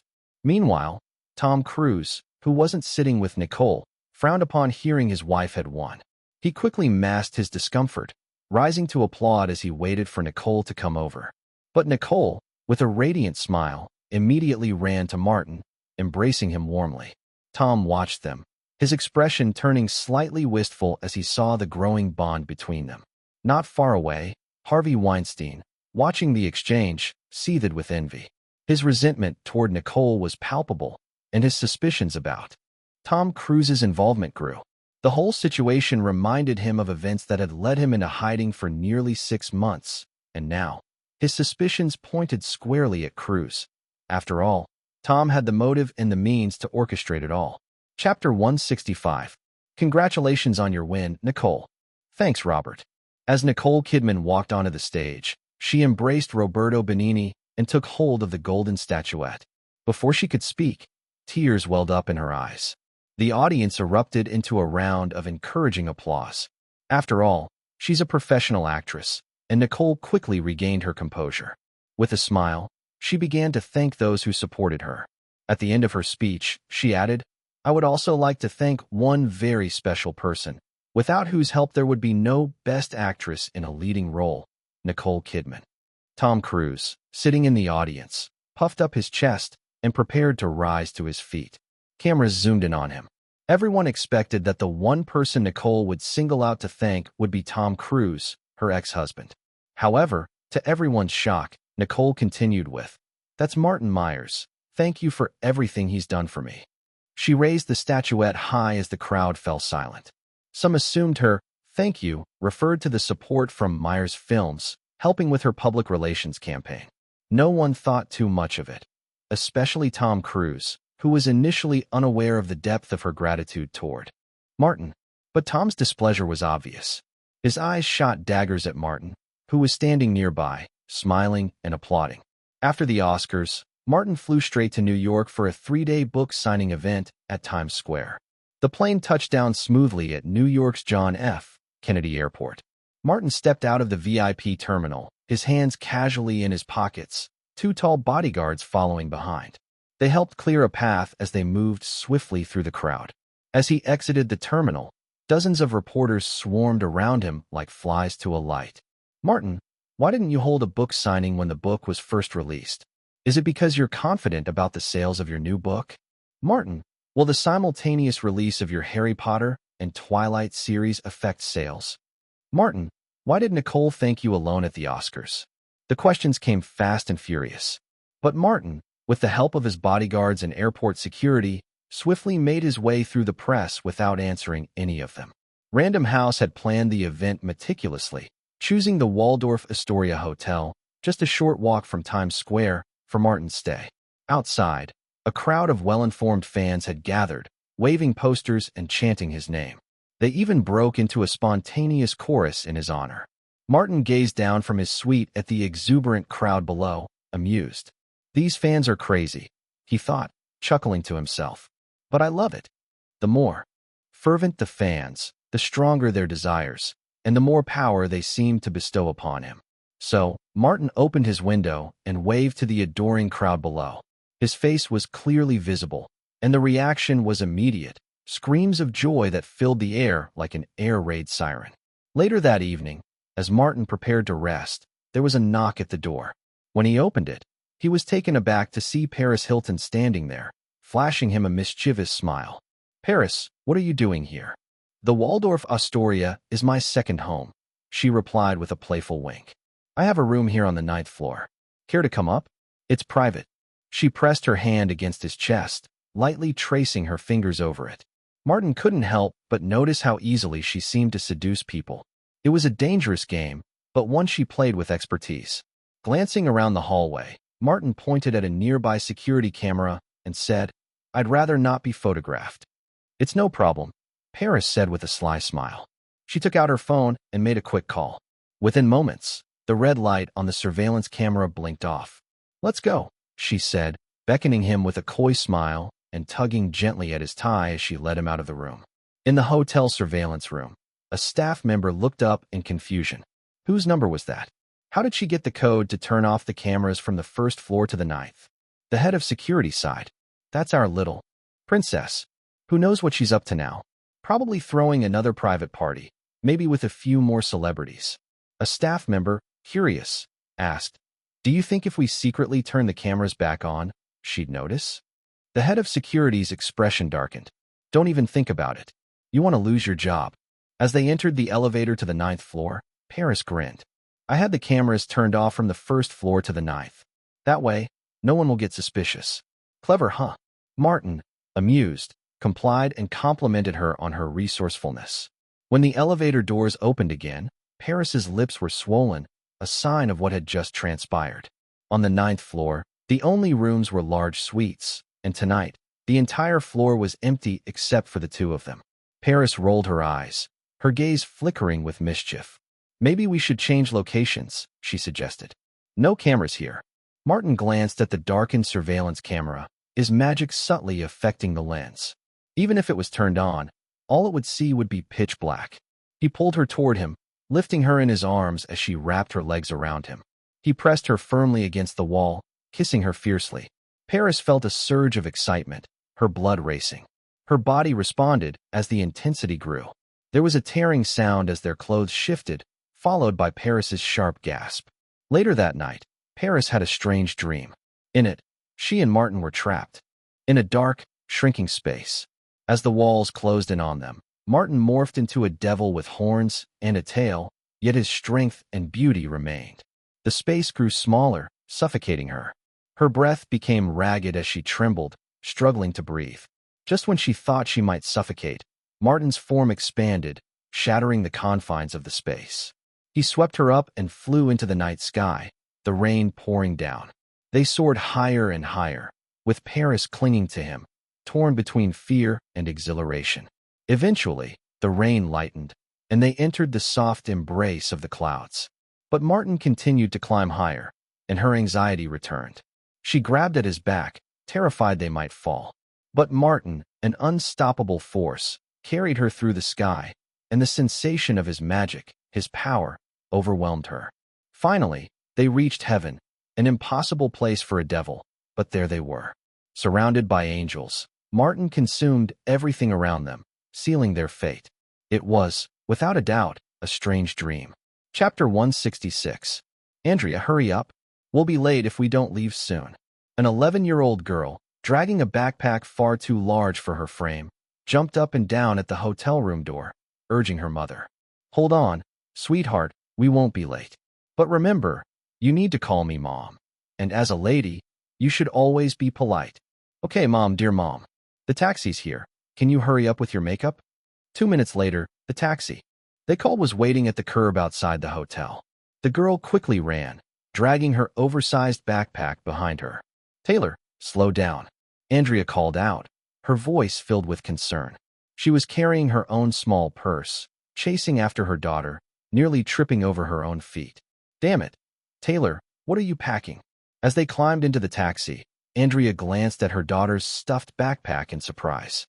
"Hold on, Mom. I'll explain in a sec," Taylor said casually before turning to the driver. "We're going to Times Square. Please hurry. No need to rush. Safety first," Andrea reminded, her tone a bit more serious. Taylor shot her mother an annoyed look. Andrea could tell her daughter was getting impatient, so she smiled, trying to calm her down. "Don't worry, we'll be fine. I promise." Andrea eyed the contents of the backpack with growing concern. "What exactly are you carrying in here?" "Nothing," Taylor replied, but Andrea wasn't convinced. "Really? Let me take a look." Andrea reached into the backpack and began to rummage through it. Martin 1.0, Martin 2.0, posters and DVDs of A Match Made in Heaven, The Sixth Sense, The Island, Hide and Seek. "Oh my God, are you seriously bringing all these to a book signing?" "I also brought the books. They're in the bottom," Taylor said, looking up at her mother with a hint of pride. "Really?" Andrea's eyes widened in disbelief. "Oh my God, you've got every book Martin's released since 1998? No wonder it's so heavy." She shook her head, speechless. "Taylor, is this really necessary?" "Of course. It's Martin." Taylor shrugged nonchalantly. "These are all his works. I'm going to get them signed by him. And, Mom, don't you like Twilight too?" "So I brought Twilight," Andrea sighed, pressing her forehead in resignation. "Are you going to the Martin Myers book signing in Times Square?" The taxi driver suddenly spoke up. "You know Martin too?" Taylor asked, her eyes lighting up. She couldn't believe that an unknown taxi driver was familiar with her idol. "Of course. How could anyone in America not know him by now? He's an icon," the driver replied, chuckling. "I love his performances in The Sixth Sense and Hide and Seek. And his music? Unstoppable is incredible. My wife loves Baby and That Girl, and my son is a huge fan of Harry Potter." "Wow, your whole family likes Martin? Then why didn't you go to his signing?" Taylor asked, excited yet curious. "Because I've got to make a living, little one. Gotta support the whole family," the driver explained with a friendly smile. "That's okay. If you want Martin's autograph too, just leave me your number, and I'll help you out," Taylor offered eagerly. No need for that. But I've got some bad news. I drove by Times Square about half an hour ago, and the line was already miles long. There must be thousands of people there by now. You might be wasting your time." "No, how could this happen?" Taylor's smile faded instantly, and frustration clouded her face. Andrea was equally stunned. "But we're already an hour ahead of schedule." "I knew it. It's all your fault, Mom." Taylor's face twisted in irritation as she complained, slapping her backpack dramatically. "I told you, we should have been here early this morning. It's Martin. Don't you know how popular he is? And why do you take so long to do your makeup? Time's been wasted." "Calm down, Taylor. Where's your ladylike composure?" Andrea scolded, trying to stay composed. The taxi driver, clearly feeling a bit awkward, added, "Maybe Martin will extend the signing time for the fans." "Yeah, he'll definitely do that. Martin's a good guy. He wouldn't disappoint his fans." Taylor perked up again, her earlier frustration forgotten. When the taxi finally pulled up to the destination, Andrea and Taylor got out. The taxi driver stuck his head out of the window and wished them luck. "Good luck. I hope you get your wish today." "Thanks," Andrea called back politely, while Taylor's eyes were already scanning the crowds in the direction of Times Square. There were so many people that the head of the line was impossible to spot. It wasn't even 10 a.m. yet, and the autograph session wasn't until 11 o'clock, but thousands had already gathered. Most of them appeared to be teenagers between 11 and 18, but there were also many adults in the mix. Some even had their entire families with them. "Oh my God, there are so many people," Andrea said, feeling overwhelmed. Taylor refused to be discouraged. "Don't even think about giving up. I'm getting Martin's autograph today, Mom. We promised, and who knows when he'll do another signing. You know Martin doesn't do them often." Okay, Andrea sighed. "I'll walk until my legs break." "Come on, Mom. We need to get in line fast, before it gets longer," Taylor urged. They joined the end of the massive line. Andrea looked at the sea of people ahead of them, her heart sinking. But Taylor, full of energy and determination, reassured her, "Don't worry, Mom. We're going to make it. If we get to see him, Martin won't let us down. He never does." Yes, Martin never disappoints his fans. A girl around Taylor's age in front of them turned around and said, "Wow, you're so cool." Taylor couldn't help but admire the girl's smoky eye makeup and punk-style black clothes. Andrea looked at the girl cautiously, worried she might not be a good influence. The girl didn't seem to notice and continued chatting with Taylor. As the conversation deepened, Andrea was surprised by the girl's insight into music. Her talent and knowledge rivaled that of her own daughter. "By the way," the girl said, turning to Taylor, "I still don't know your name." I'm Taylor Swift. I'm from Pennsylvania. Nice to meet you." Taylor replied, "Nice to meet you too. I'm Avril Lavigne. I'm from Canada." The girl grinned widely. Chapter 167. Under the sun, the two girls held hands. Like two little adults. Andrea felt completely relieved.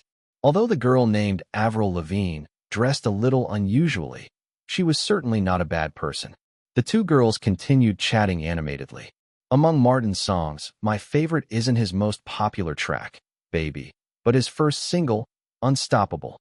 It's so intense. I love how the music burns with raw emotion. Really? My favorite is That Girl. I like the soothing melody.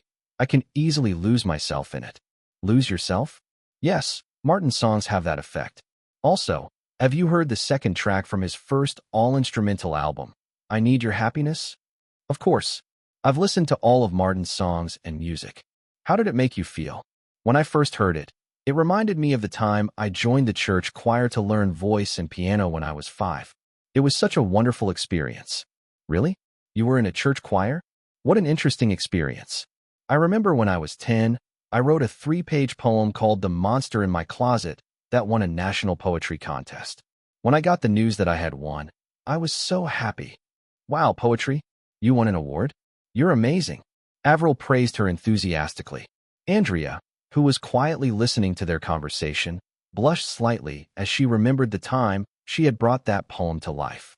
At that moment, a boy with freckles joined the conversation, proudly interjecting, "Compared to Martin's music, I prefer his books." "Do you?" "No, I've memorized all the spells from Harry Potter and the Philosopher's Stone." As he spoke, he pulled out a magic wand from his sleeve and loudly recited, Petrificus Totalis, the full body bind, Wingardium Leviosa, levitation charm, Alohomora, unlocking charm. It was as if a switch had been flipped. Various incantations echoed through the area, and the atmosphere suddenly turned more theatrical. Taylor silently muttered "idiot" to herself, deciding she didn't have the patience for this middle schooler. She pulled Avril aside. "Avril, what do you think about me asking Martin to sign a message for me, wishing that Taylor Swift will become a super singer in the future? That would be so cool." "That's a great idea. I'd love Martin to write something like that for me," Avril said, immediately excited. The boy didn't seem to notice the girls weren't really engaging with him. He cut in again. "I also want Martin to write something like, wishing Rupert Grint, a boy from England, becomes a real little wizard. What do you think of that? How old are you?" Taylor Swift suddenly asked, raising an eyebrow. 12. What? The boy seemed confused. "Where are your parents?" Taylor Swift asked again. "They didn't want to stand in line, so they're sitting in the CAF across the street. I can handle it on my own now," the boy said, puffing out his chest proudly. "Really? So your parents aren't here?" Taylor smiled slyly. "Yeah, so what? It's nothing, I was just wondering if they could hear your cry for help if I decided to beat you up right now." As she spoke, Taylor clenched her little fists and slowly began walking toward him, pretending to look fierce. Avril stifled a giggle behind her hand. Although Taylor was only 11, 1 year younger than the boy, she was already a head taller. She moved with confidence, her steps full of purpose. At least, that's how Rupert Grint saw it. He stepped back, startled, and raised his hands in a panic. I get it. I won't say anything. I just wanted to chat." He quickly turned around, facing forward and falling silent. Andrea rubbed her forehead. "Taylor, you can't be so rude." "Oh, come on, Mom. I was just messing with him." Taylor pouted, clearly entertained. The boy, still facing forward, turned around suddenly. "Huh, I knew you wouldn't really do it." but he quickly shrank back under Taylor's ferocious gaze. Giggle. Taylor found the boy interesting now. At that moment, someone in the crowd began shouting Martin's name. Martin. Martin. The chant spread like wildfire, with thousands of people shouting in unison. Martin. Martin. Taylor and Avril raised their arms and shouted, their excitement palpable. The boy glanced back in fear. Taylor, understanding the look in his eyes, called out loudly, "Okay, you can talk now." The boy's excitement grew. His voice, still cracking with adolescence, rose higher than the girls as he shouted, "Martin! Martin!" The wave of shouts rippled through Times Square, across Fifth Avenue, and all the way to the mouth of the Hudson River. In the lounge, Martin was fiddling with a newly developed MP3 player from Apple.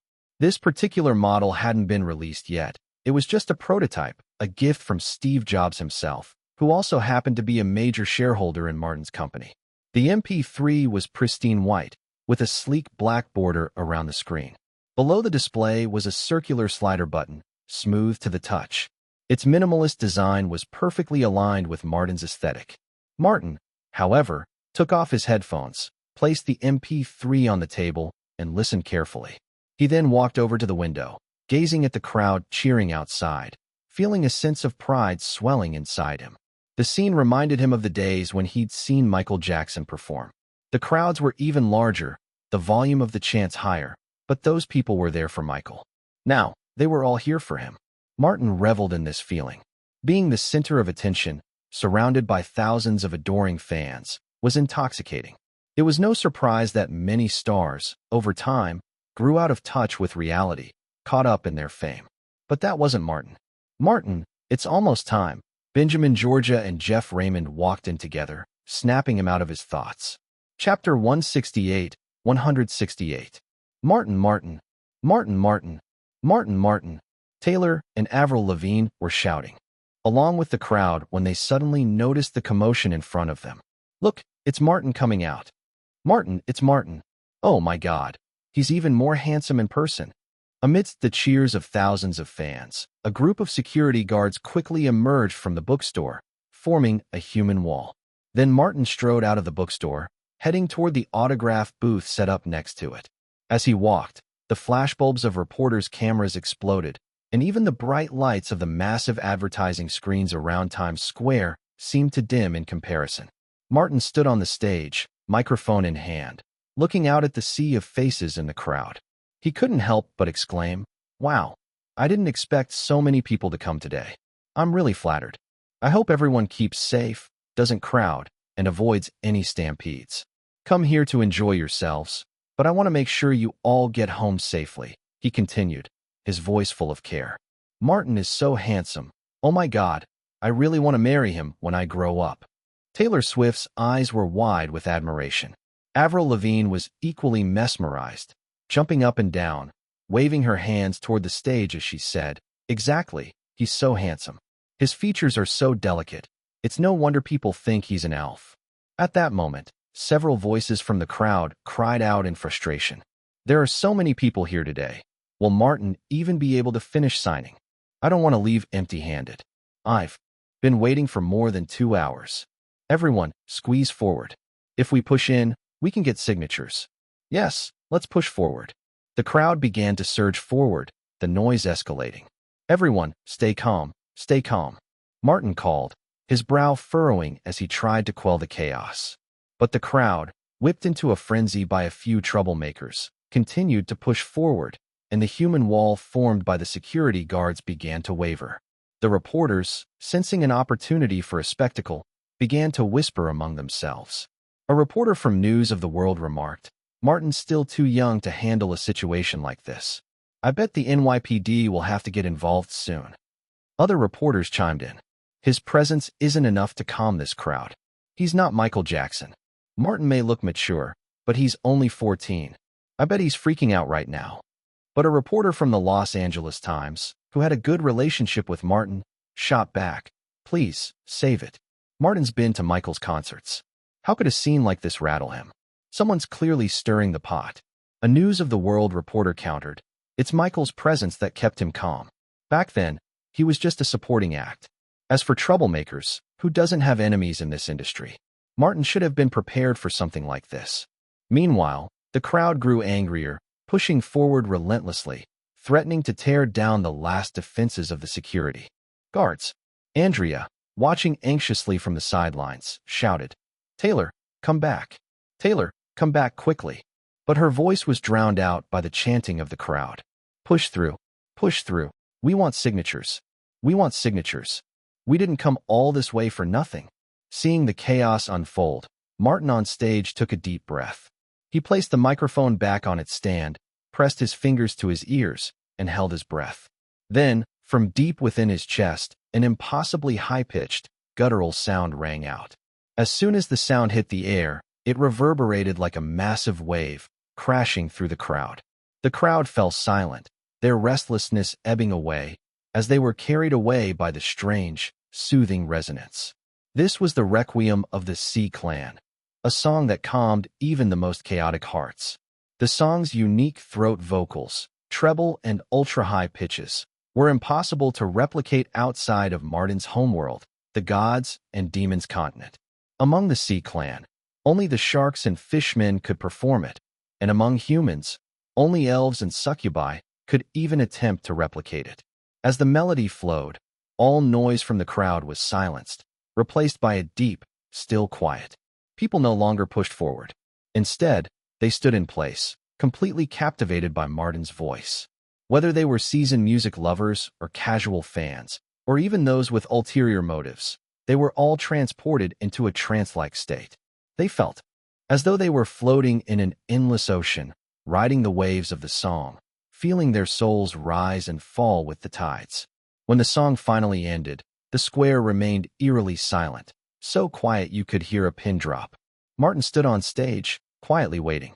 His light blue jeans and canvas shoes, paired with a casual long-sleeved shirt and baseball jacket, seemed to radiate effortless style.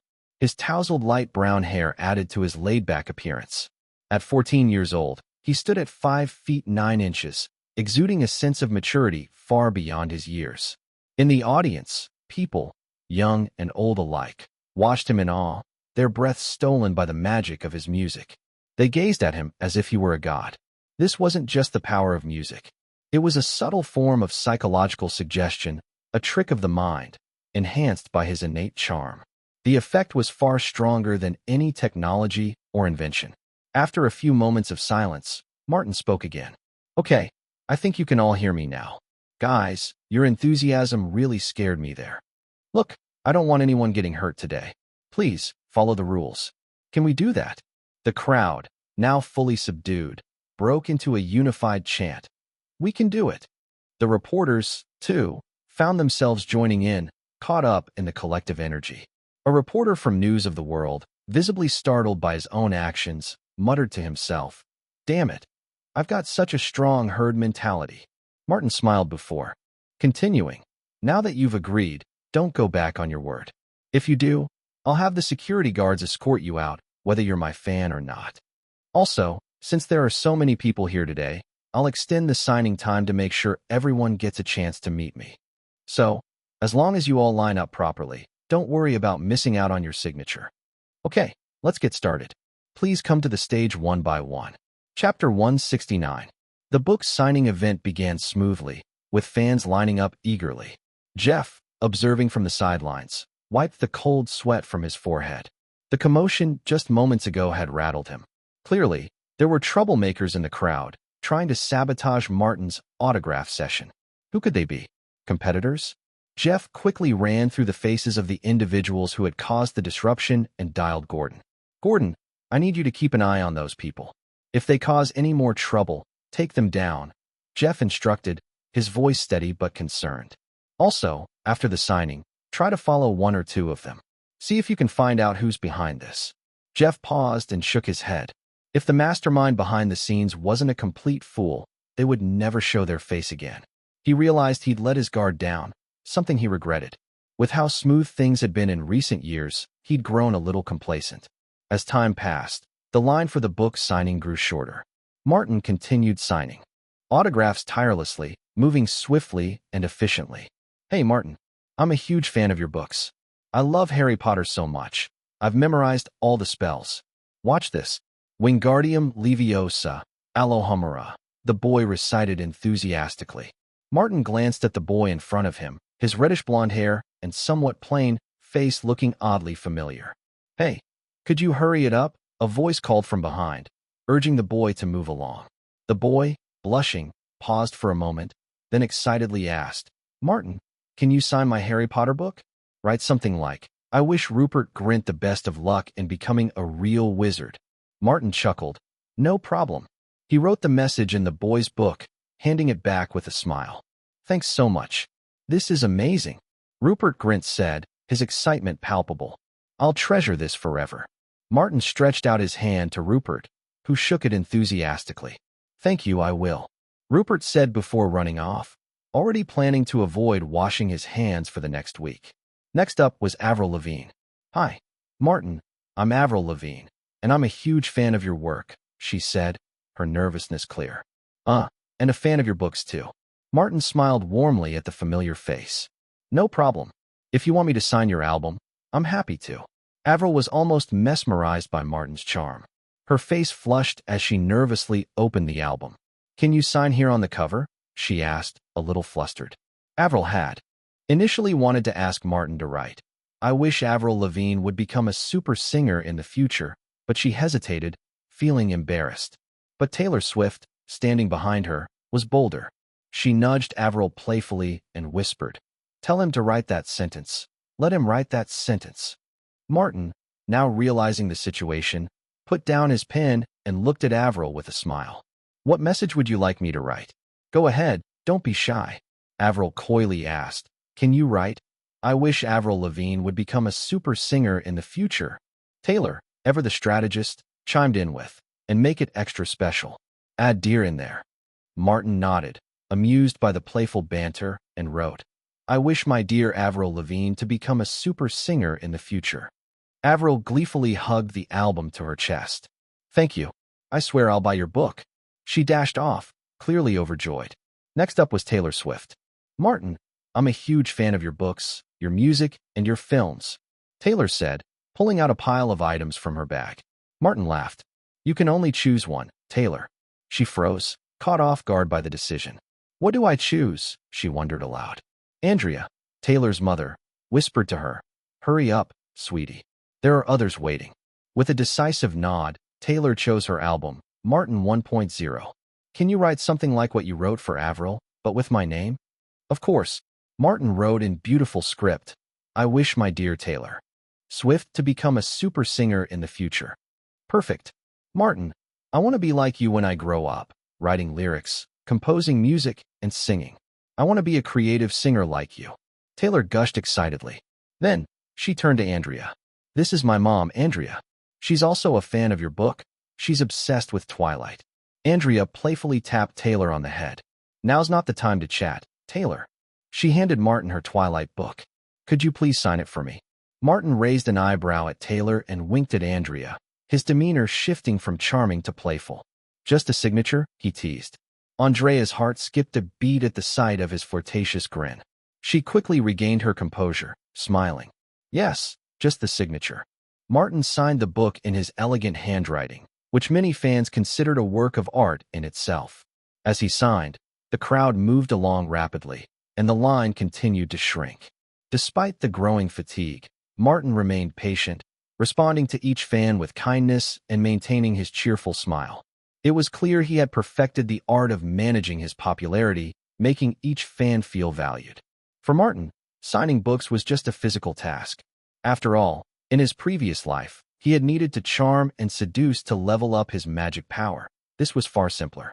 As the signing event progressed, Martin occasionally flicked his wrist and wore an expression of exhaustion, but his bright smile never faltered. The fans, many of whom were young girls, appreciated his dedication. They knew he was tired, but he made them feel special, signing thousands of books with care. Soon, another girl approached, holding up her t-shirt. Martin, can you sign this? She asked, pointing to the off-white bar. The staff attempted to step in, but Martin held up a hand, signaling them to stop. No problem, he said. He picked up his pen and wrote, To these two little cuties, I wish you'll always stand tall, Martin Myers. The girl left thrilled, and her behavior seemed to encourage others. Soon, another girl, Alice, stepped up. "My name's Alice. I'm 14, she said shyly.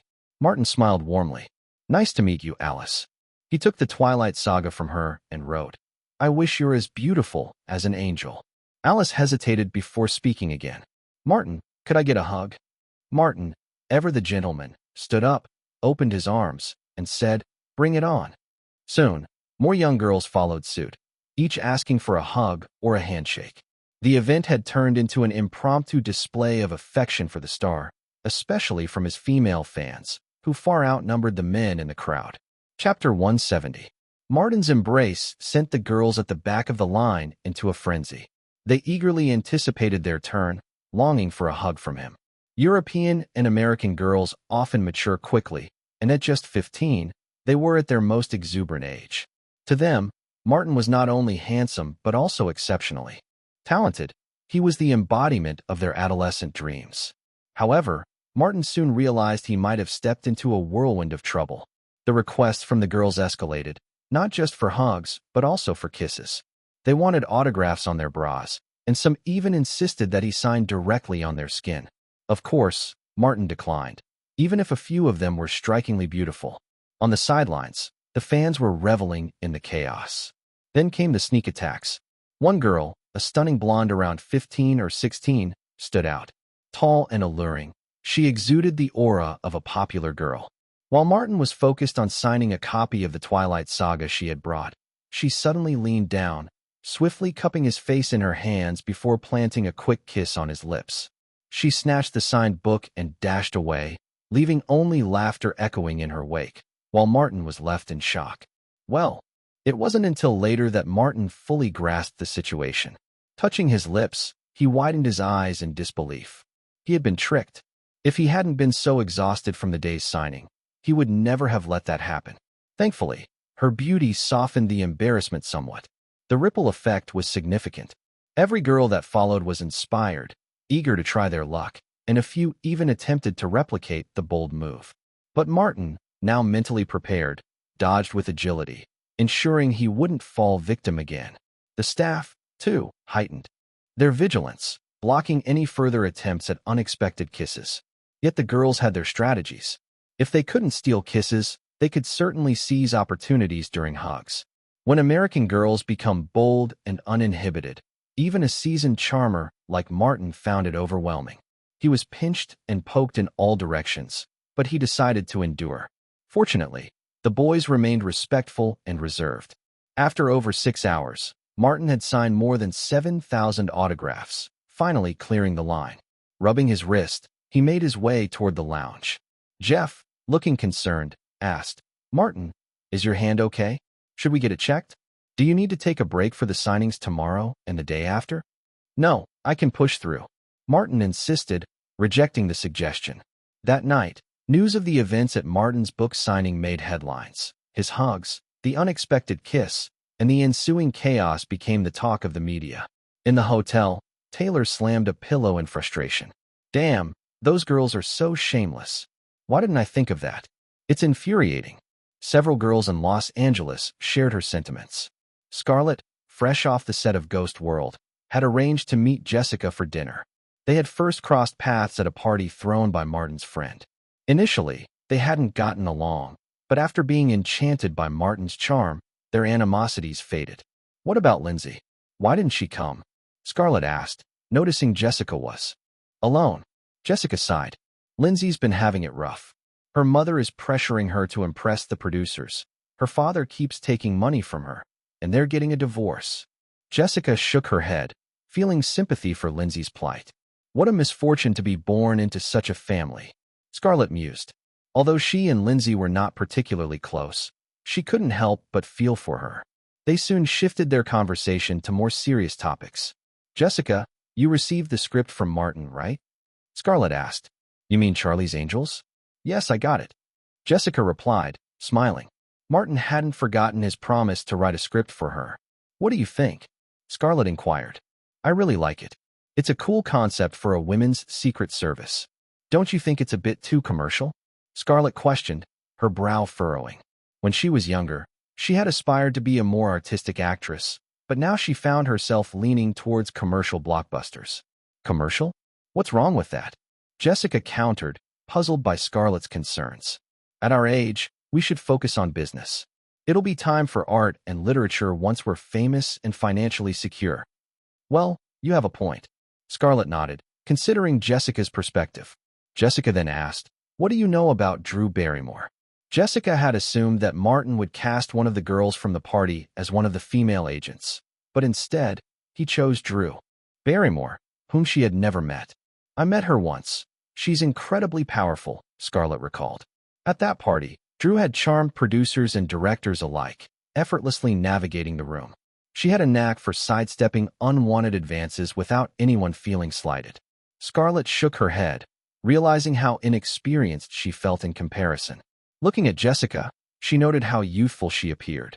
"You don't realize how lucky you are in the midst of all this," Jessica thought, feeling a twinge of envy. Scarlett sneezed. "Who's talking about me?" New York. Casting office for * The Princess Diaries. A group was sifting through photos and resumes. And Hathaway is impressive. She really stood out during the audition. There's a natural nobility about her. "Oh, is she the one who resembles Audrey Hepburn?" "Yes, that's her. She's definitely a strong contender, but..."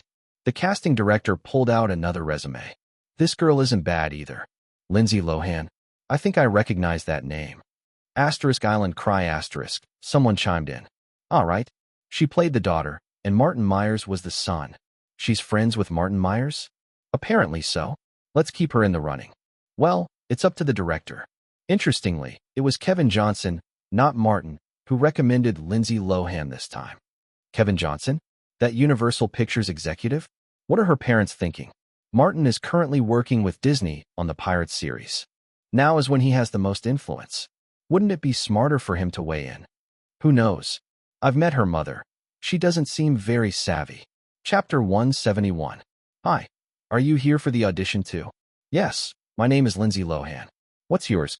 My name is Anne Hathaway. Nice to meet you. Same here. Anne Hathaway was initially cautious about Lindsay, but after speaking with her, she realized the girl seemed harmless and had a rather sweet, innocent demeanor. Is this really the competition? Anne Hathaway thought. This girl doesn't quite fit the character of Princess Mia from the Princess Diaries. I might have a better chance. So, and was more genuinely friendly toward Lindsay. But then, everything changed in an instant. "What? You're friends with Martin Myers?" Lindsay asked, a bit confused. "Yes, but why do you ask?" "Well, it's nothing. I just want to meet Martin Myers." And recalled the audition she had been so sure she would win a year ago, but failed. That girl named Scarlett, who was also friends with Martin, had gotten the role instead, thanks to that bastard helping her win. Could it be happening again? Why is my luck so terrible? Lindsay, noticing the shift in Anne's demeanor since the change. The warmth had vanished, replaced by coldness, yet there was something more. Was it anger? The innocent girl had no idea she had triggered a storm. After the final round of auditions, both girls were asked to return home and wait for the news. Director Gary Marshall was in a tough spot. One girl was perfect for the role of Princess Mia, while the other was Martin's close friend, Hollywood's newest power player. He wanted to follow his instincts, but was wary of crossing Martin. In the end, Reed McCass, a Disney exec overseeing the film, proposed a solution. Martin could make a call to gauge the other person's stance. If they insisted, he would go with Lindsay. Otherwise, and would be his choice. Back at her rented apartment, and couldn't shake her unease. To distract herself, she turned on the TV, only to see news about that bastard again.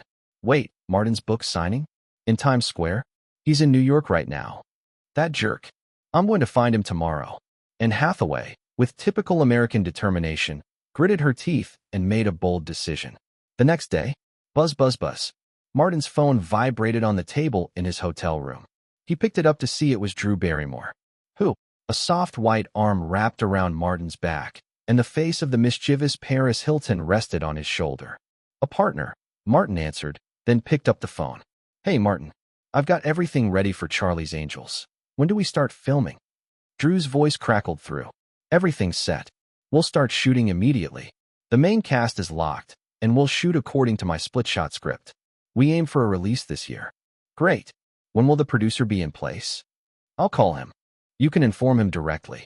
Martin passed along a number, his production manager at Myers Films. When he hung up, Paris seemed a little jealous. It's that little devil Drew, isn't it? You should watch out for her. She plays men like a game. Martin chuckled and teased. Really?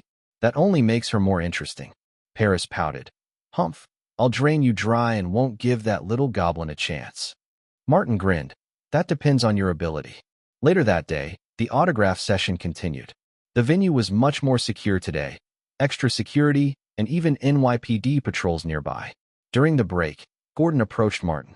Yesterday, I had people follow the two suspects, but found nothing. Any updates on the call records? Martin asked casually. I checked, and here's the kicker. It's Ben Affleck. Gordon said. Ben? He doesn't have the guts to make a move against me. It must be Harvey. Has this fat guy finally decided to cut ties with me?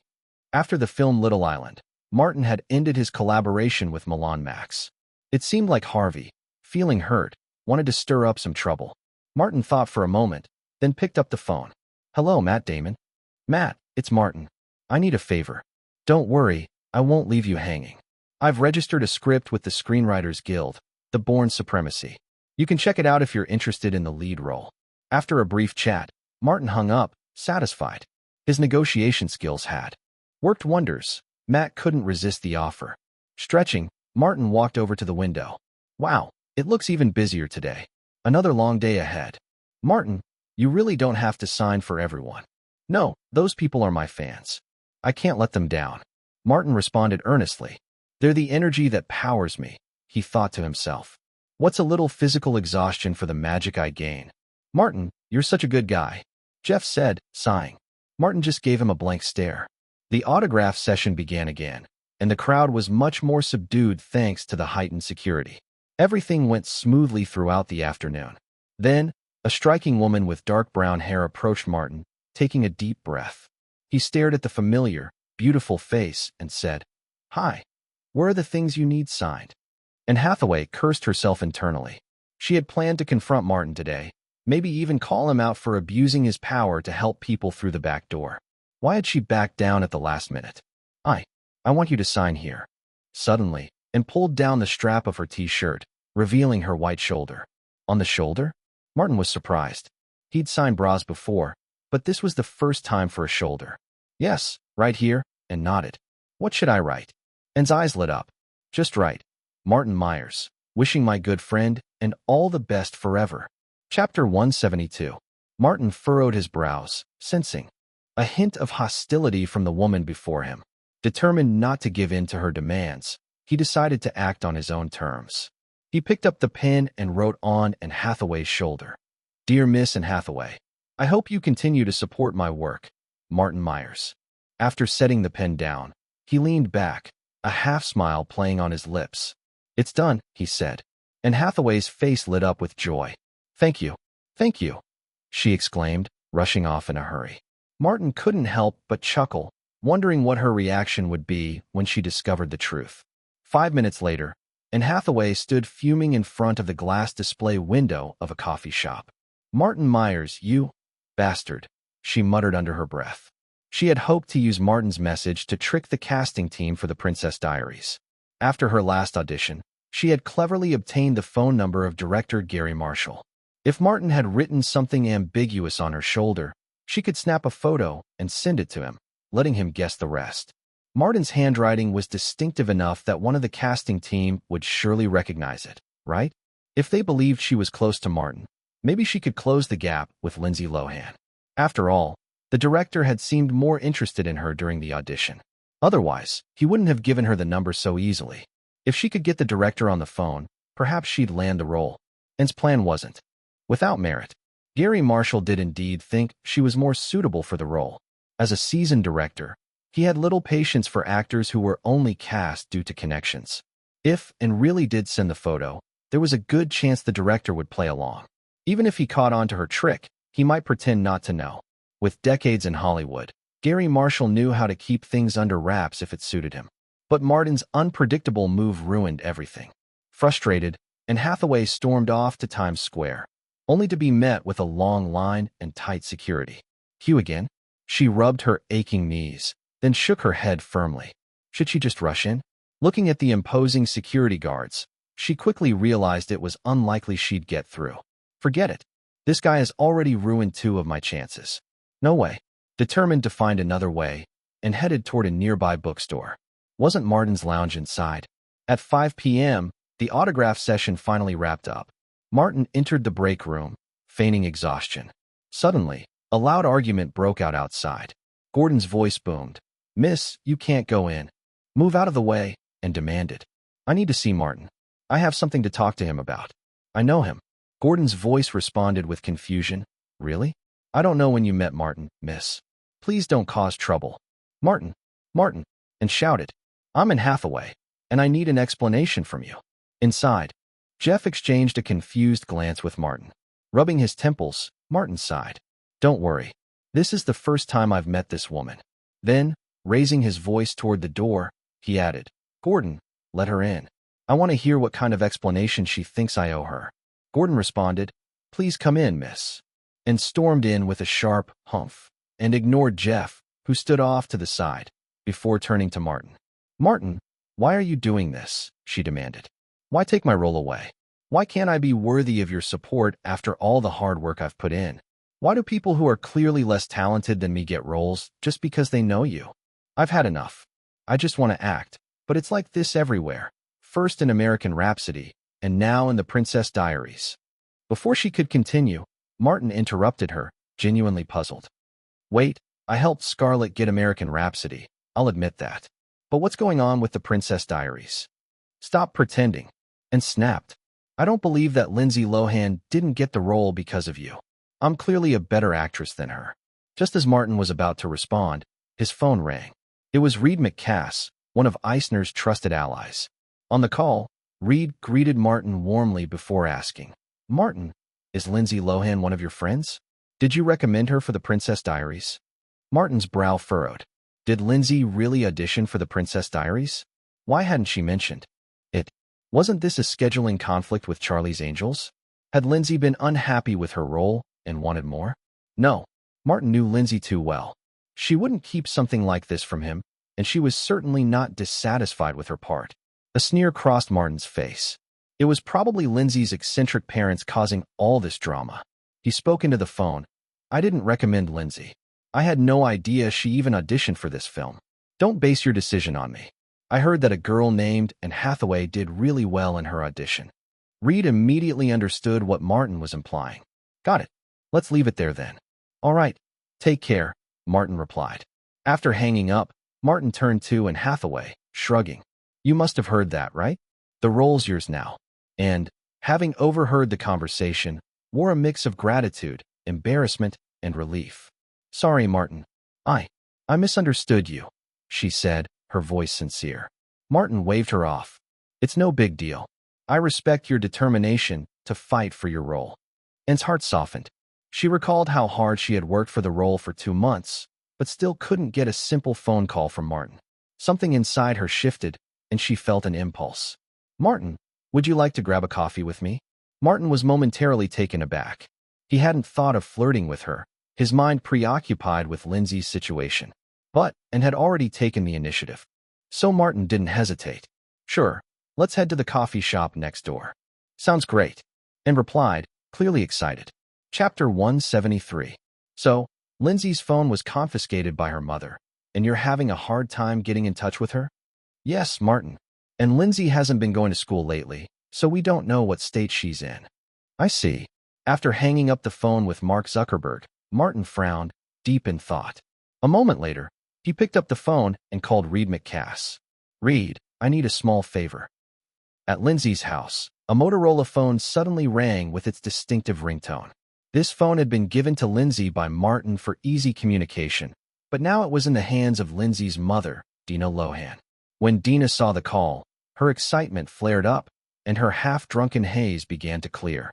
She answered the phone, her voice sweet and flattering. "Hello, Mr. Reed McCass. I'm Lindsay's mother, Dina Lohan. Thank you for calling me personally. Has Lindsay passed the audition?" "What? You want Lindsay to speak with me directly?" "Of course. Please hold on for a moment. I'll get her to answer." Dina quickly put down the phone and rushed to Lindsay's bedroom. She banged on the door and shouted, Lindsay, honey, come down and answer the phone. Mr. McCass from the Princess Diaries called. Mom, can I have some peace and quiet? Lindsay's irritated voice came from behind the door. No, you have to answer this call. This is important for your future. I think it's more about your drink money, Mom. I've told you before, Martin will handle everything. Shut up with your Martin talk. If Martin really cared about you, why didn't he give you the leading role in Charlie's Angels? Because of my age, I've already explained that I'm too young for the lead role. Martin will arrange a leading role for me in the future. Stop mentioning him. Martin doesn't care about you. He favors Jessica and Scarlett. No, Mom, don't talk about them like that. They're my friends. Take back what you said. Fine, I'll take it back, but you need to listen to me this time. There's a party at Mr. Kevin Johnson's next Tuesday. I've already arranged for you to go. It's important that you please him. I'm not going. I don't want to be some socialite. You idiot. You'll go, and you'll look stunning for it. Lindsay, still young and easily influenced, finally opened the locked door after much pressure from her mother. Where's the phone? Lindsay asked flatly. It's downstairs on the table. Hurry. Lindsay reluctantly followed her mother down the stairs. Dina rushed to the phone. Hello, Mr. McCass. Lindsay's here. Let me put her on. Hello, Mr. McCass. It's Lindsay Lohan. Hello, Miss Lohan.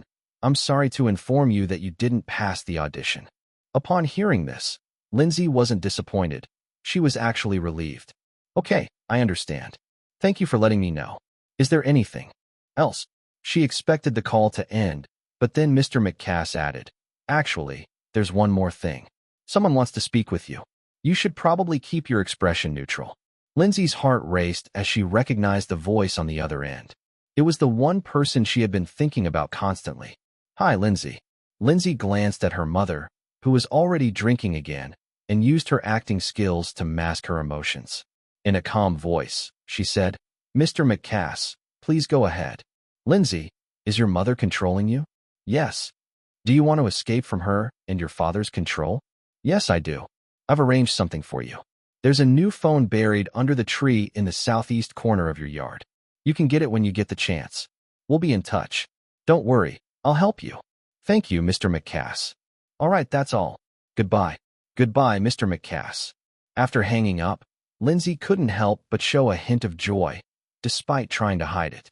Dina, noticing the change in her daughter's expression, immediately assumed the worst and rushed over. So, did you get the role? She asked eagerly. No, I didn't get it, Lindsay said flatly.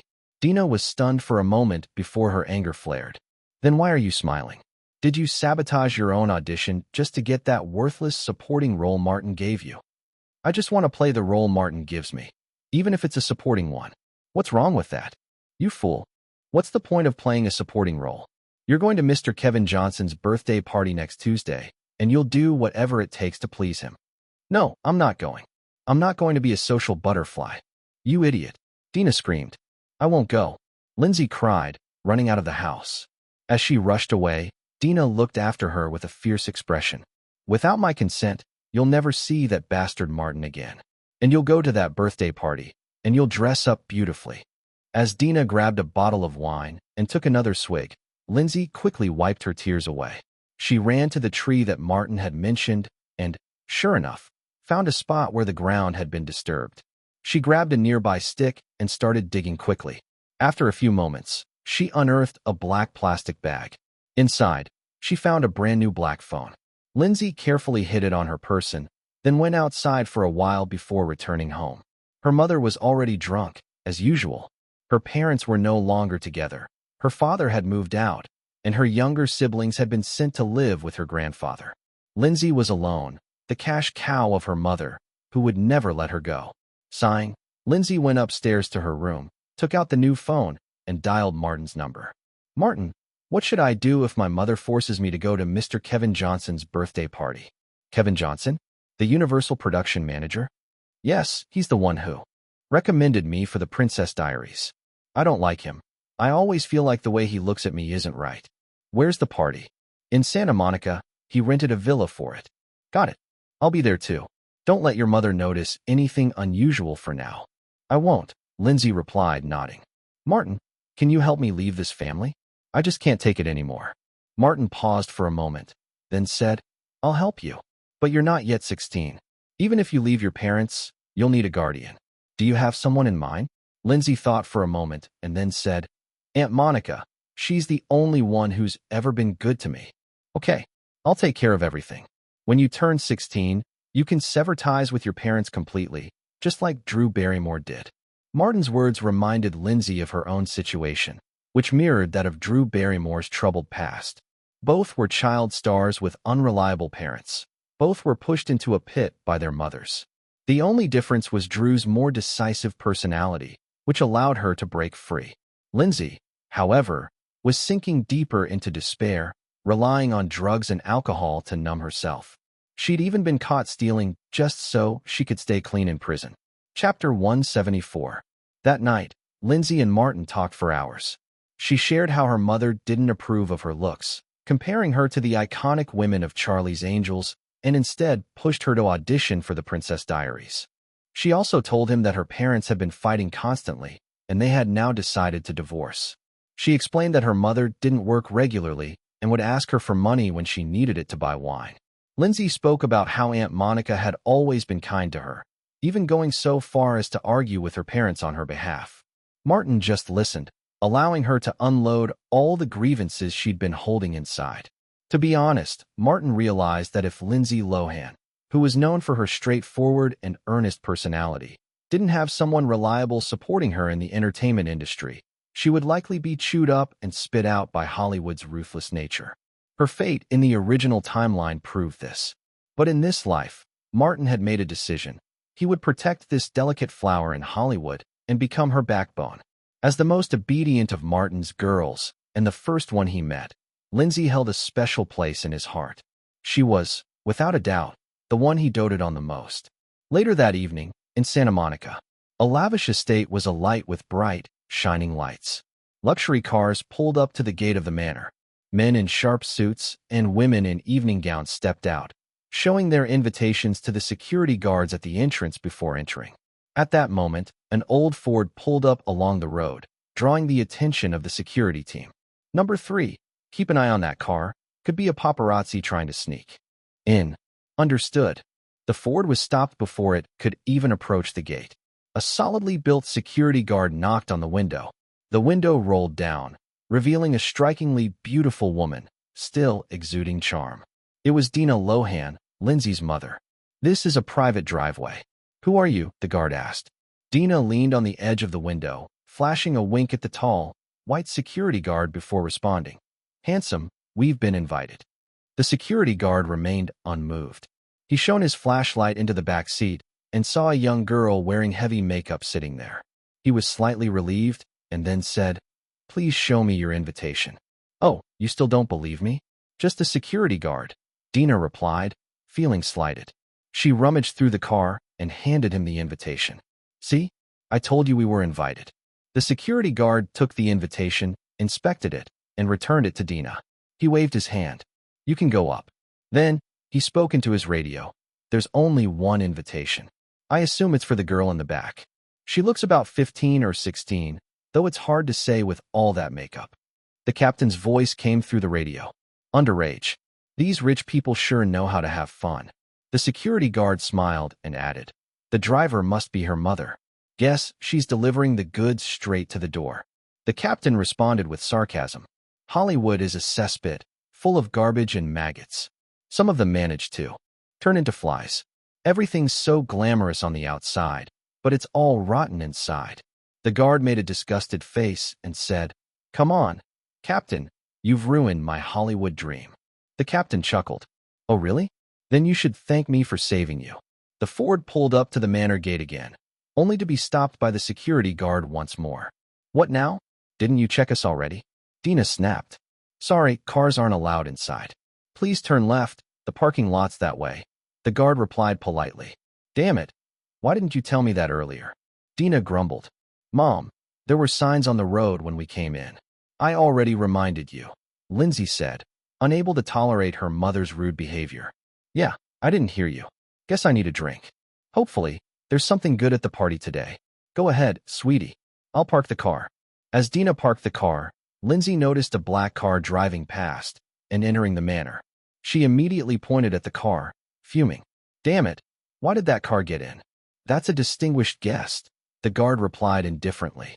The contempt in his eyes silenced Dina, and she could only seethe inwardly. You're just a pathetic guest. She grabbed Lindsay and began heading toward the gate, only to be stopped again by security. Sorry, ma'am. You only have one invitation, and it's for your daughter. You can't enter. What the hell? Do you even know who I am? Mr. Kevin Johnson invited us, you idiot. Dina shouted, her face flushed with anger. Sorry, ma'am, but I'm just following the rules. Only one person can enter per invitation unless it's explicitly stated that you can bring a guest. Your daughter's invitation doesn't allow that. God damn it. At that moment, a red convertible sports car sped by, filled with a group of young men and women. The driver, a beautiful girl, laughed loudly as they passed by, and some in the car even raised their middle fingers. They were all hyper and excited, clearly high on something. The car reached the gate, and the security immediately opened it. The sports car drove past. These little brats never even check their invitations. Dina shouted, red-faced with anger. Those are Mr. Kevin Johnson's daughter and her friends. They don't need to show an invitation, the guard replied coolly. You, Dina sputtered, furious. At that moment, Lindsay tugged at the hem of her mother's dress, desperate to stop her from making a scene. Mom, stop. I'll go in by myself. Dina pointed at the security guard in frustration before squatting down to talk to Lindsay. Lindsay, you need to understand. This is a huge opportunity. If you can impress Mr. Kevin Johnson, you'll get a movie deal, and you'll be set. A big shot. She hesitated for a moment before adding. If he makes any special moves, just go with it. Be patient, and it will pass. You can't get anything without giving something in return. Understand. Lindsay's face shifted, her resolve strengthening. I understand, Mom. Great, go ahead. The security guard watched as Lindsay walked into the manor, silently sighing. Another girl ruined by Hollywood. He glanced at Dina with contempt. Please leave, and don't stand in the way of the gate. Dina gave the guard the middle finger before heading to the parking lot. She decided to wait for Lindsay in the car, remembering that there was half a bottle of wine left. Chapter 175. Lindsay stepped into the luxurious manor, looking around at the groups of men and women huddled in small circles, feeling lost and unsure of what to do. Where's Martin? She thought. She scanned the room, her eyes flitting nervously before she quietly moved to a corner, as if trying to hide from the crowd. Wow, wow, wow, look who it is. A group of young men and women surrounded her, led by a stunning girl with blonde hair. Her name was Viola Johnson, the daughter of Kevin Johnson and the guest of honor for the evening. The group surrounded Lindsay, their eyes gleaming with excitement as they ogled her like she was some kind of toy, shouting loudly and laughing obnoxiously. The guests around them were visibly disturbed by the noise, some casting judgmental glances before quickly turning their attention elsewhere. I don't know you, Lindsay said, her voice trembling slightly. Really? Well, I know you, Viola said, eyeing her with a smirk. You're the girl who's supposed to do that disgusting dance for my dad. Right. What dance? Lindsay asked, confused. She had no idea what her mother had promised. Viola laughed cruelly. Oh, you know the one. The striptease, taking your clothes off for men to look at. You little slut. Already trying to seduce men at such a young age, huh? The others laughed, egging her on. Come on, let's see if she's really developed, Viola said with a wicked smile. Yeah, let's check her out. One of the boys chimed in, his words slurred. We might as well enjoy ourselves before the show starts. Another added, high on something. Tears welled up in Lindsay's eyes. Mom, what have you done? She could feel her world crashing down. No, I can't do any striptease. I don't know what you're talking about, she protested, her voice shaking. Viola just laughed louder. Oh, playing the victim, huh? Everyone, what should we do with this little bitch? Let's have some fun with her. If you want to dance, you'll dance in front of everyone, not just my dad. Rip her clothes off. Rip her off, one of the guys shouted, his voice growing more frantic. Lindsay stepped back in fear, her heart pounding in her chest. Then, in a desperate attempt to protect herself, she shouted, I'm Martin's friend. The room went silent instantly. The high boys retracted their hands, their high minds slowly processing the statement. Several people nearby, hearing her mention Martin's name, turned to look. What are you afraid of? Viola scoffed. So what if you're Martin's friend? This is my dad's party, my home turf. Viola, just forget it, a young woman whispered, trying to defuse the situation. Forget it. No way. Viola snapped. Who is Martin, anyway? He's just a kid pretending to be something he's not. You really think he writes all that stuff himself? He's just paying some ghostwriter. Lindsay's face hardened. No, Martin's not a liar. I won't let you say that about him. The girl, usually so shy and timid, found courage in that moment. Viola was taken aback. Oh, how cute. A little defense. Who is Martin anyway? Have you seen him write anything for you? You really think he's the real deal? She sneered, turning to her friends. Let's see how much this little girl's body is worth. As Viola reached out to grab Lindsay's collar, her companions looked over her shoulder, their eyes wide with panic. Suddenly, a strong hand yanked Viola by the collar, lifting her off the ground. A calm voice spoke from behind her.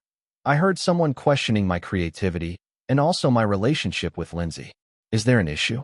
With a smooth motion, Martin threw Viola onto a nearby sofa, brushing his hands as though getting rid of something unpleasant. Ah! Viola screamed, drawing even more attention. Martin walked up to Lindsay, giving her a tender smile as he rubbed her head affectionately. Then, he took her hand and led her to the center of the stage in front of the banquet hall. He smiled at the band. Continue playing, he said, politely before tapping the microphone to get everyone's attention. As the room quieted, Martin spoke into the mic. Sorry for the disturbance earlier, he said, his voice clear and commanding. Whispers spread throughout the crowd, people recounting what had just happened. Kevin Johnson, the host of the party, heard the rumors and furrowed his brow in concern. Earlier, someone questioned my creativity and my friendship with my good friend Lindsay. Well, I don't like drama, Martin continued, his tone matter of fact. The crowd's eyes turned to Viola, who was slowly getting up from the sofa, clearly embarrassed. Some nodded, acknowledging Martin's tendency to take action first and talk later. Dad, get rid of those two bastards, Viola shouted, her voice shrill. Martin, however, was unfazed. I prefer to let my actions speak for me, he said casually. He then turned toward Kevin Johnson and addressed him directly. Don't worry, Mr. Johnson, I'll be leaving soon. But first, I need to clear up a little slander your daughter has spread about me. Martin turned to Kevin Thomas, the famous film critic from the Los Angeles Times who was sitting nearby, and asked with a smile, Mr. Thomas, I hear you always carry a voice recorder with you. Would you mind lending it to me? Kevin Thomas, surprised but intrigued, smiled back. Of course, he replied, eager to see what was unfolding. Martin took the recorder, clicked it on, and began speaking into it as if recording a script. Scene 1. Exterior. A bright, sunny morning. Voiceover. The sound of car brakes. A mother and daughter get out of the car and begin unloading luggage from the roof. Today is Katie's big day. She's moving. What excites her most is that, as a 16-year-old who's been homeschooled, she's finally going to school. There are teachers, classmates, fun clubs. Katie is thrilled. As Martin spoke, his powerful presence filled the room, subtly drawing in the audience's emotions. The guests fell into rapt attention. Even Viola Johnson, who had been so belligerent moments ago, was silent now, her mouth hanging open in disbelief. Katie's mother appears on the scene and begins the line. This is your lunch, okay? Martin continued, moving around the microphone with an almost theatrical flair, pausing to think, gesturing as if conceiving the plot in real time. The audience was mesmerized. They could hardly believe what they were witnessing. This kid, did he just come up with the script on the spot? The crowd was stunned. Chapter 176. Martin, drink some water. Lindsay handed Martin a glass of juice. She then stood by his side, her posture obedient, as she basked in the admiring glances from the audience. She couldn't help but feel proud, knowing that these were some of the biggest names in Hollywood. Lindsay herself felt uncomfortable with all the attention on her, let alone the pressure of having to come up with a brilliant script on the spot. But Martin, he was a genius. As Martin continued his narration, the crowd's reactions grew more intense, their mouths widening in disbelief. The story he was telling seemed to mirror the events unfolding at the party, a girl bullied, then fighting back, only to win the affection of the crowd. Could it be that Martin had really come up with all of this on the spot? Was this true genius at work?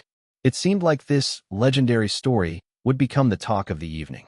Many guests glanced at Kevin Johnson and his daughter with hidden smirks and amusement. Clearly, they were now the backdrop to a legendary tale. Viola Johnson, once so arrogant, was now pale, the effects of the drug she had taken long gone, leaving only regret and irritation. As the tension mounted, her friends, seeing the situation turn sour, had quietly slipped away. Kevin Johnson, brows furrowed in frustration, realized Martin had not only outdone him, but had also put his daughter in a position with no way out. He had to salvage something from this or risk losing his standing in the industry. The embarrassment would be devastating. What could he do? Claim the script was pre-written? No, that would be useless. Who were the people in this room? Hollywood stars, film executives, and media moguls. There was no way they'd fall for such an excuse. Then, Kevin's gaze fell on Lindsay, standing next to Martin. A plan formed in his mind. He motioned to a nearby security guard, giving him a few quick instructions. 2 hours passed. Martin stopped speaking and turned to Lindsay. What do you think of this script? Do you like it? Of course I love it. Lindsay beamed, both happy and shy. Martin handed her the script. It's yours. Ah, thank you, Martin. Lindsay nearly shouted, so excited that she almost blurted out, Dad. Martin then returned the recorder to Kevin Thomas. Thanks for your help, Kevin. Also, could you email me a copy of this recording? Of course. My pleasure. Kevin Thomas paused before asking, what's the name of this script? Martin thought for a moment before smiling. Mean Girl. At this, all eyes shifted back to Viola Johnson. The once arrogant girl couldn't hold it together any longer. She bolted from the room, crying. Martin took Lindsay's hand. All right, let's go. I can see you're upset. Lindsay smiled sweetly. Okay. Just then, Kevin Johnson strode over, blocking their path. He had hoped to salvage the situation, but now he had to protect his pride. Martin, you can leave, but she stays. Martin paused. Why? Does Mr. Johnson intend to force me? Force? No. This is something Lindsay's mother promised me. Literally? Is there proof? Martin chuckled mockingly. Kevin Johnson smiled and shook his head. No literal evidence, but I have a witness. He gestured to a large security guard who walked over with a middle-aged woman. Mom. Lindsay gasped. Martin frowned. Dina Lohan hurried over, flashing a smile at Kevin Johnson, but avoided eye contact with Martin. Instead, she focused on her daughter. Lindsay, why are you being difficult again? The party isn't over yet. You can't just leave. It was strange that despite Martin's immense status in Hollywood, no one dared cross him. Yet Dina Lohan seemed completely unawed. Perhaps it was because she'd known Martin since his early teenage years. That familiarity made her less inclined to show respect. Ms. Lohan. Martin started, but was interrupted by Lindsay. With tears in her eyes, Lindsay faced her mother and boldly declared, Mom, do you remember what you promised him?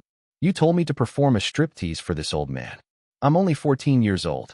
How could you do this to me? Such a shameful thing.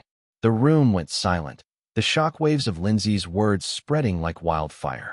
People close to Kevin Johnson immediately stepped away, casting him disapproving looks. There are many unsavory things that can be done in Hollywood, but such matters must never be aired publicly. Kevin Johnson was stunned, both angry and panicked. How did this girl find out? He had only discussed the matter over the phone with a few like-minded individuals, and there was no way they would have leaked the details. And her mother had promised to keep quiet. Unbeknownst to him, Lindsay had overheard that phone call, setting the stage for this explosive revelation. Dina Lohan, flustered and confused, tried to deny it. But she couldn't keep track of her lies. Well, so what? That's how things are in Hollywood. You get what you pay for. Mr. Johnson agreed. If you perform for him, he'll give you a good opportunity. Lindsay stared at her mother in disbelief. Sorry, Mom, but I'll never agree to that. I'm leaving with Martin now. I'm going home, packing my things, and I'm out of here. With that, Lindsay grabbed Martin's hand and bolted for the door. Dina Lohan, left behind, yelled after them. What do you mean? I'm your mother. What about the rent? What about my wine money? Come back. The people around her looked on with increasing disdain. Kevin Johnson was speechless, stunned by Dina's stupidity. He had called her over to save face for me, but now she'd gone and exposed everything. Damn it. If only he had known how clueless Dina Lohan was, he would never have made a deal with her. The others were equally dismayed, murmuring to each other about the catastrophic blunder. Kevin Thomas, a film critic, quietly exited the banquet hall. He had just witnessed a major scandal. This story was so explosive that once it hit the press, it would cause a sensation, and he would be handsomely rewarded for breaking it. Chapter 177. Kevin Johnson never expected that one of his birthday parties would turn into a media spectacle. Universal Pictures head of production, Kevin Johnson, allegedly forced renowned child star Lindsay Lohan to perform a striptease, with Lindsay's mother, Dina Lohan, also implicated. The New York Times. A shocking scandal has emerged, involving a Universal production manager attempting to molest an underage girl. The actress at the center of this incident is Lindsay Lohan, who played Nicole's daughter in Island. Martin stood up for his childhood friend, rescuing Lindsay from the situation. The Washington Post band, Los Angeles Times reported in detail. Yesterday, at a mansion in Santa Monica, Kevin Johnson hosted a lavish celebration for himself.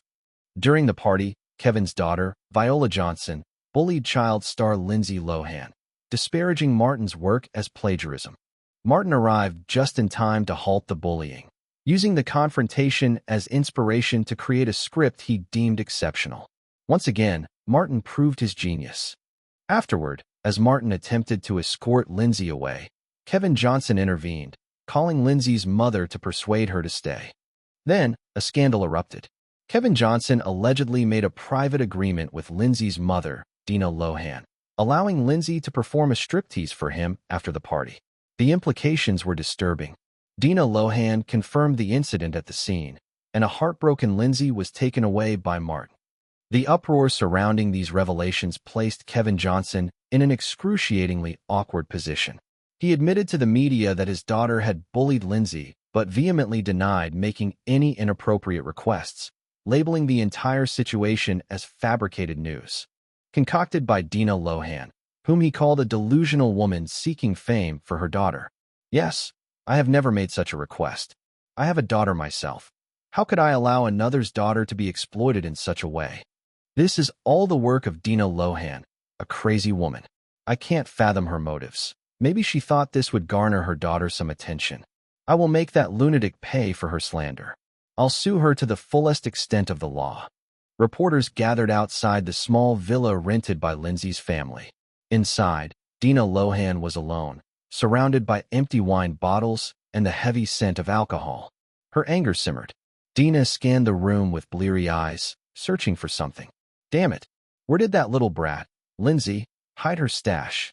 Didn't she take it with her? What am I supposed to do if I'm broke? I need a drink. I need a drink. Dina muttered as she rummaged through the house, desperate for any coins. At that moment, the alcohol had taken its toll. She felt an overwhelming discomfort, as if bugs were crawling in her throat. Finally, unable to contain her fury, she shouted, "Lindsay, you forced my hand." She burst out of the villa, calling out, "Is anyone there?" "Who is it?" "It's Dina Lohan, Lindsay's mother." "Who cares? Hurry up and let us interview you. I have insider information about Lindsay. If someone gives me $500 or even $300, I'll share it." Dina shouted at the reporters. "Is there really such a mother? Please, she'd sell her daughter to anyone if it meant a profit. Should we pay her? Let's pool our resources." Soon, the media gathered their money and entered Lindsay Lohan's home. "Let me tell you, my daughter has been." The next day, a flood of gossip about Lindsay Lohan hit the headlines, beginning with Lindsay's mother said. In a mansion in Beverly Hills, Martin threw a stack of newspapers in front of Lindsay. "Lindsay, it's time to make a decision. People like this are not worthy of your protection." Lindsay scanned the articles, filled with speculation and invasive details about her life. Her eyes reddened as she fought back tears, feeling a mix of anger and sadness. She read each paper with mounting resolve, knowing she needed to confront her reality. Martin remained silent, understanding that she needed to process the news in her own way. "Martin, I've made up my mind. I want to sever ties with my parents." Finally, Lindsay set the newspapers down and looked at Martin with determination. "Okay, I'll help you." In truth, Martin had already begun gathering evidence against Lindsay's parents. He was prepared to present this information in court to ensure her safety. He stepped out of the room and made a call. "Attorney Smith, it's time to move forward. Have you contacted Lindsay's aunt? Oh, what did she say? Great. She agreed to adopt Lindsay, so we have nothing to worry about. A few days later, Lindsay's lawsuit to sever ties with her parents took place in court. Reporters swarmed the building as Martin, Jessica, and Dorothy supported Lindsay as friends. Mark and John wanted to attend, but were dissuaded by Martin. With a trove of evidence demonstrating the Lohans' exploitation of their daughter, and bolstered by the Myers family's extensive connections, the lawsuit proceeded smoothly. March 28, 2000. The court ruled that Lindsay Lohan's father, Michael Lohan, and her mother, Dina Lohan, lost custody of their daughter. Lindsay would be raised by her aunt until she turned 16. As she left the courtroom, a mix of disappointment and relief washed over Lindsay. The burden she had carried for so long felt lifted. She glanced at Martin, who stood protectively among the reporters, and a small smile graced her lips. She realized she might finally be free from all of it, except for Martin. Lindsay Lohan, the next Drew Barrymore. The following day, numerous print outlets featured that headline. The experiences of the two young actresses were strikingly similar, but thanks to Martin's intervention, Lindsay had escaped her struggles earlier. Hello, Martin. I read the papers, and it looks like everything is settled. Can my wonderful partner Jessica and our brilliant tech expert Lindsay come on board? Honestly, I think Lindsay and I will have so much to discuss. I really like this girl. Get her to the set quickly. While she's filming, she'll start to forget all those unpleasant experiences. When she becomes famous, no one will remember her past. Even if they do, it will be an inspiring story. Drew Barrymore seemed particularly eager to meet Lindsay and couldn't wait to see her. Martin consulted Lindsay and Jessica, and the next day, the two girls packed their bags and flew to Atlanta. Meanwhile, Scarlett had already been on set for over a week. Chapter 178. After resolving Lindsay Lohan's big issue, Martin flew straight to England. The film adaptation of Harry Potter and the Wizarding World had been officially greenlit, and Martin's Myers Pictures, in collaboration with Warner Brothers Pictures, was holding auditions for the film's characters in London. Charlotte, hurry up. Aren't you ready yet? We're running a bit late. From downstairs, Charlotte's mother urged her to hurry. The little girl, about 10 years old with brown hair, reluctantly stepped away from the mirror, grabbed her school bag off the chair, and walked downstairs. Okay, Mom, I'm coming. As the sound of footsteps approached, Charlotte, dressed in her Gryffindor costume, appeared at the bottom of the stairs. How do I look, Mom? She twirled around with a smile. Fantastic. You look just like Hermione Granger has stepped right out of the pages of the book. Charlotte giggled, tugging at her mother's sleeve as they made their way to the door. Come on, Mom, where are we signing up? In the Grand Theater in Trafalgar Square, darling. I just hope it's not too crowded. On their way to Trafalgar Square, Charlotte was full of questions, bouncing in her seat with excitement. Mom, do you think I'll really get to meet Martin today? Mom, do you really think I look like Hermione? Mom, I've never acted before. Do you think they'll pick me? Sweetheart, you're just nervous. I know you're incredibly talented, but remember, it's not up to me. Just be yourself. As for seeing Martin, the papers said he'd be there, but I'm not sure if that's true, her mother reassured her. Oh my God, I really hope he does show up. I'll have to talk to him about the future plot lines of Harry Potter. The car wound its way through the old streets of London before parking near the square. When Charlotte and her mother arrived at the registration point in Trafalgar Square, they were shocked to see the theater already packed. Hundreds of children and their parents filled the area. The registration for the audition was taking place on the theater stage. A long line snaked out from the stage. There were easily over 1,000 people, the line twisting and winding through the theater and extending all the way to the square outside. Oh my God, so many people. We're late, Mom, Charlotte complained, pulling at her mother's sleeve. Can't you drive faster? Okay, enough complaining. You know who's responsible for the delay, don't you? Let's just get in line now before it gets even longer, her mother gently reminded her. Charlotte nodded.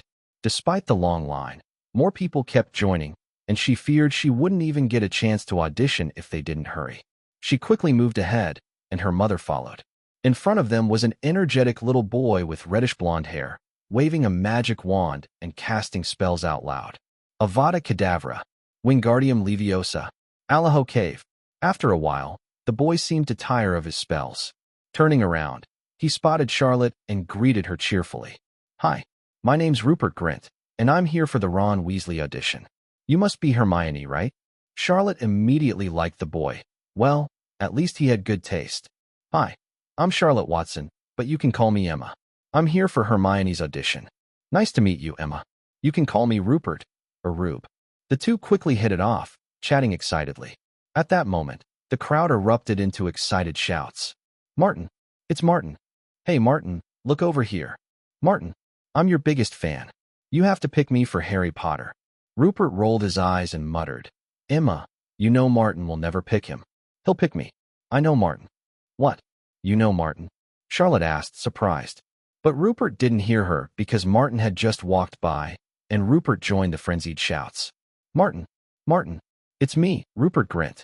I'm here for the signing." Charlotte rolled her eyes. So this is what he meant by knowing Martin. The noise in the theater was so deafening that Martin didn't hear any of the shouts. He simply walked straight onto the stage and took a seat at the end of the row. Rupert's face lit up. Turning to Charlotte, he said, "Did you see that? Martin just glanced at me. He really knows who I am." Charlotte nodded half-heartedly. Yeah, he knows you. I'm sure he's hoping you get the part of Ron. But I think the boy in front of you is more like Harry." "Impossible." "Who?" Rupert asked, turning to look. It was a young boy in his teens, being interviewed by reporters. The boy had sea-blue eyes full of enthusiasm and curiosity, a shy smile, and a gentle demeanor that made him the spitting image of the Harry Potter character in Martin's book. Even the reporters were captivated by him, and one approached with a microphone. "Can I ask your name, young man?" the reporter inquired. "Daniel," the boy replied, his freckled face glowing with confidence under the stage lights. "Daniel Radcliffe," he added proudly. "Which school do you attend, Daniel?" "Sussex House Secondary School." "And why are you auditioning for the Harry Potter movies?"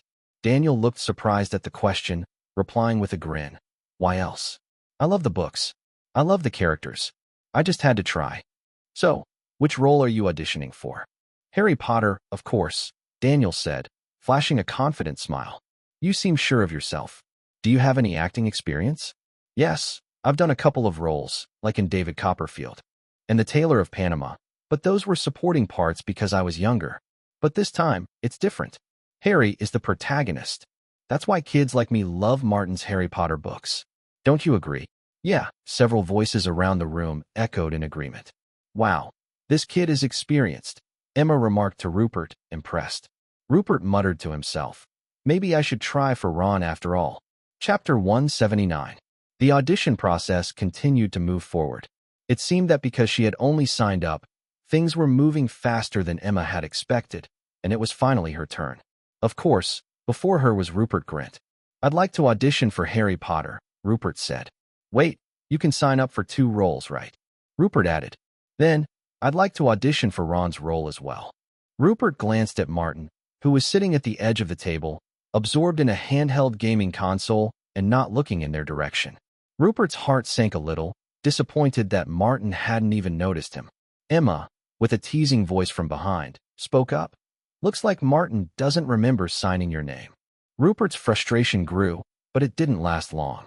As Rupert was about to exit the stage, passing by Martin's desk, Martin suddenly looked up and said, "Rupert Grint, good luck."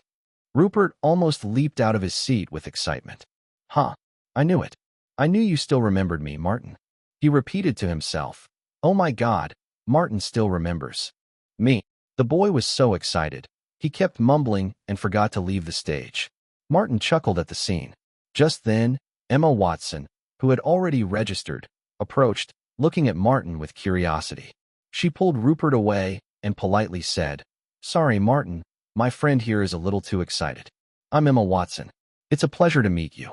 "It's a pleasure to meet you too, Miss Watson," Martin responded with a smile.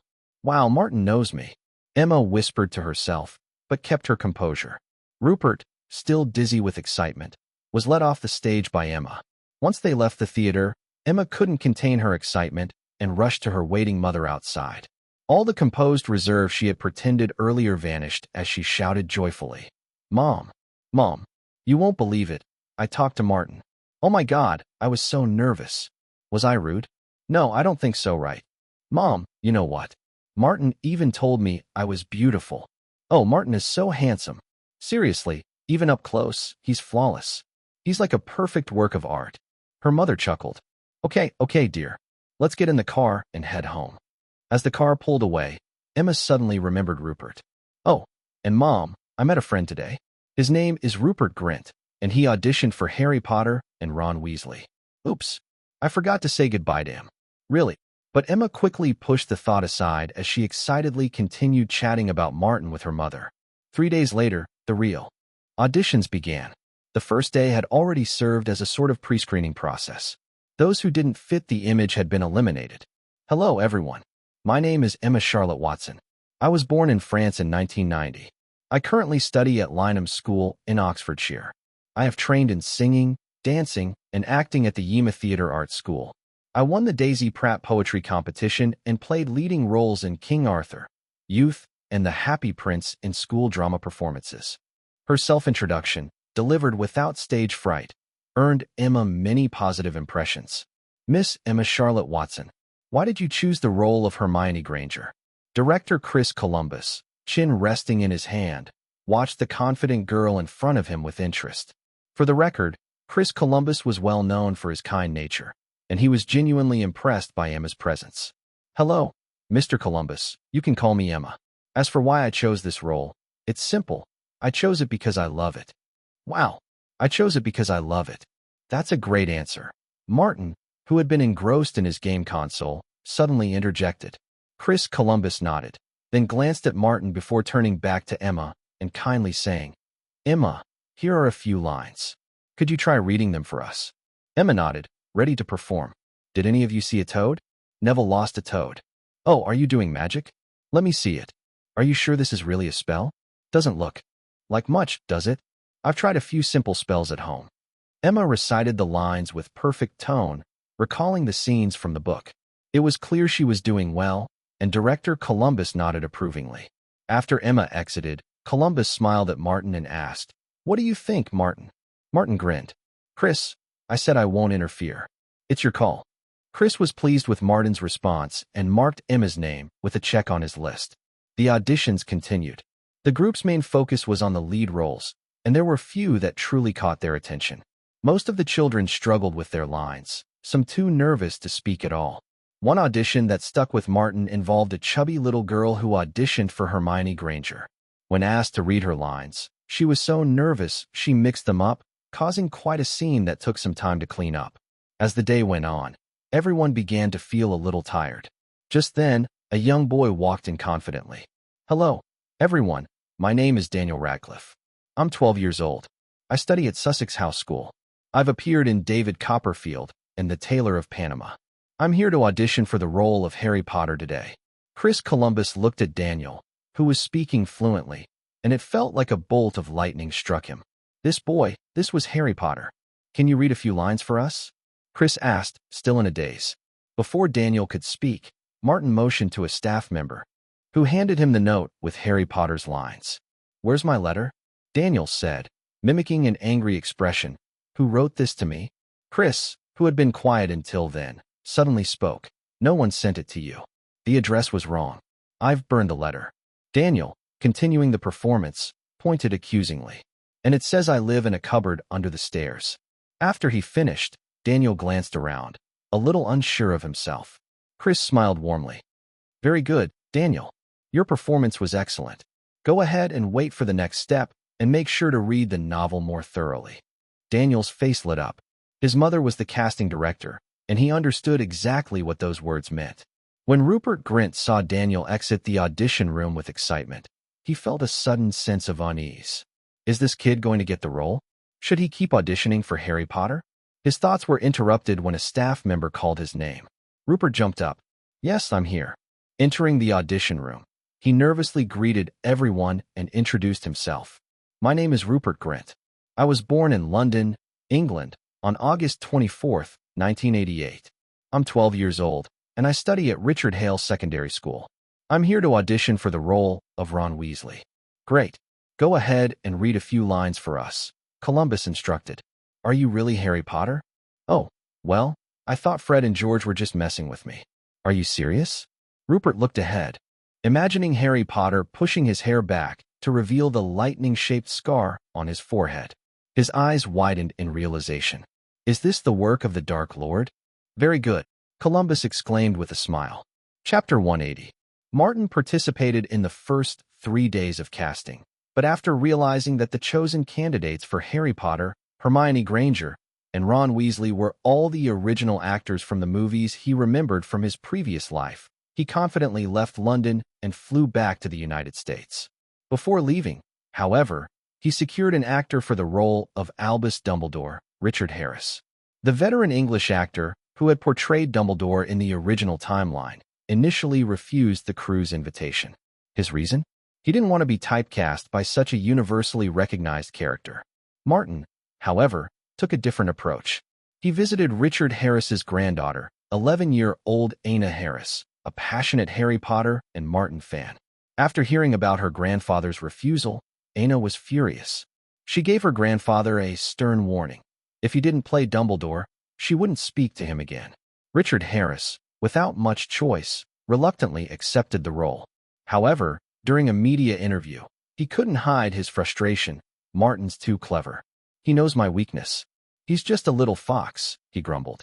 The reporters quickly relayed the comment to Martin, who couldn't help but laugh.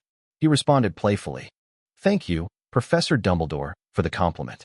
It's an honor to be praised by the greatest wizard in history." As April rolled around, the filming for The Matrix finally began. The movie was originally planned as a 4-part series, but Martin decided to condense it into 3 films, cutting down on some of the confusing scenes from the original and adding a few new, spectacular ones. The film would be a collaboration with Warner Brothers, and the deal was made under the contract between Cruise Pictures and Paramount. Warner Brothers, who had initially rejected Pirates of the Caribbean, had been concerned that Martin might alienate them, but they eventually relented. For the director, Martin once again turned to the Wachowski brothers, before they became sisters, knowing they were the right fit for the film's visionary style. Martin was committed to using as much of the original cast as possible, avoiding any surprises. However, there was one role he was eager to make his own decision on, the role of Neo. Martin decided to change the character of Neo from an adult to a high school student. After all, high school hackers would resonate more with the younger audience. As Martin's first major commercial blockbuster, The Matrix was a film he cared about deeply. He made sure the main actors underwent extensive kung fu training to prepare for their roles. He also negotiated a significant publicity budget with Warner Brothers. Nicole Kidman stood beside Martin, watching the actors scream in pain as they struggled through their training. Her concern was palpable. "Do we really have to do this kind of kung fu training?" she asked, clearly nervous. "Of course," Martin replied, grinning. "You'll need at least 3 months of training." Nicole looked at him, feeling a little overwhelmed. 3 months? What about you? Martin smiled confidently. "I don't need to train as much. I just need to remember the movements. These basic stretches, squats, and leg presses are no problem for me." Nicole's eyes widened in disbelief. "And you're still going to be involved in the action scenes?" "Of course," Martin said with a wink. "But don't worry, you'll look amazing in that black leather jacket when you're doing all those moves." Nicole laughed. "I feel like I've stepped into a pirate movie." "No," Martin teased. "You're stepping into my world." Nicole rolled her eyes, but couldn't help smiling as she moved toward the training area. Meanwhile, Yuan Hepping, the legendary martial arts choreographer, approached Martin. "Mr. Martin, would you like to try the moves yourself? Are they ready?" Martin asked, clearly intrigued. "Yes, they're well designed, with elements of Tai Chi and Bagua to ensure they look beautiful," Yuan replied. The two walked over to an open space surrounded by a rope circle, where a young man stood ready to demonstrate. "This is Tiger Chun," Yuan introduced. "He's my apprentice, and I asked him to practice the moves." "First," Martin nodded. "Let's see it." Tiger Chun moved into position and began his set of punches, a fluid combination of hardness and softness, with smooth, graceful steps. It was impressive, and even the actors training around him stopped to watch. Once Tiger finished, Yuan asked, "What do you think, Mr. Martin?" Martin smiled. "Very good. Let's do it exactly like that." Yuan beamed. "Once you learn the movements and create muscle memory, it will be much easier when you perform them on camera. I'll have Tiger slow down and teach you each move, starting with single techniques, and building up to the full routine. Martin shook his head. No need for that. I've got it.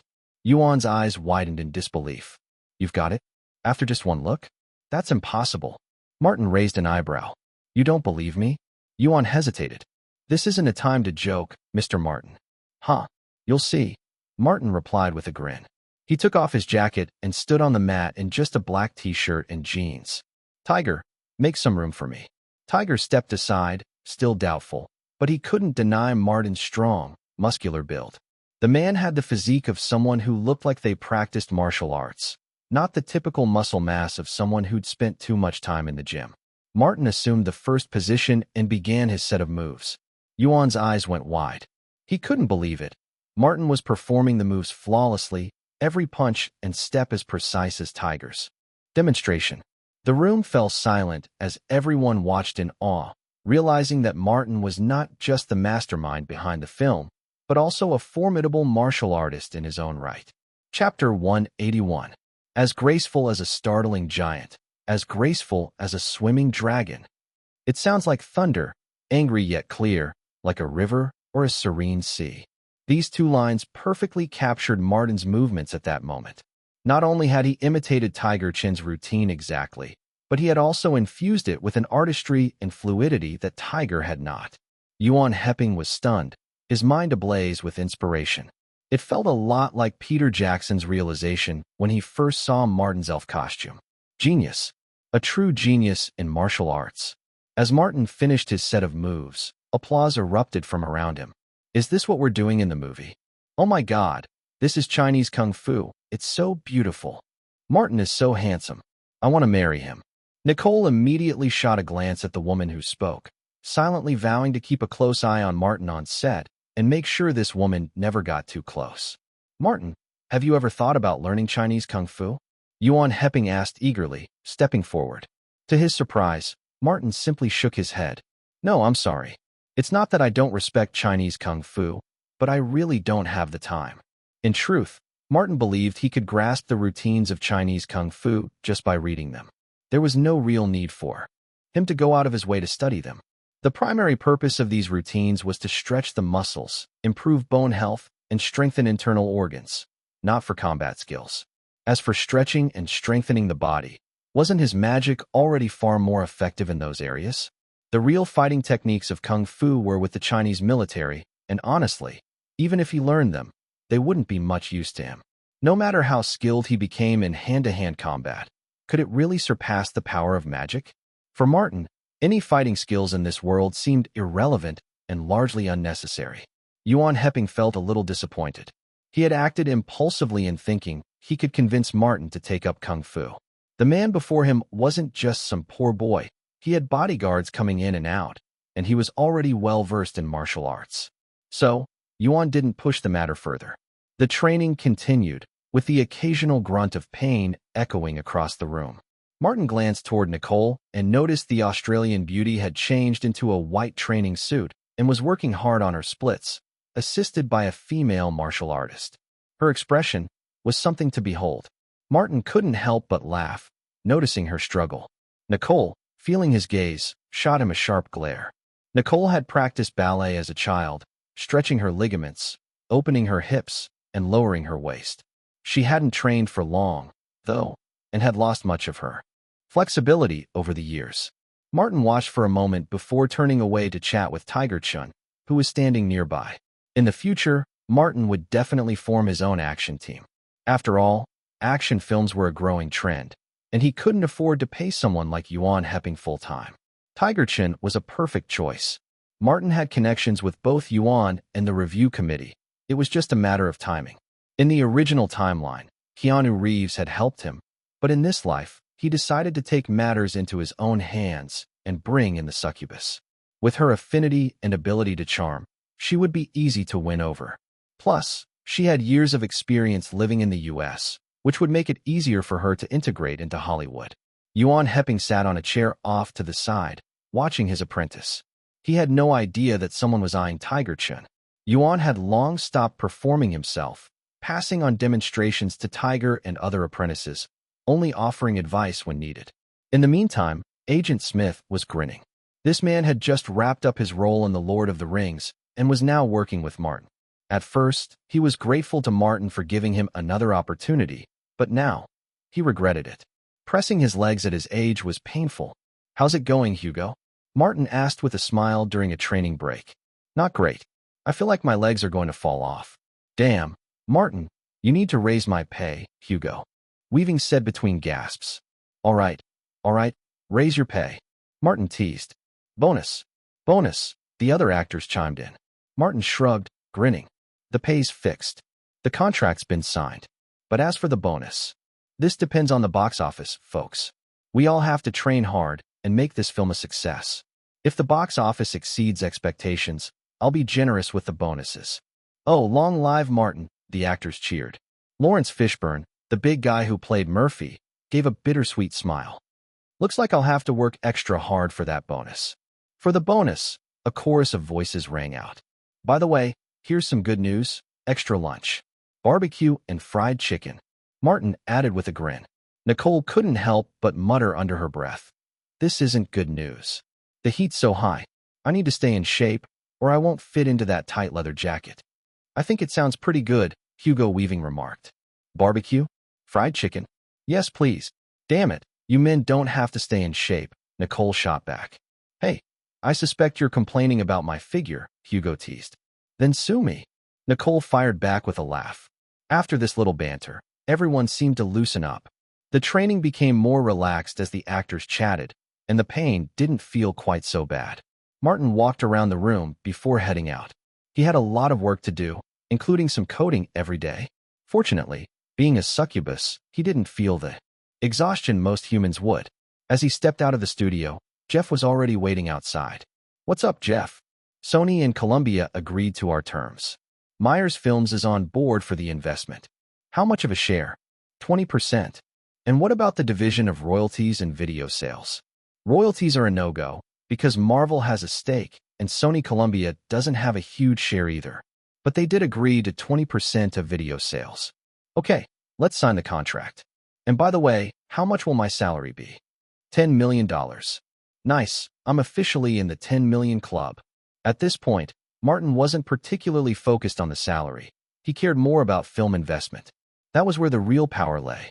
Still, the salary was a reflection of his status, which mattered a lot to him. Status gave him influence and authority, and who could ever have too much of that? "Oh, and there's a guy named Tiger Chin from Hong Kong. Get in touch with him. Hollywood's action style is too rigid. We need some fresh blood. Are you poaching him?" "Exactly. I know what to do," Jeff said. Chapter 182. After leaving the training grounds, Martin hopped onto the tram and headed to another, larger studio where the scene was being set up. Several key sets for The Matrix, including subway stations, martial arts halls, and cyberpunk-style hovercraft cabins, were already taking shape. The Wachowski brothers were there, consulting with the set designers about the optimal camera placement. The two brothers, one thin and the other a bit heavier, were easily recognizable. The older brother, Larry, was the slim one, while his younger brother, Andy, was the heavier one. Though neither of them had transitioned yet, they already displayed some feminine traits in their appearance, such as earrings, neatly shaped eyebrows, and red nail polish on their hands. As soon as the brothers saw Martin enter, their faces lit up, and they quickly approached. "Oh, Mr. Martin, thank you so much for allowing us to direct this film. Did you know my brother and I started working on a similar script back in college?" Larry extended his hand enthusiastically to shake Martin's. Martin shook his hand quickly, but once their palms met, he pulled away just as quickly. The brothers' sexual orientation was still a bit of a mystery. Although Larry had transitioned to a woman, she never openly discussed her preferences, which left an air of ambiguity. At that moment, Andy, the younger brother, joined them and added excitedly, "This idea is incredible. It's amazing, Martin. Even though your script is said to be a spin-off of The Man from Another Dimension, it's actually been so drastically changed that it feels like a completely different story." Martin chatted with them for a few minutes, then excused himself to find John Schwartzman, the head of Industrial Light and Magic, who was overseeing the set construction. "Hey, John," Martin greeted. "Hey, Martin," John replied, a warm smile on his face. "John, I hear you've been having some issues." "Yeah, Martin, It's with the bullet time effect you mentioned. I watched Stendhal Syndrome, the film you recommended. It's not that the effect is impossible, but your expectations are pretty high. You want not just a bullet flying through the air, but a complete 360-degree scene showing the flight paths of multiple bullets smoothly, along with the protagonist dodging them. What's the issue? Martin asked, intrigued. Well, the challenge is in capturing the 360-degree effect with a camera. Even if we use multiple cameras, we still can't get a seamless result. We tried it, but there's always a gap that makes it look like a broken circle. Martin frowned. Can't we use computers to simulate it? Unfortunately, we need to have real, physical scenes to work with before we can use computer-generated effects to complete the shot. Right now, special effects can't create something from nothing. Martin paused, thinking. His mind flicked through memories of Asian Martin, the second soul he merged. He lowered his eyelids, lost in thought. John didn't interrupt, though he was skeptical Martin could come up with a solution. Then, Martin's face lit up. He had it. A solution, thanks to his connections in China's Expo Group network. John, what if we set up an array of cameras around the actor, triggering their shutters either simultaneously or in sequence? We could create a rotating perspective of a stationary object, and then add special effects for the bullet flight paths. Brilliant, John exclaimed, cutting Martin off mid-sentence. John jumped to his feet, his face bright with excitement. Damn, this is genius. Why didn't I think of it? Using cameras like that, just rapid shots in sequence, linked together, would give the effect we need. As long as the frame rate is high enough, we can create a smooth, dynamic scene. So, can we make it happen? Martin asked, a bit unsure. Of course. John slapped Martin on the back. You're a genius. I'll use computer simulations to optimize the camera setup and determine the best shooting order. John couldn't wait to get started. He quickly excused himself and rushed to his equipment room, eager to begin working on the new idea. Meanwhile, Martin's schedule remained packed. Aside from his work on The Matrix, he made sure to visit the Charlie's Angels cast in Atlanta nearly every weekend. The production was going well. The girls, most of whom had a background in dance, were picking up the fighting moves quickly. Well, except for Drew Barrymore. Drew had been making money for her family since she was a child and never had the time to learn to dance. Damn, my legs almost gave out. But, I pushed through. What do you think? Are they a little firmer now? Drew said, lifting her legs to tease Martin. The other three girls were standing off to the side. Jessica and Scarlett exchanged glances, their expressions filled with annoyance. Scarlett muttered, every time Martin shows up, she just can't help herself. Jessica rolled her eyes. Martin won't fall for her. She's not really one of us. Scarlett nodded. Yeah, I get that vibe too. Meanwhile, the love species that Martin had implanted caused the women to feel mutual affection, meaning Drew wasn't on their radar as a threat yet. Lindsay, on the other hand, smiled and said, I think Drew's great. She even told me she'd buy me a car when I'm older. Jessica scoffed. Yeah, right. She's all talk. If you don't want her, I'll take that car when I grow up. Lindsay frowned. I don't think I want a car that badly. Where are you from? Scarlett joked, wrapping her arm around Lindsay's neck. While Drew continued her flirtation, Martin asked about the progress of their work. He never allowed personal matters to interfere with business. Surprisingly, Drew wasn't particularly emotional. Just earlier, Martin had tried to plant his love seed into her again, but she still hadn't responded. Interesting. Was she really not that alluring? This was a curious observation based on rumors he had recalled from China. He glanced over at Lindsay, suddenly struck with a thought. Could it be that Lindsay was the one Drew actually wanted? This thought only fueled Martin's desire to gain control over Drew. He hadn't tasted his prize yet, and he wasn't about to let Drew steal the show. The love type could prevent betrayal from the opposite sex, but it wouldn't stop feelings from developing between women, especially if the relationship was too intense. Lindsay was far too innocent, too naive to compete with Drew, the seductress. Thankfully, after planting the seed, Martin could continue to plant psychological suggestions in the women's minds, ensuring they wouldn't stray from his control. What are you thinking about? Drew's voice snapped him out of his thoughts as she playfully touched his lower abdomen. I'm thinking about how to conquer you, Martin replied, with unguarded honesty. Drew's eyes sparkled with mischief as she licked her lips. How about you come to my room tonight? Sounds good, Martin said. Drew was taken aback. That was way easier than she expected. But little did he know, the succubus before him was actually a little nervous about Martin's power. Evening.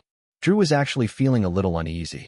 Although she had been teasing Martin, her primary intention was always to get him flustered, though she had never succeeded, never seriously considering taking things further. She was in New Zealand specifically to seize this opportunity, and now that it was finally here, she figured she didn't need to sacrifice her body to get what she wanted. But Martin was undeniably very handsome. No, he was strikingly handsome. As she thought about Martin's face, Drew couldn't help but smile. Yes, she had a deep disdain for men because of her childhood experiences. But oddly enough, she didn't feel that way about Martin. Wasn't he a man? Drew chuckled at herself for a moment, imagining what Martin would think if he knew she was thinking about him like this. Shocked? Angry? Or maybe he'd try to prove himself right there and then. Giggle. Sis, what's so funny? Yeah, you're smiling like that. What's going on? He's probably thinking something bad. Drew turned around and saw the three girls standing there, two of them frowning and one with a more friendly expression. She hugged Lindsay, ruffling her little head, and grinned. Our little Lindsay is so cute, not like these two troublemakers. They're always so fierce. My little Lindsay, want to know why I'm smiling like this? She waited for an answer but didn't hear anything. Drew looked down and realized Lindsay was in the middle of struggling with her chest. Oops, I forgot about my human assets for a second. Drew laughed awkwardly and quickly loosened her grip. Lindsay blushed. Let go. I'm holding on for dear life. Jessica snapped. You're trying to kill her. Scarlett added, bad girl. Drew just ignored their comments and turned back to Lindsay. Sis, I'm smiling because Martin probably wants to sleep with me tonight. Ha ha ha. Shameless. Jessica interrupted. Is that true? Lindsay, still pretending to be fierce, pointed at Drew and said, no way.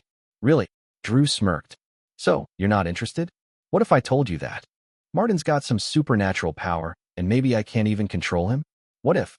Jessica and Scarlett joined in, and the four of us tried to get him to take his clothes off. Beachy. Shameless. The three girls, still innocent and untouched by men, couldn't handle Drew's bold words. They quickly turned and ran off, their faces flushed red. Lindsay also tried to escape, but Drew was quick to pull her back into a hug. Oh, looks like our little Lindsay is on board. Let's make it 2 against 1 then. No comparison. Lindsay finally broke free and dashed off, disappearing in the blink of an eye. Drew touched her chin thoughtfully. Looks like Martin hasn't made his move on them yet. Is there a limit to what he can handle? What should I do? I want him now. Was he joking about coming tonight? Maybe he'll really show up. Of course, Martin wouldn't break his promise. Since he didn't have time to win her over during the day, he'd do it tonight. Martin was certain that Drew didn't feel anything for him simply because he was too busy. It wasn't because he wasn't charming enough. He was a succubus, after all. Using magic to seduce her?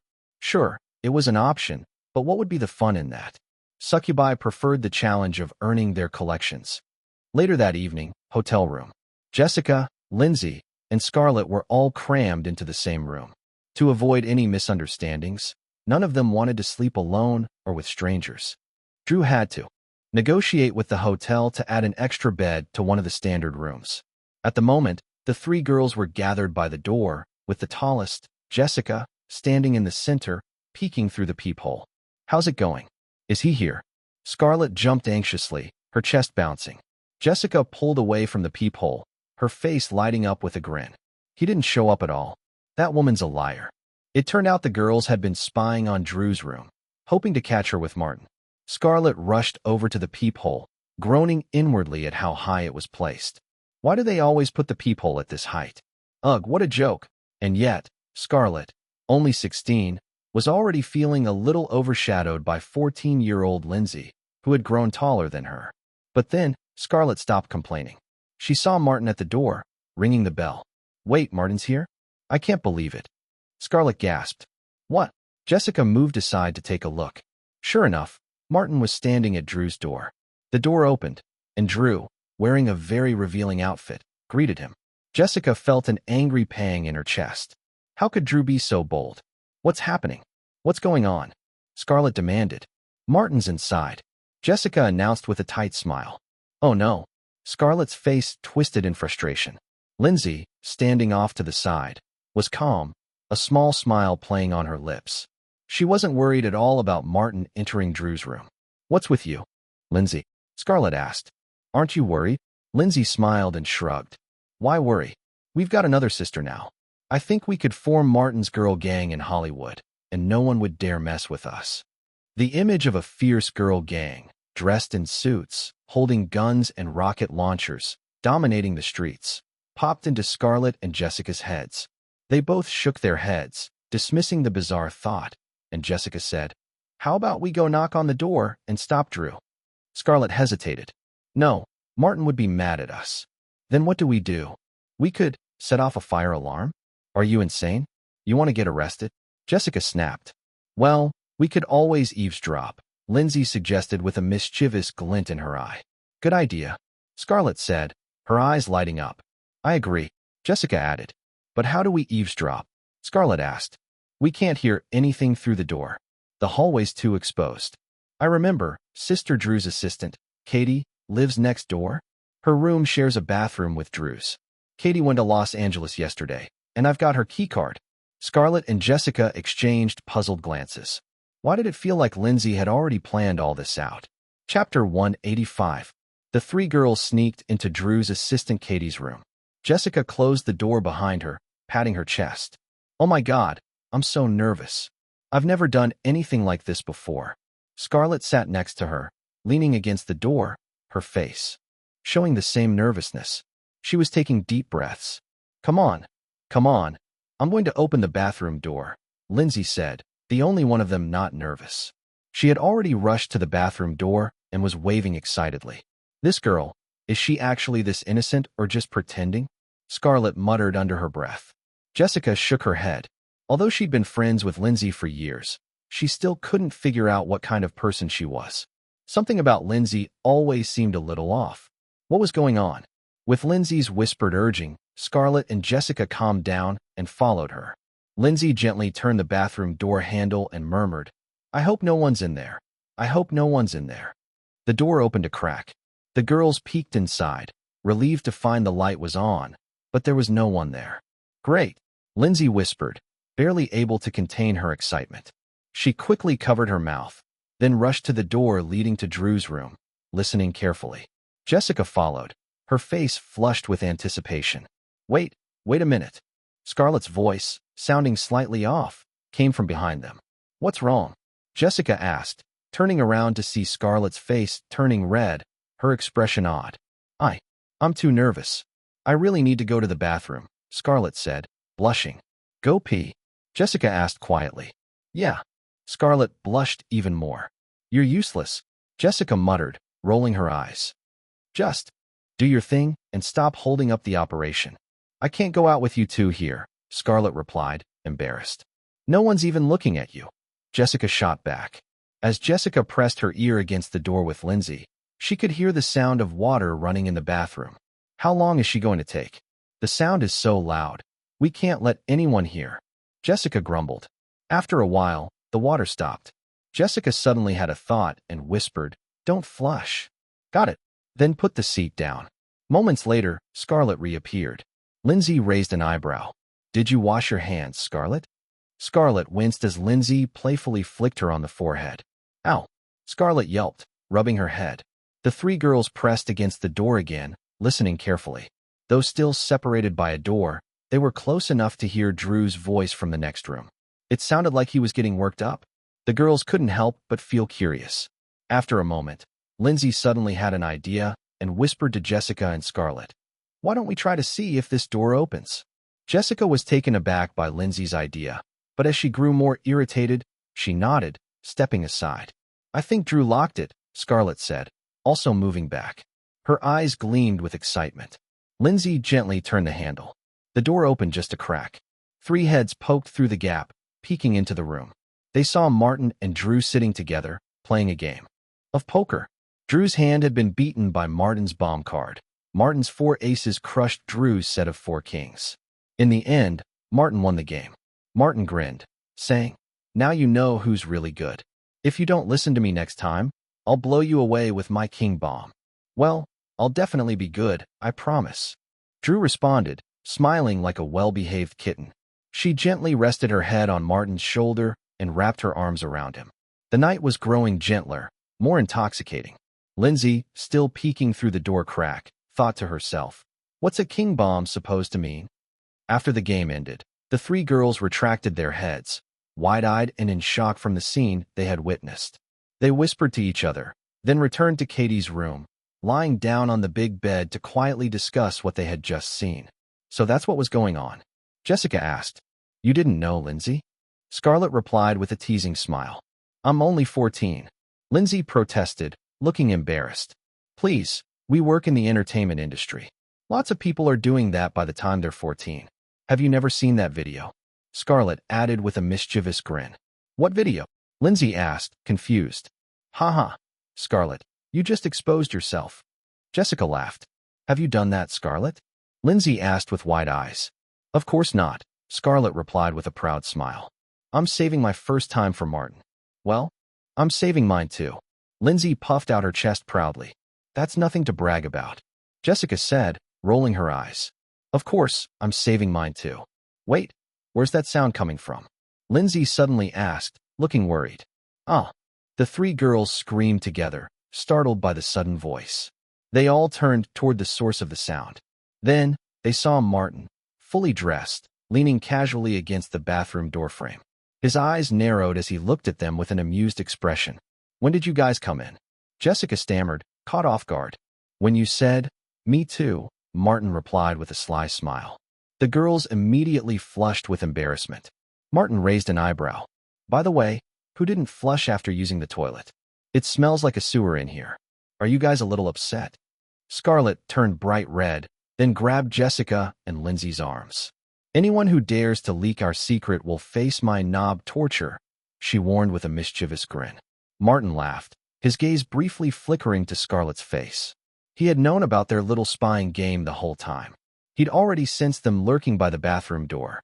He'd been focused on the poker game, but Drew had been acting suspiciously. It wasn't hard to guess what was going on. "What are you three doing, hiding out in Katie's room?" Martin asked, pretending not to notice their earlier behavior. Jessica quickly made up an excuse. "We were just curious about what a single room looked like." Scarlett pinched her waist in frustration and added, "Katie left and gave the room to Lindsay to keep the key. So we came over to watch TV. The TV in our room was broken." Martin looked at the off TV with an amused expression. "Really? Watching a black screen must be so much fun." Jessica pinched Scarlett back, signaling her that the excuse was weak. "I'm sleepy." Lindsay yawned, covering her mouth. "Oh, you're sleepy? All right, you should all rest. I'll head back to my room," Martin said, giving Lindsay a fond look. As Martin left, Lindsay noticed Jessica and Scarlett were both eyeing her curiously. "What's going on?" Lindsay asked, nervously shrinking back. Scarlett raised an eyebrow. "I swear, this girl is pretending to be all innocent, but she's probably the cleverest one of us. Yeah, I think we've all been fooled by her. She's the sneakiest one among us." Jessica added. "What do we do now?" Scarlett asked. Jessica grinned. "Tickle her." "Ah, no," Lindsay protested, bursting into laughter. The moon peeked out from behind the clouds, as if sharing in their amusement. The wind was cool, gently tugging at their heartstrings. Back to Los Angeles. Martin received a package at his Beverly Hills mansion. Inside, he found several mini videotapes. He immediately instructed Gordon to buy a small Sony camcorder. Half an hour later, Gordon returned with the camera. Martin inserted one of the tapes, turned on the display, and pressed play. The video revealed a short film starring Harvey. Most of the women in the tapes were second- and third-tier actresses, though occasionally a first-tier star could be seen. Several actresses appeared to have resisted, but after being threatened by Harvey, they reluctantly complied. Some were clearly drugged, dilated pupils, dazed expressions. From Chinese Martin's memories, Martin knew that Harvey had a habit of recording such encounters, but he hadn't expected Matt Damon to be involved in making these tapes. Note: in the original timeline, when Harvey was arrested, over 300 videotapes were found in his home, involving dozens of female stars. Martin tucked the tapes away for later. It wasn't the right time to use them. Harvey had spent years in Hollywood, building a broad network. He hadn't made many enemies yet. It would be difficult to take him down with just these tapes. so it was better to wait for the right opportunity. Still, Martin appreciated the effort. He called Matt Damon to thank him. "Matt, I received the package. Well done. It's an honor to serve you, Mr. Martin. Haha, just keep doing things for me. The lead role in The Bourne Supremacy is yours." There was a brief silence before Matt's excited voice came through the phone. "Thank you, Mr. Martin." After a moment, Matt hesitated before speaking again. "Mr. Martin, there's something else. I want to ask a favor for Ben Affleck." Martin was taken aback. "Didn't I have someone blacklist him?" Then, he thought of Grant and Linda. Likely they're doing. Ben Affleck had always been impulsive and violent, a trait Martin didn't like. But once used correctly, Ben could be powerful. It wasn't a bad idea to give him another shot. As for Ben sabotaging Martin's autograph session for Harvey, it was insignificant. Harvey was the mastermind, and Ben had simply been his pawn. "I'll give him a chance, but since he's aligning with me, he better be all in. And remember, have fun, but you should know my boundaries." "I understand, sir. I'll remind him." "Good. I'll get him a role in The Bourne Supremacy." "Thank you, sir. I'll make sure he appreciates it." Matt Damon was overjoyed. For Ben, landing a role in a Martin-produced film would send a clear message. Martin's ban on him was lifted.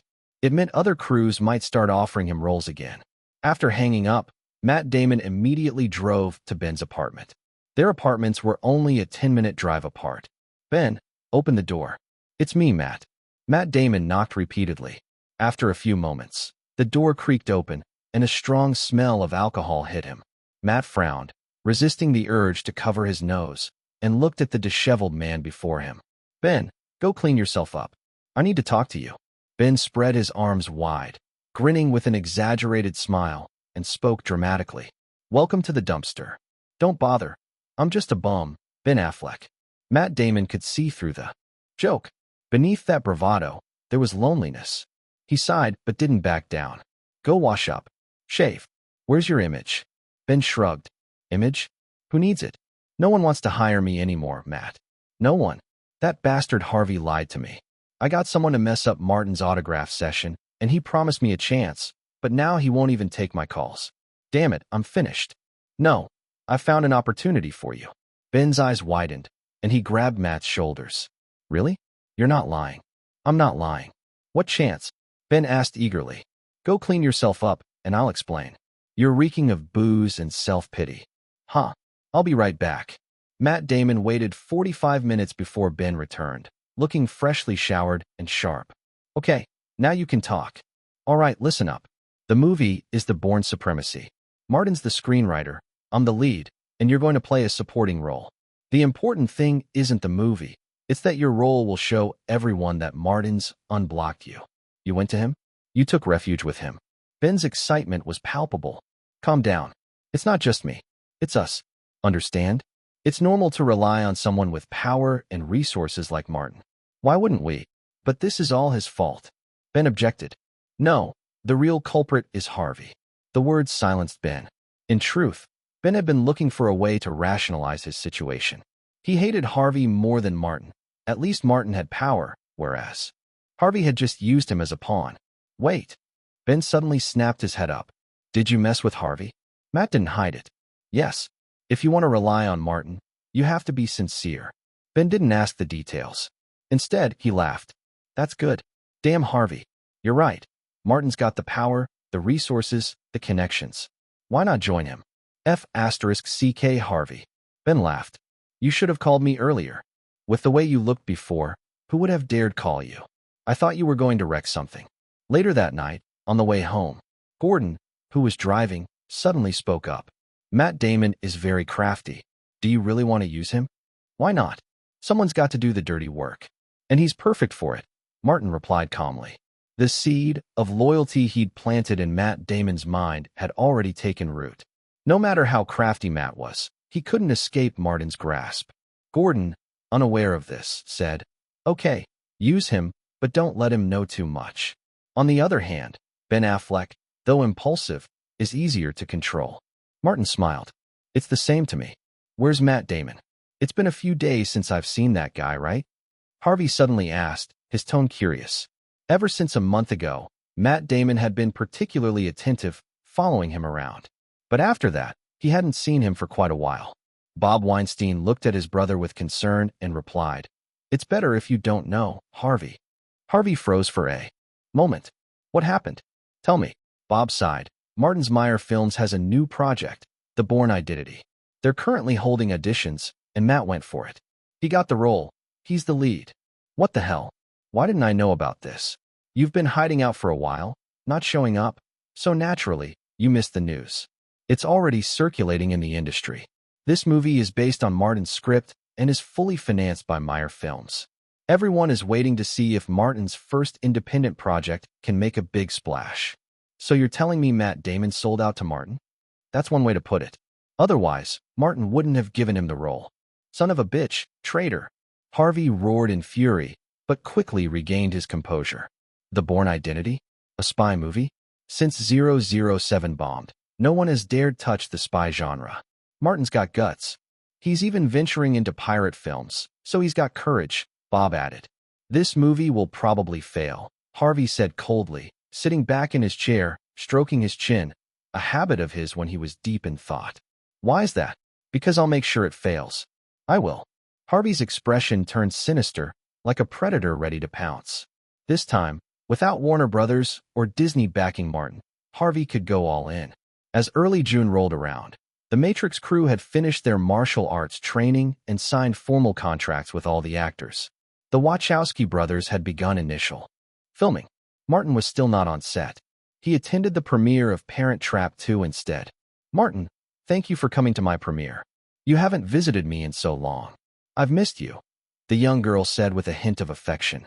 During the filming, she had developed a soft spot for Martin, thinking about him day and night.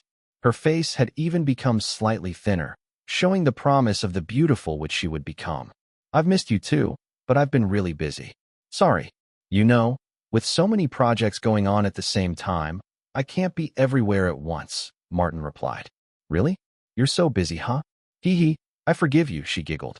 "Ha. It's my honor to attend Princess Elizabeth's premiere." The car slowly stopped. Martin stepped out and extended his arm for Elizabeth to link hers with his. A young boy and a little girl walked down the red carpet with calm confidence. The movie that followed didn't bring Martin any surprises.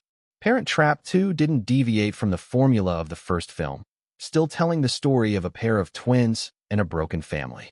But luckily, Disney knew how to handle family-friendly films, and the movie's cliched plot was still entertaining, drawing laughter from the kids in the audience. Martin guessed that the movie's reviews wouldn't be too high, and the box office wouldn't be extraordinary, but it wouldn't flop either. And he was right. The plot is predictable. The screenwriter didn't put much thought into it, almost directly copying Martin's scenes from Parent Trap 1, only changing the background, locations, and props. New York Times. A disappointing and mediocre film. Not much to stand out. Disney's cash grab. The only highlight was Elizabeth Olsen's portrayal of the twin sisters. She's so pure and lovable. She's the most endearing and likable character in the film. Los Angeles Times. The pacing was decent, and the jokes were okay, but compared to Martin's Parent Trap 1, this film feels too much like a copy.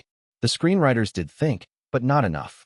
Young actress Elizabeth Olsen's performance was very impressive. Her freckles on her face gave her a natural charm, and she couldn't hide her beauty. Chicago Sun-Times. At the Olsen family home, Janet Olsen put down the newspaper and ruffled Elizabeth's little head. "Okay, don't be upset. Even though the movie didn't do well, your performance was praised. Elizabeth, you've succeeded." "I'm not upset." Elizabeth lifted her face and gave her mother a gentle smile. Janet thought her daughter was just comforting her and smiled proudly, thinking, Elizabeth's grown up. She's maturing. But in reality, Elizabeth wasn't upset at all. She was actually excited. Because in the darkened theater, she had secretly kissed Martin. Giggle, giggle. It felt so good. Martin's lips were so soft, and they tasted sweet. Of course, this was just the girl's imagination. Parent Trap 2 grossed just over $20 million in its opening weekend, and the final box office projection was around $80 million. With an investment of $36 million, Disney would make a small profit. Martin then traveled to Sydney with the Matrix crew, as all the outdoor scenes of the movie were being shot there. Australia's tax incentives helped reduce production costs. Filming had been delayed because the actors' training wasn't up to par, so they trained for an extra month. For actors who had to perform action scenes, hearing the director announce, "Filming officially begins," was like hearing the sound of heaven. After more than 60 days of grueling training, though not comparable to professional athletes, this was a mental and physical torture for the pampered actors who were used to living a lavish lifestyle. For example, Hugo Weaving sneaked out during training to drown his stress in a bar all night. Lawrence Fishburne, who played Morpheus, nearly got into a fight with Tiger Chin during training. Nicole was physically and mentally exhausted, but luckily, Martin often came by to check in on her and relieve some of her stress. Now, it was finally time to test their results. Tiger, Yuan He-ping, tilted his head toward Tiger Chin. The latter immediately stepped forward to explain the action sequence to Martin and Lawrence Fishburne. When it came time for action, Lawrence Fishburne still forgot many of the moves. If it weren't for Martin's quick reflexes, he probably would have been hit by several stray punches. "Hey man, focus," Martin shouted. "Sorry, Martin." Lawrence Fishburne quickly apologized. Tiger Chin resumed his demonstration of the action sequence. But when it came to filming, Lawrence Fishburne still made mistakes. Martin decided, how about this? Let him just perform the sequence he's most familiar with. I'll handle the rest. Are you serious? Tiger Chin was surprised. Yeah, I can handle it. Martin nodded confidently. Tiger Chin relayed Martin's suggestion to Yuan He-ping, who thought for a moment before replying. Sure, Martin's reactions are fast enough. Just have that big guy take it slow, and we can speed it up in post-production. Everyone else had heard about Martin's plan to fight Lawrence Fishburne for real, so they gathered around to watch. Chapter 189, 187. Action scene, real fight. Martin, why are you insisting on a real fight? Nicole asked with some concern. Don't worry. It's not really a real fight. I've already memorized all of Lawrence Fishburne's moves. It's just a practice run with the routine, Martin replied with a smile. Are you sure? Trust me. The two opponents stood facing each other in the middle of the stage, with everyone else holding their breath, watching with a tense atmosphere, as if witnessing two martial arts masters preparing for a duel. Martin turned to Lawrence Fishburne and said, Don't worry, just go all out. Hit me with force, I'm fine with it. The biggest issue with the Matrix in Martin's previous life was that the fight choreography looked good but lacked real impact, feeling soft and lacking power, making it seem rather insubstantial. Lawrence Fishburne looked surprised. Are you serious? I'm serious, Martin said. Action, Tiger Chin shouted. Lawrence Fishburne began moving, delivering a set of tiger fist strikes. However, Tiger Chin had modified, or rather, simplified, the moves, removing the complicated ones and keeping just a few direct and straightforward actions. Lawrence Fishburne's massive physique made the punches and kicks he threw quite formidable, giving off a somewhat fierce feeling. Meanwhile, Martin nimbly dodged Fishburne's attacks, occasionally blocking them. At the end of the sequence, he was supposed to be knocked away by Fishburne's strike. As Fishburne swung a sweeping kick, Martin intentionally left an opening and took a solid kick to the chest, sending him flying backward. Quick, pull the wire. Following Tiger Chin's shout, the two Hong Kong stuntmen responsible for the wires immediately pulled them, sending Martin flying 5 meters before he did a flip and landed. How was that? Martin unhooked the wire and looked at Yuan He-ping behind the monitor, while the Wachowski brothers, sitting behind the monitor, remained more like mascots for the action scenes. Very good, it's a pass. Yuan He-ping gave Martin a thumbs up. His praise was sincere. He had already noticed from the moment Martin was kicked by Fishburne that Martin had perfectly timed his retreat the instant Fishburne's foot made contact with his body. His sense of timing and rhythm was spot on, something even veteran stuntmen with decades of experience could envy. Such a genius. What a shame, Yuan He-ping thought. The early shooting mainly involved pre-designed ground-based choreography, with minimal wire work. Clearly, Yuan He-ping used this gradual approach to help the Hollywood actors adapt to the fighting style and its intensity. For Martin, though, it was a breeze. The others, however, were feeling the strain. After about 4 or 5 days, the cast had adapted to the ground combat sequences, and more wire work began to feature heavily in the scenes. Lawrence Fishburne, Hugo Weaving, and Nicole Kidman had the most action scenes, aside from Martin.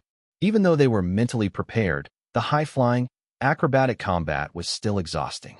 Fortunately, there were professional stunt doubles available from Yuan He-ping's team. Except for Martin, the others used stunt doubles for all the intense action sequences, leaving only their faces for the close-ups. "That guy's so agile," Yuan He-ping muttered. With his physical abilities, he would have been a formidable warrior in ancient times. Watching Martin twist and turn in mid-air, using the wire with incredible dexterity, almost like he had wings, Yuan He-ping couldn't help but be impressed. After a week of shooting, Martin was having the time of his life and even considered trying out a Hong Kong martial arts film for fun, but quickly dismissed the thought. He had to admit that Hong Kong action choreography was truly unique, even a level above Hollywood's standardized and simplified combat styles. Before Hong Kong's stuntmen entered Hollywood, what did the fighting look like in Western films? Well, it was basically you punch me, I punch you, then we hug and slam each other to the ground. Western audiences found this punching style thrilling, full of meat and impact.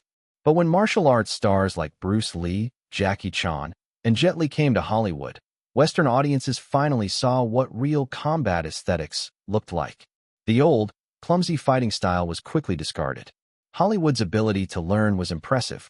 By the 2000s, Hong Kong-style action films had taken over Hollywood and North America. Hollywood's innovation wasn't far behind either.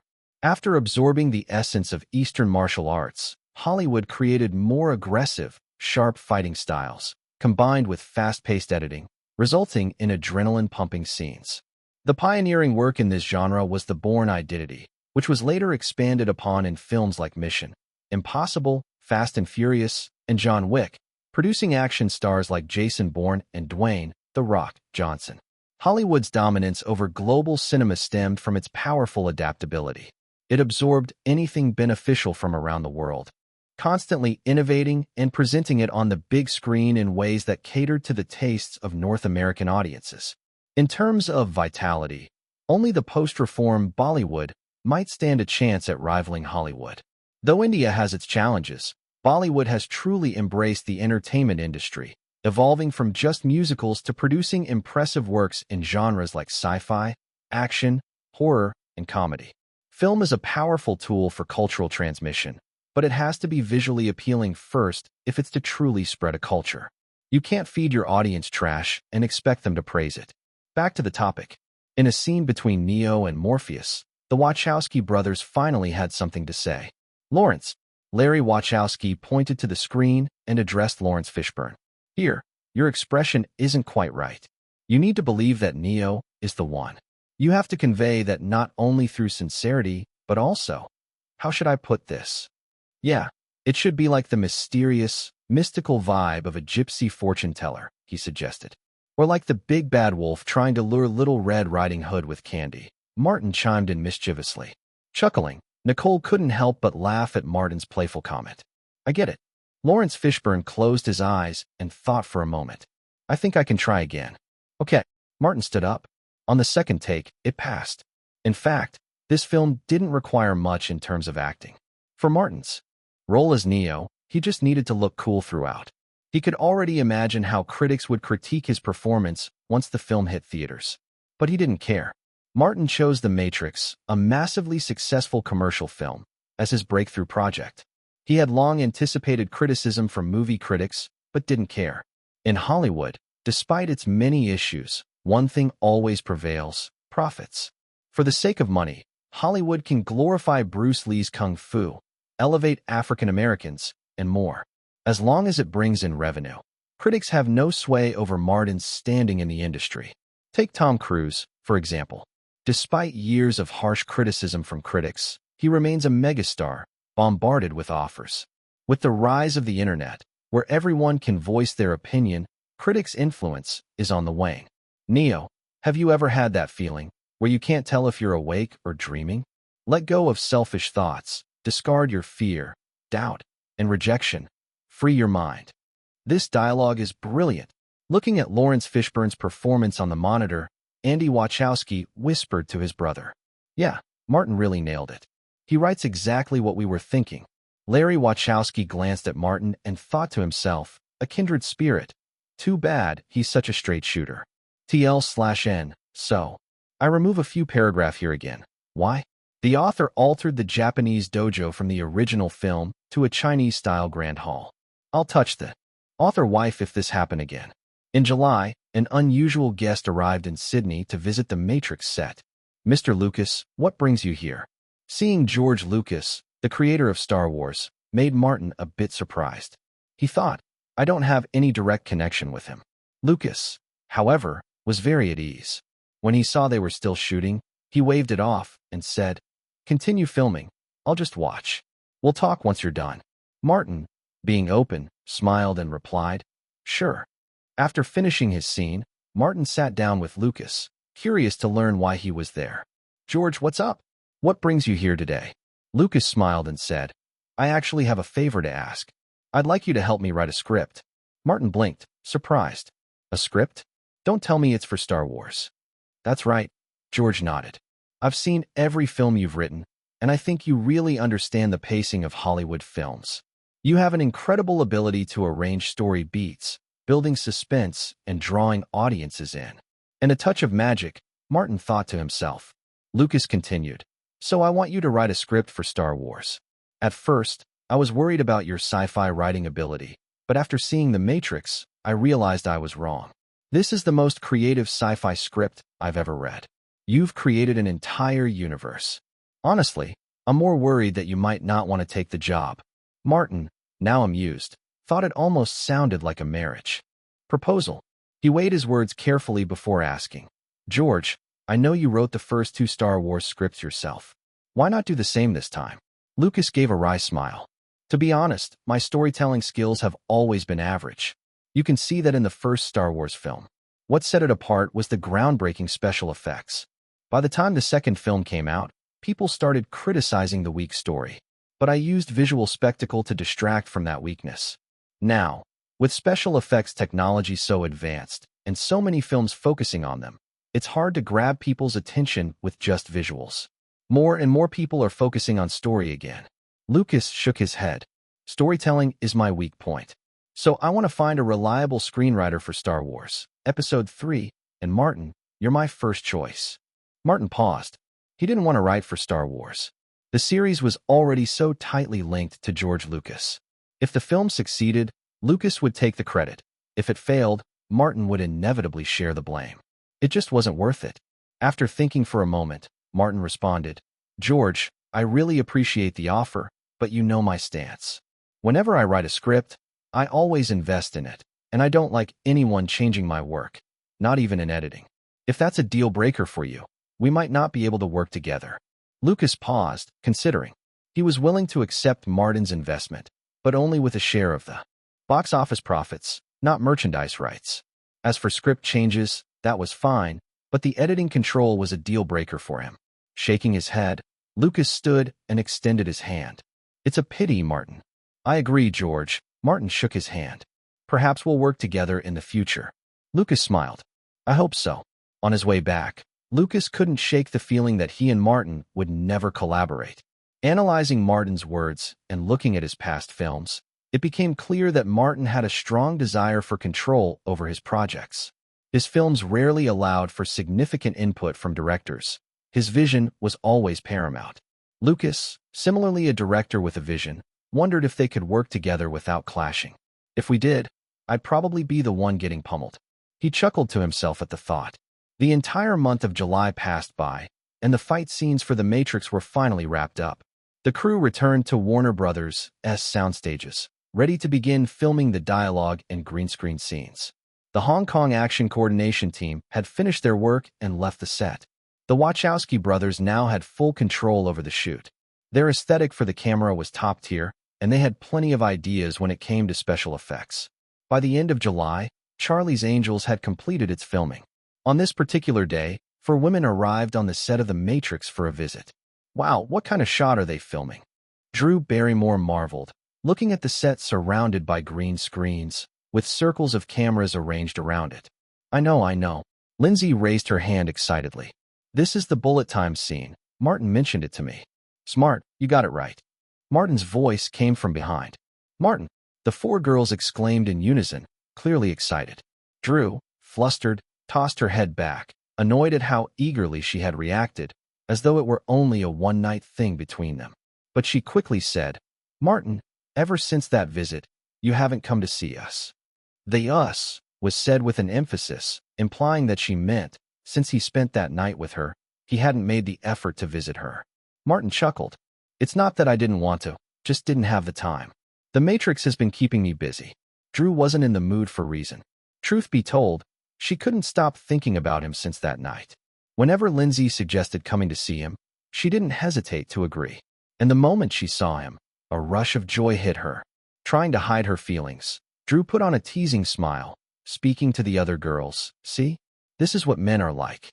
They butter you up to get you to bed, but once they've had you, you're not that important anymore. Please, making love is just a way to express intimacy, a means of communication. It proves that the woman is important to me," Martin responded, laughing. I don't believe that," Drew scoffed, but inwardly, she felt pleased. At this point, Lindsay, practically hopping with excitement, ran over to Martin and whispered in his ear, "Martin, you're not being fair. Why did you do that with Drew, but not with us? You're still too young. Wait a bit longer." Martin scratched his nose, casting a glance at Drew, thinking it best to distance Lindsay from such a mischievous influence. Jessica and Scarlett, on the other hand, were intrigued by the bullet time shoot. They circled the camera array, asking Martin, "Martin, how's this shot done?" "You'll see in a minute," he smiled mysteriously. "I'm going to change now." Moments later, Martin walked out dressed in a black trench coat and sunglasses, looking incredibly cool. All four girls' eyes lit up. "Wow, Martin's outfit is too cool," Jessica exclaimed, eyes sparkling. Scarlett clasped her hands to her chest and blushed, saying, I need to go to the restroom again." "Lindsay, you really are useless," Jessica joked, and they both burst into giggles. "I just drank too much water," Scarlett defensively muttered. "We drank water earlier?" Jessica feigned confusion, sharing another round of laughter with Lindsay. Drew didn't speak, but she was mentally strategizing, figuring out how to get Martin to wear that outfit again tonight when they met. Action! With the younger Wachowski brothers' shout, filming began. With the help of a wire rig, Martin's body bent backward to a 90-degree angle. Around him, 120 cameras began snapping photos at intervals of 1/120th second, arranged in a circle, surrounding him completely. As they formed the circle, the camera heights gradually dropped. Martin's motion, the iconic dodge of the bullet, was timed perfectly to be captured from high to low, allowing each camera to follow the action from beginning to end. Then, each frame from those cameras was scanned into a computer. The visual effects team used special software to add frames, slowing the motion further and enhancing its fluidity. "That's it." Jessica looked disappointed. The motion didn't seem that impressive. Martin stepped out of the shot and laughed. "You think so? This shot relies on post-production to make it perfect. You won't see the effect until later." "Martin, tonight." Drew flashed him a mischievous smile, cat-like in nature. "No, I've already made plans with them." Scarlett chimed in, sneaking a pinch to Martin's side. Although Drew had earned the romantic interest label, for some reason, whenever she was near Martin, Scarlett and Jessica couldn't help but feel a competitive edge. "Oh, right. I've already made plans with them," Martin said with a shrug. Okay, next time then." Drew looked mildly disappointed, but also a little relieved. She had to admit to herself that despite thinking she'd given up on men, there was something about Martin that stirred up confusing emotions. The shoot continued. Drew left, still with complex feelings. The girls waited on set for Martin to finish filming. Lawrence Fishburne, dressed in a black suit and sunglasses, walked over, his usual stoic expression in place. He sat down next to Martin, who was clearly puzzled by the change in his character's appearance. "The outfit's changed, and the arm connectors are gone," Fishburne said, raising an eyebrow.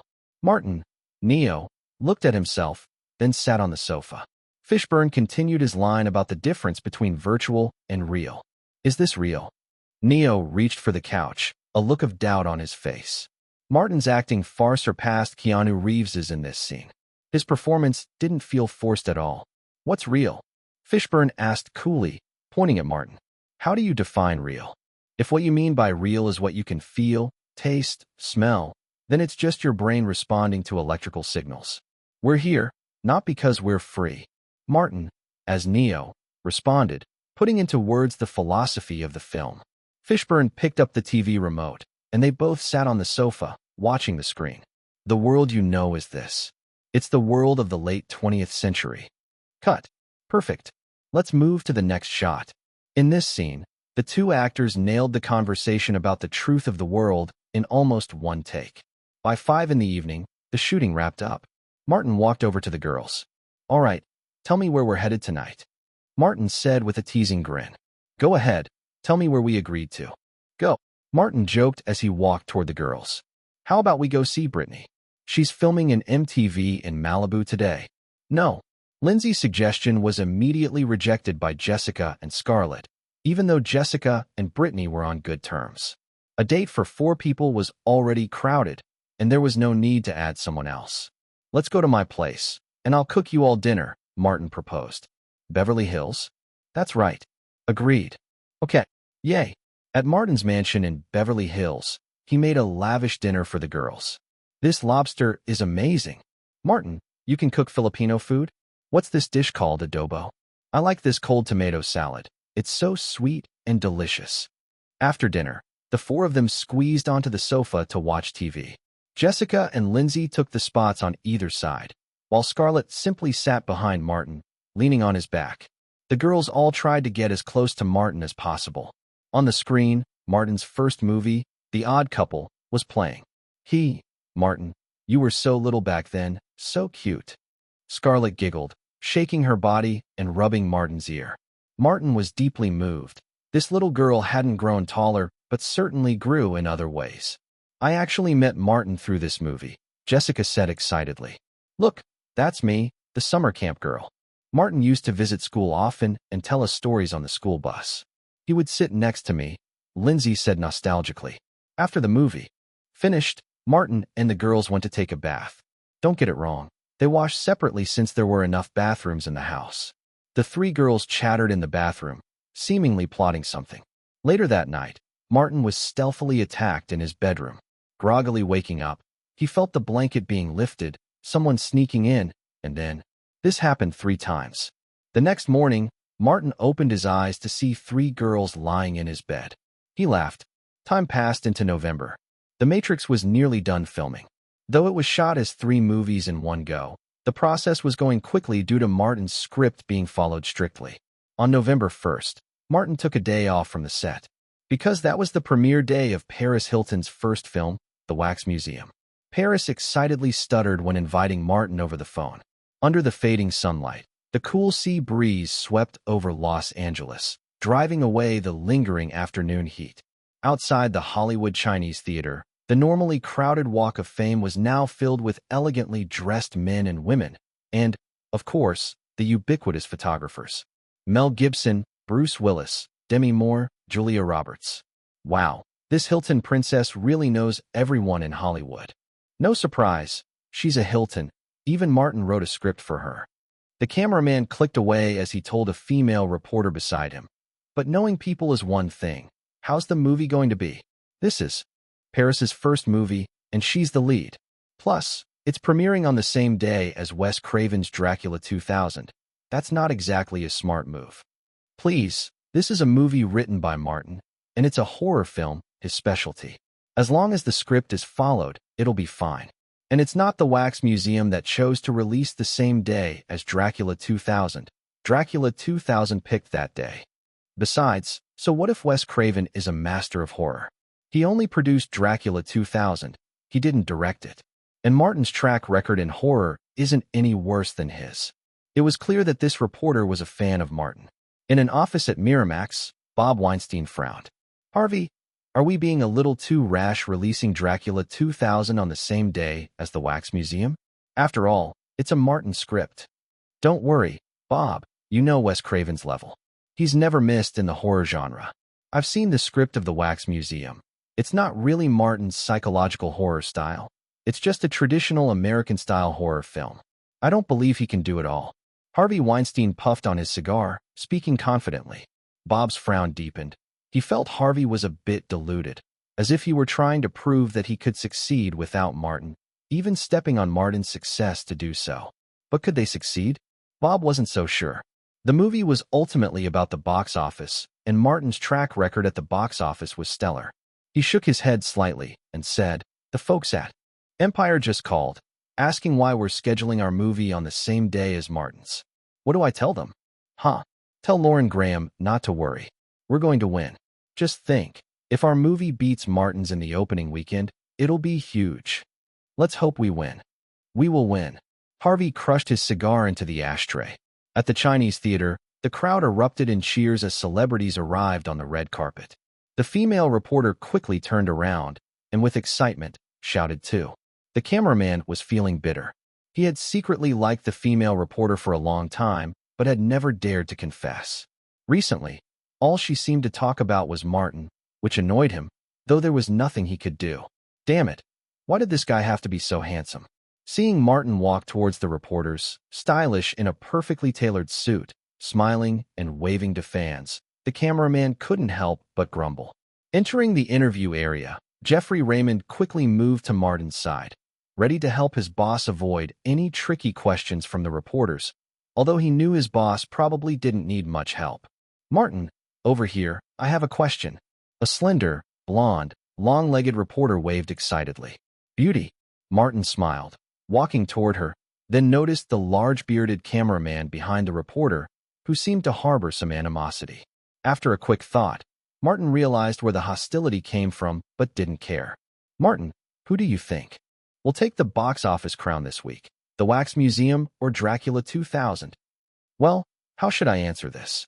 Of course, it's going to be the Wax Museum. But the Wax Museum isn't your usual psychological horror film. The producer of Dracula 2000 is horror master Wes Craven. Are you sure you're confident and not just pretending?" "Great question. Sharp." The cameraman thought, enjoying the moment and focusing the lens on Martin. Martin's smile remained, radiant under his handsome features. He replied, "I admire Wes Craven, but I'm always confident in my own films. And as for your point about me being good at psychological horror, I'm afraid that's a misunderstanding. I think time will prove everything." Having said that, Martin turned to leave, feeling he had already given the reporter 2 chances to ask questions.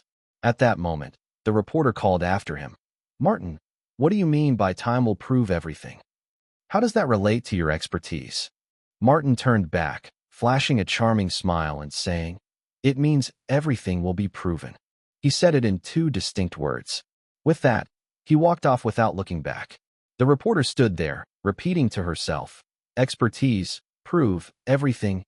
Expertise, prove everything." The cameraman was unable to hold back anymore, ready to speak, when the reporter suddenly exclaimed, "I get it. I figured it out." Martin was making a double entendre.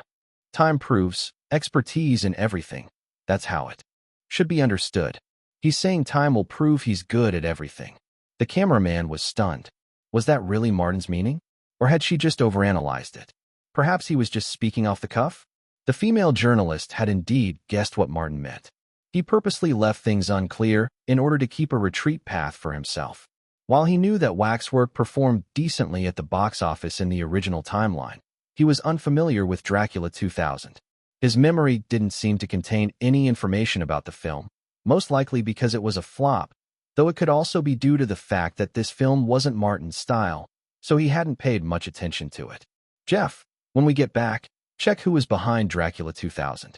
I suspect this scheduling clash might have been planned," Martin instructed. Jeff Raymond nodded seriously. "Understood." Before entering the banquet hall, Martin was stopped by the host for a brief chat. "Martin, how did you meet Paris? Why did you write a script for her?" "Haha, my friendship with Paris began at a charity auction. As for why I wrote a script for her, maybe it's because she's good at convincing people, and I owe her a favor," Martin replied with a smile. As they entered the hall, "Martin, you've finally arrived," Paris chirped, almost flying into his arms, wrapping herself around him. She nibbled his ear and said, "I've missed you so much. By the way, have you seen the final cut of Waxwork? What do you think?"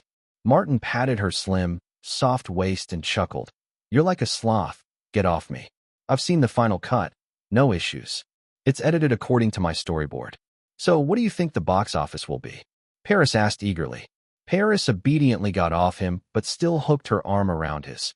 ignoring the curious stares from others, as if staking her claim. Martin thought for a moment. The film's box office in the original timeline wasn't bad. $64 million in North America, $123 million worldwide, with a production cost of $30 million. It wasn't a huge profit, but a small gain. However, this time, with Martin's screenplay and music, plus the fact that the production cost remained at $30 million, but with only $23 million spent on the film itself, thanks to Paris, a newcomer in Hollywood, getting minimal pay, the marketing budget had been increased by $7 million. With this, the box office should be higher. I think global box office could surpass $200 million, and for North America, $80 million, he roughly estimated. Paris's eyes lit up immediately. Wow, so my first movie could break $100 million globally. That's amazing. Paris didn't care much about how much the film earned. She was just focused on building her own fame. In fact, Martin had overlooked something: Paris Hilton's own fame. As the granddaughter of the Hilton family, her first major film would inevitably attract attention from various corners. With Martin's support, they mingled with the guests at the event. When they ran into familiar faces, they stopped to chat. "Martin, it's been so long. You're really all grown up now, becoming such an important figure, haha." Bruce Willis greeted with a laugh. Since The Sixth Sense, the two hadn't crossed paths much. Bruce had been exploring new roles, playing a humorous killer in the comedy film The Whole Nine Yards released this May, and even guest starring in Friends with a considerable amount of screen time. "You've got to grow up eventually." "I'm done with playing kids," Martin laughed, then complimented Bruce's new film. "Bruce, The Whole Nine Yards was really funny. Didn't expect you to have a comedy talent." "Come on, I got my start in comedy." Bruce laughed in return. At 9 p.m., the banquet ended, and the movie began. Martin and Paris sat in the first row. The opening scene featured a group of young people on a road trip, with the atmosphere nicely crafted by the director, giving off a youthful vibe. Martin noticed something interesting. One of the supporting actresses, Eliza Cuthbert, played the role of the main character in the original timeline. It was rumored that she had slept with 7 people to secure the role and had been ridiculed by Paris on set, almost leading to a physical confrontation. Now, Eliza was playing the role Paris had originally portrayed. Yes, the character who danced provocatively in front of her boyfriend, only to be killed by the murderer while wearing lingerie. Paris whispered into Martin's ear, "This girl's name is Eliza Cuthbert. She's been very respectful to me on set, and I'd consider her for smaller roles in the future." They'd actually become friends in this timeline. Martin couldn't help but smile, finding it amusing. As the movie progressed, the tension in the cinema grew. The quality of the film wasn't bad, and Martin's music enhanced the atmosphere, making the fear factor much stronger than in the original timeline. The strong sense of immersion made the audience's heart race with the plot. Eliza Cuthbert, sitting in the third row, was mostly distracted by watching Martin and Paris whispering in the first row. "Paris, that bitch, has been monopolizing Martin since he showed up. I have no chance of getting close to him," she thought bitterly. She was proud of her beauty and came from a child star background in Canada. But when she arrived in Hollywood, she quickly realized her fame meant nothing. Lacking connections, she had to give up a lot just to secure a small supporting role. For instance, sleeping with the casting director and producer of the film. The thought of the producer's gross, overweight body made her feel disgusted. She needed a powerful connection, someone like Nicole Kidman found in Tom Cruise, and Martin was her target. However, Paris's clinginess toward Martin surprised her. She couldn't even get a chance to speak with him. "Damn, I wonder if Paris has already slept with Martin. How could she do that? He's so young," Eliza thought, frustrated. After the movie ended, the audience erupted into applause. To Martin's surprise, Paris, though still a bit green, displayed some real acting talent. She didn't look like a complete amateur. Paris whispered in his ear, "I did pretty well, right? I took 6 months of acting lessons and had a coach on set." "Very good. You worked hard. Well done." Martin complimented her, almost like he was praising a child. Paris clearly enjoyed the praise, her eyes narrowing in delight. Next came the thank you speech from the cast and a Q&A with reporters. As the screenwriter and composer, Martin was asked the most questions. "Martin, I heard this film was specially written for Paris. Is that true?" "Yes." "Why did you do that for Paris?" "We're friends. Paris, are you and Martin friends? No, we're best friends. The reporter's questions were mostly focused on the two of them. Eliza Cuthbert, feeling sidelined, watched with envy. If only she could get that kind of attention. If only Martin would write a script just for her. After the premiere, Alicia Cuthbert, who had been trying to find a way to approach Martin, suddenly saw her opportunity. Paris, that little tart, had left before Martin. Meanwhile, Martin was still chatting with Bruce Willis. It seemed they weren't together. When Martin finished his conversation with Bruce Willis and started walking toward the exit, Alicia quickly followed him. Just as Martin reached the car parked at the theater entrance and a large man, either a driver or bodyguard, was preparing to open the door for him, Alicia gritted her teeth and ran a few steps to catch up with him. She then leaned forward and exclaimed, "Ouch," as she collapsed into Martin's arms. At that moment, Martin was facing sideways, away from Alicia. According to Alicia's calculations, as she fell, she would crash into Martin's arms. He would most likely instinctively catch her, and she could then thank him, inviting him for a drink. Wait, no, Martin was still underage, so no drinking. She could invite him to dinner, maybe. Surely with her beauty, she could easily charm a 14-year-old boy. However, the scene unfolded completely differently than Alicia had imagined. As she fell toward him, Martin nimbly dodged. Alicia was stunned, and as she flailed, her body flipped, turning from sideways to falling on her back. At this moment, Martin acted quickly. He grabbed the fabric of Alicia's clothing near her lower abdomen and, with one hand, hoisted her up. Alicia was dumbfounded.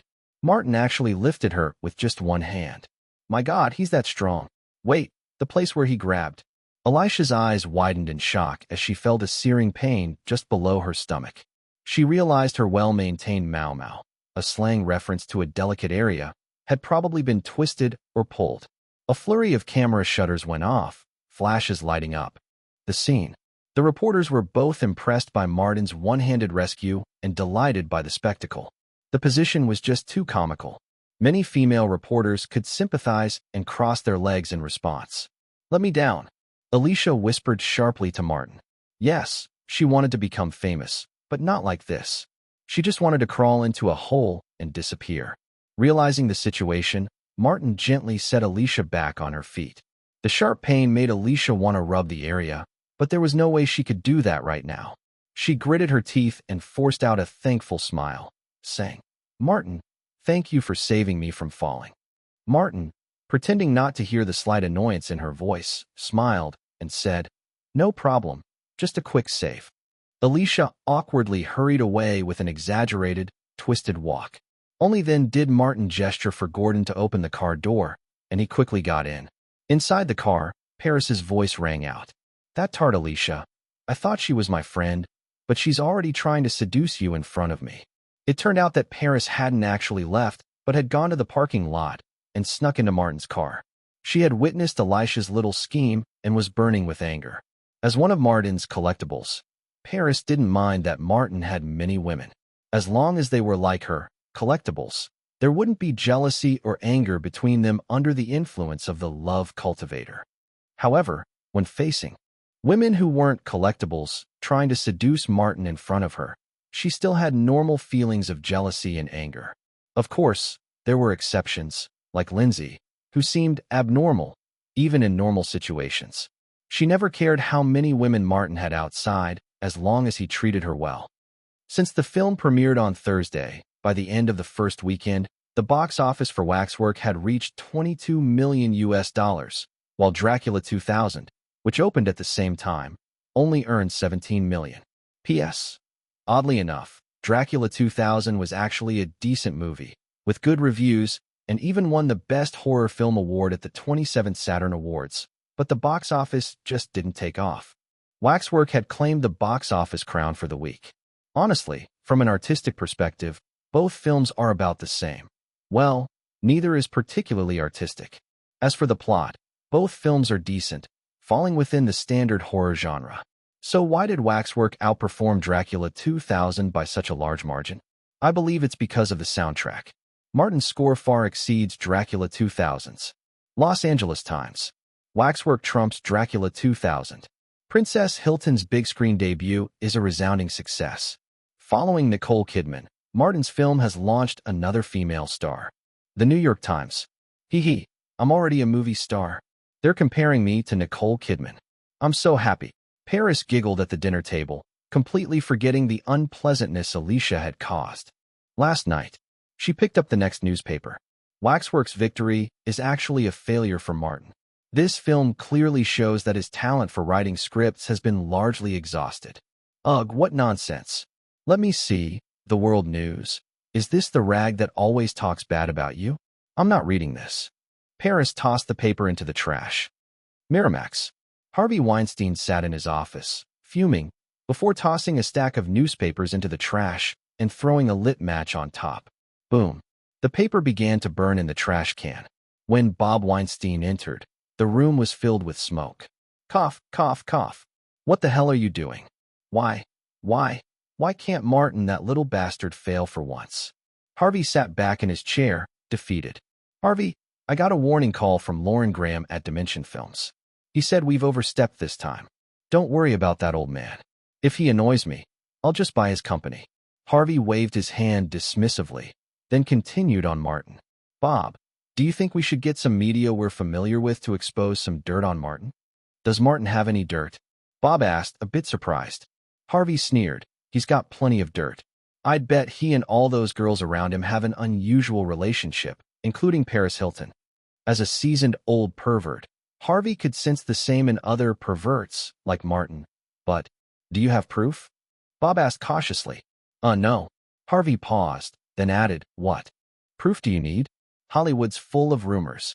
Harvey, Martin's different. He's not just any actor. His family has powerful connections. We need to be careful. We can get those tabloids involved. I won't be in the spotlight. Harvey, Martin once said, everything in the past leaves a trace. I think that's very wise. Can you guarantee he won't trace it back to you? Don't forget, you have more dirt than anyone. All right, just a little idea of mine. Forget it. Well, what about Lauren Graham at Dimension? Don't bother with him. It's just a small horror film company.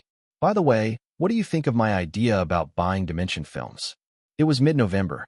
The Matrix trilogy had finished filming, and the remaining special effects were now in the hands of Industrial Light and Magic. Initially, Martin had wanted to hand the special effects for The Matrix to Weta Digital. After all, it was his own company, and it made sense to keep things in the family. However, Weta Digital was fully occupied with The Lord of the Rings, and they couldn't spare any personnel for another blockbuster's effects. That's when Martin turned to Industrial Light and Magic. By late November, Charlie's Angels had completed its final edit and was about to be released. In the offices of Miramax, Harvey's office was abuzz. Bob, what do you think about releasing Chocolate early? Harvey asked. Bob Weinstein nearly jumped out of his chair. Are you crazy, Harvey? I don't understand why you're so fixated on beating Martin. You two could have been friends. You used to flatter him, and I thought you were going too far, but now you're really out of line. Harvey, I hope you can calm down. Ever since that Oscar season, you've gotten carried away. Harvey Weinstein slammed his hand on the desk in anger. I've gotten carried away? That kid's the one who ended our partnership. Yes, but Martin choosing to work with big studios is totally normal, don't you think? We're affiliated with Disney ourselves. Why are you so determined to go against him? Disney, huh? I'll break away from them eventually. As for Martin, Harvey's gaze grew sharp before softening, and he sighed. I don't know why, but I just feel like this kid looks down on me, and I can't stand him. Is that it? Bob raised an eyebrow, clearly surprised. He didn't expect Harvey's disdain for Martin to be based on just a gut feeling. But Harvey was convinced. Martin had an air of superiority about him. In fact, Harvey was right. The influence of Martin's past memories made him less impressed with Harvey. In the end, though, Harvey was persuaded by his brother. Fine. I won't do anything foolish. Chocolate will still release as planned in December. November 28th. Charlie's Angels held its premiere. As the largest investor in the film, Martin, of course, attended the premiere. The event was held at the Dolby Theater in Los Angeles, where Drew Barrymore and Martin both had strong connections, drawing many celebrities to the event. When Martin walked the red carpet with Jessica, Scarlett, and Lindsay, a huge cheer erupted from behind them. The commotion even surpassed the noise Martin caused when he first stepped onto the red carpet. The host interviewing the four of them looked slightly excited and turned to look behind them. Martin turned to see a striking young man, who looked just as handsome as him, holding the hand of a tall blonde woman, walking down the red carpet. Wow, it's Leonardo DiCaprio and Gisele Bündchen. I heard they're dating. Is it true? I don't know, but Leonardo is definitely handsome.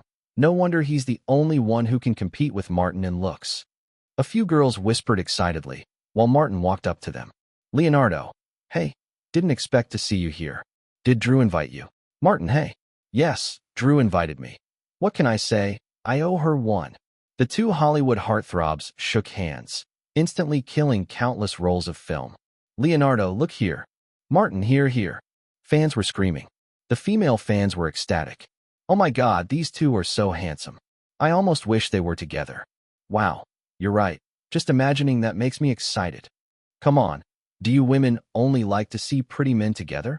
Yes, just like you men always fantasize about beautiful women being lesbians. But don't you think that's such a waste? At the end of the red carpet, the female host got into the spirit of things, pulling Martin and Leonardo aside for an interview. Martin, do you know Leonardo? Of course, who doesn't know Jack? So, Leonardo, did Martin invite you? No, it was Drew. Obviously, Jack's fame hasn't caught Martin's eye yet. Leonardo joked. No, because Jack doesn't know Martin. Martin added. The two shared a look and laughed. At the banquet, Martin and Leonardo continued their conversation. The girls gathered together, chattering away. Drew leaned over curiously and asked, what are Martin and Leo talking about? Gisele Bündchen, who had known Drew for a while, smiled and said, I bet they're talking about women. I think it's basketball. Both Martin and Leo like basketball, Drew chimed in. Suddenly, Jessica suggested, why don't we eavesdrop? The girls immediately became interested. Martin and Leonardo were sitting comfortably on a couch in the lounge area, looking like a stunning sight as they chatted, drawing the attention of many. I went to Gisele's hometown not long ago. It's such a beautiful place. Brazil. Yes, Brazil. It's like a world made of sunshine, beaches, and passionate Latin women. Just amazing. Leonardo was still excited about his recent vacation, even though it had been over a month. Did you know? If I didn't have Gisele, I might have been swallowed up by all those passionate women. Really? You seem a bit upset about it. Martin teased. A little, Leonardo shrugged. You know, that place is full of beautiful women. Just then, he suddenly realized something and, noticing Gisele was possibly right behind him, lowered his voice. Is Gisele behind me? Martin nodded subtly. That guy. Leonardo cleared his throat and shifted back to a serious tone. The Lakers are playing well lately. I think they'll win the championship again this year. Martin smiled in agreement. Kobe's really grown. He definitely has superstar potential. Leonardo chuckled and pointed at Martin. I've seen you play one-on-one with Kobe. You're in great shape. You could dunk at just 13, and back then you were barely 1.7 meters, right? Suddenly, Leonardo remembered a rumor and, forgetting about his girlfriend's potential jealousy, leaned in close to Martin and asked, I heard the Lakers once tried to recruit you. Is that true? Yes, old Buzz called me personally. It was a pretty sincere offer, but I turned it down. Why? Well, I shouldn't ask that. Look at your success in Hollywood now. That's way better than playing ball. Nearby, the girls were eavesdropping on their conversation from behind a buffet table. Drew smiled at Gisele. Looks like we were right. But I bet Leo won't be getting into your bed tonight. Gisele, however, responded confidently. No, I'll drain him dry, not a drop left. Martin and Leonardo hit it off unexpectedly well. The two shared common interests, basketball and beautiful women. Moreover, Leonardo turned out to be a fan of Martin's books. Surprisingly, his favorite wasn't Harry Potter or Twilight, but rather Kung Fu Panda. That's so cool. Kung Fu and a panda? How did you even come up with that? Probably because I love panda. TL/N. True, not because he loves Chinese culture. Honestly, Martin, I've seen the video where you shot a cheetah and beat up Ben Affleck. Do you actually know Kung Fu? Well, I've learned a bit of combat, some archery, and horseback riding. I'd say I'm pretty good at it. The two chatted until the movie started, finding themselves quite like-minded. Leonardo even invited Martin to attend a Lakers game with him. Technically, such premier events are meant for networking in the industry, but as top-tier figures in Hollywood, Neither of them cared much about the formalities. They had the clout to ignore them. The cinema darkened. The big screen lit up with the opening animation of Meyer's films, featuring a panda practicing Tai Chi. This was followed by the Blossom Pictures logo, a few abstract flowers. The movie officially began. Eric Noss, played by Sam Rockwell, the founder of Noss High-Tech Engineering, had just completed the design of a voice recognition software. However, he was unexpectedly kidnapped. This software, which was more accurate than the traditional fingerprint recognition used in crime solving, could cause catastrophic consequences if it fell into the wrong hands. As the team grappled with Eric's disappearance, Mr. Wood, the head of Noss Engineering, realized that only Charlie and his 3 smart, sexy agents could save him. Wood promptly hired them, pinning all his hopes on Charlie and his angels. In the movie, Jessica played the leading role, Natalie, originally portrayed by Cameron Diaz. Scarlett took on the 3rd lead, Alex, originally Lucy Liu's role, and Drew Barrymore reprised her original role as the 2nd lead, Dylan. When the 3 stunning women made their entrance accompanied by a stylish background score, the audience fell into a brief silence. Martin could clearly hear someone nearby swallowing hard. It was Leonardo. Jessica Alba, walking in the center, sported a black pair of slim-fit jeans, a red stretch t-shirt, and a beige light trench coat, exuding a sharp and dashing vibe. To her right, Drew Barrymore wore high heels, snug capri pants, a crop top, and a cowboy hat, with a lollipop casually in her mouth, adorable with a hint of sexy. But the most alluring of all was Scarlett, the youngest of the trio, striding on Jessica's left. Dressed in black hot pants, a black crop top, and black boots, her explosive figure was on full display. With every step, her chest rose and fell dramatically, as if about to burst out. The 3 women, walking side by side in slow motion on the street, exuded an unbeatable swagger. People on the street couldn't help but turn their heads. One man walked straight into a utility pole. A couple argued because the man couldn't take his eyes off them, and even a dog turned to look and fell into a ditch. This sequence, brimming with humor, elicited a burst of laughter from the audience. Soon after, as the angels showcased their skills, gasps of amazement echoed through the cinema. Sexy women paired with exceptional combat skills were bound to send the adrenaline of male viewers soaring. At the same time, the angels' trendy outfits and the scenes where women repeatedly outwitted men captivated the female audience. This was precisely why Charlie's Angels had been such a hit in the original timeline. Then, Lindsay made her debut as a hacker. Though her screen time was limited, she left a strong impression. Wearing a high school uniform, black-framed glasses, and a lollipop in her mouth, she was the epitome of cute. The hacker profession, already alluring due to its mysterious nature, became even more intriguing when portrayed by Lindsay as an unconventional and adorable high school hacker. The film also featured a homage. Drew Barrymore's character visited a house where 2 kids were playing video games. The house was the same one Drew's character lived in during E.T. Another major highlight was the costume design, overseen by New York designer Joseph Allis. He created approximately 2,000 outfits for the 3 female leads. Drawing inspiration from Broadway dancer attire, the costumes were both form-fitting and flexible, designed to be sexy yet combat-ready. The snug, elastic outfits accentuated the actresses' stunning figures during action scenes, sparking endless imagination among male viewers, all without revealing too much. Judging by the frequent sounds of gulping in the theater, this approach clearly worked. Martin knew he had another success on his hands, and Jessica, Scarlett, and Drew had all delivered stellar performances. As for Lindsay, while her role left an impression, it didn't offer much room for her to shine. But that wasn't a problem. Martin already had plans for her with the Mean Girls script. That film, which had catapulted Lindsay to fame in the original timeline, would be perfect for her youthful charm. When the theater lights came back on, applause erupted, accompanied by whistles. The male audience members were clearly thrilled. Even Leonardo couldn't help but wonder. It's so weird. Nothing explicit was shown, yet why is it so exciting? True sensuality isn't about total exposure. It's about the tantalizing promise of what's just out of reach. Drew led the actresses on stage to thank the audience. Journalists fired off numerous questions, most of which the women handled effortlessly. After all, Most of the media present had been carefully vetted and weren't going to ask anything too provocative. For the rare, tougher questions laced with malice or traps, Drew stepped in with her extensive experience in handling the press.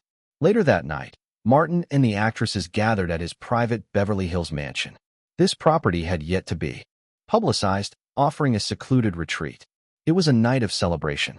The women all had vivid dreams. One dreamed of soaring into the clouds, another of plunging into an abyss.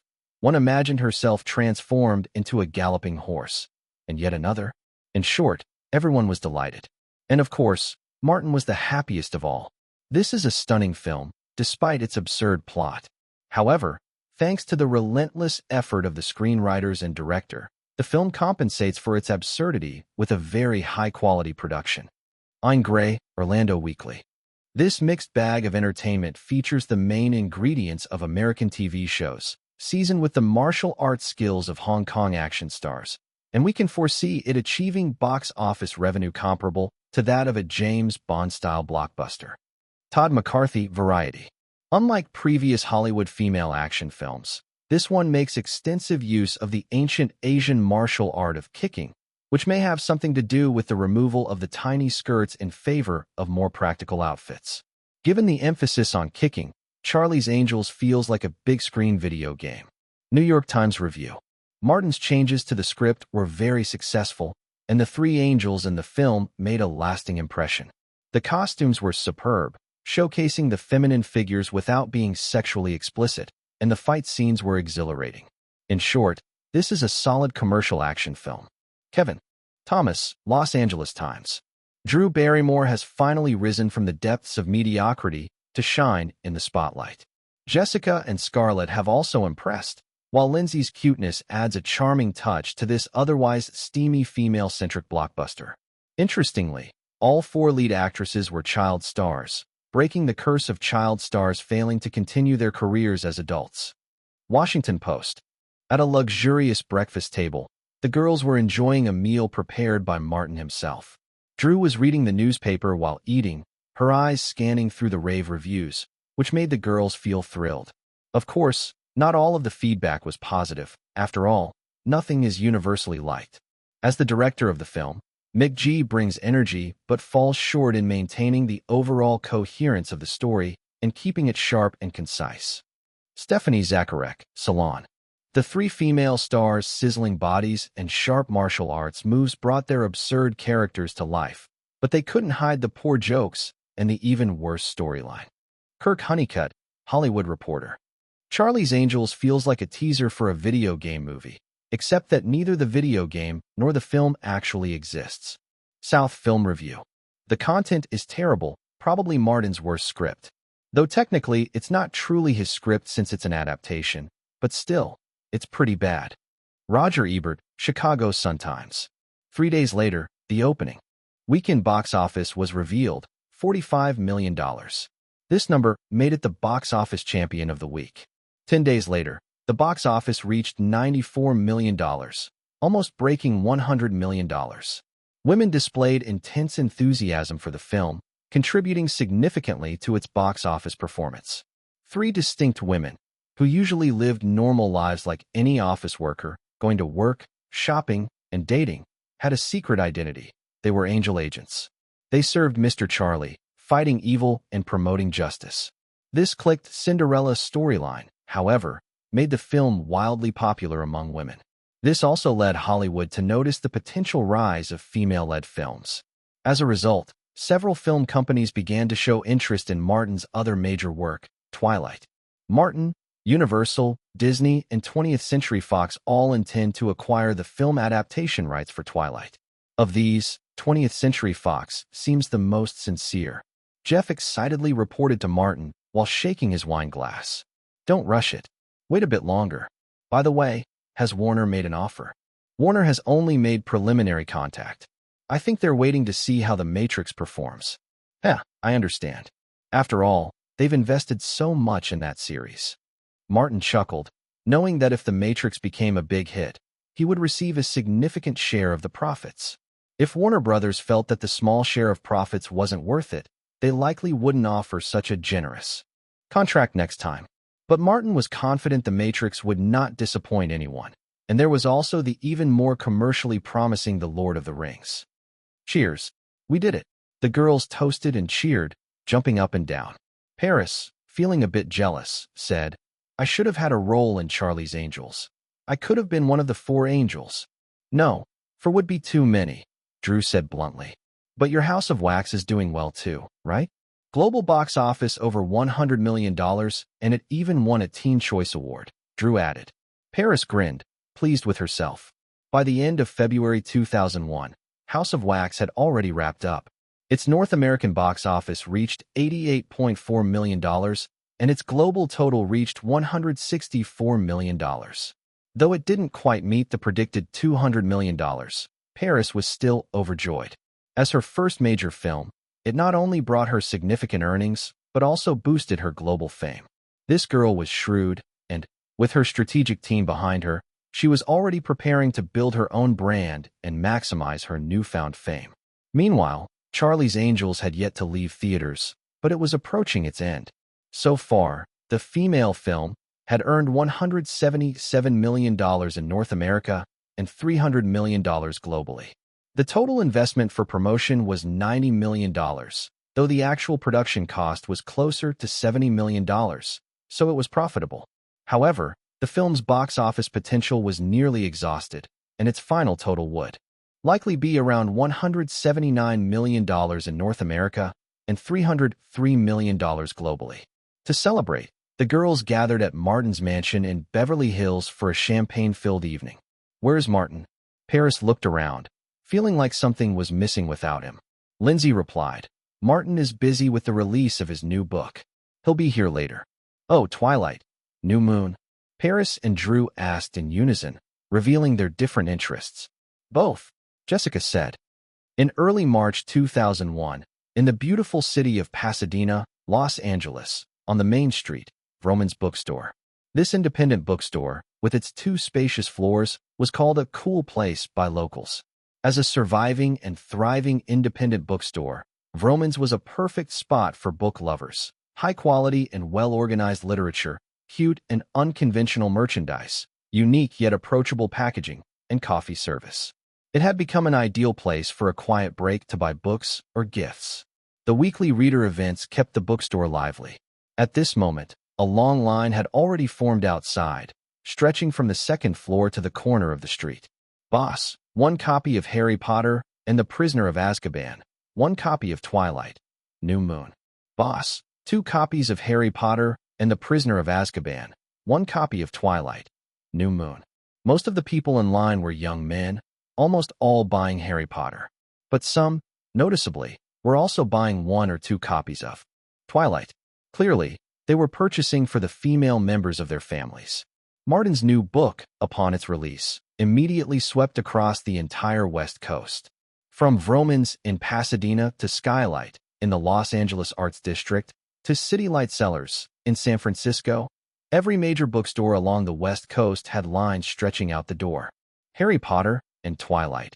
It seemed like people came just for these 2 books, ignoring everything else. At the same time, new volumes of these 2 series were about to roll out on the East Coast as well. In a high-end coffee shop near New York Central Park, Martin was savoring a cup of authentic Blue Mountain coffee with 2 girls. Martin, what do you think of this script? Scarlett Johansson asked. The other girl, nervously watching Martin, was equally eager. This was her first real film, and when she sought Scarlett's help to convince her to take part, she never expected Scarlett would bring Martin into the picture. Her name was Sofia Coppola, from the famous Coppola family in Hollywood. Her father was none other than the legendary director of The Godfather, Francis Ford Coppola. Sofia Coppola practically grew up on film sets. As an infant, she appeared in The Godfather, playing the baby being baptized in the final scene. Later, she appeared in the drama The Virgin Suicides as a little girl. When Sofia graduated high school at 18, her father arranged for her to get a role in The Godfather Part 3 to help launch her acting career. However, her performance earned her a Golden Raspberry Award for Worst New Star and Worst Supporting Actress. Afterward, she moved to Paris, took a job answering calls for Chanel's artistic director, Karl Lagerfeld, and began studying photography. In 1999, She directed her first film, The Virgin Suicides, an experimental film that won her the Hollywood Young Director Award and was listed in Film Handbook's top 10 films of 2000. It was at this point that she decided to abandon acting entirely and pursue directing. After directing 2 short films, Sophia felt ready for the big screen, and so she wrote the script for Lost in Translation. Have you been to Tokyo? Martin asked, closing the script. Yes, the script is inspired by several trips to Tokyo. The place is both fascinating and strange. People there are always in a hurry, indifferent to others. Even if someone were to collapse and die on the street, no one would stop to take a second glance. At night, it's full of drunk men and women involved in transactions. The place makes me feel disoriented, lost. Everything is so frantic, it tortures you, she continued. People there seem to carry a strange sense of crisis, an overwhelming pressure. I had this idea to juxtapose the midlife crisis with the confusion of being in your 20s and portray that in a scene. Many of the scenes and dialogue in the script are based on conversations I've had, my own experiences, and the people I know. Sophia spoke passionately, but there was a strange feeling in her heart. This boy was only 14. Could he really understand what I'm saying? However, Martin's next words shattered her preconceived notions. I see a lot of your personal expressions in the character of Charlotte. You're a master of weaving emotions, as you've immersed your true feelings into the character. If I'm not mistaken, Sophia, your marriage isn't exactly going well. Is there any chance you're thinking of divorce soon? Sophia's eyes widened. How did you figure that out? I told you, emotions. Charlotte's emotions. You projected yourself into that character. I think the sadness of being neglected by your husband is a true reflection of your own feelings. Your husband is probably a workaholic like the character in the film, right? A wave of emotion surged through Sophia. The 14-year-old boy sitting across from her seemed to truly understand her. Sophia, a 30-year-old woman, was not traditionally considered a beauty, but she exuded a unique charm. She gazed at Martin with a mix of confusion, surprise, and curiosity in her eyes, her mouth slightly open, as though she wanted to say something but couldn't find the words. After a long pause, she finally said in awe, I never expected you could deduce so much from the script. Yes, my marriage isn't happy. Ever since we got married, Jones has taken on one job after another, and in the process, I've realized the gap between us. He's a practical person, which isn't wrong, but we're just not right for each other. I truly don't want to continue anymore. Martin nodded and said, Marriage doesn't come down to right or wrong, but to whether the souls of the two people are in harmony. However, I think you're not suited for marriage before you're 40. Sophia suddenly felt an almost mystical vibe from Martin. Why? She asked. Your mind is too sensitive, too artistic. Talent is a double-edged sword. Talented people often have a bit of perfectionism and a picky nature. Being with someone like that can be torturous for their partner, Martin explained. People like you tend to imagine an idealized version of marriage, and when real life doesn't live up to that, they become unhappy, resentful, and unwilling to compromise. Like you said, your husband isn't wrong, but you just don't like him. Sophia stared at him, feeling that what he said made a disturbing amount of sense. Then she suddenly thought, this kid is also highly talented, isn't he? So, she asked, what about you, Martin? You're a talented artist too. Will you ever get married? I won't, but I'll have a lot of women. Martin replied without hesitation. Yes, he does have a lot of women. Scarlett chimed in. Sophia's eyes widened even more. A lot of women? How old is this kid? Then, she suddenly realized, looking at Scarlett. Scarlett, are you? Scarlett smiled and said casually, yes, I'm one of them. Sophia felt like her worldview was being shattered. She was incredibly curious.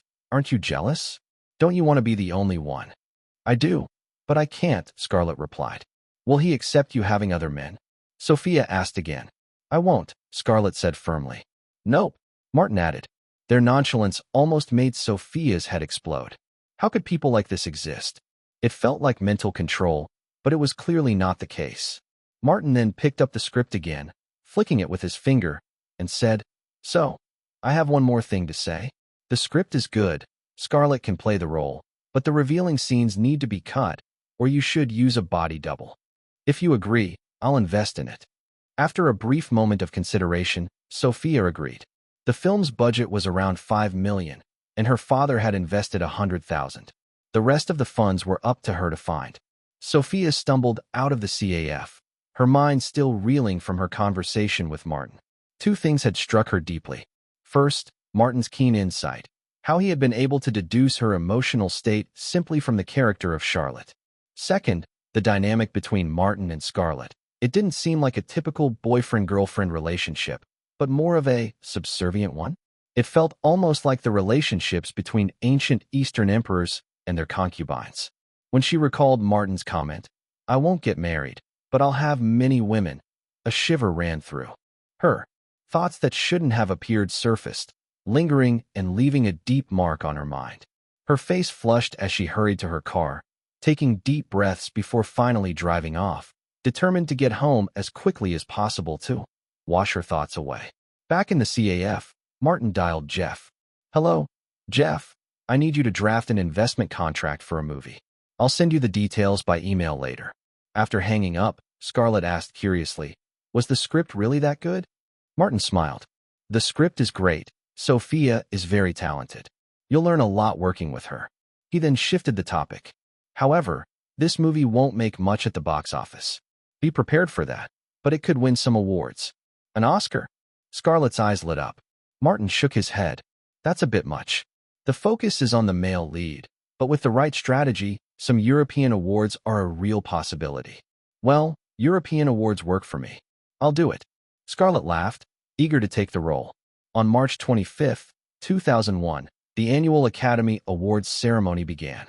This would be the last year the ceremony was held at the historic Civic Auditorium, as next year the Kodak Theater would become the permanent venue. Before the event began, Charlize Theron approached Martin. "I'm ready. When will the money come through?" "The devil's advocate?" Martin asked. "Yes." "Wow, you've been preparing for this for a long time. I almost forgot." Charlize's expression shifted with urgency. "You're not backing out, are you?" "Of course not. The contract's signed. Don't worry. The funds are ready whenever." She smiled. "I'm starting to put on weight, 30 pounds. I'll be a fat mess." "It's just temporary," Martin assured her with a playful tone. "Really? You won't mind if I get ugly?" she teased, moving closer. "Of course not," Martin said with sincerity. "Yeah," she leaned in closer. "Will you still want to be with me when I'm ugly?" "I'll think about it." Martin pretended to hesitate. "Damn it, you're hesitating." Charlize grinned. "I'm joking, I'll still be with you." "Good. I'll make sure to show up all made up and see if you're really serious." At 8:30 p.m., the 73rd Academy Awards ceremony officially began. Gladiator and Crouching Tiger, Hidden Dragon dominated the nominations, with 22 between them, making them the hottest films of the night. Chocolate, from Miramax, also earned 5 nominations. Although Martin attended, it was more as a spectator since he didn't have a film out that year. Crouching Tiger, Hidden Dragon received 10 nominations, sparking intense interest among the Asian American community. It was the most prominent year for Asian American guests at the Oscars, with many not only from North America, but also from overseas, eager to witness the historic moment. Martin found himself particularly drawn to these familiar faces, his connection to them fueled by memories of his previous life as a Chinese figure. Upon spotting Ong Lee, Martin walked over to greet him. Martin, holding the film rights to Brokeback Mountain, might collaborate with this esteemed director in the future. Ong Lee was visibly surprised when Martin approached him. "Hello, Mr. Meyer." Ong greeted him politely, not showing any sign of disrespect despite Martin's young age. After all, Ong Lee knew well that in Hollywood, power and capital earn respect, no matter who holds them. "Director Ong Lee, I've admired your work for a long time. Crouching Tiger, Hidden Dragon is a masterpiece of cinematographic beauty. The way you balanced the two main storylines was brilliant. You truly grasped what Western audiences are interested in," Martin began, diving into a detailed analysis of the film.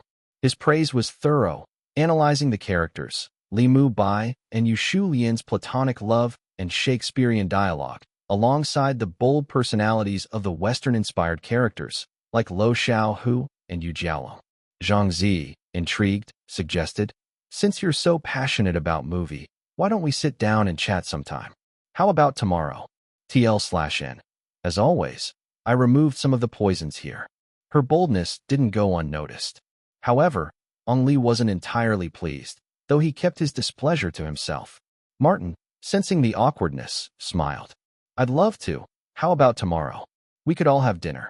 He turned to Ong Li. Director Ong, you must join us. I have a script I'd love to discuss with you. This invitation, though casual, highlighted Martin's rising influence. Once, good scripts were hard to come by. Now, they came knocking at his door. That's Hollywood, always chasing after the successful. After Martin left, Lian sat down with a feeling of awe. On the other side, Zhou Dafa said, now even the foreigners are starting to flatter you. Director Lian looks like you're going to get famous. Lian quickly waved his hand. Not at all. We're probably just discussing the script. Mr. Martin is a very talented individual, a famous genius from America. You may not know, but he's only 14 years old and has already published multiple best-selling books. He has written and directed several box office hits, such as, what? He wrote Harry Potter? That fantasy novel was hugely popular in China. Wait, The Sixth Sense and Hide and Seek. He acted in those? Now that I think about it, his features do resemble him, but his temperament is completely different. To be able to break free from his own image, now that's Martin's brilliance. He's really only 14? In front of the Grand Hall, the Academy had specially set up a giant screen so that fans and journalists who participated in the red carpet ceremony but couldn't enter the hall could watch the award ceremony. In America, everything is commercial, and the Oscars are no exception.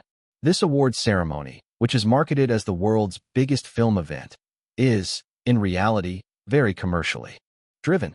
This year, due to the effects of the internet bubble, the economy in North America was declining, which would inevitably affect the awards ceremony. The Academy had gone to great lengths to boost viewership. In addition to the giant screen, inviting Martin to participate in the ceremony was one of the Academy's strategies to attract viewers.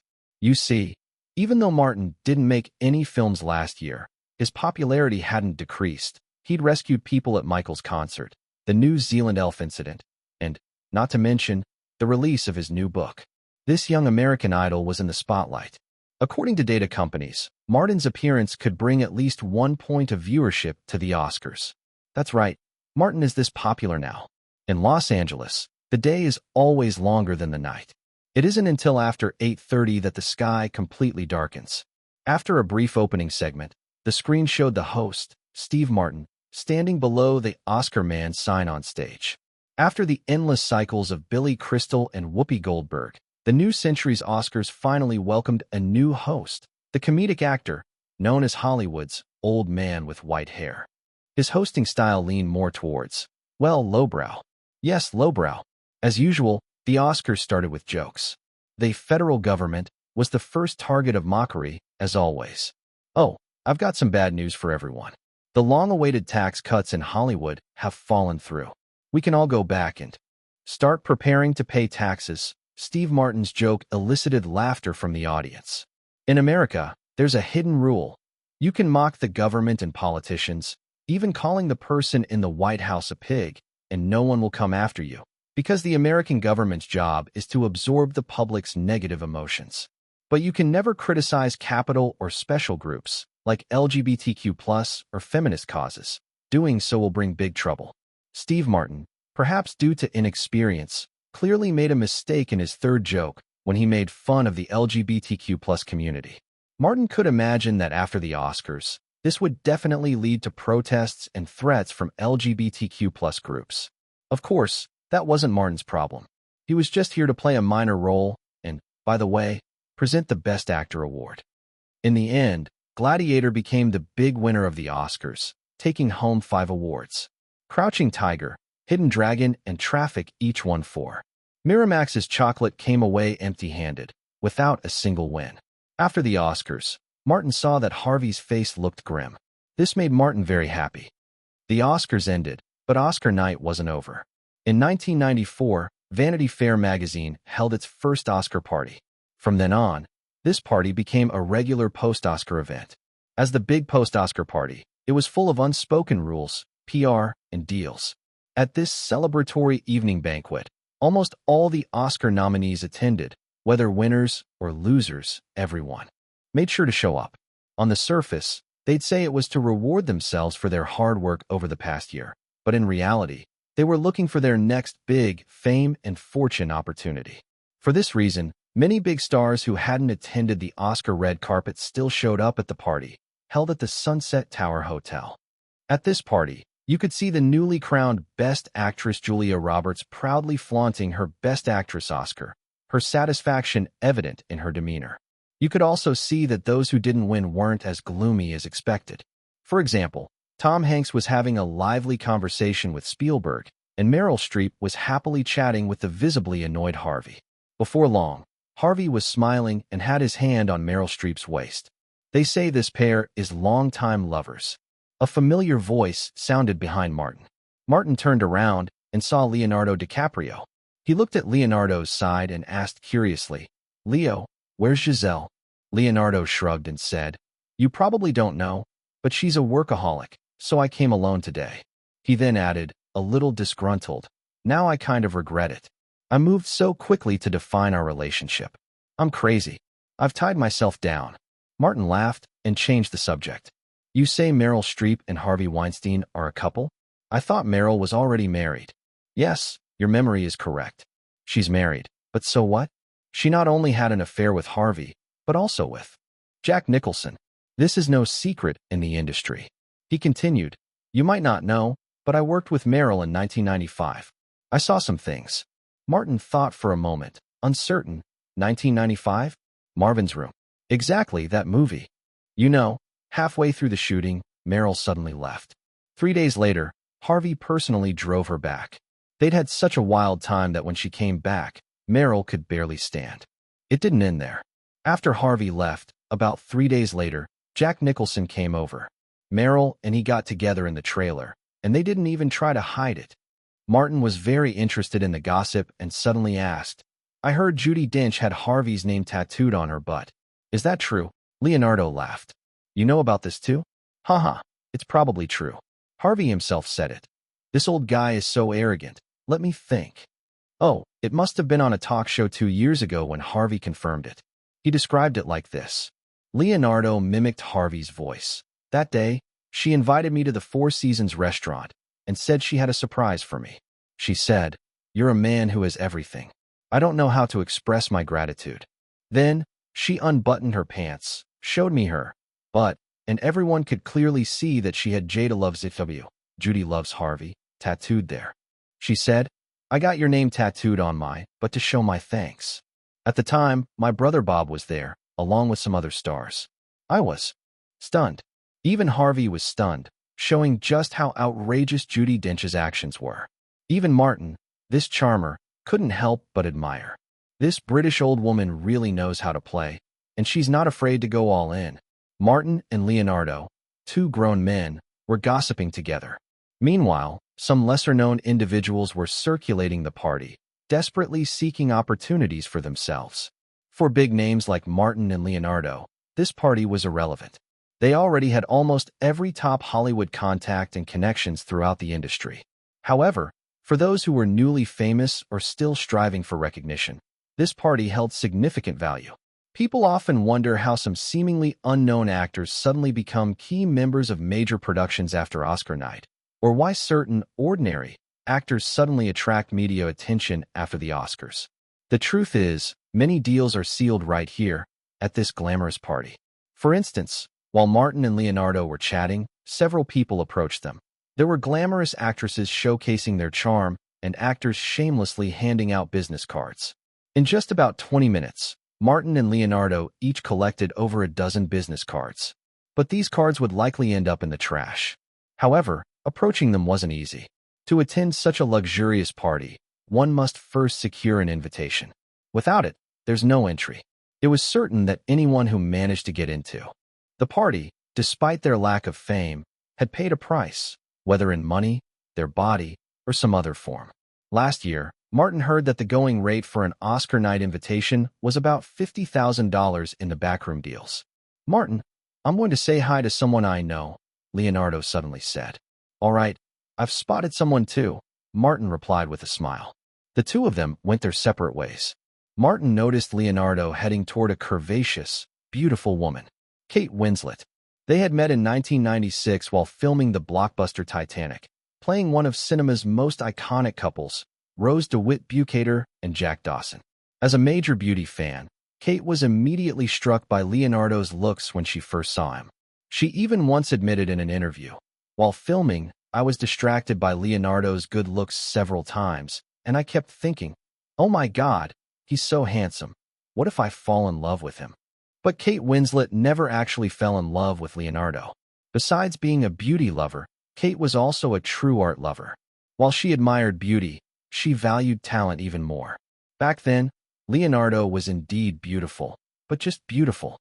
So, their relationship evolved into a pure friendship, one that lasted over 2 decades and remained strong. In fact, at Kate Winslet's wedding to Ned Rock'n'Roll, it wasn't her father who walked her down the aisle, but Leonardo. "He's my friend, my true close friend," Winslet said. "We are forever connected." Interestingly, when Martin glanced at Leonardo, he noticed that Leonardo was also looking at him. Leonardo had spotted Martin approaching a beautiful woman in a pale green dress with blonde hair. She was tall, with long legs and a delicate face, exactly Leonardo's type. At first, Leonardo thought about it, but upon seeing her face clearly, he lost interest. Charlize Theron. It was said that Martin had once beaten up Ben Affleck over her. "What are you looking at?" Kate Winslet asked, following her friend's gaze. "Speaking of which, did you know there's an online poll?" she asked. "A poll? What kind of poll?"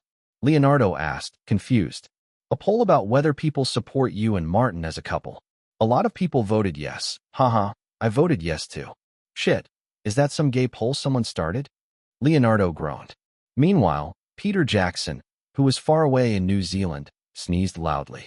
"Who's thinking about me?" He quickly instructed his online army, "Make this post viral. I needed to stay hot for at least a month." At the party, Kate Winslet mischievously eyed Martin and asked, "I never thought you'd be friends with someone so much younger than you. Don't you have a generation gap?" Leonardo immediately objected. "Hey, what do you mean so much younger? I'm only 10 years older than him."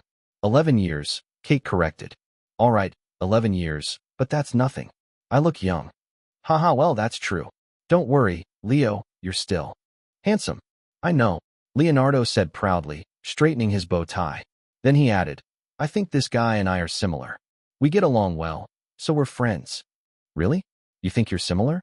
You don't have his talent," Kate said, her eyes glimmering with admiration. "Damn, I meant in other ways, like women. How did you know?" "Hey, it's obvious, isn't it? Look at the girl Martin just hugged. Her name's Charlize, right? This young guy's tastes are just like yours. We're not the same. I'm more loyal. I only like tall, slender blondes, but this guy likes blondes, redheads, brunettes, and blacks. Tall, curvy, long-legged, busty. He's way too fickle." Kate burst out laughing. Then she heard Leonardo offer, "Kate, how about I introduce you to him? With your figure, you're definitely his type." "What do you mean? Are you calling me fat?" Kate angrily pinched Leonardo's waist. "Ouch. No.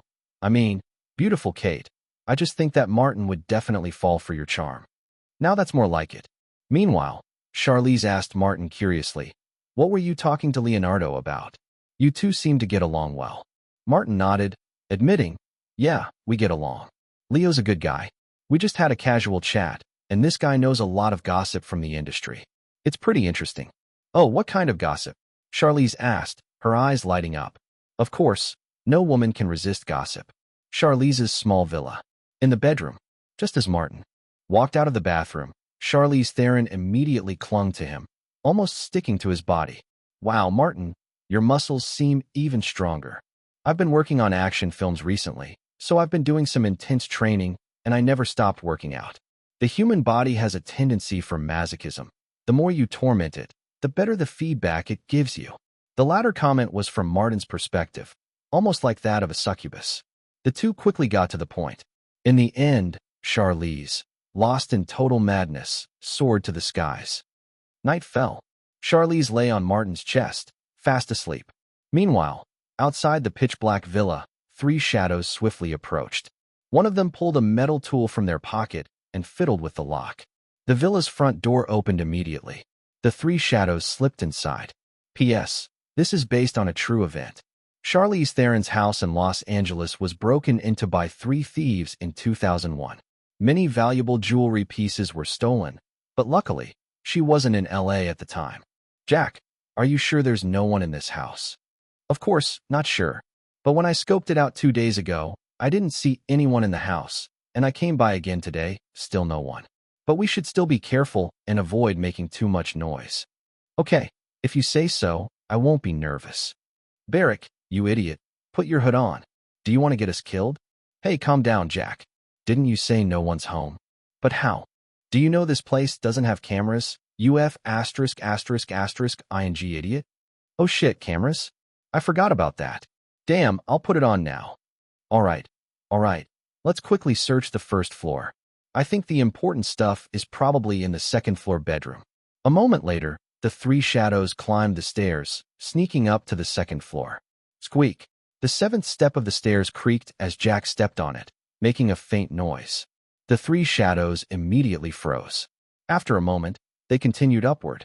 Damn, that almost scared me. Why are you scared? Jack said no one's home. Didn't Jack say he wasn't sure? Shut up, be quiet. The 3 thieves hadn't noticed that at the top of the stairs, a shadow, almost entirely blending with the darkness, was standing silently, watching them. As they continued, the lead thief, Jack, stepped on another loose step, and it creaked again. Shit, what kind of crappy stairs are these? Jack muttered, and the 3 of them stopped again. After a moment of silence, they continued upward. Moments later, squeak. Jack, what the hell? Can't you be more careful? Barrick couldn't help but mutter under his breath. Idiot, how could I know which step is broken? You're the idiot. Can't you step more lightly? Why don't you come and do it? Fine, I'll do it. Barrick and Jack switched positions. The 3 continued climbing. Squeak. See? Is this my fault? I just didn't pay attention. I won't do it next time. Then, squeak. Damn, what's going on? Does the owner of this house never fix their stairs? At this moment, the 3rd thief, Travis, who had been silent, suddenly spoke in a trembling voice. Didn't you guys notice? We've been on these stairs for way too long. This villa is so small. We should have reached the second floor by now, but we're still stuck here. As soon as Travis spoke, Jack and Barrick froze in shock. Jack silently counted the number of steps he had taken, his scalp tingling as he said, Hurry. Barrick, climb faster, something's wrong. They quickened their pace, but the stairs seemed endless, stretching on without end. And every now and then, they made that squeak sound. I feel like we're going in circles. We've been stepping on the same step over and over. No. It can't be the same one, right? Barrick, at the front, trembled as he spoke. Shit, don't scare me like that, Barrick. Travis, at the back, was shaking like a leaf. Only Jack, in the middle, remained relatively calm and whispered, We need to go down. Quickly, Travis, turn around and go back. But the stairs down still seemed endless, with no end in sight. The squeak sound rang out again and again, like a curse, slowly eroding the thieves' sanity. At first, they tiptoed, then they started walking faster, and soon they were running, but it was useless. They seemed to be trapped on these never-ending stairs. Now, they no longer cared whether they'd alert anyone. They screamed in panic. Help! Help! Is anyone there? Please help us. Oh God! Please help us. We'll turn our lives around. The 3 of them didn't know how long they had been running on the stairs. As their stamina wore down, their pace slowed. Finally, Travis collapsed. He stopped running and sat on the stairs, crying. It's over. Wow, we're doomed. Wow, this is God's punishment for us. Whoa. Jack also slumped down, his eyes blankly staring into the darkness below. No, don't stop. I'm not dying in this damn place. I'm *****ing getting out of here. I can still run. Barrick screamed and sprinted past Jack and Travis, but suddenly lost his balance and fell on the stairs, tumbling down, rolling toward the dark. Barrick! Jack reached out, trying to grab him, but couldn't reach him. He could only watch as Barrick disappeared into the darkness.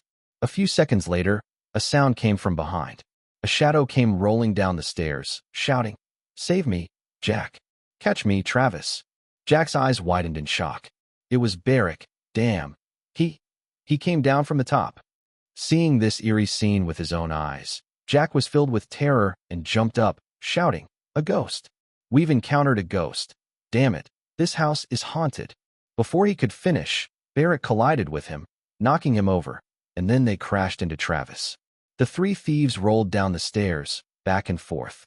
But in reality, what was actually happening? In reality, the three thieves were standing perfectly still on the stairs, not moving at all. But their faces were twisted with pain, fear, and regret, drenched in sweat. That's right, Martin had simply used magic to create a simple illusion for them. As time passed, their faces grew increasingly pale.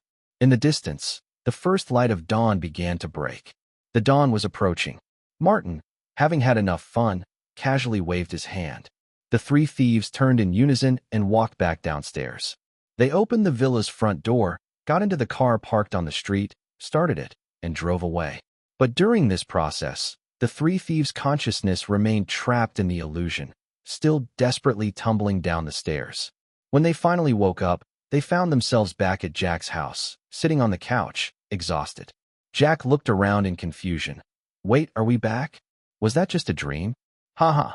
I knew there were no ghosts, no endless stairs, haha." Barrick, with a terrified look, said, "A dream?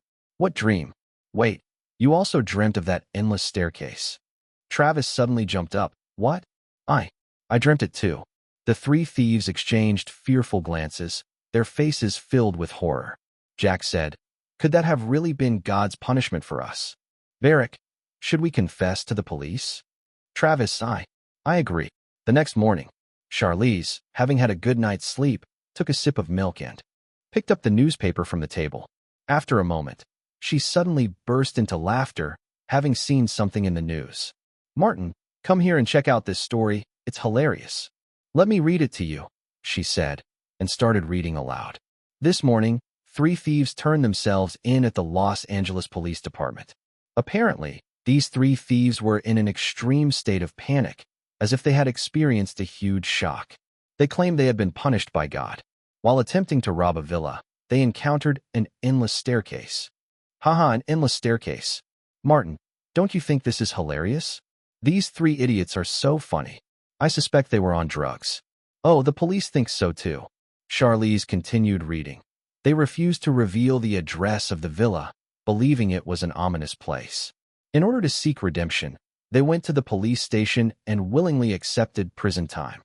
By this point, Charlize was laughing uncontrollably. Martin laughed too, with a knowing look. Martin had been in Los Angeles for half a month, dating girls every day, and even attended a few days of school, causing quite a stir at the campus. But the carefree days passed by in a flash. By the end of March, Martin returned to Great Britain, where the gloomy weather in London made the air feel cold.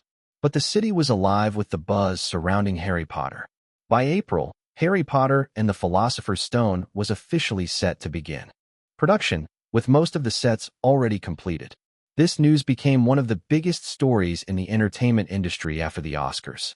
Paparazzi and reporters circled the set daily, confirming cast members, reporting on gossip, and the most anticipated story being the trio of young actors playing the Golden Trio.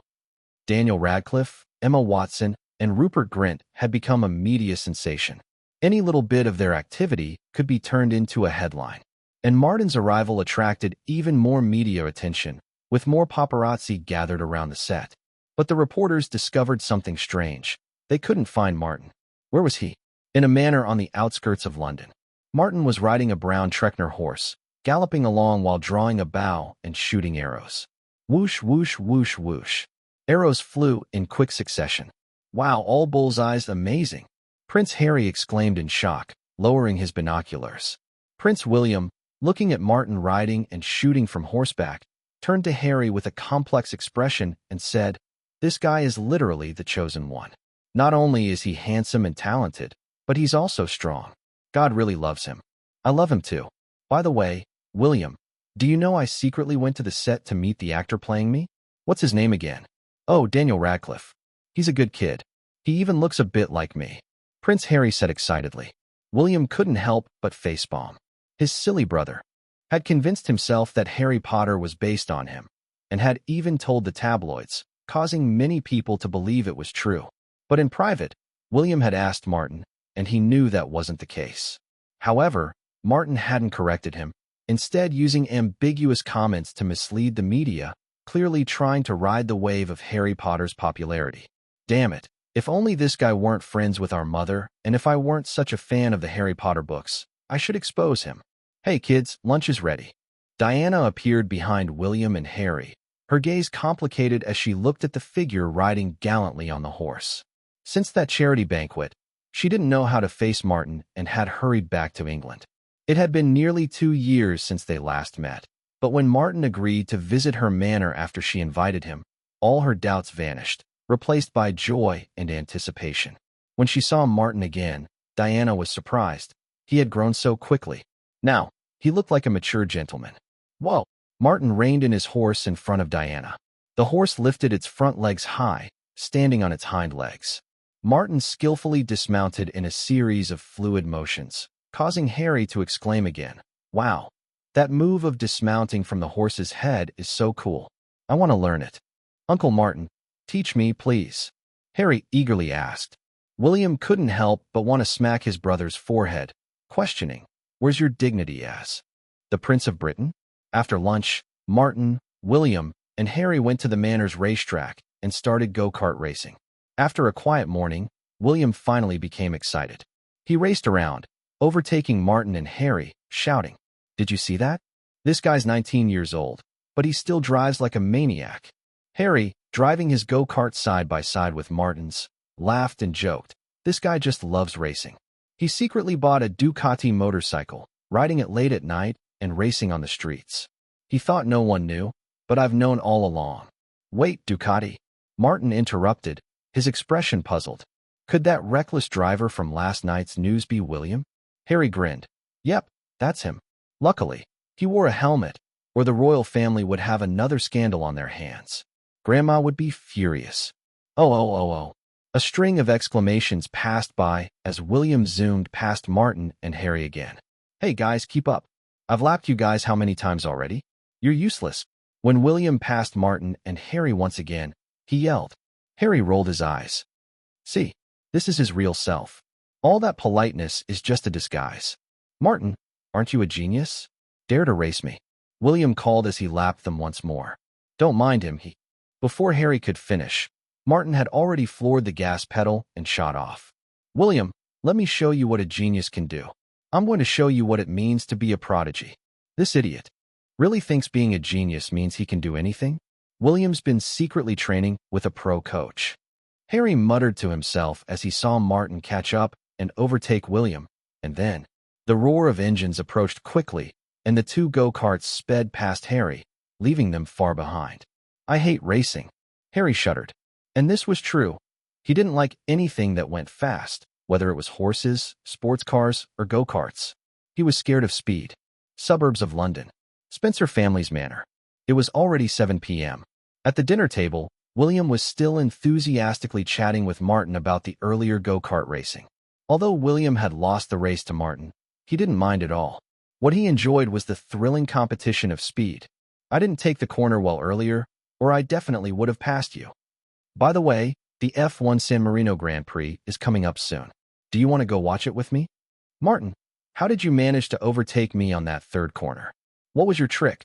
Looking at her son and Martin having such a great conversation, Diana felt an unexpected surge of warmth and happiness. Then, she noticed Martin's glance, brief but meaningful. In that fleeting moment, she understood the message in his eyes.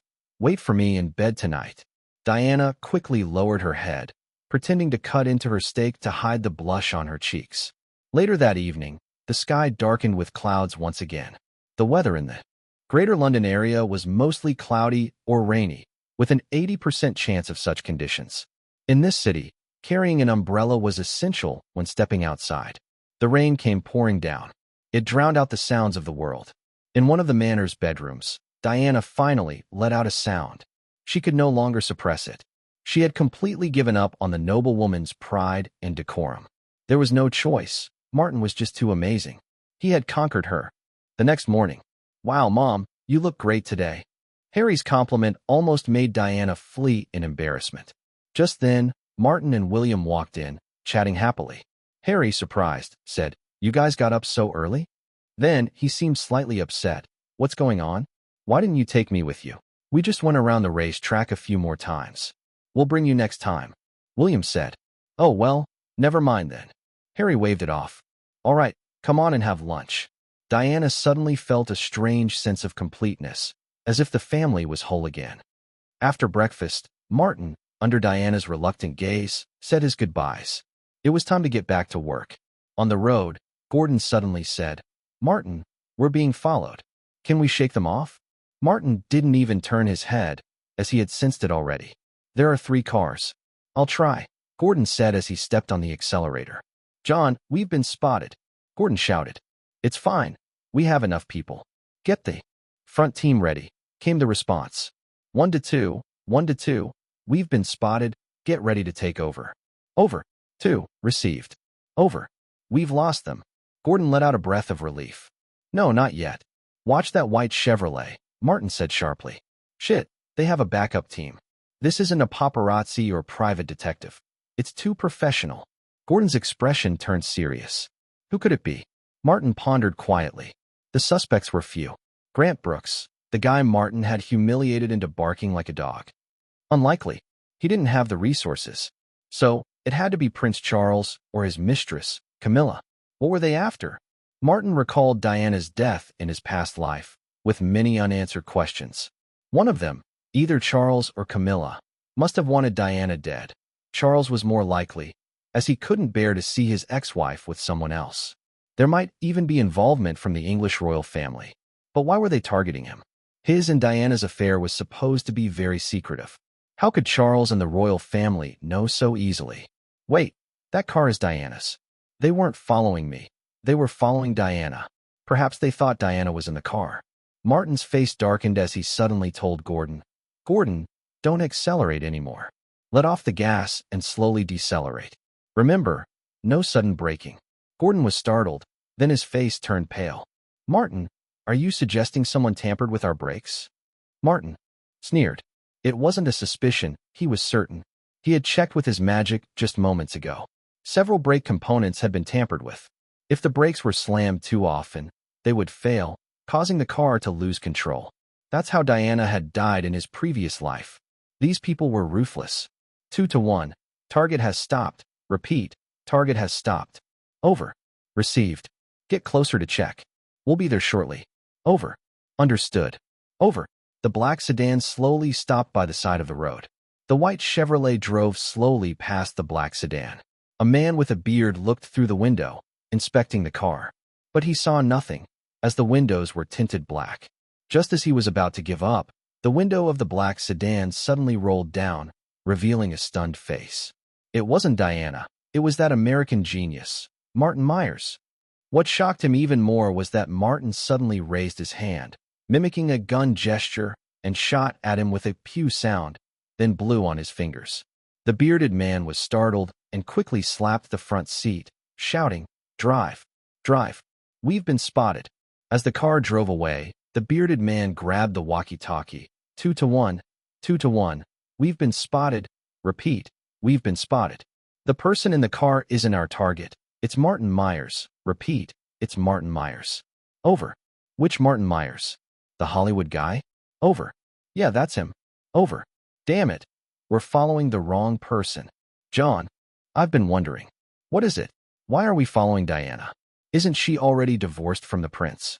It's orders from above, don't ask. John had some suspicions. As the first divorced princess of England, Diana had been too high profile.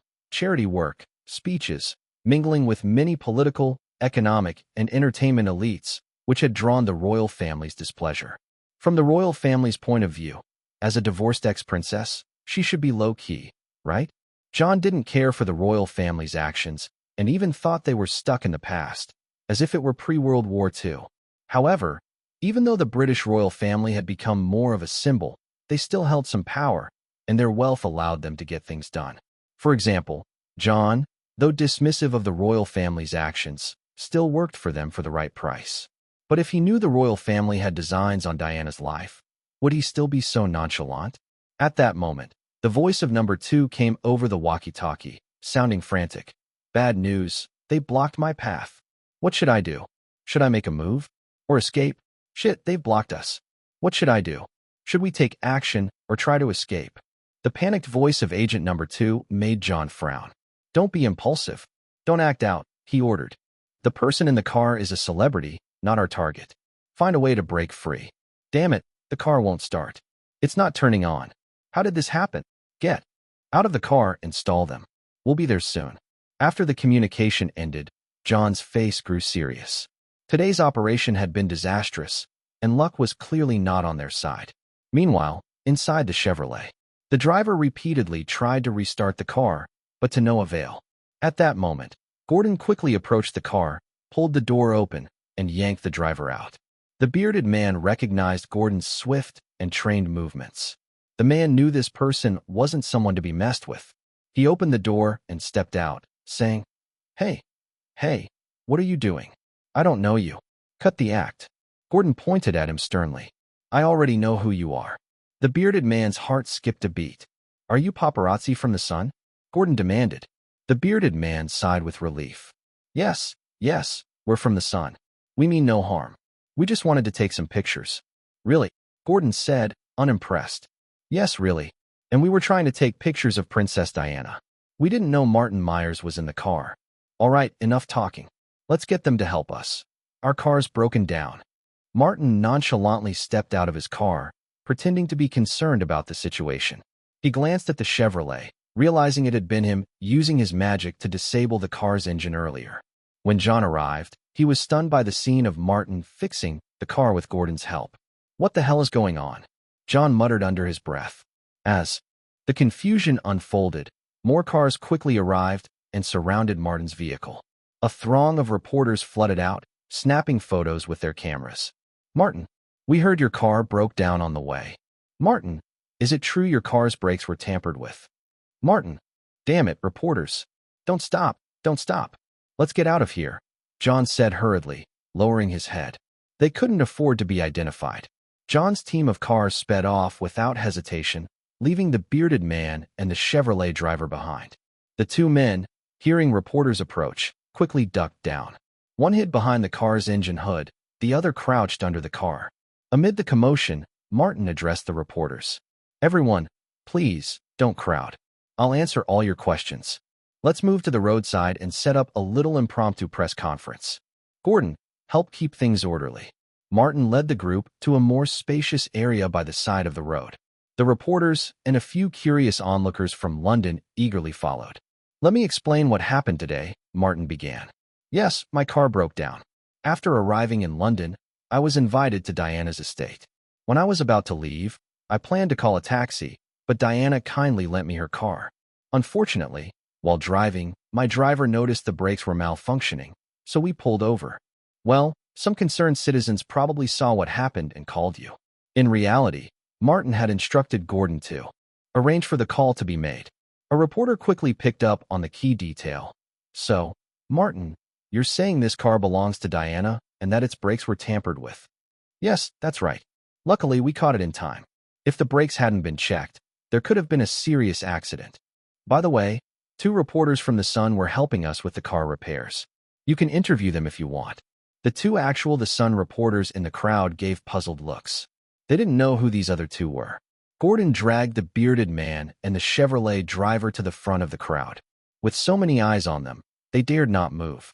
These 2 are your colleagues from The Sun. They were helping us with the repairs, and you can hear their thoughts. The 2 actual The Sun reporters could no longer hold back. Martin, we're The Sun reporters. We've never seen these 2 men before. They're not with us. Martin feigned surprise. What? But that's what they told me. Then who are they? Why have they been following us? Do you recognize them? Are they from another media outlet? No, not from the London Daily. Not from BBC. Not from the Mirror. Not from. As the murmurs of "not us" echoed, Martin's expression grew more serious. The reporters sensed something big was brewing. Call the police, Gordon. And when will the mechanics arrive? They should be here soon, Gordon replied. Martin turned to the gathered reporters, his face darkening. Everyone, I think something is off. This could very well be part of a conspiracy against Diana. I want you all to witness this and help expose the truth."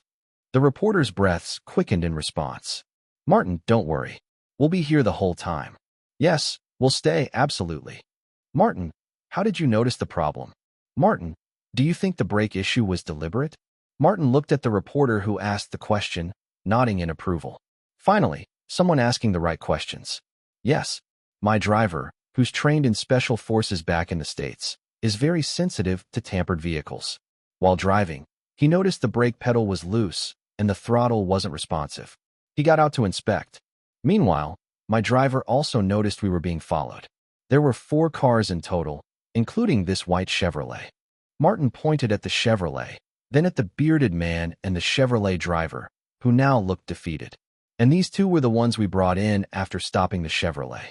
The bearded man and the Chevrolet driver knew they were finished.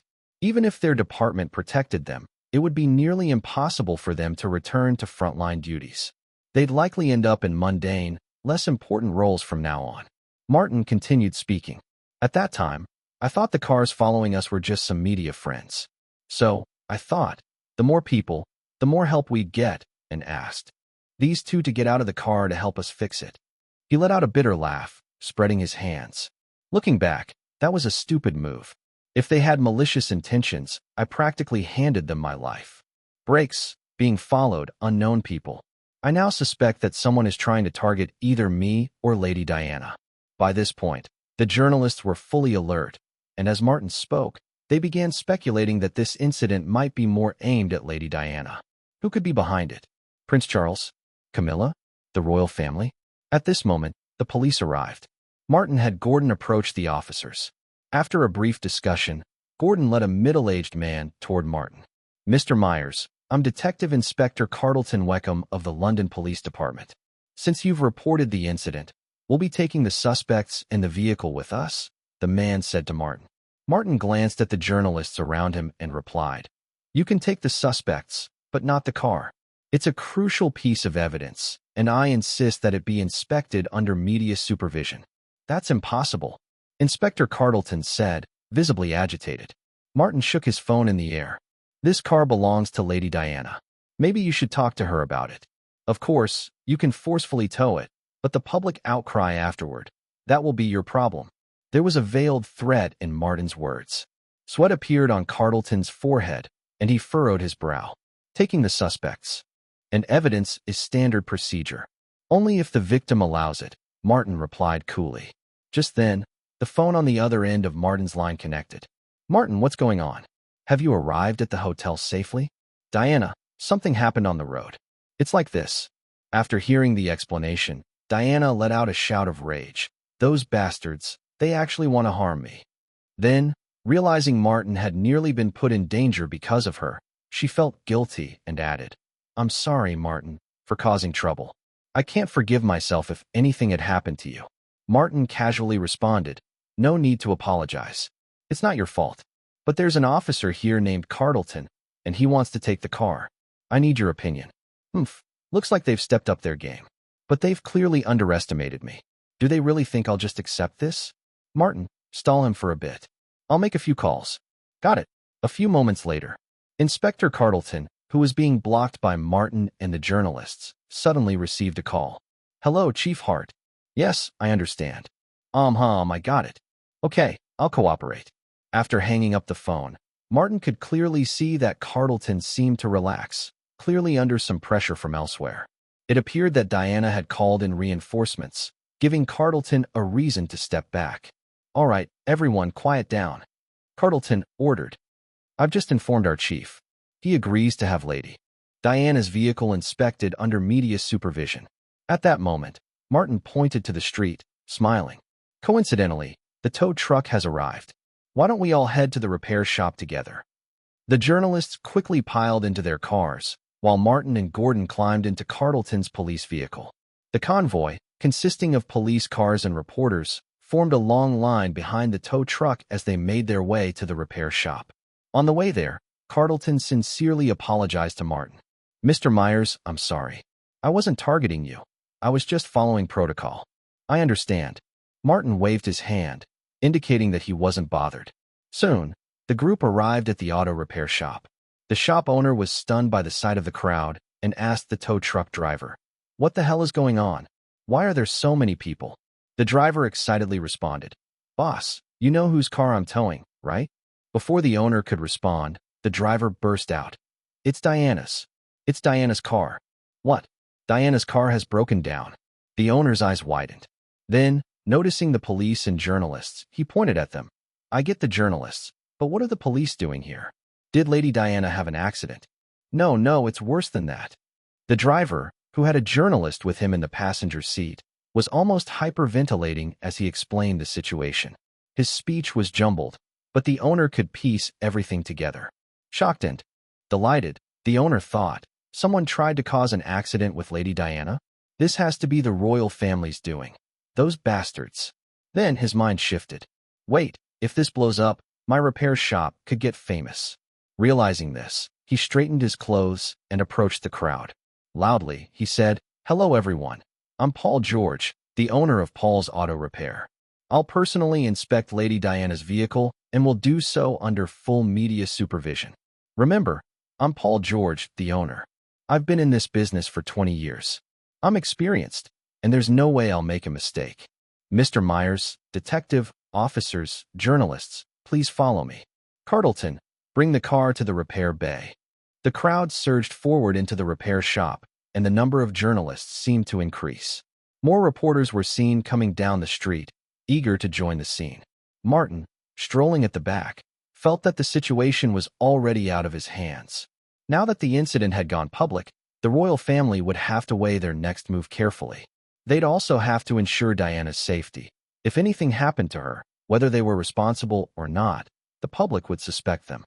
Still, Martin couldn't help but feel a little uneasy. If he hadn't noticed this in time, the consequences would have been unthinkable. A bunch of despicable people. He cursed under his breath, glancing at Detective Cartleton, who was at the back of the crowd, talking on the phone with someone. "John, I can't help you with this.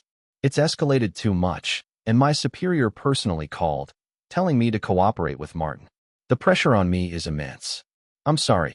Carl hung up the phone, feeling like he had done everything he could for his old classmate who had joined the special department.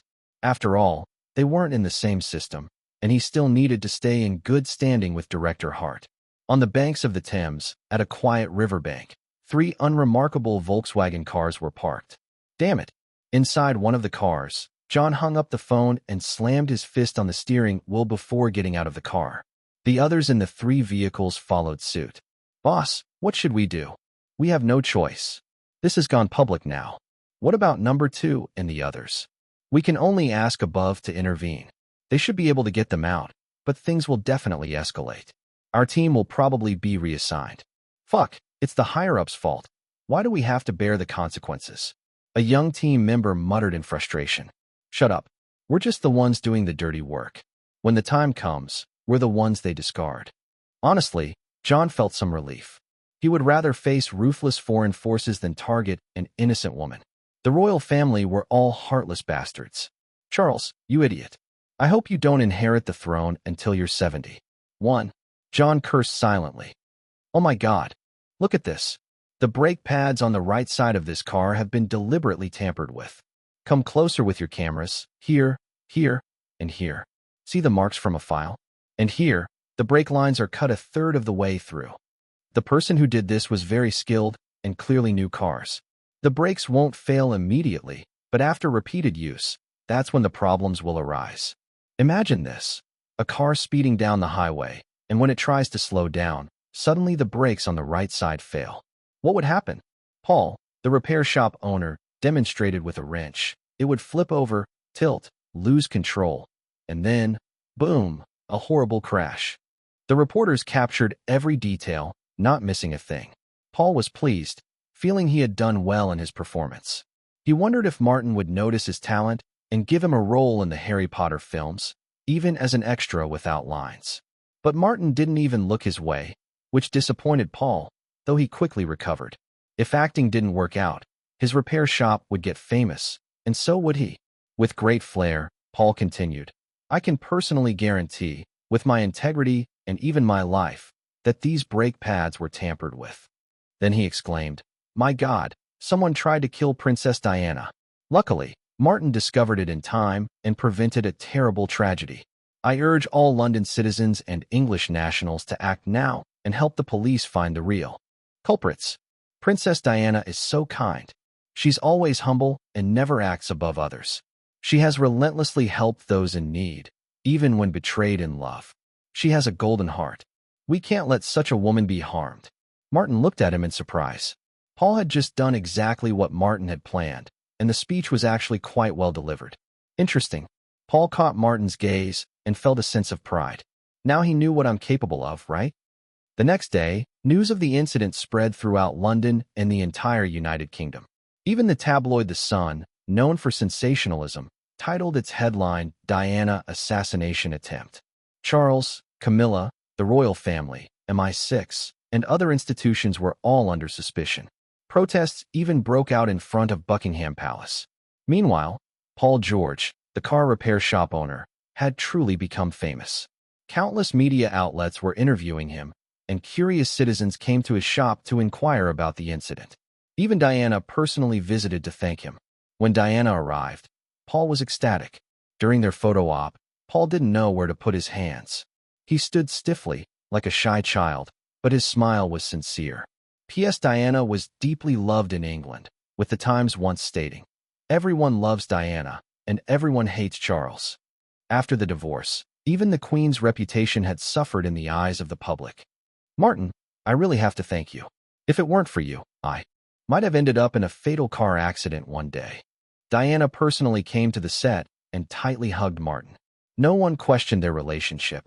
After all, Martin had saved her life, and Diana always treated him like a younger brother. In Diana's ear, Martin whispered softly, "Never say thank you to me, my love." Diana's heart skipped a beat. Fleet Street, the Sun headquarters. Have you found out who those two imposters were? We can't find anything. Their identities are fake, their jobs are fake, and we can't trace them. Yeah, doesn't that just make their identities even more suspicious? We'll publish the results of our investigation tomorrow. Is that really appropriate? What if they're backers? Don't worry, we're just revealing the truth. And do you really think no one's backing us? The next day, the Sun ran a headline in bold. No such people found. Alongside it was a large color photo of the bearded man and the Chevy driver. After our reporters' relentless investigation, we discovered that these two men, claiming to be reporters for the Sun, are cousins named Smith Williams and Brown Williams. They live together. However, when we traced their addresses from their driver's licenses, we found that no one lived there. We also checked with the City Hall, and their registered occupations were employees at a printing press called Cartlawn. But when we visited the supposed address of Cartlawn Printing, we found it was abandoned. Yes, they are truly no one. So the question remains, who are they, and who sent them to follow Martin, or rather, Diana? What conspiracy is behind this? You fool. At 75, Queen Elizabeth II of England slammed the newspaper she was holding into Charles's face. Don't you have a brain? Damn it. How could I have such a stupid son? Assassinating your ex-wife? That's the most idiotic way to go about it. Charles retorted stubbornly. I did it for the honor of the royal family. If that woman ends up with another man, how much of an insult would that be to the royal family? And I didn't want her dead, just injured. Wouldn't it be better if she just lay in a hospital bed for a year or so, peacefully? Stupid. Can you control the outcome of a car accident? You talk about honor? If you cared about honor, you wouldn't have been fooling around with that Camilla woman. You wouldn't have divorced Diana, and you definitely wouldn't have done something so foolish. All you care about is your own pride. I didn't mean to. Who knew that Martin's bodyguard would discover the brake issue? This whole thing should have ended cleanly. Diana was being followed by paparazzi while having an affair, and then a car accident happened, leading to things that can't even be spoken about. Charles was just as angry, blaming it all on Martin. I really regret introducing Richard and the others to you. I thought you'd learn to take responsibility, but instead, you've dragged them into this mess. Now everyone is suspicious that they're involved. They have no evidence. So what if they're suspicious? Evidence. You. The Queen covered her forehead, utterly disappointed in her son. Did he really think that the royal family was above the law and didn't need to care about public opinion? If it weren't for her tireless role as the benevolent matriarch, securing the goodwill and support of the public. The little remaining power of the royal family would have long been eroded by Parliament and the cabinet. Never think that the monarch of England is just a figurehead without real power. Even though the power of the monarchy has been diminished since the establishment of the constitutional monarchy, England's monarch still holds a small portion of real power today. First, from a legal perspective, the sovereignty of England belongs to the monarch. That is, England is the monarch's England, not the monarch is England's monarch. Secondly, in name, the monarch is the head of state, still holding the titles of Commander-in-Chief of the English Armed Forces, Admiral of the Royal Navy, and Commander-in-Chief of the Royal Air Force. At the same time, the monarch is the highest judicial officer, meaning the monarch is legally the highest prosecutor in England, while the Attorney General is merely the monarch's legal advisor. Thus, theoretically, the monarch represents the law of England. This also means the monarch has immunity from prosecution. No matter the crime, they will not be punished by the law. To list a few examples, the monarch has the right to appoint the prime minister. The monarch can dissolve parliament. The monarch has a veto on parliamentary decisions, including laws made by parliament. As commander-in-chief of the armed forces, the monarch can declare war on other countries if necessary. The monarch has the power to grant pardons. However, since the 1990s, Queen Elizabeth II has rarely used these powers. This is to avoid inciting distrust from the Prime Minister and Parliament. At the same time, the Queen has worked to project an image of being harmless, earning support from the public and some of the great nobles and business tycoons in Parliament. This is the reason she has been able to retain these powers. These powers, for her, are like nuclear weapons. If left unused, they serve as a deterrent, but if activated, they could backfire. Unfortunately, Charles was too foolish to understand these truths. The Queen sighed. Her son had already become set in his ways, stubborn and foolish. There was nothing she could do now. This was his life, and she had nothing left to teach him. Fortunately, William was a good boy. She would focus on teaching her eldest grandson more. Apologize. Say that you failed to protect your ex-wife properly, and that you'll do everything possible to prevent such things from happening again. What? That's impossible. Charles jumped up in protest. This is not advice. It's an order. The Queen shot him a sharp look. An invisible authority radiated from her, and Charles instantly froze. Although she had played the role of the harmless Hello Kitty for decades, anyone who thought Queen Elizabeth II was just a sweet, harmless old lady was gravely mistaken. As the longest reigning monarch in England's history, she had not only lived through World War II, but had also faced the dismantling of a declining empire, weakening military and economic powers, and the fracturing Commonwealth. Through it all, she did everything she could to ensure a special relationship with former colonies. Her strong leadership had kept Scotland and Northern Ireland from breaking away. She had supported Thatcher in the Falklands War against Argentina, and later, her intelligence service had stirred political divisions within Argentina. This war strengthened England's international stature and boosted public trust in both the government and the royal family. A woman of such strength, character, and tactics could never be compared to a Hello Kitty. Under the Queen's gaze, Charles quickly softened. All right, Mother, I will do it. Also, from now on, don't use the intelligence services without my permission.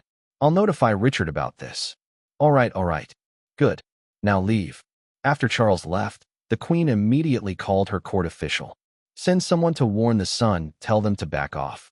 Yes, Your Majesty. Also, what's Martin up to? Isn't he filming Harry Potter in London? Yes, Your Majesty. Have him come to see me. Yes, Your Majesty. Wait, don't invite him directly. Let Diana pass the message. She's been wronged too, so convey my goodwill to her. Understood. Also, have our media report more on the Harry Potter production. Consider it my compensation to that young genius. Yes, Your Majesty. By the way, I hear he has a good relationship with my two grandsons. As far as I know, yes. William and Harry both like him. I've heard that Martin got the inspiration for Harry Potter from Prince Harry. Haha, interesting. I should have met this young man earlier. The Queen seemed to revert to her Hello Kitty persona, transforming once more into the gentle and lovable old lady. The Queen invited me to a banquet? Martin looked at Diana with a hint of confusion. Why?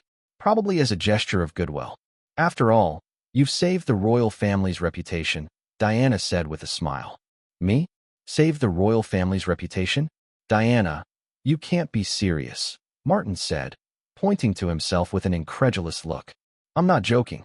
If I had died, the royal family's reputation would have taken a massive hit. This whole thing must have been orchestrated by Charles or Camilla. Her Majesty would never be so foolish. If she wanted me dead, it would have been on a hospital bed, not in a car crash. Diana shook her head with a wry smile. Who knows? Maybe Her Majesty really did have that thought. Even though I divorced Charles, as the former princess, my every action still reflects on the royal family's image. Charles hates me, and the Queen is wary of me, but thanks to your meddling, they probably can't touch me anymore. Huh. I wonder what Her Majesty thinks of you now. Does she dislike you, or outright loathe you? Couldn't it be admiration? Martin grinned cheekily. Impossible. Having spent 15 years as a royal daughter-in-law, Diana couldn't claim to fully understand the Queen's facade, but had seen through enough of it. Her former mother-in-law was nothing like the kind and gentle persona she presented to the public. Anything is possible, Martin replied, brimming with confidence. Diana chuckled. All right. Anything is possible. Everyone loves Martin. Happy. Clearly, you underestimate my charm, woman. Prepare to be chastised. Martin lunged forward, playfully tackling her. 2 evenings later, Martin arrived at Buckingham Palace. This was a small, private banquet. Though modest in scale, it was clear from the arrangements that it held importance.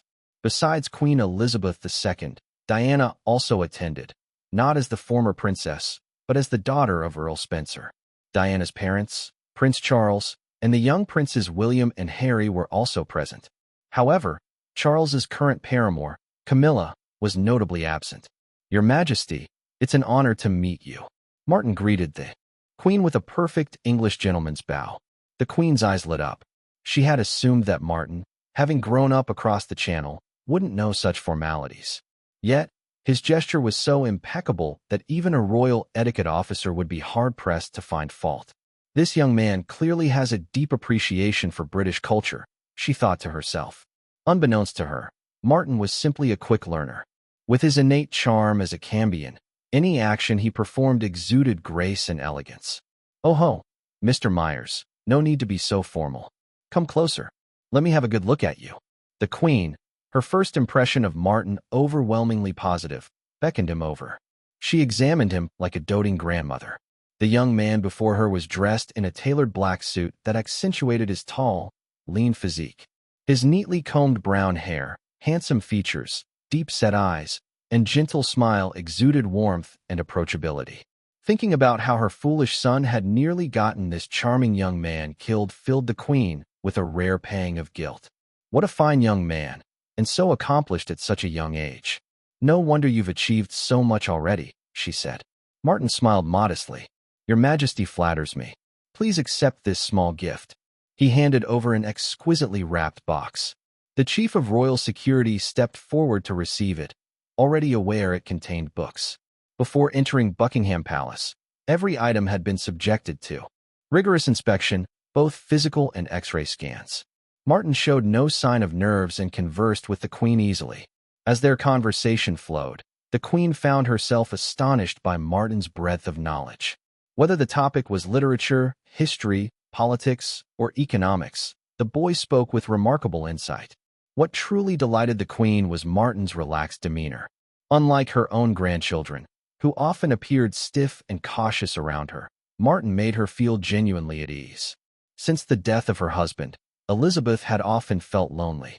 Her status created a barrier that even her family struggled to bridge. But this boy, unaffected by her title, brought a refreshing warmth.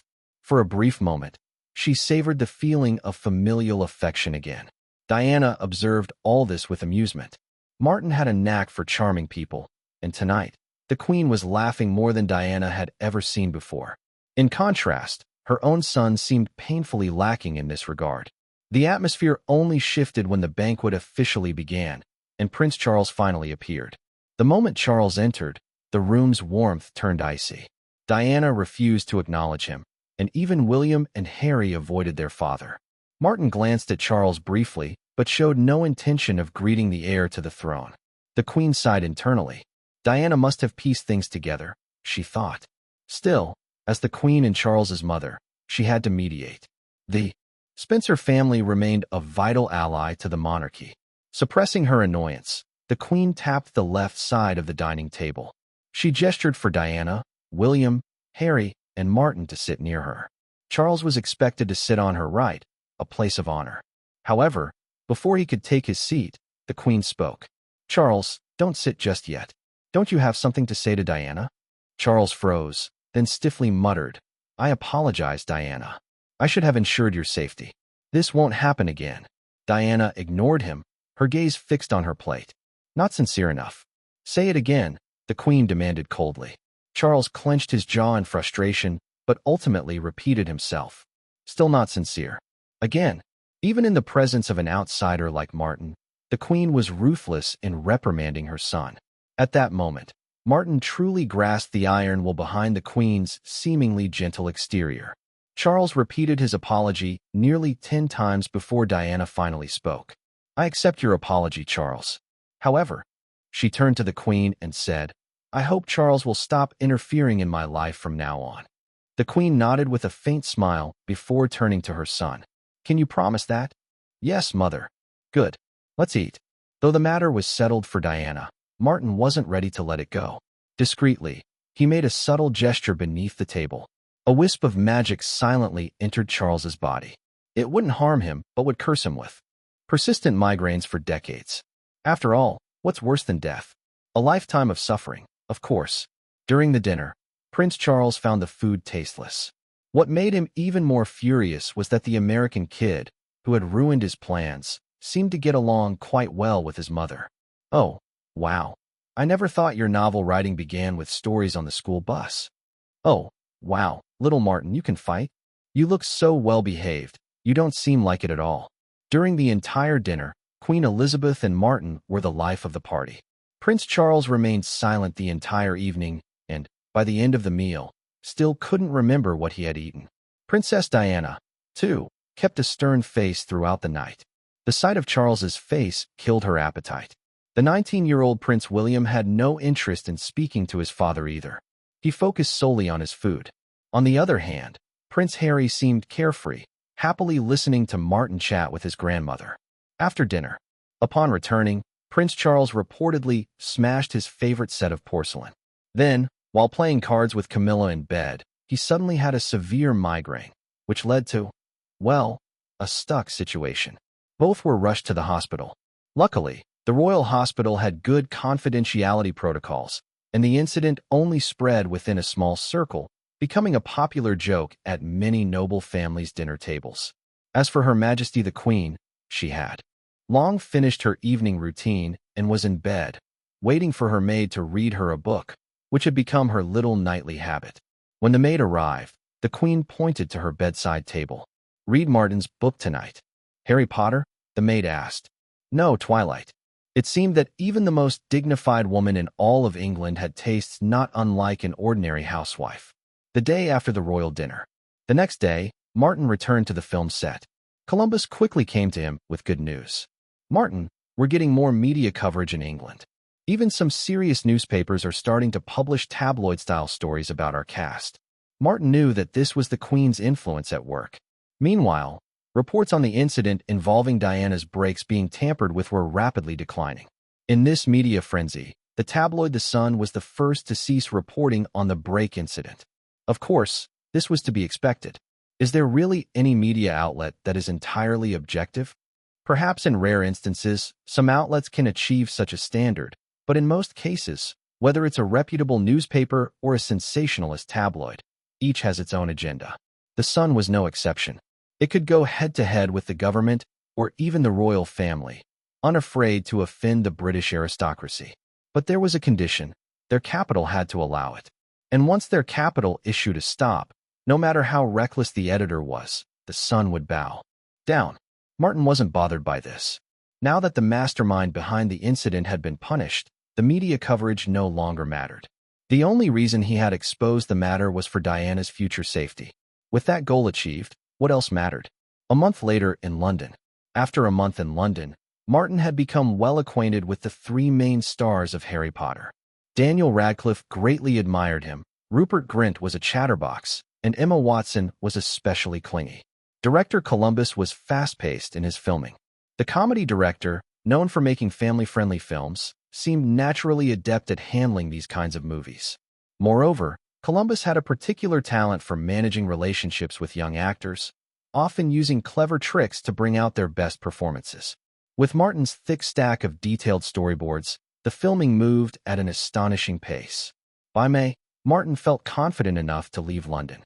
Before leaving, he spent one last night at Diana's estate. That night, Diana passionately clung to him. After leaving London, instead of heading back to Los Angeles, Martin flew to New York. He had made plans with Leo to attend this year's Victoria's Secret fashion show. New York, Bryant Park. Backstage at the Victoria's Secret show, a group of stunningly beautiful models crowded around the exit, peeking at the guests in the audience. "What are you all looking at?" Heidi Klum, who had just changed into her outfit, asked in surprise. "We're watching Giselle's boyfriend." Adriana Lima responded without turning. "Oh, Leo's here?" Heidi Klum realized. "Don't listen to them. They're all peeking at Martin," someone else chimed in. "Martin? The genius Martin?" Heidi asked, now curious. "Yeah, the handsome guy in the first row, sitting next to Leo," the model responded. "Wow, he's even more handsome in person," another model commented. "Didn't you see his elf costume? I think that's his ultimate form." "I agree, Martin should be an elf. Damn, I really want to rip his clothes off and throw him onto my bed." "You're dreaming, girl. If anyone's throwing him on the bed, it's me." "All right, ladies, stop gawking, get backstage. The show's about to start." CEO Sharon Tinney clapped her hands to get their attention. The models scattered. As the music began, the show kicked off. The opening model was Czech supermodel Karolina Kurkova. Tall, blonde, with an incredibly hot body. Martin laughed. "Leo, she's definitely your type." "No, I'm only in love with Giselle now," Leo replied, feigning seriousness, though his lustful gaze gave him away. Supermodels like Giselle Bündchen, Tyra Banks, and Alessandra Ambrosio strutted down the runway. At this point, the wings and outfits were not as extravagant as they would be 2 decades later, but the stage setup was still exquisitely beautiful. The crowd eagerly awaited the fantasy bra reveal. This year, the bra was named the Star of Heaven. Crafted from 1,200 Sri Lankan pink sapphires and 90 carats of emerald-cut diamonds. I heard last year's fantasy bra, Giselle's Red Hot Dream, sold for $15 million, and even made it into the Guinness World Records. Martin wondered aloud, are these bras really worth so much? Who would buy them? Leo glanced around, ensuring no one was paying attention, and whispered in Martin's ear, "The price is mostly inflated. Yes, some people do buy them, but most of the time they're negotiated down. For example, Giselle's Red Hot Dream was listed at $15 million, but the actual buyer only paid $1.5 million. Whoa, that's just a tenth of the price. The markup is huge. Of course, it's all about the hype. Every few years, they always manage to find a few gullible buyers who pay the listed price. But once they sell, Victoria's Secret makes a huge profit." At that moment, the auction began. The atmosphere quickly heated up. Leo pointed to a Middle Eastern tycoon who was bidding the most aggressively and mocked. "See that? That's the ultimate sucker." In the end, the Star of Heaven fantasy bra was bought by that same wealthy man for a whopping $12.5 million. After the Middle Eastern tycoon purchased the Star of Heaven lingerie, he immediately requested to meet the model showcasing it, Heidi Klum. Leonardo watched the man with amusement and said to Martin, "See, this is why this lingerie is worth the price. It's all about the person wearing it." "Oh, do you think he'll succeed?" Martin asked, intrigued. "Impossible. Models who make it this far are sharp as tacks. I bet this Middle Eastern nouveau riche will be spun around by Heidi. Do you believe me? It's impossible for her to get into his bed without him spending a few million on her." "And how much did you spend chasing Giselle?" Martin asked with a mischievous tone. Leonardo immediately felt insulted. "Do I really need to spend money? Look at my face, just my face, and all the models are crying and begging for me to sleep with them." Martin laughed heartily. "Is that so? Then I think I can manage too." Leonardo glanced at Martin and nodded. "You've got the looks, though you're a bit young. But that's a bonus." He sighed. Damn it. Although I hate to admit it, you really could. Then Leonardo winked. How about I introduce you to Heidi Klum? No need. Honestly, I prefer Adriana Lima's face. Oh, just the face? Leonardo raised an eyebrow mischievously. You're not still a virgin, are you? Martin smiled without responding. Adriana Lima works too. Come on, I'll introduce you. Leonardo dragged Martin towards the backstage. As they walked by the Middle Eastern tycoon who was showering Heidi with attention, the man was enthusiastically showing off his wealth. Do you like Van Cleef and Arpels, Graf, Bulgari, or Tiffany? Watches, maybe Patek Philippe? Or Breguet? Their custom pieces are definitely worth collecting. Leonardo couldn't help but sneer. Nouveau riche. At the backstage door, the CEO Sharon Tinney immediately allowed them entry when she saw Leonardo. Leon, long time no see. This must be Mr. Myers. Nice to meet you. Sharon greeted them warmly, chatting for a bit before she noticed Leonardo had grown impatient and quickly added, You must be here to see Giselle, right? Go ahead. All right. See you later, Leonardo grinned. Are we just walking in like this? Martin whispered in Leonardo's ear. Of course. What's wrong? Leonardo replied, surprised by Martin's question. They should still be changing, right? Please, models don't care about that. Come on, let's go. Leonardo said, ushering Martin forward. Martin wanted to ask, your girlfriend Giselle could also be changing. Aren't you concerned? But seeing how confident Leonardo was, he figured it wasn't worth asking further. Inside, several models were indeed changing, but they paid little attention to the two men's entrance. Some even threw flirtatious glances at them. In fact, there were always men backstage, designers, staff, assistants, etc. Everyone was busy, and no one was paying attention to the models' bodies. Maybe they were tired of it, or maybe they were gay? Martin speculated. Giselle, over here. Leonardo scanned the room and spotted Giselle Bündchen. He waved her over. Martin clearly noticed Leonardo's Adam's apple move, suggesting he had taken the opportunity to glance at her. Perfect. Come over here and wait for me a minute, Giselle called. Out. She was struggling to pull on a pair of skinny jeans, hopping up and down to get them on.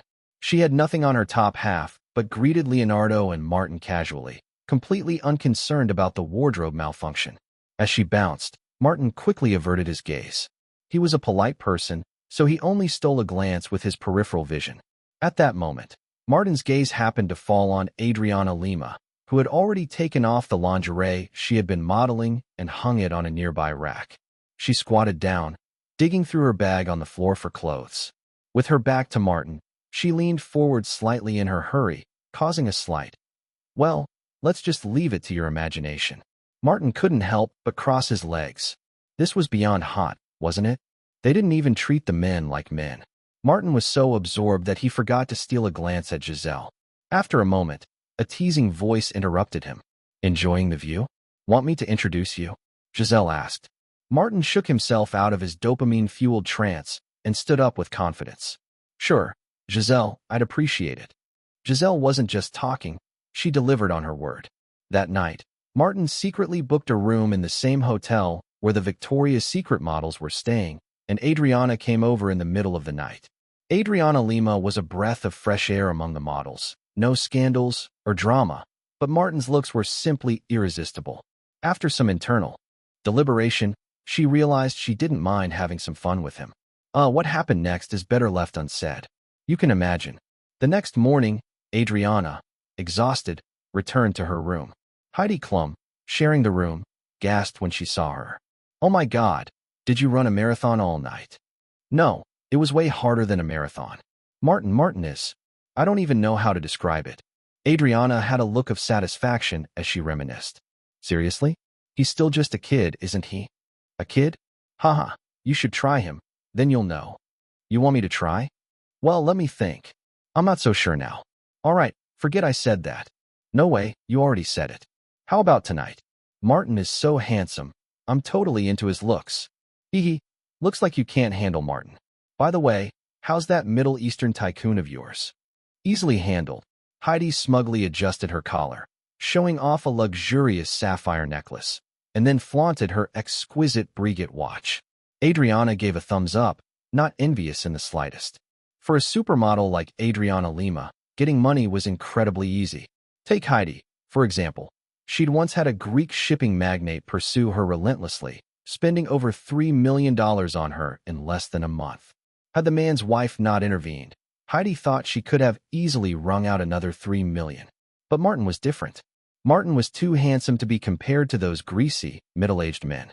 And Martin's position in the entertainment and business worlds offered more than just money. For Adriana Lima and Heidi Klum, models of their caliber weren't lacking in money. Many supermodels even kept lesser-known male models as lovers. During the day, Heidi went back to seducing the Middle Eastern tycoon for his money. For these supermodels, it wasn't just about money. It was about showing off their charm and even competing with each other. That evening, as promised, Heidi Klum came to Martin's room with Adriana Lima. Martin, of course, didn't turn them down. Adriana Lima was surprised to find that she couldn't bring herself to refuse either. So the three of them sat down and played a game of landlord.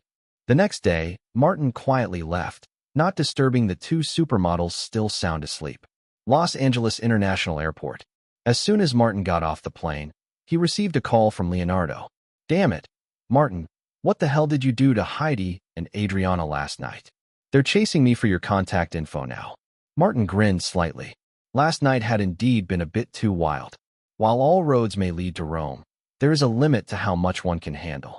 However, he did enjoy himself thoroughly. As for his collectibles, Martin was more protective. But when it came to these models, he was much rougher. He thought for a moment and said, "Give them my number." "Your personal one?" Leonardo asked. Yeah. These two models were adventurous, willing to do things that his collectibles wouldn't. It was a welcome supplement to his activities outside of his usual interests. Beverly Hills, Martin's luxurious estate. At the back garden of the estate, there was a small path leading to a private beach below. At the corner of the beach was a private yacht dock. At that moment, a yacht was quietly docked there.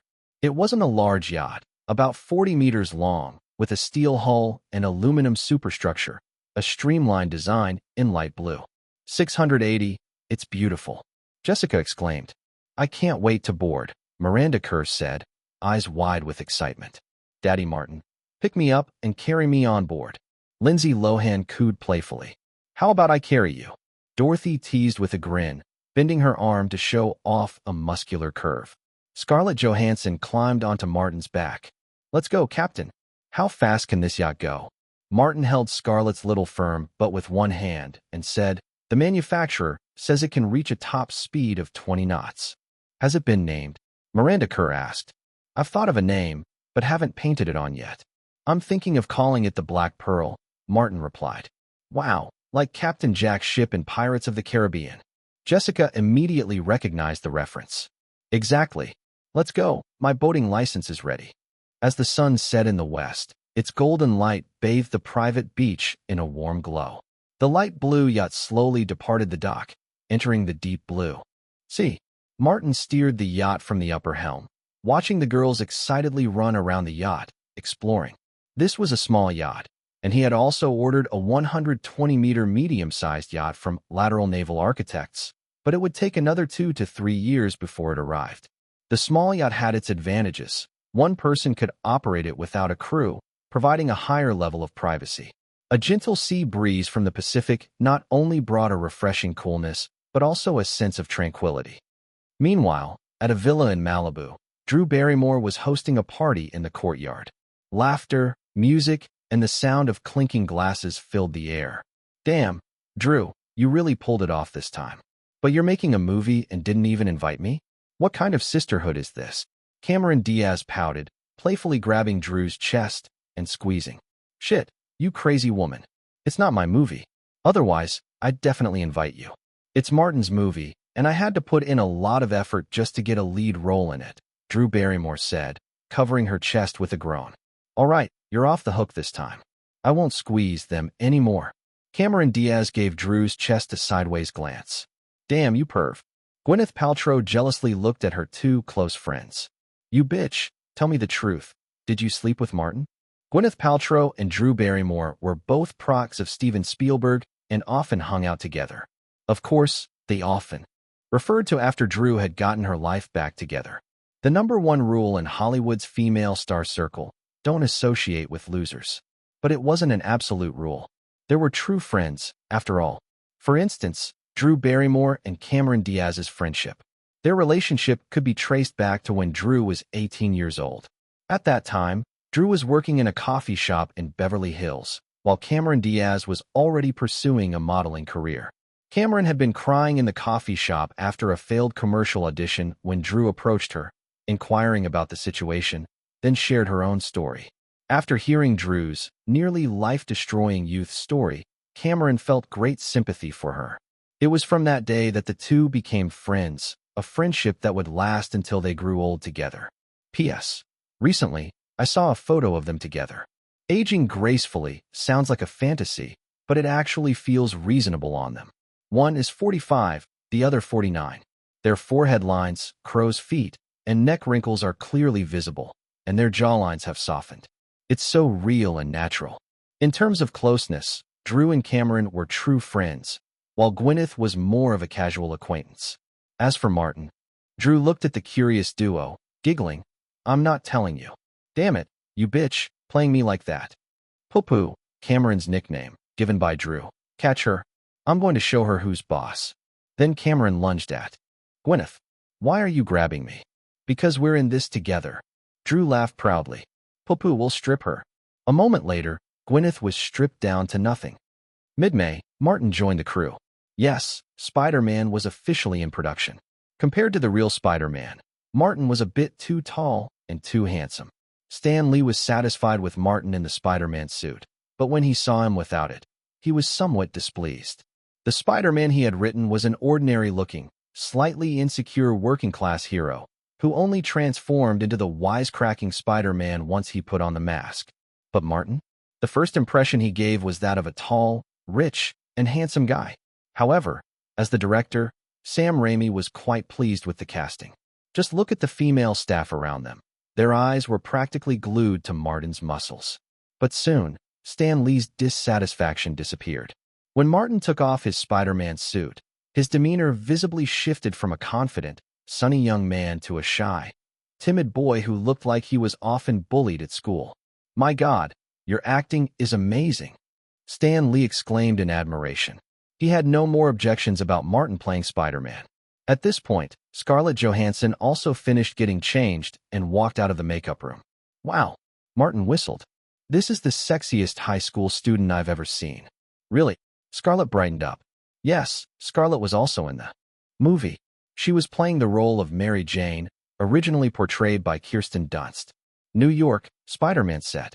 Martin swung through the air holding a green-painted wire, moving with such agility and grace that he seemed like a real-life Spider-Man. It's clear now that casting Martin as Spider-Man was the right choice. "No Hollywood actor could match his agility," said Ian Blythe, the film's producer, excitedly. Director Sam Raimi leaned in and added, "I even suspect he really does have spider genes in him. He's the Spider-Man hiding in reality, just a more handsome version." While Martin was passionately filming Spider-Man in New York, a huge news story about him broke in London. The Daily Mail reported. It is reported that 2 months ago, a company called Blue Star formally announced to the London City Supervisory Commission that they had acquired 10% of the shares in Chelsea FC. At the time, the market's response was relatively calm, since this amount of shares didn't even place them in the top 3 of Chelsea's shareholders. But many were curious about who this company actually belonged to. 2 months later, Blue Star announced an agreement with Chelsea's 2 largest shareholders, Ken Bates, to purchase his 38.7% stake.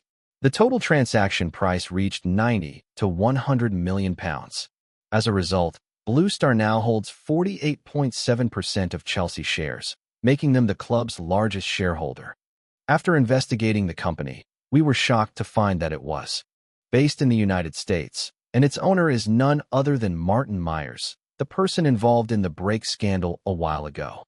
That's right, this 14-year-old boy is now the largest shareholder of Chelsea. This news caused a huge stir. As is well known, the English tend to be quite traditional. And as the birthplace of modern football, English football clubs are notoriously exclusionary. Just look at the waves caused when Abramovich took over Chelsea or when the Glazer family acquired Manchester United. Chelsea's fan organizations had already begun to meet and prepare for protests. Major media outlets also published articles, most of them opposing the acquisition. A 14-year-old American kid becoming the largest shareholder of a traditional Premier League club like Chelsea? This is a huge joke. Is he going to confuse football with American football? This is an invasion of capital. Chelsea's welcoming in a wolf will make them lose the traditional values of English football and bring a bad atmosphere to the Premier League. Who is Martin? A writer, an actor, a singer, but never a footballer. Why should someone with no football experience interfere in professional football? It's a foolish act. Martin Meyer's other identity is an investor. Since 1998, he has been heavily investing in high-tech stocks in the U.S.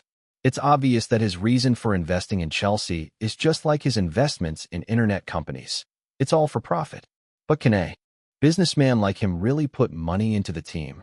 And just as the media was hyping up the wolf is coming narrative and fan organizations were preparing large-scale protests, they received even more shocking news. Blue Star was not satisfied with the 48.7% stake they held and wanted to fully acquire Chelsea FC. Back in New York, Martin was on the phone. Dad, how much leverage can Morgan give us? 15 times. That's the maximum. Dad, can't you do something more? Please, son, do you think I'm the chairman of the board? I'm just the head of the investment department at JP Morgan Chase. All right, 15 times it is. It's a bit tight, but it should be enough. Let's do it. Martin thought about it. After buying the team, there might not be enough money left for big-name players, but he had a bunch of talented young players still not yet in the spotlight. That would be enough to support the future of the team. Martin, don't you think this acquisition is a bit too risky? To be honest, when Grant Myers first heard about his son's plan, he was a bit shocked. But he couldn't stop his son's insistence and agreed to oversee the acquisition. Dad, didn't I tell you before? The Premier League has always been about capital operations. No matter what the English say about tradition, the Premier League was born out of capital. This league, independent of the FA, has almost no interference in its commercial operations, which makes it perfect for capital to get involved. In Martin's memory, the Premier League's rapid rise started in 2001. From that year on, its broadcast contracts grew increasingly outrageous. By 2016, the value of these contracts had reached £5.136 billion. This meant that every Premier League club could earn £102 million in broadcasting rights alone in a single season. That's why the playoff for promotion from the Championship is known as the £100 million battle. Thanks to capital operations, the Premier League's brand value kept rising, and to businessmen, anything unrelated to money, such as tradition, was seen as a burden.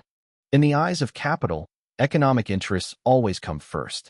In fact, the Premier League had even once been called the Barclays Premier League, as they sold the naming rights to the league. If that was possible, what else couldn't be developed? By 2008, the Premier League's brand value had surpassed Serie A by more than 40%. Because the Premier League is not governed by the FA, it was more open to third-party capital, which is why so many wealthy individuals wanted to buy Premier League clubs. In the original timeline, the influx of funds from sources like Russia, Southeast Asia, the United States, the Middle East, and even China strengthened the Premier League, raising the purchasing power of clubs from the top to the bottom. This time, Martin was the one to set the trend. He invested less, but would earn more in the future. Interestingly, the fan organization's protests didn't go smoothly, because the younger generation in England viewed Martin as an idol. Especially after the break incident was exposed, he was regarded as a hero and the Knight of Diana. As a result, many younger Chelsea fans didn't oppose Martin taking over the club. Reports have confirmed that Martin Meyers has invested £102 million into this acquisition. It is highly likely that a leveraged acquisition strategy will be employed, and JP Morgan Chase has already started gathering funds for Martin Meyers' acquisition. Chelsea fans are divided. A portion of young fans believe that it's not a bad thing for their idol, Martin Meyers, to take over the team. They are confident that he will bring energy and hope to the club. The protests were finally organized, but through the media's cameras, it was clear that most of the people on the streets were middle-aged and elderly, with very few young people participating. By late May, the media revealed once again that Blue Star had reached agreements with several Chelsea shareholders, acquiring their shares at a premium. After acquiring these shares, Martin now held more than 75%. According to the rules for listed companies, once someone holds over 75% of the shares, they can delist the club from the stock market and force small shareholders to sell their shares, turning Chelsea from a public company into a private asset. The media in England began to criticize even more fiercely. But Martin also had his backing. The constant attacks from Fleet Street triggered strong opposition from the North American media. The two sides began exchanging toxic insults across the ocean, starting with sarcastic remarks, escalating to open verbal battles, and even involving criticism of each other's political climate. The English media called American politicians pimps, liars, and war profiteers. The American media called the British government decayed, backward, and idiotic concentration camps.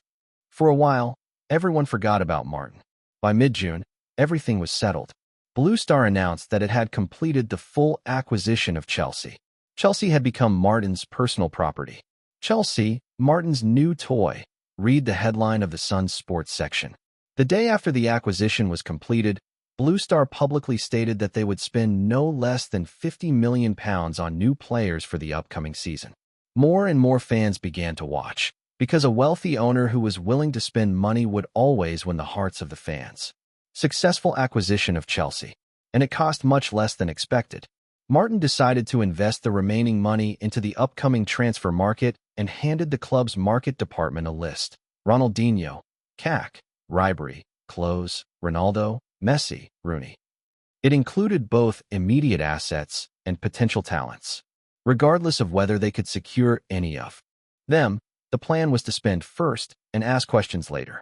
While the acquisition of Chelsea was still a hot topic across the Taiwan Strait, Martin's attention had completely shifted back to filming. Peter, remember, with great power comes great responsibility. No, cut, that's a wrap. Fantastic. Are you talking about Spider-Man or his uncle? Joked Cliff Robertson, who was playing Ben Parker. You're all fantastic. Director Sam Raimi was genuinely pleased. Martin's acting was exceptional. Though this was a superhero movie that didn't demand much acting, Martin had nailed the few moments where his skills could shine, showing impressive depth.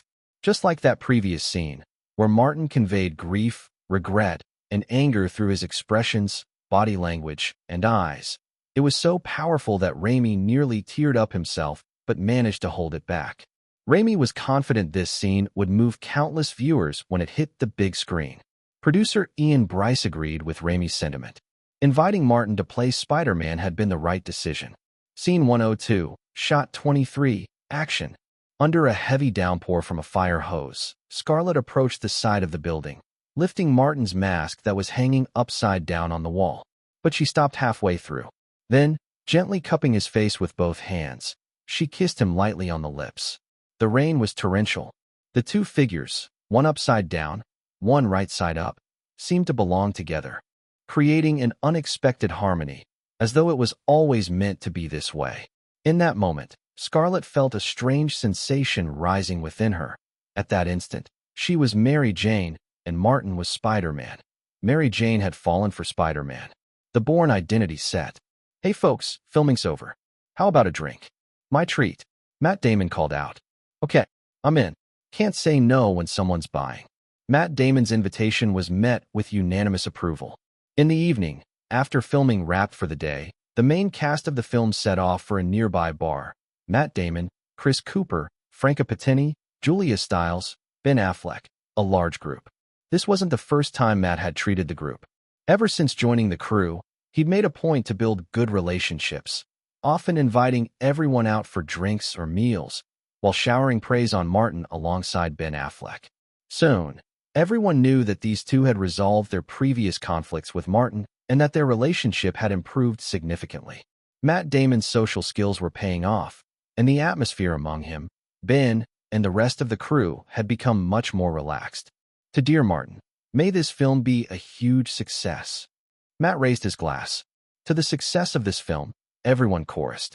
Meanwhile, across the bar, a man with dirty dreadlocks was staring at them. A moment later, he received a phone call and exited the bar. A black Cadillac was parked by the roadside, and the man quickly got into the car. In the spacious backseat sat a man wearing a gold chain, gold bracelet, and gold teeth, clearly someone with a certain reputation. After the dreadlocked man entered the car and the door slammed shut, he asked, "Is it confirmed? Those two guys?" "Yeah, it's them, Matt Damon and Ben Affleck. But there are others around." "How many people?" "8, including 2 women. So, 6 others. We have 8 men, so it's just a few actors. Let's send in our guys. Remember, we're making this look like a bar brawl. No one should get killed. And don't forget who the main targets are." "Got it, Boss Poyet." The dreadlocked man got out of the car, whistling. A few big men gathered around him on the street. 8 in total. They followed him back into the bar. The man called Poyet, the boss, calmly opened the car door and watched the bar entrance, waiting silently. Soon, a shout was heard from inside the bar. "Damn you, you dare bump into me." Then, Ben Affleck's angry voice responded, "What are you talking about? You bumped into me. You damn son of a, come on then." Next, there was the sound of shattering glass, chairs being knocked over, and shouting and cursing from people. But why were his own men the ones screaming? Poyet frowned in confusion. "Thanks, Captain Carl. We'll take them from here." Jeff Raymond led the group of actors out of the police station. A swarm of reporters quickly surrounded them. "Matt Damon, could you explain why? You got into a bar brawl. Was it over a woman?" Ben Affleck, is this another outburst from your temper? Jeff Raymond, did Martin already hear about this incident? How will he handle the situation with Matt Damon and Ben Affleck? Will this affect the filming of the movie? Jeff smiled and stopped. "This wasn't caused by anyone in our crew," he told the reporters. "The police have the bar's security footage, and they'll be releasing it shortly." He gestured to Matt Damon, who nodded in agreement. "Yes, we were provoked. They started it, and I suspect someone might have been trying to sabotage the Bourne Identity." The reporters perked up. A brawl involving sabotage of the movie's production? That was juicy. "Matt Damon, do you have proof of this?" "Matt Damon, who do you think was trying to sabotage the film?" "Matt Damon." Matt Damon didn't continue to answer the questions. He simply said, "You can watch the police footage," before walking away with the group. Later that evening, the police released the footage, with officers providing commentary. This is the security footage from the bar where the brawl took place. Here you can clearly see that the dreadlocked man deliberately bumped into Ben Affleck. They started arguing, and shortly afterward, these men began attacking Ben Affleck and Matt Damon. The footage confirmed that Matt and his group had been the ones provoked. At first, they were at a disadvantage, but other bar patrons, apparently tired of the bullies, came to their aid. The attackers were outnumbered and quickly subdued. But the story didn't end there. The actors from the Bourne Identity noticed something odd after the police got involved. The dreadlocked man seemed familiar, like they had seen him at previous gatherings. The video froze, with the provocateur highlighted in a red circle. The officer continued. "We then pulled up footage from previous gatherings of the Bourne Identity crew." The TV displayed 3 more videos. One was of Matt Damon and the others gathering at another bar, and the other 2 were of Matt Damon and the group dining at a restaurant. Indeed, in all 3 videos, the figure of the black man with dreadlocks appeared nearby. Although the footage was blurry, making it hard to make out the man's face, his outfit, build, and posture made it highly likely that this was the same person. "This man has already been apprehended by our police. Perhaps we can learn the cause of the brawl from him," said the officer. The Bourne Identity bar fight with gangsters. Matt Damon points out that someone is trying to frame the crew. A premeditated brawl. Who did the Bourne Identity crew offend? Matt Damon injured, Ben Affleck injured, Chris Cooper injured. With most of the main actors from the Bourne Identity hurt, filming progress may be affected. The buzz around the Bourne Identity quickly intensified. On set, Matt Damon, Ben Affleck, and Chris Cooper, the injured actors, were all still filming their scenes. Yes, they had sustained some minor injuries during the brawl, but it hadn't affected the filming. After the scene wrapped, Ben Affleck walked over to Matt Damon with a cheerful expression. "Matt, we did great this time. Martin should trust us more now." Matt Damon cautiously looked around. "Don't mention this in the crew. Remember, keep it to ourselves." Got it. I only say this to you." Ben Affleck grinned. In the suburbs, at an underground clinic, several black men lay in hospital beds, all with swollen faces and casts, clearly having sustained serious injuries. Outside the clinic, the gang leader, Poyet, was on the phone. God damn it, are you blaming me? I told you it was a trap. Those so-called Good Samaritans were definitely arranged beforehand. They're all experts in fighting. My men are all in the hospital, and Jerry's in jail. Damn it. How do I know if Jerry will say anything? All I know is, I've lost big on this deal. Yeah. Jerry doesn't know about you. And in the end, the cops will only trace this back to me. But I can't guarantee I won't throw you under the bus. 100,000? No, that's not enough. I might lose money and end up in jail.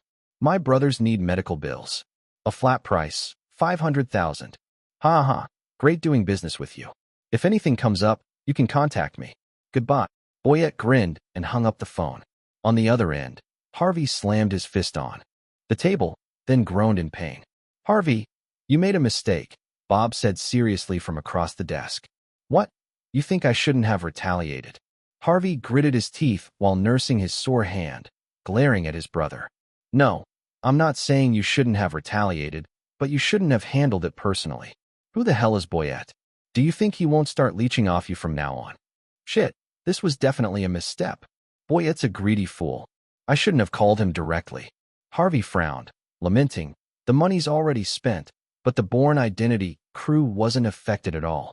Matt Damon, Ben Affleck got hurt, but Chris Cooper didn't get hurt much at all. He paused, a thought crossing his mind. Boyette said he fell into a trap, that those bystanders in the bar were all fighting experts. Bob shook his head, sighing in resignation. His respect for Martin grew. He said, I can tell, those bystanders were clearly prepared beforehand. It seems Martin anticipated that someone would try to mess with him. But how did he know we'd target the Bourne Identity and not something else? Harvey asked, confused. Bob didn't answer, instead asking, Harvey, do you remember why we targeted the Bourne Identity? Because it's the first fully independent film produced by Martin Meyer's company. We didn't want him to succeed, and also, it has no backing. That's exactly it. Bob shrugged. Shit, he could figure out from all these clues that someone would mess with the Bourne Identity. He's a genius, isn't he? A genius, my ass. He's way too smart. Wait, you think he's figured out it was us? Harvey's face grew pale. Very likely. It's not hard to guess. After all, Matt Damon and Ben Affleck are in the crew, and we had a motive. He might not be sure, but we're definitely the prime suspects. Bob said with a grim expression. Harvey's face was similarly dark. Since he started targeting Martin, it felt like he was always on the losing side. Could a genius really be that unstoppable? No, I refuse to accept it. I haven't lost yet. Unless the Bourne Identity becomes a huge hit, Martin could still fail. Bob, check which warehouse the film reels for the Bourne Identity are kept in. Harvey, what are you planning to do? Bob widened his eyes, not expecting his older brother to become even more daring after every setback. Warner's film warehouse has had fires before, hasn't it? Goddamn, you're crazy. Don't worry, neither you nor I will be directly involved. We'll send someone reliable to handle it. On the Spider-Man set, Jeff came to visit and update Martin on the situation. Martin, you were right. Someone is definitely targeting the crew. Fortunately, we've had people tailing Matt Damon and his group for the past 2 weeks. We've tracked down the hideout of those black guys. Should we act? Martin waved his hand. A bunch of low-tier thugs. Let's not bother with them for now. Just have our people keep an eye on the set. Make sure the filming equipment and the footage are safe. After thinking for a moment, he added, I'll have Gordon handle this. He's more professional in this area. You stay on top of Harvey. I know you have some friends at Miramax, so quietly make use of them. Got it. I'll keep an eye on Harvey. A week passed without any further incidents. Filming on the Bourne Identity was going smoothly. New York. The Bourne Identity's film studio. Jack, want to grab a drink? Matt, any plans for the night? Chris, come to my room and play cards. As the evening sky darkens, the crowd disperses. The once bustling studio is now eerily quiet and empty. Old Harry is the guard for the film reel storage. But really, what's there to guard? There's only one door, and anyone who enters has to pass by his duty room. His daily routine consists of watching soap operas until about 9:30 p.m., then lying on a cot for a long nap. He only needs to wake up twice, at midnight and at 2 a.m., to make a patrol. Other than that, there's nothing else. He enjoys this laid-back job. By 10:30 p.m., Old Harry has already fallen into a deep sleep. He isn't worried about oversleeping because he has set an alarm. At this moment, a shadow quietly approaches the film storage door. The figure pulls out a set of lock-picking tools and fiddles with the lock. The door easily opens. Old Harry's snoring can be heard from the security room next door. The intruder lets out a quiet, mocking laugh. The intruder then sneaks over to the electrical box. After a few quick manipulations, the figure leaves and locks the door behind them. The warehouse soon fills with smoke. Flames rapidly erupt. Old Harry wakes up coughing. Cough, cough, cough. He struggles to sit up on his cot, grabbing his shirt to cover his nose and mouth. He stumbles to the warehouse door, opens it, and runs outside. Fire! Fire! Old Harry yells in terror. By then, the fire has engulfed the entire warehouse. If he hadn't run out in time, he would have perished in the flames. A few hundred meters away, on the roof of a residential building, Gordon stands with a man in his 30s, watching the fire in the distance. John, looks like our plan is working. The distance calculations are fine, right? Will there be any traces left? Don't worry, this is my specialty. No one will notice. The firefighters and police will just think the explosives from the movie props nearby set off the fire. In fact, they were already about to be triggered by the flames. Then let's begin. Got it. John takes out a black remote control from his pocket, presses a button, and a loud bang sounds from a distance. At the same time, a massive fireball erupts on top of another warehouse a few hundred meters away. Before long, this second warehouse is also set alight. How's that? Was it accurate? John grins, proud of his work. Gordon pats him on the shoulder. With a smile. Nice, you haven't lost your touch. Turning, he says, let's go. You're not going to watch the show? There's nothing to watch, Gordon replies coldly, walking toward the stairwell without turning back. John, disappointed, casts one last glance at the fire before following Gordon. Outside the warehouse, Old Harry hadn't had time to grab his phone, so he can only shout for help. It isn't until some nearby residents notice the fire and call 911 that help arrives. But by then, 40 minutes have passed, and the two warehouses are reduced to rubble.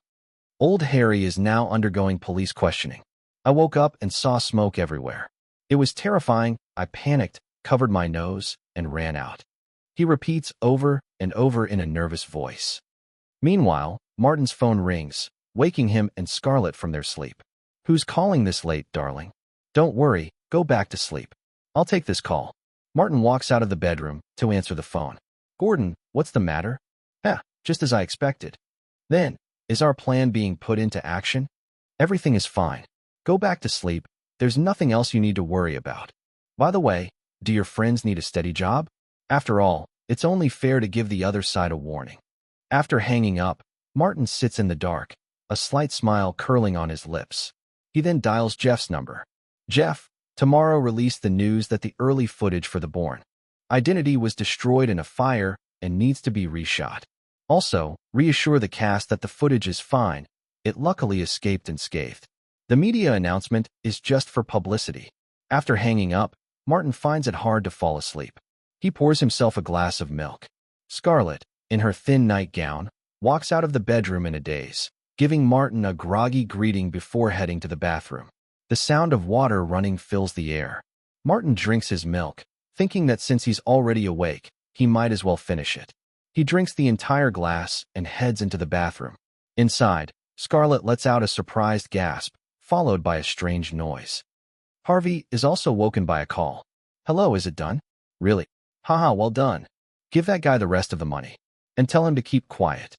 Harvey, excited, can't sleep and turns in his bed, thinking, such good news, should I find a woman to celebrate? Just as he's about to reach for his phone, another call comes in. Seeing it's his brother Bob, Harvey picks up the phone with a puzzled expression. Harvey, something's wrong. Our film reel and equipment warehouse caught fire. What? Harvey's eyes widen in shock. Which warehouse? How did it catch fire? It's the New York gangster production warehouse. The cause of the fire. Bob pauses, his voice tinged with disbelief. God, how could it be New York gangster? What happened? Hurry up and tell me. Harvey grows. Impatient. Before Bob can respond, Harvey asks again, what's the damage?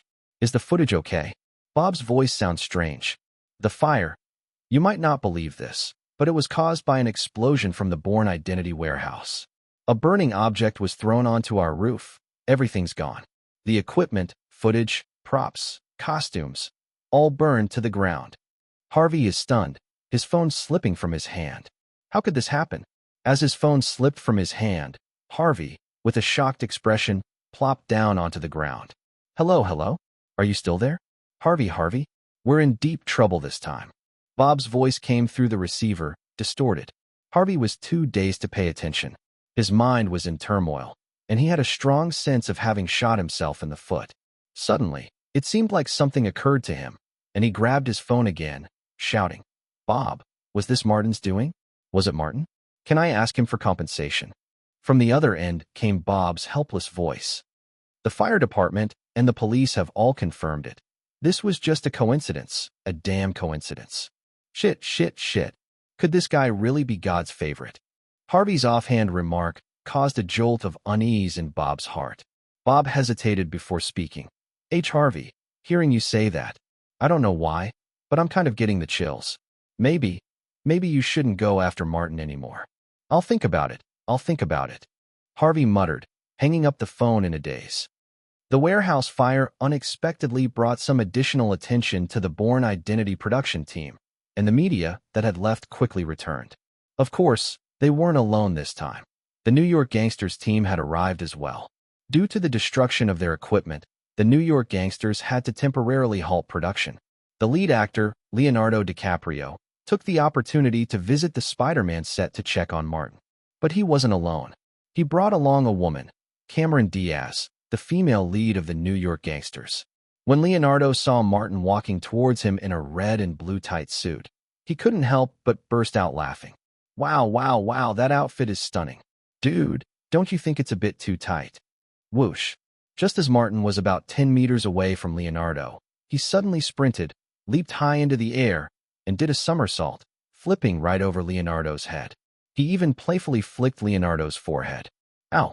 Leonardo held his head and crouched down. As he landed, Martin straightened one leg, bent the other, put one hand on the ground, and extended the other forward in a spider-like gesture, striking the classic Spider-Man landing pose. In a playful Spider-Man voice, he said, "With great power comes great responsibility. It's a gift and a curse. So don't ask me if it's uncomfortable, because this is the pain Spider-Man must bear. Also, don't try to show off in front of me, because nobody can outdo me when it comes to showing off." Haha. Cameron Diaz couldn't help but burst into laughter. "Martin, you're hilarious." "Really? Lady, I'm honored by your approval. Now let's get rid of this trash, then have a nice candlelit dinner." "Haha, sure. Martin, if Spider-Man really is this funny, I'll definitely go watch the movie. I swear. Lady, trust me, it's worth your movie ticket, I swear." "Hey, you too, could you stop flirting already? My head hurts. Damn it. Martin, you little bastard, I'm gonna kill you." Whoosh. Martin bounced off the ground, did a backflip, and flipped back over Leonardo, who was still crouching, giving him a shock and making him sit down with a thud. At this moment, Martin took off his Spider-Man mask, revealing his handsome face. He smiled at both of them, his earlier mischievousness gone, now polite as he greeted Cameron Diaz and helped Leonardo back up. "Sorry, that wasn't me earlier, it was Spider-Man. He just loves to mess with people. Don't act innocent. That was totally you." "No, the body is mine, but the soul inside isn't Martin Myers, nor is it Peter Parker. It's Spider-Man." Leonardo looked at Martin, astonished. "Did you really get into character? What's it like?" Martin replied seriously. "How should I say it? It's like another soul has entered my body. He is me, but also not me. Like a piece of my soul that's been separated and mutated." Wow, that sounds like a fascinating experience. It's something I've always wanted to do, but can't. I envy you, Martin. Leonardo spoke seriously. As a leading figure of the young bucks after Tom Cruise, Leonardo DiCaprio had always wanted to prove his acting chops. But to be honest, his acting talent wasn't particularly outstanding. Even in Infernal Affairs, a film highly praised in the original timeline, his performance didn't really break the mold. Truth be told, before the age of 40, Leonardo's performances were mostly the same: serious, furrowed brows, and clenched jaw. Anytime you saw that expression, you knew he was about to deliver an emotional performance. Don't envy me, Leo. You've got your own path to walk. Just focus on being yourself, Martin said with a smile. My own path. Leonardo furrowed his brows. What path is that? Of course, the Lifetime Achievement Oscar. Uffed. Cameron Diaz couldn't help but laugh again. This award was usually given to elderly actors who had never won an Oscar during their careers. Damn, Martin, you dare curse me like that? And I even came here to visit you. Aren't you here because you had nowhere else to go? The crew's on break, your girlfriend's gone, and since she left, you can't go to those places, so you thought, why not come find me? How did you know? Leonardo looked at Martin in surprise. Come on, let's go find a place to sit. I know a good coffee shop nearby. Without changing clothes, Martin just threw on a jacket and led them out of the set. Diaz, how's Drew doing recently? She's doing well. The success of Charlie's Angels really gave her confidence. She's looking for new projects now. Oh, and call me Cameron or Poo-Poo. Okay, Poo-Poo. Charlie's Angels was really good, Leonardo nodded. That movie really fit his taste.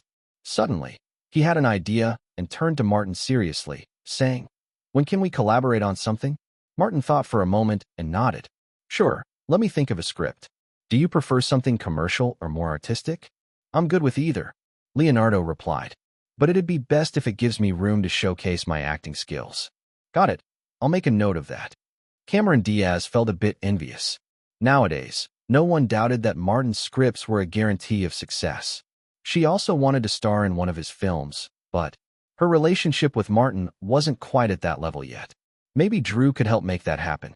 As evening approached, with the sky darkening but not fully night, in a deserted building on the edge of Brooklyn, New York, Poyet sat on a small wooden crate, his eyes cold and fierce as he stared out at the night sky. Opposite him was a broken sofa and 2 wooden chairs, one of which was occupied by 5 other black men, darker than Poyet himself. They were all dressed in black clothing, blending seamlessly with the night if they stayed silent. One of the bald black men spoke up. Boss Poyet, why are we hiding out in this godforsaken place? It's so boring here, there's nothing. When can we go back? Poyet sneered. Damn it, stop complaining. I'm hiding you all here to save you. Someone's after us. The bald man, confused, shook his head. Who's after us? I'll go take care of him. Poyet looked at him sarcastically. Shut up, it's a big shot. At this moment, Poyet regretted being so greedy, repeatedly asking that person for money. Now he had angered them. He also felt anger toward his own situation. Damn it. He had gotten into this mess trying to help these guys. So what if he asked for some money?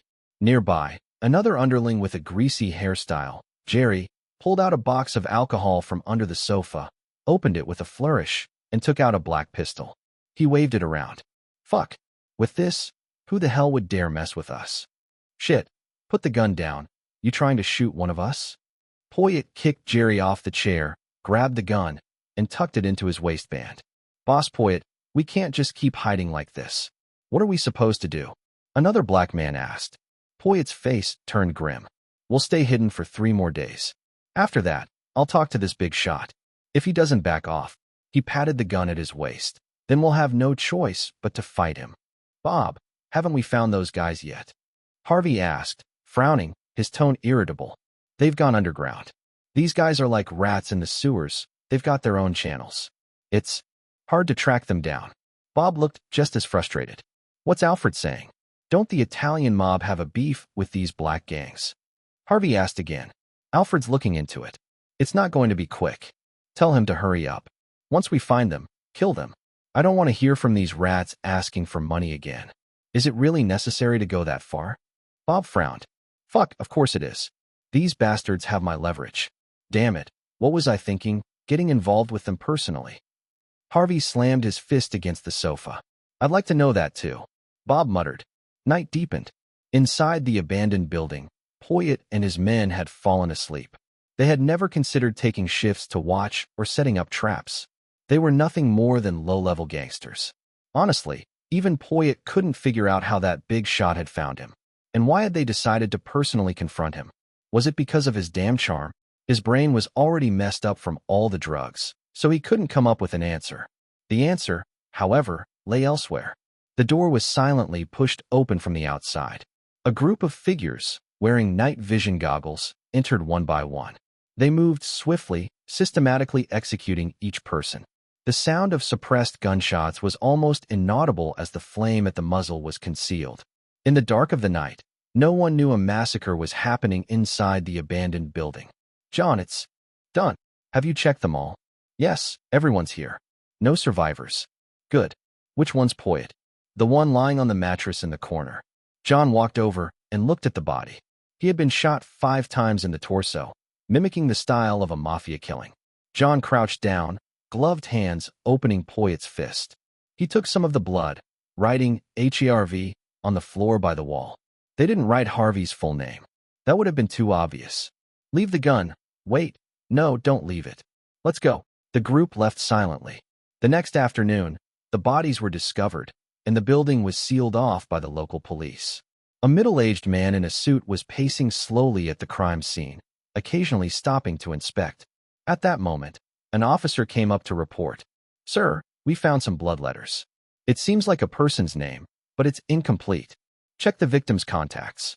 See if we can find a similar name, the man ordered. Soon, another officer came over. Sir, from the bullet casings we found, the killer used a 9x19mm parabellum round. This kind of ammo is typically used with the Beretta pistol. Beretta 92? The man stroked his chin. This gun is favored by the Italian mob, right? Sir, the phone also had a name that matched the blood letters' first 4 characters exactly. Give me the phone. The man took the phone and saw the contact list. His eyes widened. Harvey Weinstein. He muttered, surprised. How could it be? Him. At that moment, another officer came up to report. A small black man. Sir, I've asked around. These dead men were all part of the Poyet gang. The boss is the one lying in the corner, Poyet Delaire. I heard the Italian mob's been after them lately. The 9x19mm parabellum ammo. The Beretta 92. The Italian mob. HERV, Harvey Weinstein. The clues suddenly came together, but there was still one missing piece, the motive. Check if Harvey Weinstein has had any recent dealings with the Italian mob. Also, find Alfred. He's the boss of the Italians. As for Harvey, I'll handle him myself. Yes, sir. Buzzing. Harvey's phone vibrated. When he saw the caller ID, his eyes turned to a mix of confusion and rage. Poyet? This bastard has the guts to call me. Harvey's suspicion grew, and he hesitated before answering. A strange, subtle force seemed to stir inside him, influencing his decision. He picked up the phone and answered, yelling, Goddamn Poyet, you son of a bitch. You think you can extort me? I'll make you regret this, I swear. Mr. Weinstein, this is the NYPD. We have a few questions for you. The voice on the other end sent a chill down Harvey's spine. Damn it. Why did I pick up that damn call? And why did I say those stupid things? Harvey cursed under his breath, but his voice, when he spoke, carried a tone of confusion. New York PD, what do you want with me? Wait, how do you have Poyet's number? What has that bastard done now? He's been blackmailing me after getting photos of me with some actress in bed. Mr. Weinstein, we should discuss this in person. I'm already downstairs at your office, and by the way, I've recorded that call. Harvey's heart sank, panic rising within him. What should he do? What should he do? Bob. Yes, I need to contact Bob. And the other guy? He can help me. He definitely can. Damn it. How could I have made such a brainless decision? Just thinking about the series of interactions between him and Poyet made Harvey feel like an idiot. Gordon, tell John and his people to go on vacation somewhere. Bali, Hawaii, Thailand, or Australia. Whatever works, I'll cover the costs. Got it. I'll notify them immediately. A moment later, Gordon returned after making the call and broke the temporary phone card, tossing it into the trash. Martin, this is between me and them. It has nothing to do with you, Gordon said seriously. Martin laughed. Relax. As long as you follow my instructions, they won't be traced back to John and his crew. You forgot. I'm a great screenwriter. Gordon chuckled too. He knew he could never betray Martin, and Martin would never give up on him either. That was probably what Martin meant by the England saying. The king and his minister understand each other. Martin had no doubts about Gordon.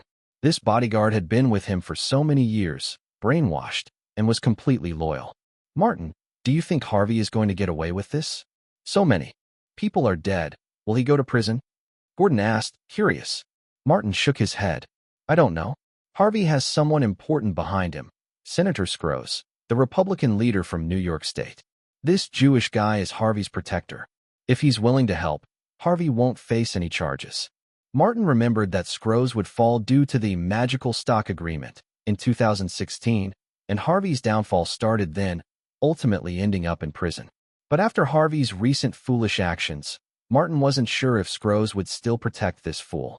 Mr. Scrooge, Harvey needs help. You must help him, or he could go to jail, Bob said urgently over the phone. Idiot, that fool should go to prison, came Scrooge's angry voice from the other end. But then it softened. Let's meet somewhere. It's not convenient to talk over the phone. After hanging up, Bob clenched his jaw and grabbed a few documents from his safe, putting them into a black leather bag. These were the evidence of Harvey helping Scrooge launder money. If Scrooge refused to help Harvey, Bob would have to resort to threatening him. Evening. Bob met Scrooge at a half-constructed building on a construction site. Scrooge was tall, in his 40s, not particularly handsome, but with a demeanor that gave a sense of approachability. But Bob knew, this seemingly harmless middle-aged man was a wolf in sheep's clothing. On his way up, he had eliminated countless enemies, and their fates were all terrible. Bob instinctively squeezed the leather bag in his hand. Scrooge noticed this and gave a cold smile. He pointed to the empty, unconstructed floors of the building and suddenly asked, Do you know why I chose this place to meet? Bob froze, then instinctively answered, Because it's safe? That's one reason, but there's another reason. Scrooge smiled again, continuing, This place is perfect for silencing someone. You kill them and bury the body underground. Once the building is completed, who would know a body's buried under it? Bob jumped back in shock, quickly scanning the surroundings. The bodyguards were standing far off, not approaching. He relaxed a little, realizing Scrooge was just trying to scare him. Stopping his retreat, he looked back at Scrooge. What do you mean by that? Don't worry, I'm just telling you that the stuff in your bag is useless, and I really hate being threatened. Mr. Scrooge, I wasn't threatening you, Bob said, sweat beading on his forehead. I just want you to help Harvey. Is that so? Well, Harvey's a stupid dog, but he's still my dog, and he's useful. I'll help him. Bob was overjoyed. Thank you so much. A few days later, Harvey was bailed out. He sat in the car, exhausted, and asked Bob, who had come to pick him up, did Scrooge help? Yes. Bob, equally tired, had been running around day and night for Harvey's case. Did he ask for anything in return? Yes. We'll have to handle more money each year, but the commission's been reduced. That greedy old dog. Harvey cursed bitterly, but there was nothing he could do. Then he suddenly remembered something and quickly asked, Has my affair been exposed by the media? No, Scrooge covered it up. Well, that old dog may be greedy, but at least he's still useful. Bob frowned. Harvey, I know you're upset, but you'd better keep those thoughts to yourself. Do you really need more trouble right now? Harvey gave an awkward laugh. I'm just venting in front of you. Fine, I won't mention him again. So, Martin. Shut up. Don't mention Martin either. Don't get into any more trouble for now. Harvey, feeling disgruntled, shut his mouth. Lately, he had caused so much trouble that even in front of his brother, he had no confidence to speak. Martin, Harvey got bailed out. Like I expected, didn't I, Gordon? So what about us?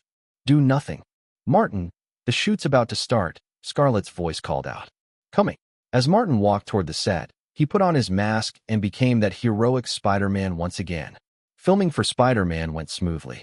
Martin's version of Spider-Man had more charm compared to Tobey Maguire's portrayal. Martin, for this scene, I need you to convey the feeling of hanging by webbing from the Twin Towers, World Trade Center. Remember, beneath your feet is an abyss, and across from you, a helicopter sent by the robbers is coming for you. Sam Raimi directed the scene, while Martin nodded along, though. He felt a sense of confusion. This scene didn't seem to be part of the original film, did it? Since the Spider-Man script wasn't written by him, Martin wasn't aware of every detail in the story. Out of curiosity, he searched through Martin's memories of this year and recalled a major event that would occur in New York. This scene was likely cut due to that event. Martin didn't speak up because he couldn't explain the reason, and besides, it was just a small scene that had been removed. Time passed to July. Filming for Spider-Man was nearing completion. After finishing his scenes for the day, Martin planned to take Gordon to Central Park, where they'd meet Jessica, Lindsay, and Doris, who were visiting for the summer break. Scarlett, on the other hand, was already waiting at the hotel. Fast forward 2.5 months. In April 2001, Cincinnati, Ohio. Timothy Thomas, a 19-year-old African-American man, was an unemployed drifter. One evening, he had a few drinks and was driving to his girlfriend's house for the night. As he drove, he suddenly heard the sound of sirens from behind, growing louder. Timothy glanced into his rearview mirror and cursed under his breath. "Fuck, they're coming after me? Damn pigs." He was about to pull over, but suddenly remembered he had been drinking and had smoked some marijuana. No, he couldn't let the police catch him. Whether it was the alcohol's numbing effect or the drugs, Timothy made a rash decision. He pressed the gas pedal. "Pull over, white sedan, pull over now." Officer Stephen Roach, in the police car, frowned as he watched the sedan speed up ahead. It was just a routine stop. Why was the car accelerating? A sense of suspicion arose. He ordered the vehicle to pull over while he pressed the accelerator to chase after it. Boom. After more than 20 minutes of pursuit, Timothy's car crashed into a stone barrier by the side of the road. He frantically opened the door and ran into the field beside the road. Officer Stephen Roach also got out of the car and gave chase. "Stop. Pull over. Stop now." With his gun drawn, Stephen Roach continued to shout. Timothy was out of breath. Though he had only run about 20 meters, he was already winded. A 400-pound, 180 kilograms man running 20 meters felt like a marathon to him. So he stopped, turned around, and staggered back toward Officer Roach. This was the second mistake he made that night. Imagine, in the dark of night, a giant weighing 400 pounds walking towards you. Wouldn't it feel intimidating? Wouldn't there be a sense of danger? Timothy's third mistake was that, as a black man, when facing a police officer approaching him, he didn't raise his hands over his head but instead placed them on his hips. Maybe he was just too tired, and it was a subconscious action. But Officer Stephen Roach didn't know that. Seeing the large black man walking toward him with his hands on his hips, Stephen's first reaction was, is he going for a weapon? In America, the police profession is split between federal, state, and city/county levels. Aside from federal law enforcement, state, city, county police, and private security agencies are independently governed by local authorities. Without a unified national police force, federal law enforcement is mainly under the Department of Justice, the Department of Homeland Security, and the U.S. Postal Service. They focus on enforcing federal laws and national crimes and have no direct authority over state or city police. Local police agencies are overseen by city or county governments. In cities with a strong mayoral system, the mayor is responsible for the police, while in cities with a council system, a police commission handles the department. In short, law enforcement in America is fragmented, with each region effectively operating as an armed force for its jurisdiction. Cincinnati's police department was also under the authority of the mayor. The white mayor of Cincinnati, Charles Lucan, was a hidden white supremacist with a tough approach to law enforcement. Interestingly, nearly 47% of Cincinnati's population was black. Since Charles Lucan took office, tensions between the police and the black community had been escalating. Just the previous November, two white officers, Baron Esterman and James Pike, had beaten a black suspect to death, almost sparking a riot. Though the situation was quelled by local influential African-American figures, the conflict between the police and the black community had only grown more intense. Several incidents of black individuals attacking police officers followed. Against this tense backdrop, Officer Stephen Roach was on edge as he watched Timothy's actions. For him, being a police officer was just a job to make money. No faith, no responsibility, just survival. The first rule for police in America: protect yourself. Without hesitation, Stephen Roach drew his gun and fired several shots at Timothy, who collapsed to the ground, quickly losing consciousness. Roach immediately checked Timothy's body, only to discover that the large man wasn't carrying a weapon.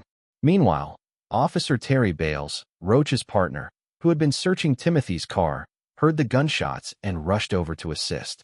Upon seeing Timothy lying on the ground, Bales was startled, then said, "This guy pulled a gun." Stephen Roach, looking frustrated, lifted his head. No, he didn't have a weapon. But when he approached me, his movements looked like he was reaching for one. I had to shoot. Trust me, Terry, it wasn't intentional. I know, but the situation's really tense right now. Am I going to be the scapegoat? So am I. We're partners. If you're in trouble, I'm in trouble too, just like Esterman and Pike. Suspended? Damn, I've got 2 kids to feed. Let me think. Terry circled the body, then suddenly whispered, "Do you have a spare gun? One not registered with the department." "I've got a revolver," Stephen muttered, rolling up his pant leg. "Put it in his hand. Do it fast, while no one's around." Damn, if only we had the powder and pills with us. We wouldn't be in this mess. In America, it's common for police officers to carry 2 guns, a primary weapon and a backup. Some officers, especially in high-risk areas or black neighborhoods, carry a 3rd weapon, an unregistered black gun for emergencies. And this situation certainly counted as one of those emergencies. What neither of them knew was that 2 young black men had been hiding in the bushes nearby, recording everything on their phones. The next day, the video went viral. The footage brought Cincinnati back into the national spotlight, exposing the racial tensions. Famed civil rights leader Jesse Jackson issued a statement on the 5th day, demanding federal and state law enforcement to intervene. A spokesperson for the U.S. Department of Justice, Jorge Martinez, said, "We are gathering information to determine whether the FBI should get involved." Additionally, some demanded the resignation of the head of Cincinnati's police, Thomas Streechler, a close ally of Mayor Luken. How many people have to die before the city government does something? Questioned Nathaniel Livingston Jr., a member of the local civil rights organization, the Justice Cincinnati Coalition, in a public newspaper article. Mayor Charles Luken's response was, "From what I know, a 400-pound man violently attacked an officer and posed a threat to their life. But based on the body cam footage, the police didn't make any mistakes." Of course, this doesn't include the framing afterward. Luken's comments enraged the local black community, and a riot began to unfold. The Cincinnati Black Riots continued for 3 days and nights, leaving countless shops in ruins. Mayor Charlie Luken ordered the riot police to be deployed.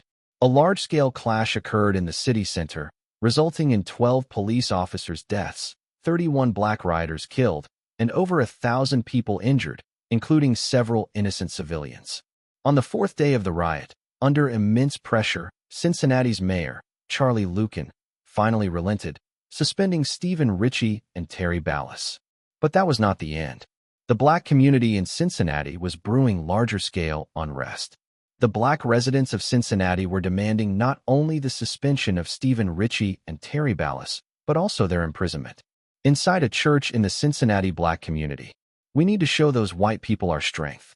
We must unite, not just in Cincinnati but also in New York, Los Angeles, and Chicago, the big cities I've already been in contact with.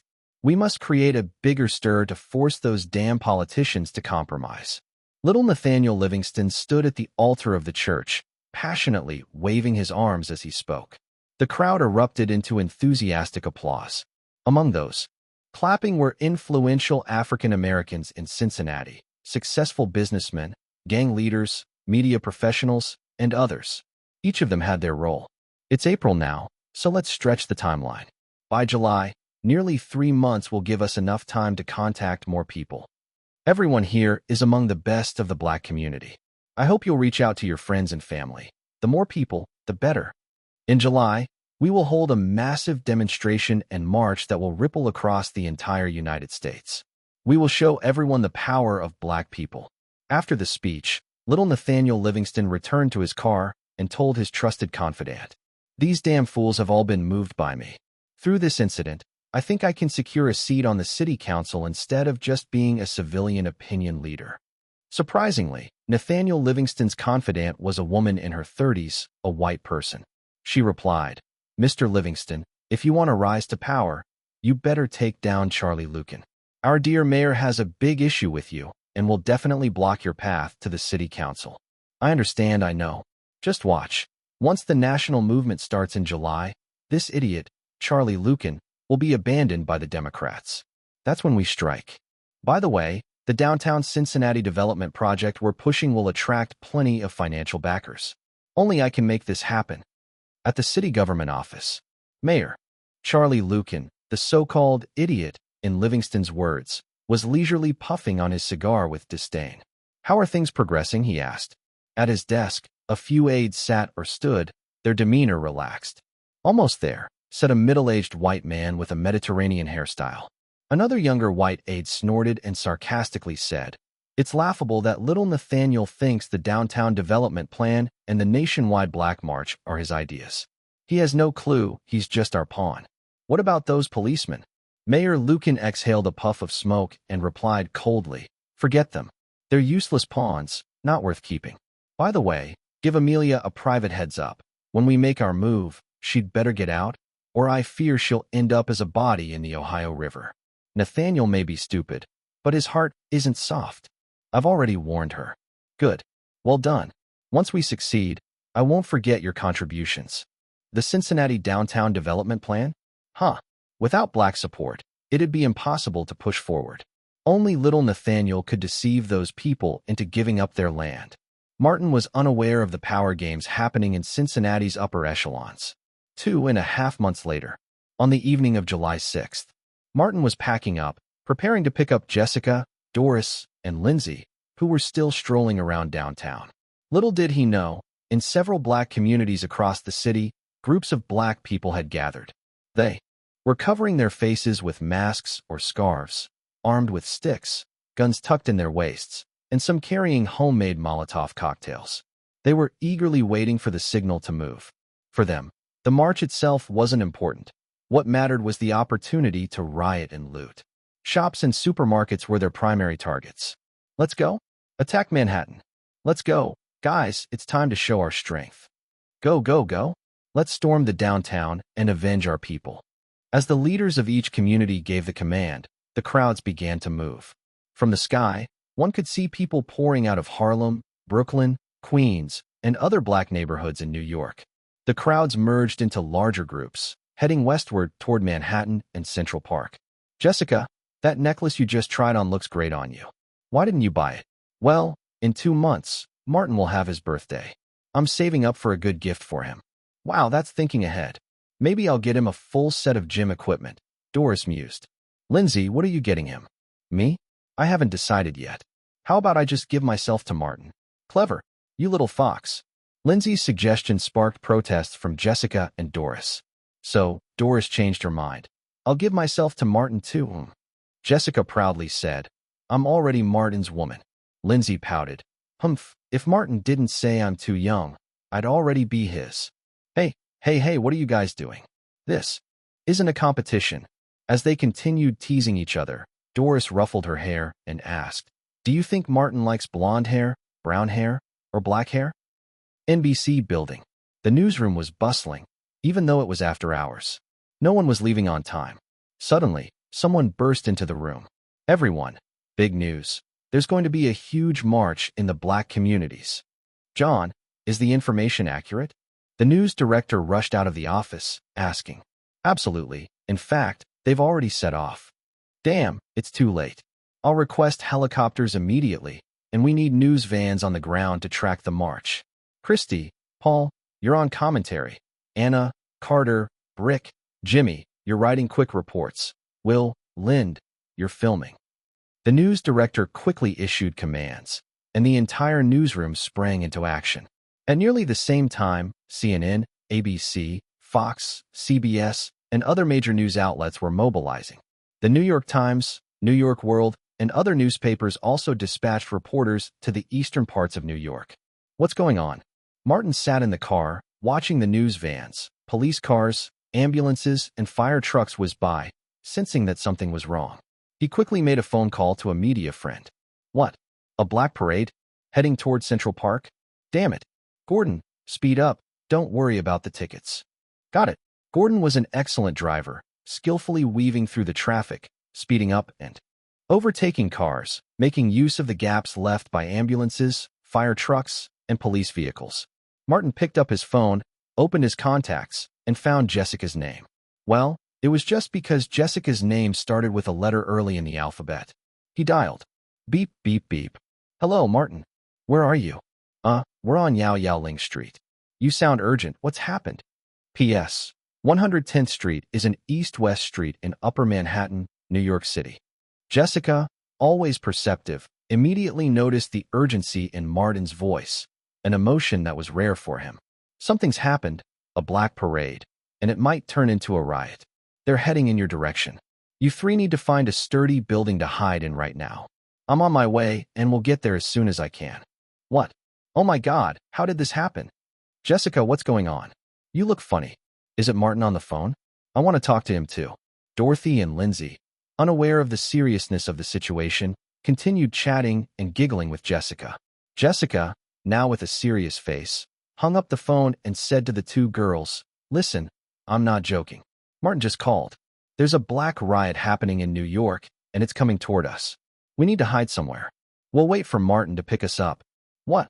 Dorothy and Lindsay gasped in unison. Dorothy quickly asked, "Can't we just run?" Where to? Jessica pointed to the north, south, and east.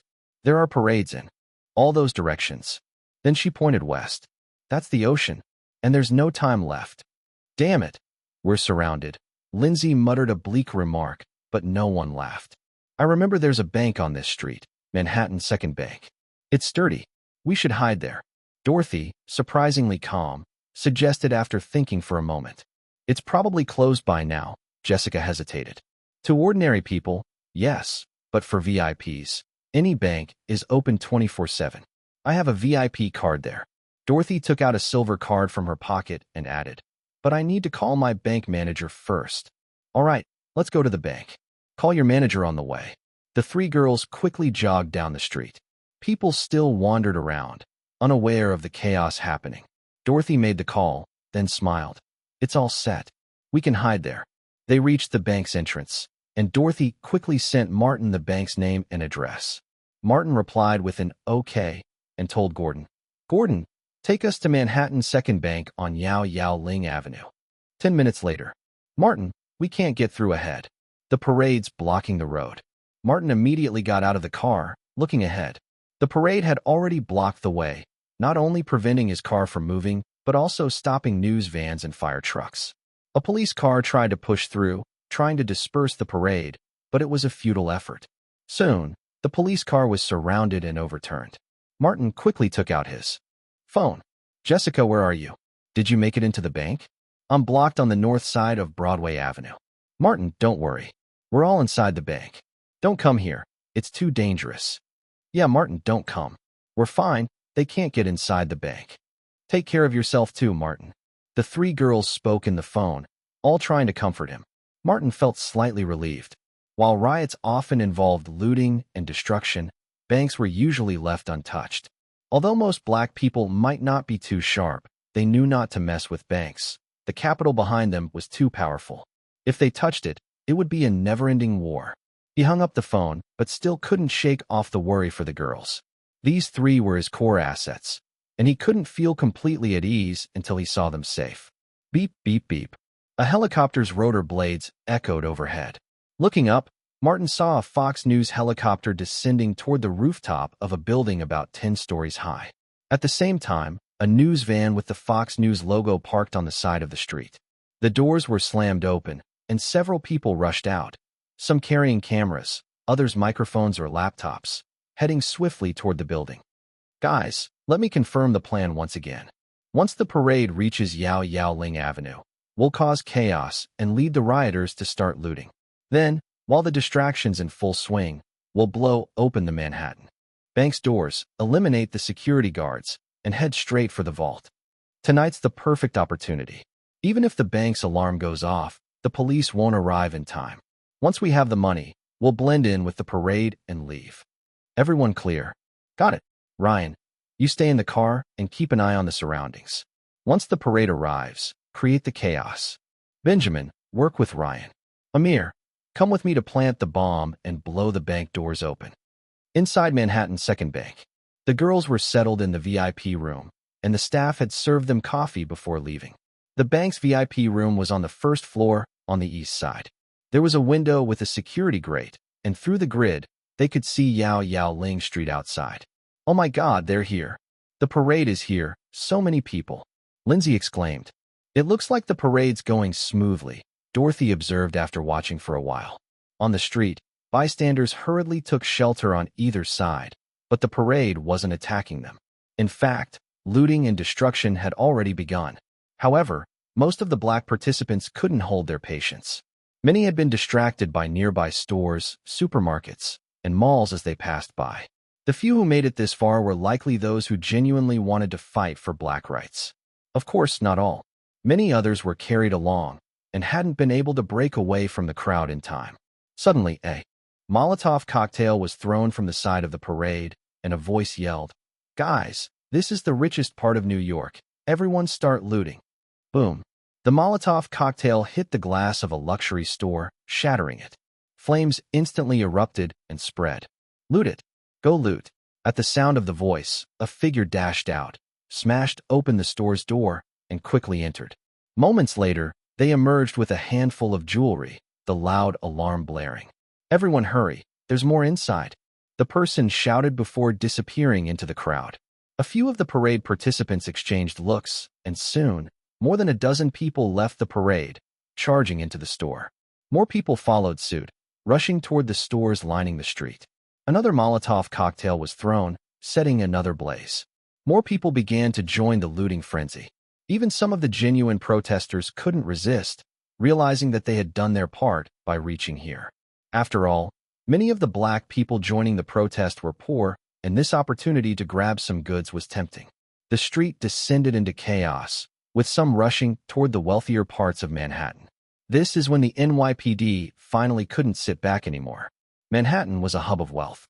If it was severely damaged, not just New York, but the entire U.S. economy would suffer a massive blow. Manhattan's police division was the strongest within the NYPD. With the backing of capital, the officers were hand-picked elites. They had the best equipment, vehicles, and training, and earned the highest salaries in the department. In short, these officers were hired to protect the interests of the city's rich elite. It's about time. At the entrance of the Manhattan Second Bank, two men in black clothing and ski masks lurked in the shadows. Once the crowd descended into chaos, one of them signaled to the other. The second man pulled out a remote and pressed a button. Bang, bang, bang, bang. Four controlled explosions echoed, and the doors of the Manhattan Second Bank collapsed with a thunderous crash. The two other criminals who had incited the commotion joined them, and all four, armed with automatic rifles, rushed into the bank. "Who's there?" Rat-a-tat-tat, rat-a-tat-tat. The two security guards didn't even have a chance to draw their weapons before they were gunned down in a hail of bullets. A terrified bank employee attempted to flee to the stairwell, but was caught and shot twice by one of the robbers. "Ryan, stay on the first floor. Kill anyone who comes in." The leader's voice brimmed with cold ruthlessness. "Got it. Let's head to the vault on the basement level," the leader commanded, taking the other two robbers with him. "Jessica, Lindsay, did you feel that?" "It seemed like the ground just shook," Dorothy said with a frown. "Did it?" Jessica was already unnerved by the chaotic scene unfolding on the streets. The streets were a picture of pandemonium. Jessica had witnessed a woman being dragged into a nearby shop. What might happen was too horrifying to contemplate. "I think I felt it too," Lindsay said, trying to suppress the urge to cry. She steadied herself, trying to appear brave in front of her friends. "Wait, do you hear that? It's gunfire." Dorothy's eyes widened. Did someone break in? Jessica's voice quivered, her fear palpable. "Surely not." Lindsay was visibly terrified. "Shoo, I'll take a look," Dorothy whispered. "No, we'll go together," Jessica insisted, her trembling voice contrasting with the determination in her eyes. "Yeah, together," Lindsay echoed, summoning her courage. Dorothy was touched by their solidarity. "These are my sisters, through and through." The three girls tiptoed toward the door. Jessica thoughtfully turned off the room's lights, and Dorothy cautiously cracked the door open. "There's someone there," she whispered. "A ski mask and a gun. They're definitely robbers. What should we do? They haven't noticed us yet. Let's stay hidden and wait for the police." The bank's security alarm must have gone off by now. Note: the alarm refers to a silent security alert system connected to a private security company. When the bank's door is breached or the panic button is pressed, the company is notified and then contacts the police. Should we call Martin? Jessica suggested. Yes. Warn him to stay away and put all phones on silent. Meanwhile, the Manhattan Police Department received the bank's alarm notification. Chief Terrence Monahan was furious. Damn it. Have these thugs gone mad? Robbing shops is one thing, but a bank? Are they out of their minds? Deploy the helicopter. Notify the SWAT team immediately. Simultaneously, Martin, who was aboard a Fox News helicopter flying over 101st Street, overheard the news. No, it wasn't directed at him. It came from a Fox News reporter. But he caught it nonetheless. In fact, the news channel received the tip before the police, likely due to a leak from someone in the security company or police department. Breaking news, everyone. According to reliable sources, the Manhattan Second Bank on 101st Street has been breached by unidentified robbers. Their numbers are unclear, but they are reportedly armed with explosives and firearms. The live report broadcast the shocking development into countless households. Suddenly, the camera shifted, and Martin's familiar face appeared on screen. What did you just say? The second bank has been breached? Martin's urgent tone carried through the host's microphone. Is that Martin? Why is Martin on a Fox News helicopter? And why does he seem so anxious about the bank robbery? Millions of viewers shared the same questions. After the host confirmed the report, Martin cursed under his breath. Damn it. Fortunately, his psychic connection to Jessica and the others hadn't registered any extreme emotions, indicating that they were safe for now. But now didn't guarantee later. Martin glanced below. The bank's rooftop had a sizable platform. Can the helicopter land there? He asked. The reporter was stunned. Viewers at home were equally shocked. What is Martin planning to do? Martin quickly answered their unspoken question. My friends are in that bank. I need to save them. Sorry, Martin.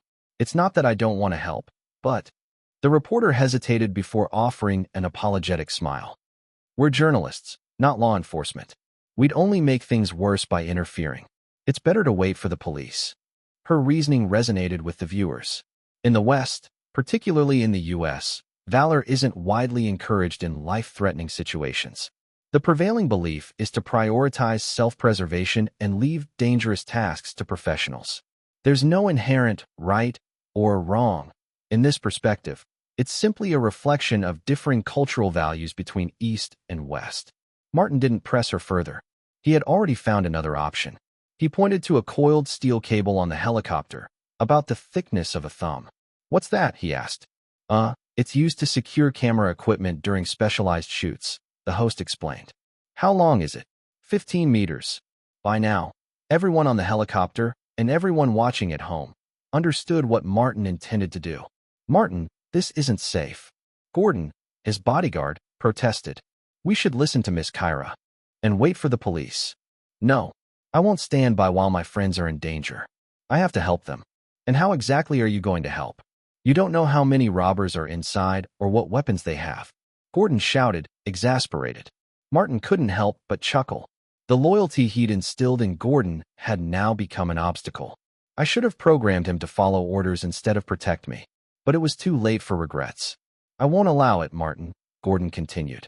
As your bodyguard, I'm responsible for your safety. If anything happens to you, Mr. and Mrs. Myers will fire me for sure. Martin sighed. Sorry, Gordon. What? Gordon's eyes widened in alarm. Gordon's unwavering determination made Martin sigh deeply. He suddenly muttered, Then I'm sorry, Gordon. What? Before Gordon could fully react, Martin delivered a swift karate chop to the back of his neck, causing him to pass out instantly. This way, you won't get fired, Martin said with a wry smile, glancing at the camera. This moment was broadcast live on Fox News, catching the attention of countless viewers.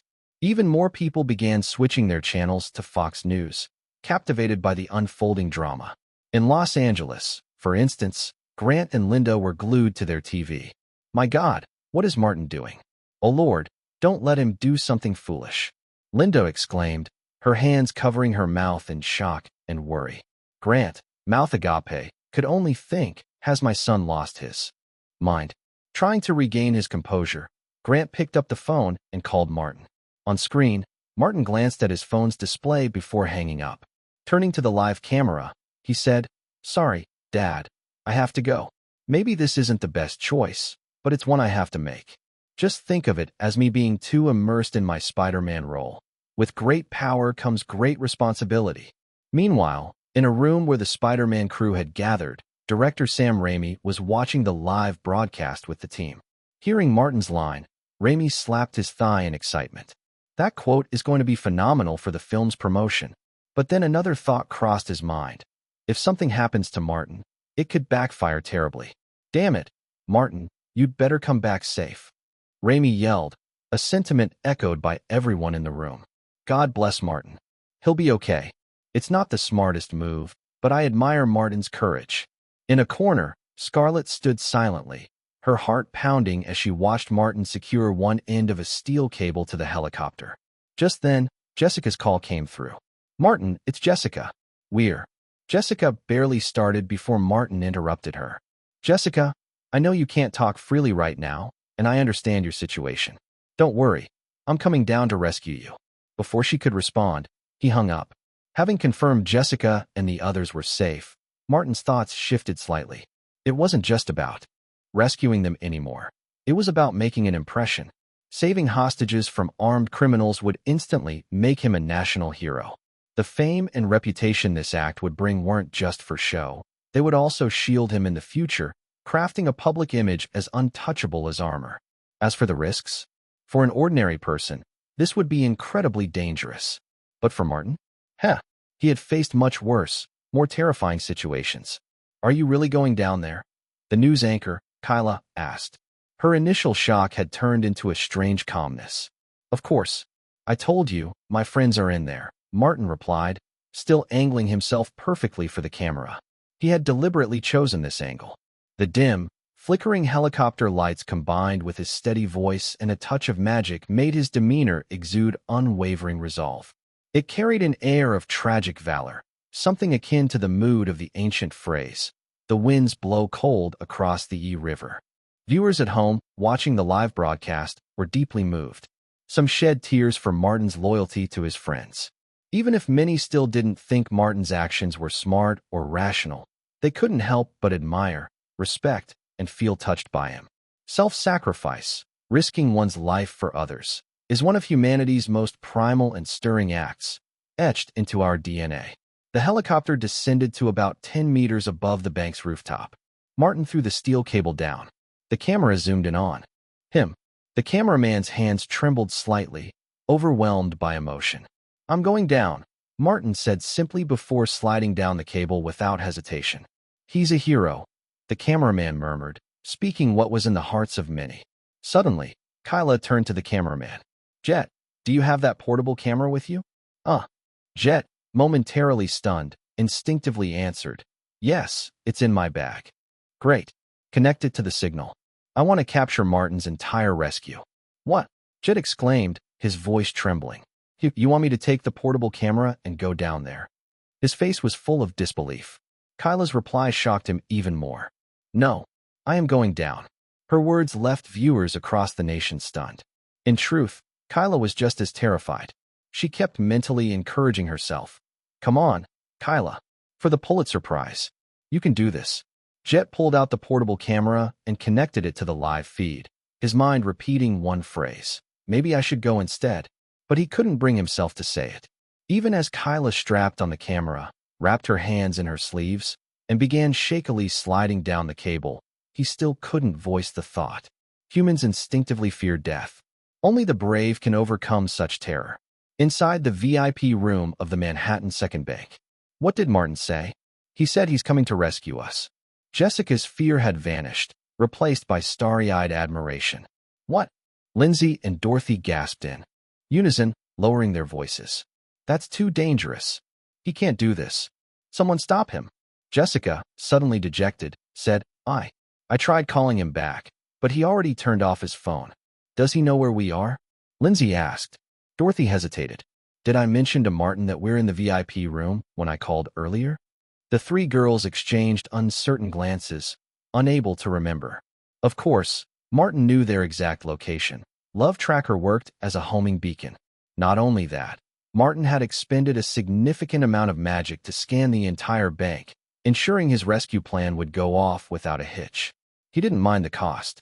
As he descended from the helicopter, an overwhelming surge of emotions flowed into him, all inspired by his heroic act. He was confident that as this event continued to ferment, even more emotions would pour into his magical reservoir. 4 hostiles, decent weapons. Tough for regular cops, but for me. As he mused, Martin suddenly looked up. A skirt-clad figure, descending awkwardly, came straight at him. What the? Martin twisted midair, catching the person instinctively. Kyla, what are you doing here? Kyla hesitated, then steadied herself and said resolutely, I have my duty. I'm not a hero, but I'm a journalist. I can't save lives, but I can document them. I have my duty. I'm no hero, but I'm a journalist. I don't know how to save lives, but I know how to document. Kayla's sudden outburst of conviction left Martin momentarily perplexed, but he quickly shook it off. Setting her down firmly, he warned in a low voice, I don't care why you're here. Just one thing, don't get in my way. Don't worry, I won't. Meanwhile, Fox News Channel's viewership had surged by 22%, surpassing 20 million viewers and climbing rapidly. Even Rupert Murdoch, the channel's big boss, had been alerted. Switching on his TV, he tuned into his own network. On board the helicopter, the cameraman silently captured the moment Martin caught Kayla, before switching the broadcast feed to the handheld camera Kayla now carried. Jet, how's the signal? Is it connected? Kayla whispered into her earpiece. Jet's voice came through. It's perfect. From up ahead, Martin, now at the stairwell door, growled, Shut up. Sorry. Kayla flinched, hastily apologizing. As Martin shot her another warning glare, she zipped her lips, miming locking them shut. Martin wasn't worried about their whispers alerting the criminals. He had already ascertained their positions on the ground floor and basement. His concern was that Kayla, habitually talkative, might slip up at a critical moment. 222, Tremblin Street, Martin's family home. Grant had given up calling Martin's phone. Clutching his tearful wife, Linda, tightly, he stared at the TV screen, eyes fixed on his son's figure. By now, over 30 million people across North America were glued to the same live broadcast. Everyone watching felt the